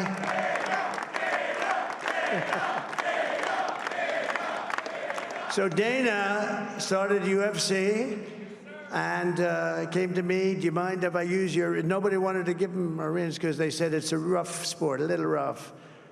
And I helped him out a little bit, and I went, and I said, this is the roughest sport I've ever seen, but I began to like it, and he loved it, and nobody's done a better job in sports. And you know, he's a very motivational kind of a guy, what he does. He gets these fighters and they really go at it. And it's become one of the most successful sports enterprises anywhere at any time.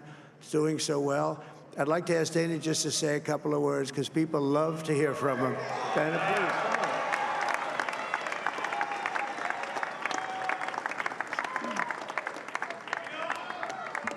Nobody deserves this more than him, and nobody deserves this more than his family does.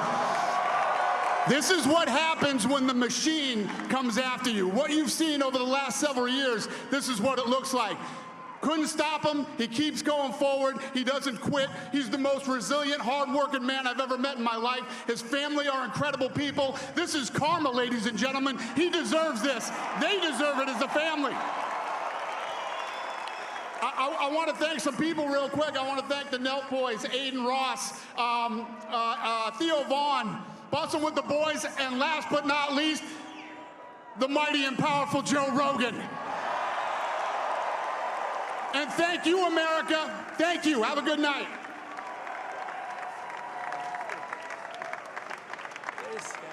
That is a piece of work. No, he's really an amazing guy. But most of all, I want to thank the millions of hardworking Americans across the nation who have always been the heart and soul of this really great movement.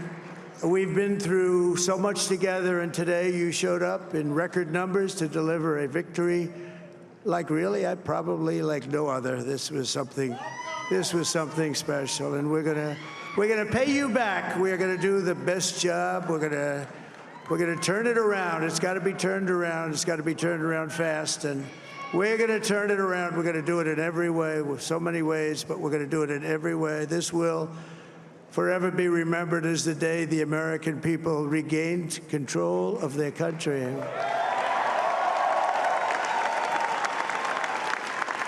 So I just want to say that on behalf of this great group of people, these are hard-working people. These are fantastic people, and we can add a few names like Robert F. Kennedy Jr. He came in. And he's going to help make America healthy again.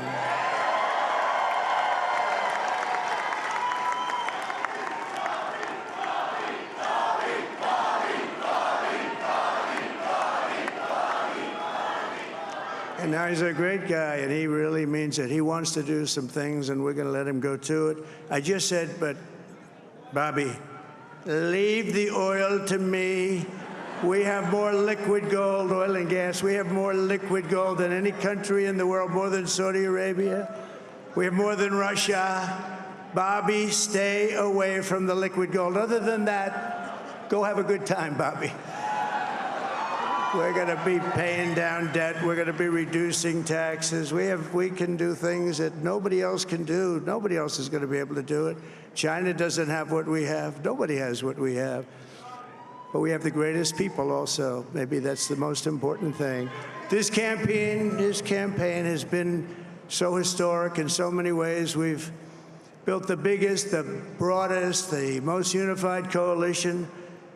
They've never seen anything like it in all of American history. They've never seen it. Young and old, men and women, rural and urban. And we had them all helping us tonight. When you think, I mean, I was looking at it, I was watching it. They had some great analysis of the people that voted for us. Nobody's ever seen anything like that. They came from all corners, union, non-union, African American, Hispanic American, Asian American, Arab American, Muslim American. We had everybody, and it was beautiful. It was a historic realignment, uniting citizens of all backgrounds around a common core of common sense. You know, we're the party of common sense. We want to have borders. We want to have security. We want to have things be good, safe. We want great education. We want a strong and powerful military, and ideally we don't have to use it. You know, we had no wars. 4 years we had no wars, except we defeated ISIS.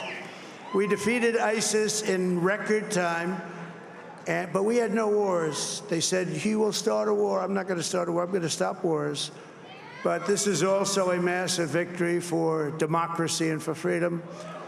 Together, we're going to unlock America's glorious destiny, and we're going to achieve the most incredible future for our people. Yesterday, as I stood at my last stop on the campaign trail, I'll never be doing a rally again. Can you believe it? I think we've done 900 rallies approximately from them. Can you imagine? 901, something, a lot of rallies. And it was sad. Everybody was sad. Many people, I said, this is our last rally. But now we're going on to something that's far more important, because the rallies were used for us to be put in this position where we can really help our country. That's what we're going to do. We're going to make our country better than it ever has been. And I said that many people have told me that God spared my life for a reason.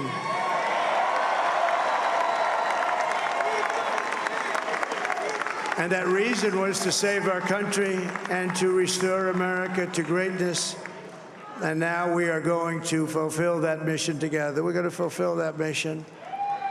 The task before us will not be easy, but I will bring every ounce of energy, spirit, and fight that I have in my soul to the job that you've entrusted to me. This is a great job. There's no job like this. This is the most important job in the world. Just as I did in my first term, we had a great first term, a great first term. I will govern by a simple motto: promises made, promises kept. We're going to keep our promises. Nothing will stop me from keeping my word to you, the people. We will make America safe, strong, prosperous, powerful, and free again. And I'm asking every citizen all across our land to join me in this noble and righteous endeavor. That's what it is. It's time to put the divisions of the past 4 years behind us. It's time to unite. And we're going to try. We have to try. And it's going to happen. Success will bring us together. I've seen that. I saw that in the first term when we became more and more successful. People started coming together. Success is going to bring us together, and we are going to start by all putting America first. We have to put our country first for at least a period of time. We have to fix it. Because together we can truly make America great again for all Americans. So I want to just tell you what a great honor this is. I want to thank you. I will not let you down. America's future will be bigger, better, bolder, richer, safer, and stronger than it has ever been before. God bless you, and God bless America. Thank you very much. Thank you. Thank you very much.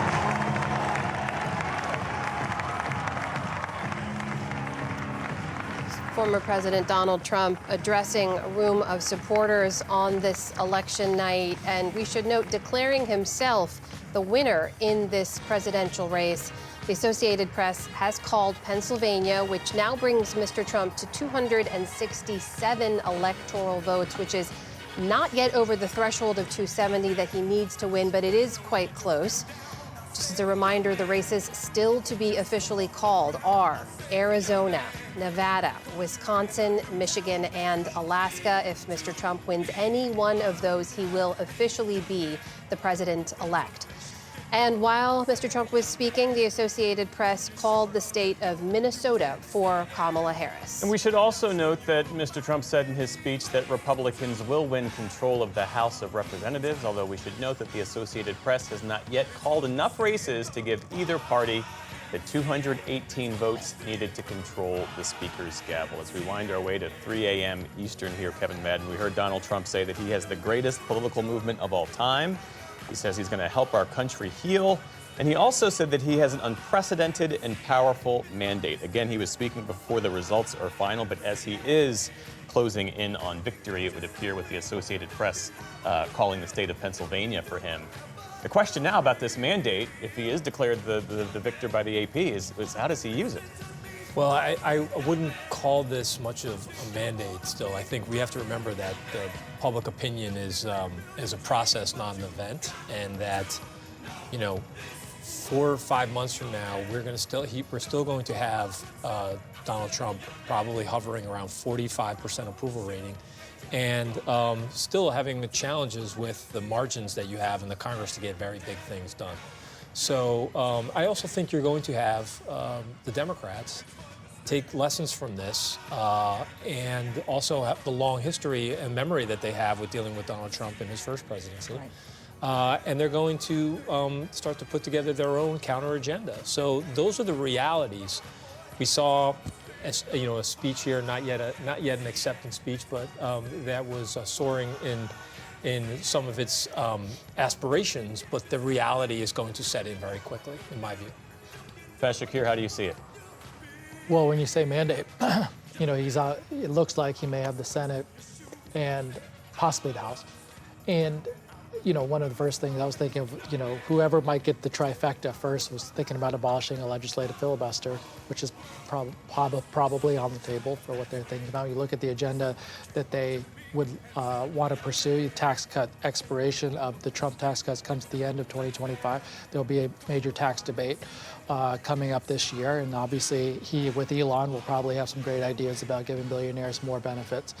I think in addition to that, we'll see more drilling. You mentioned immigration. I don't know if you caught it, but the way you mentioned immigration was, we want people to come back legally. So the suggestion and the implication being that, deportations will begin, they can come back legally. So we'll see how he executes on that. But, he's laid out, I think, for many people what would be, tariffs, immigration, drilling, and taxes that I think Democrats are going to have a very strong agenda to counter them because I don't think they're popular. Yeah, can I say?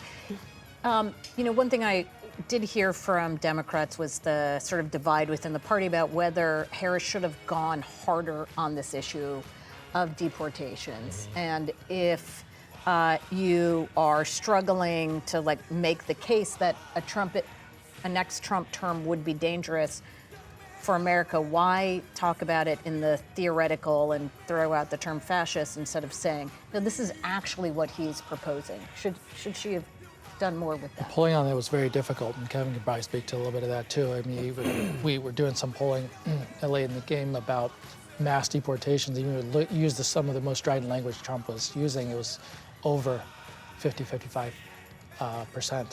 Favorable. Yeah, for his side. And what we'll probably learn in the intervening weeks, too, is just how complex the Latino vote is in this country. And so the idea of deportations at a time where you're trying to advance an economic agenda, at the time you're trying to unite the country and grow your sort of political power base here, that will become fraught with peril for Republicans over the next few weeks. So these are many of the very complex challenges that are in front of us over the next couple of months. Let's go to our William Brangham. Forgive me, who's still at the Trump campaign headquarters. William, your final observations, as I understand the folks are exiting out of the room, and I think we're about to lose you soon. That's right. The people here, honestly, I think, are still in a little bit of sense of shock that they came here expecting a long night, not really thinking that the race would be virtually decided by this evening. All arrows, as we've been reporting, pointing in that direction. And for those people who are celebrating, many of them are still dancing on the floor behind me, this message about dealing with the economy and dealing with immigration resonated enormously to them, obviously. I can only also imagine, though, that for the other half of the country who is watching this, the people who are aghast at the idea that we are on the cusp of electing someone who waged a violent riot against our democratic process, who calls climate change a hoax, who spread racist lies about immigrants throughout this campaign, who has emulated dictators and says he would like to perhaps be one. I imagine those people watching this have to be equally in shock as the supporters of Donald Trump are shocked at how things turned out for them this evening here in Florida. William Brangham reporting for us tonight from Florida at the Trump campaign headquarters. William, thank you so much. Back here with our panel, David, we heard former President Trump there talk about helping the country to heal, about being a good leader for all Americans. Forgive my skepticism, but when, in the many years we've seen him on the national political stage, have we ever seen anything other than an incredibly divisive political figure? Yeah, that wasn't change. Trump doesn't change. He doesn't really grow as a person. But I do, in my experience, there's a big difference between MAGA Trump people, who like the people who know who Steve Bannon is, who are like on board for the whole deal, and a lot of the Trump voters who they just want the 2019 election or economy back. And those voters, I think, will impose some discipline on Trump because he can't afford to lose them. And he cares most about his popularity than any ideological agenda.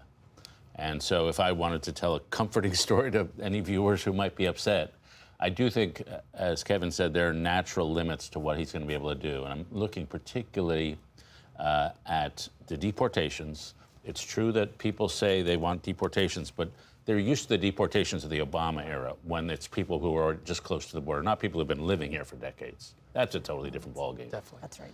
And the second, and so tariffs, I think there's going to be a surprising amount of resistance to Trump in the Senate and in the House to boost the tariffs as high as he's promising. And then on Ukraine, I think there's going to be some resistance among Republicans on the Hill to that. So he'll find himself with, I think, some more resistance among his own base and among Republicans that will, I think, hem him a little. You know, on immigration, though, I think it's worth remembering, like, in his first term, he implemented and oversaw what has to be one of the darkest chapters in modern American history, and that was separating children from their parents forcibly for the purpose of separation as a deterrence. So I'm curious where you think a deterrence or a check would come into play, especially if Republicans control the Senate as well. And as we've heard, he will probably fill a cabinet with loyalists and people who won't say no to him. Well, that could be, but I just think the visual images of ripping people who've been living in their homes for decades and years is different than the border. Well, I could be naive about this, but I think those visual images will strike a lot of Americans as repulsive. With the Republican Senate, though, he will be able to, in concert with Senate Republicans, expand the conservative majority on the Supreme Court for generations to come. President Biden said that the next president would likely have 3 appointments, assuming, you know, if Thomas and Alito retire. They're 2 right there. But Republicans and maybe Sotomayor, you know, you never know. So, well, he won the presidency, or is about to apparently, and so that's part of the job. You get to pick the Supreme Court nominees. That's just part of the job. Jonathan? I'm not as optimistic about these natural limits that David's talking about. To William's point, you know, I'm part of that other half of the country who's shocked. Given all of the things that Kevin said. But to be honest, there's also a part of me that's not shocked. I mean, for a lot of people, this will be 2016 all over again. And for me, it's not. Because, you know, I lived through the 4 years of Trump's administration. I remember what that was like. And I just have to say that this is a sobering moment for me as an African American, because things that he said on the campaign trail about giving power to police to do all sorts of things that would loop me in potentially to have an encounter with the police that I didn't ask for. As a gay American, I'm concerned because that's the conservative supermajority on the court, particularly Justice Thomas, in his concurrence with the Dobbs decision, said, you know what, we should go after Obergefell. So which legalized same-sex marriage. So my marriage is on the line. As a journalist, I'm concerned because just 2 days ago, he talked about how I've got this piece of glass in front of me, and so if someone wants to shoot me, they have to shoot through the press, and you know, that might not be so bad. But also as an American, I'm concerned because of what we've done to help the people of Ukraine. What President Biden has tried to do in bringing a resolution to the Israel-Hamas war, America's standing in the world, our role in NATO, in the Western Alliance, being the bulwark of, well, the bulwark of democracy. I mean, all of those things are now on the line if indeed he is declared the next president of the United States.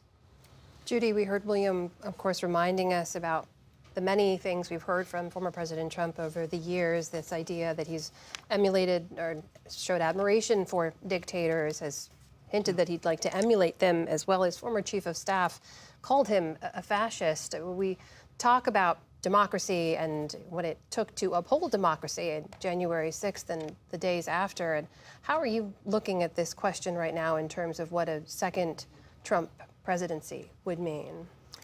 I think with eyes wide open, I'm listening to what each one of you is saying tonight. I do want to understand better what the voters were saying. I mean, to David's point, I really want to dig in and understand, and not just by reading and looking at the exit polls, but I will continue to go around the country to understand from people, what were you trying to say with this vote? What are your expectations of him?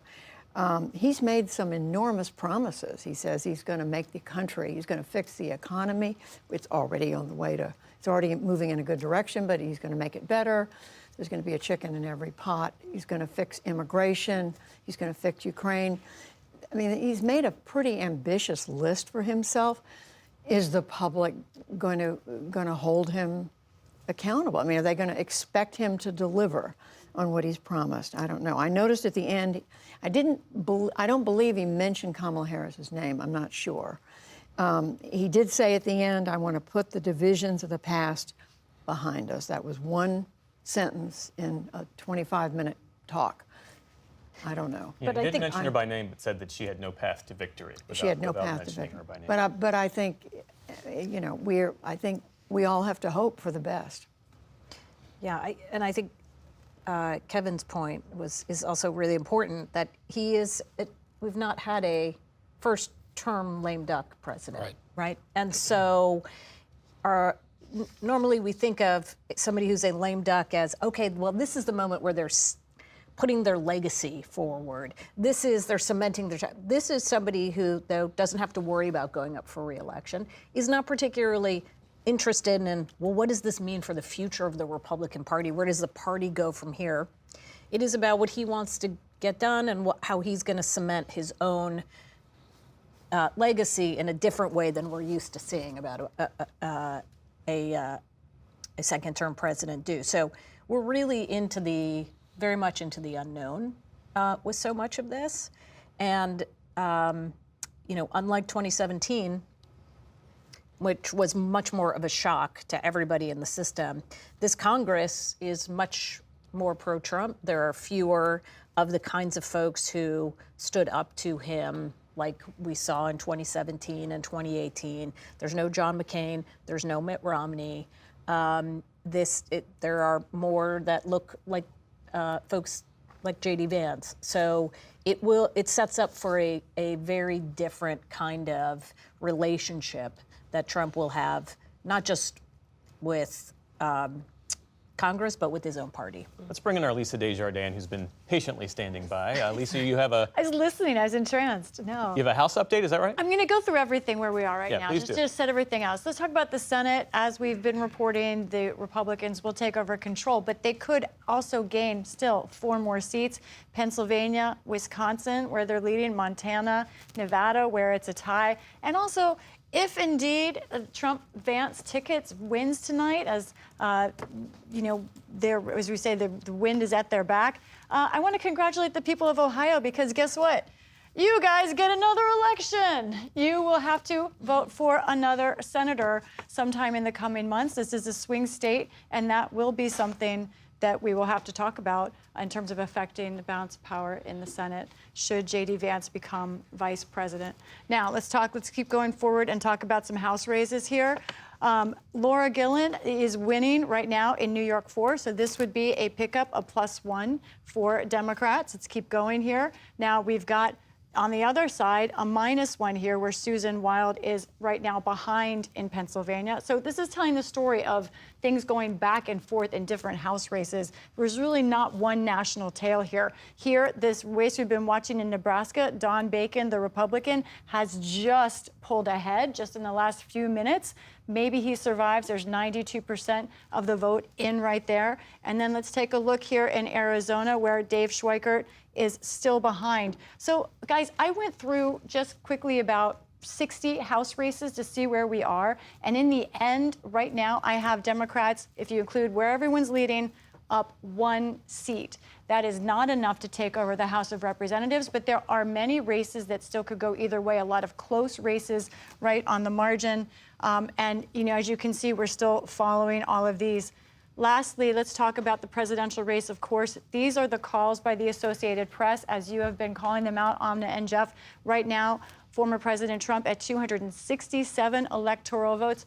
I know it feels like it's 3 a.m., but it's 11 o'clock somewhere, and that somewhere is the state of Alaska, which has 3 electoral votes. And should those electoral votes be called for former President Trump, then he will get the votes he needs. Should any of these states go for former President Trump, then he will be called as the next president. But as it is, that hasn't been called yet. That could be the next state to go, just based on the margins we're seeing right now, but that's where we are. Lisa Desjardins, I'm inspired by your energy at 3:08, 3:10, our 9th hour of live coverage. God bless you. Faz, I'm coming to you, friend.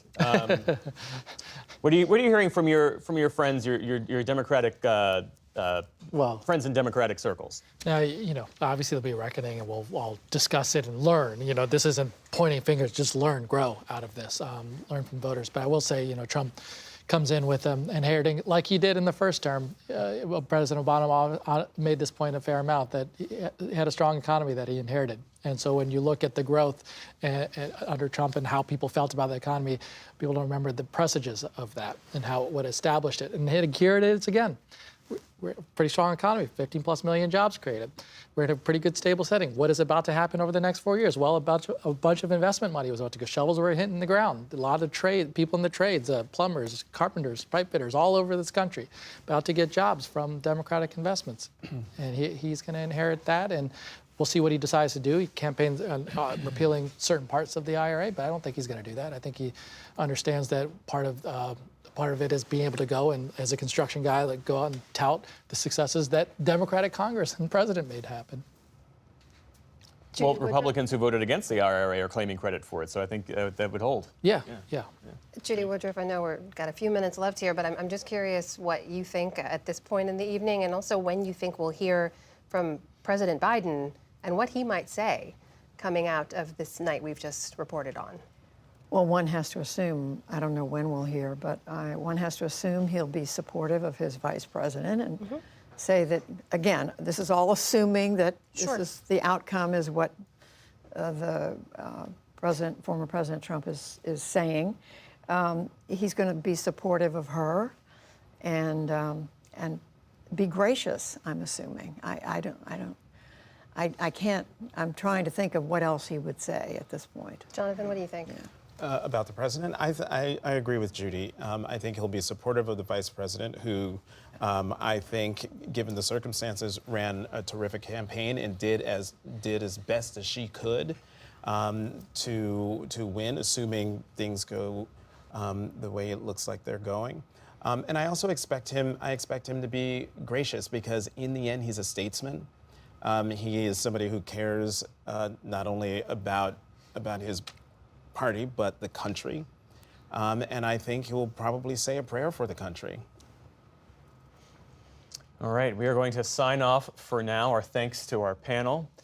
Former President Donald Trump is poised to clinch the presidency. The Associated Press is still waiting for more vote count in several states, including Arizona, Michigan, Wisconsin, Nevada, and Alaska. Any one of them will put Donald Trump officially over the top. If you're watching online, or if you want to go online, go to our website or our YouTube page, and you can see the remaining results as they come in. Just to recap now, Republicans have won control of the Senate.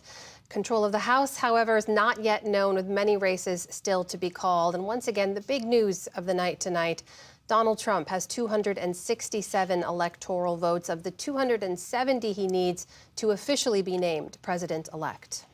A huge thank you to our colleagues around the country in the battleground states reporting on the results all night, our crew, our colleagues and special guests here in the studio for their excellent analysis, all 9 hours of it, 9+ hours of it. That includes Faz Shakir, Kevin Madden, Amy Walter, David Brooks, Jonathan Capehart, Judy Woodruff, and the great Lisa Desjardins over at the PBS News Super Screen. For all of us at PBS News, thank you for joining us. We'll see you back here at the NewsHour. This program was made possible by the Corporation for Public Broadcasting and by contributions to your PBS station from viewers like you. Thank you.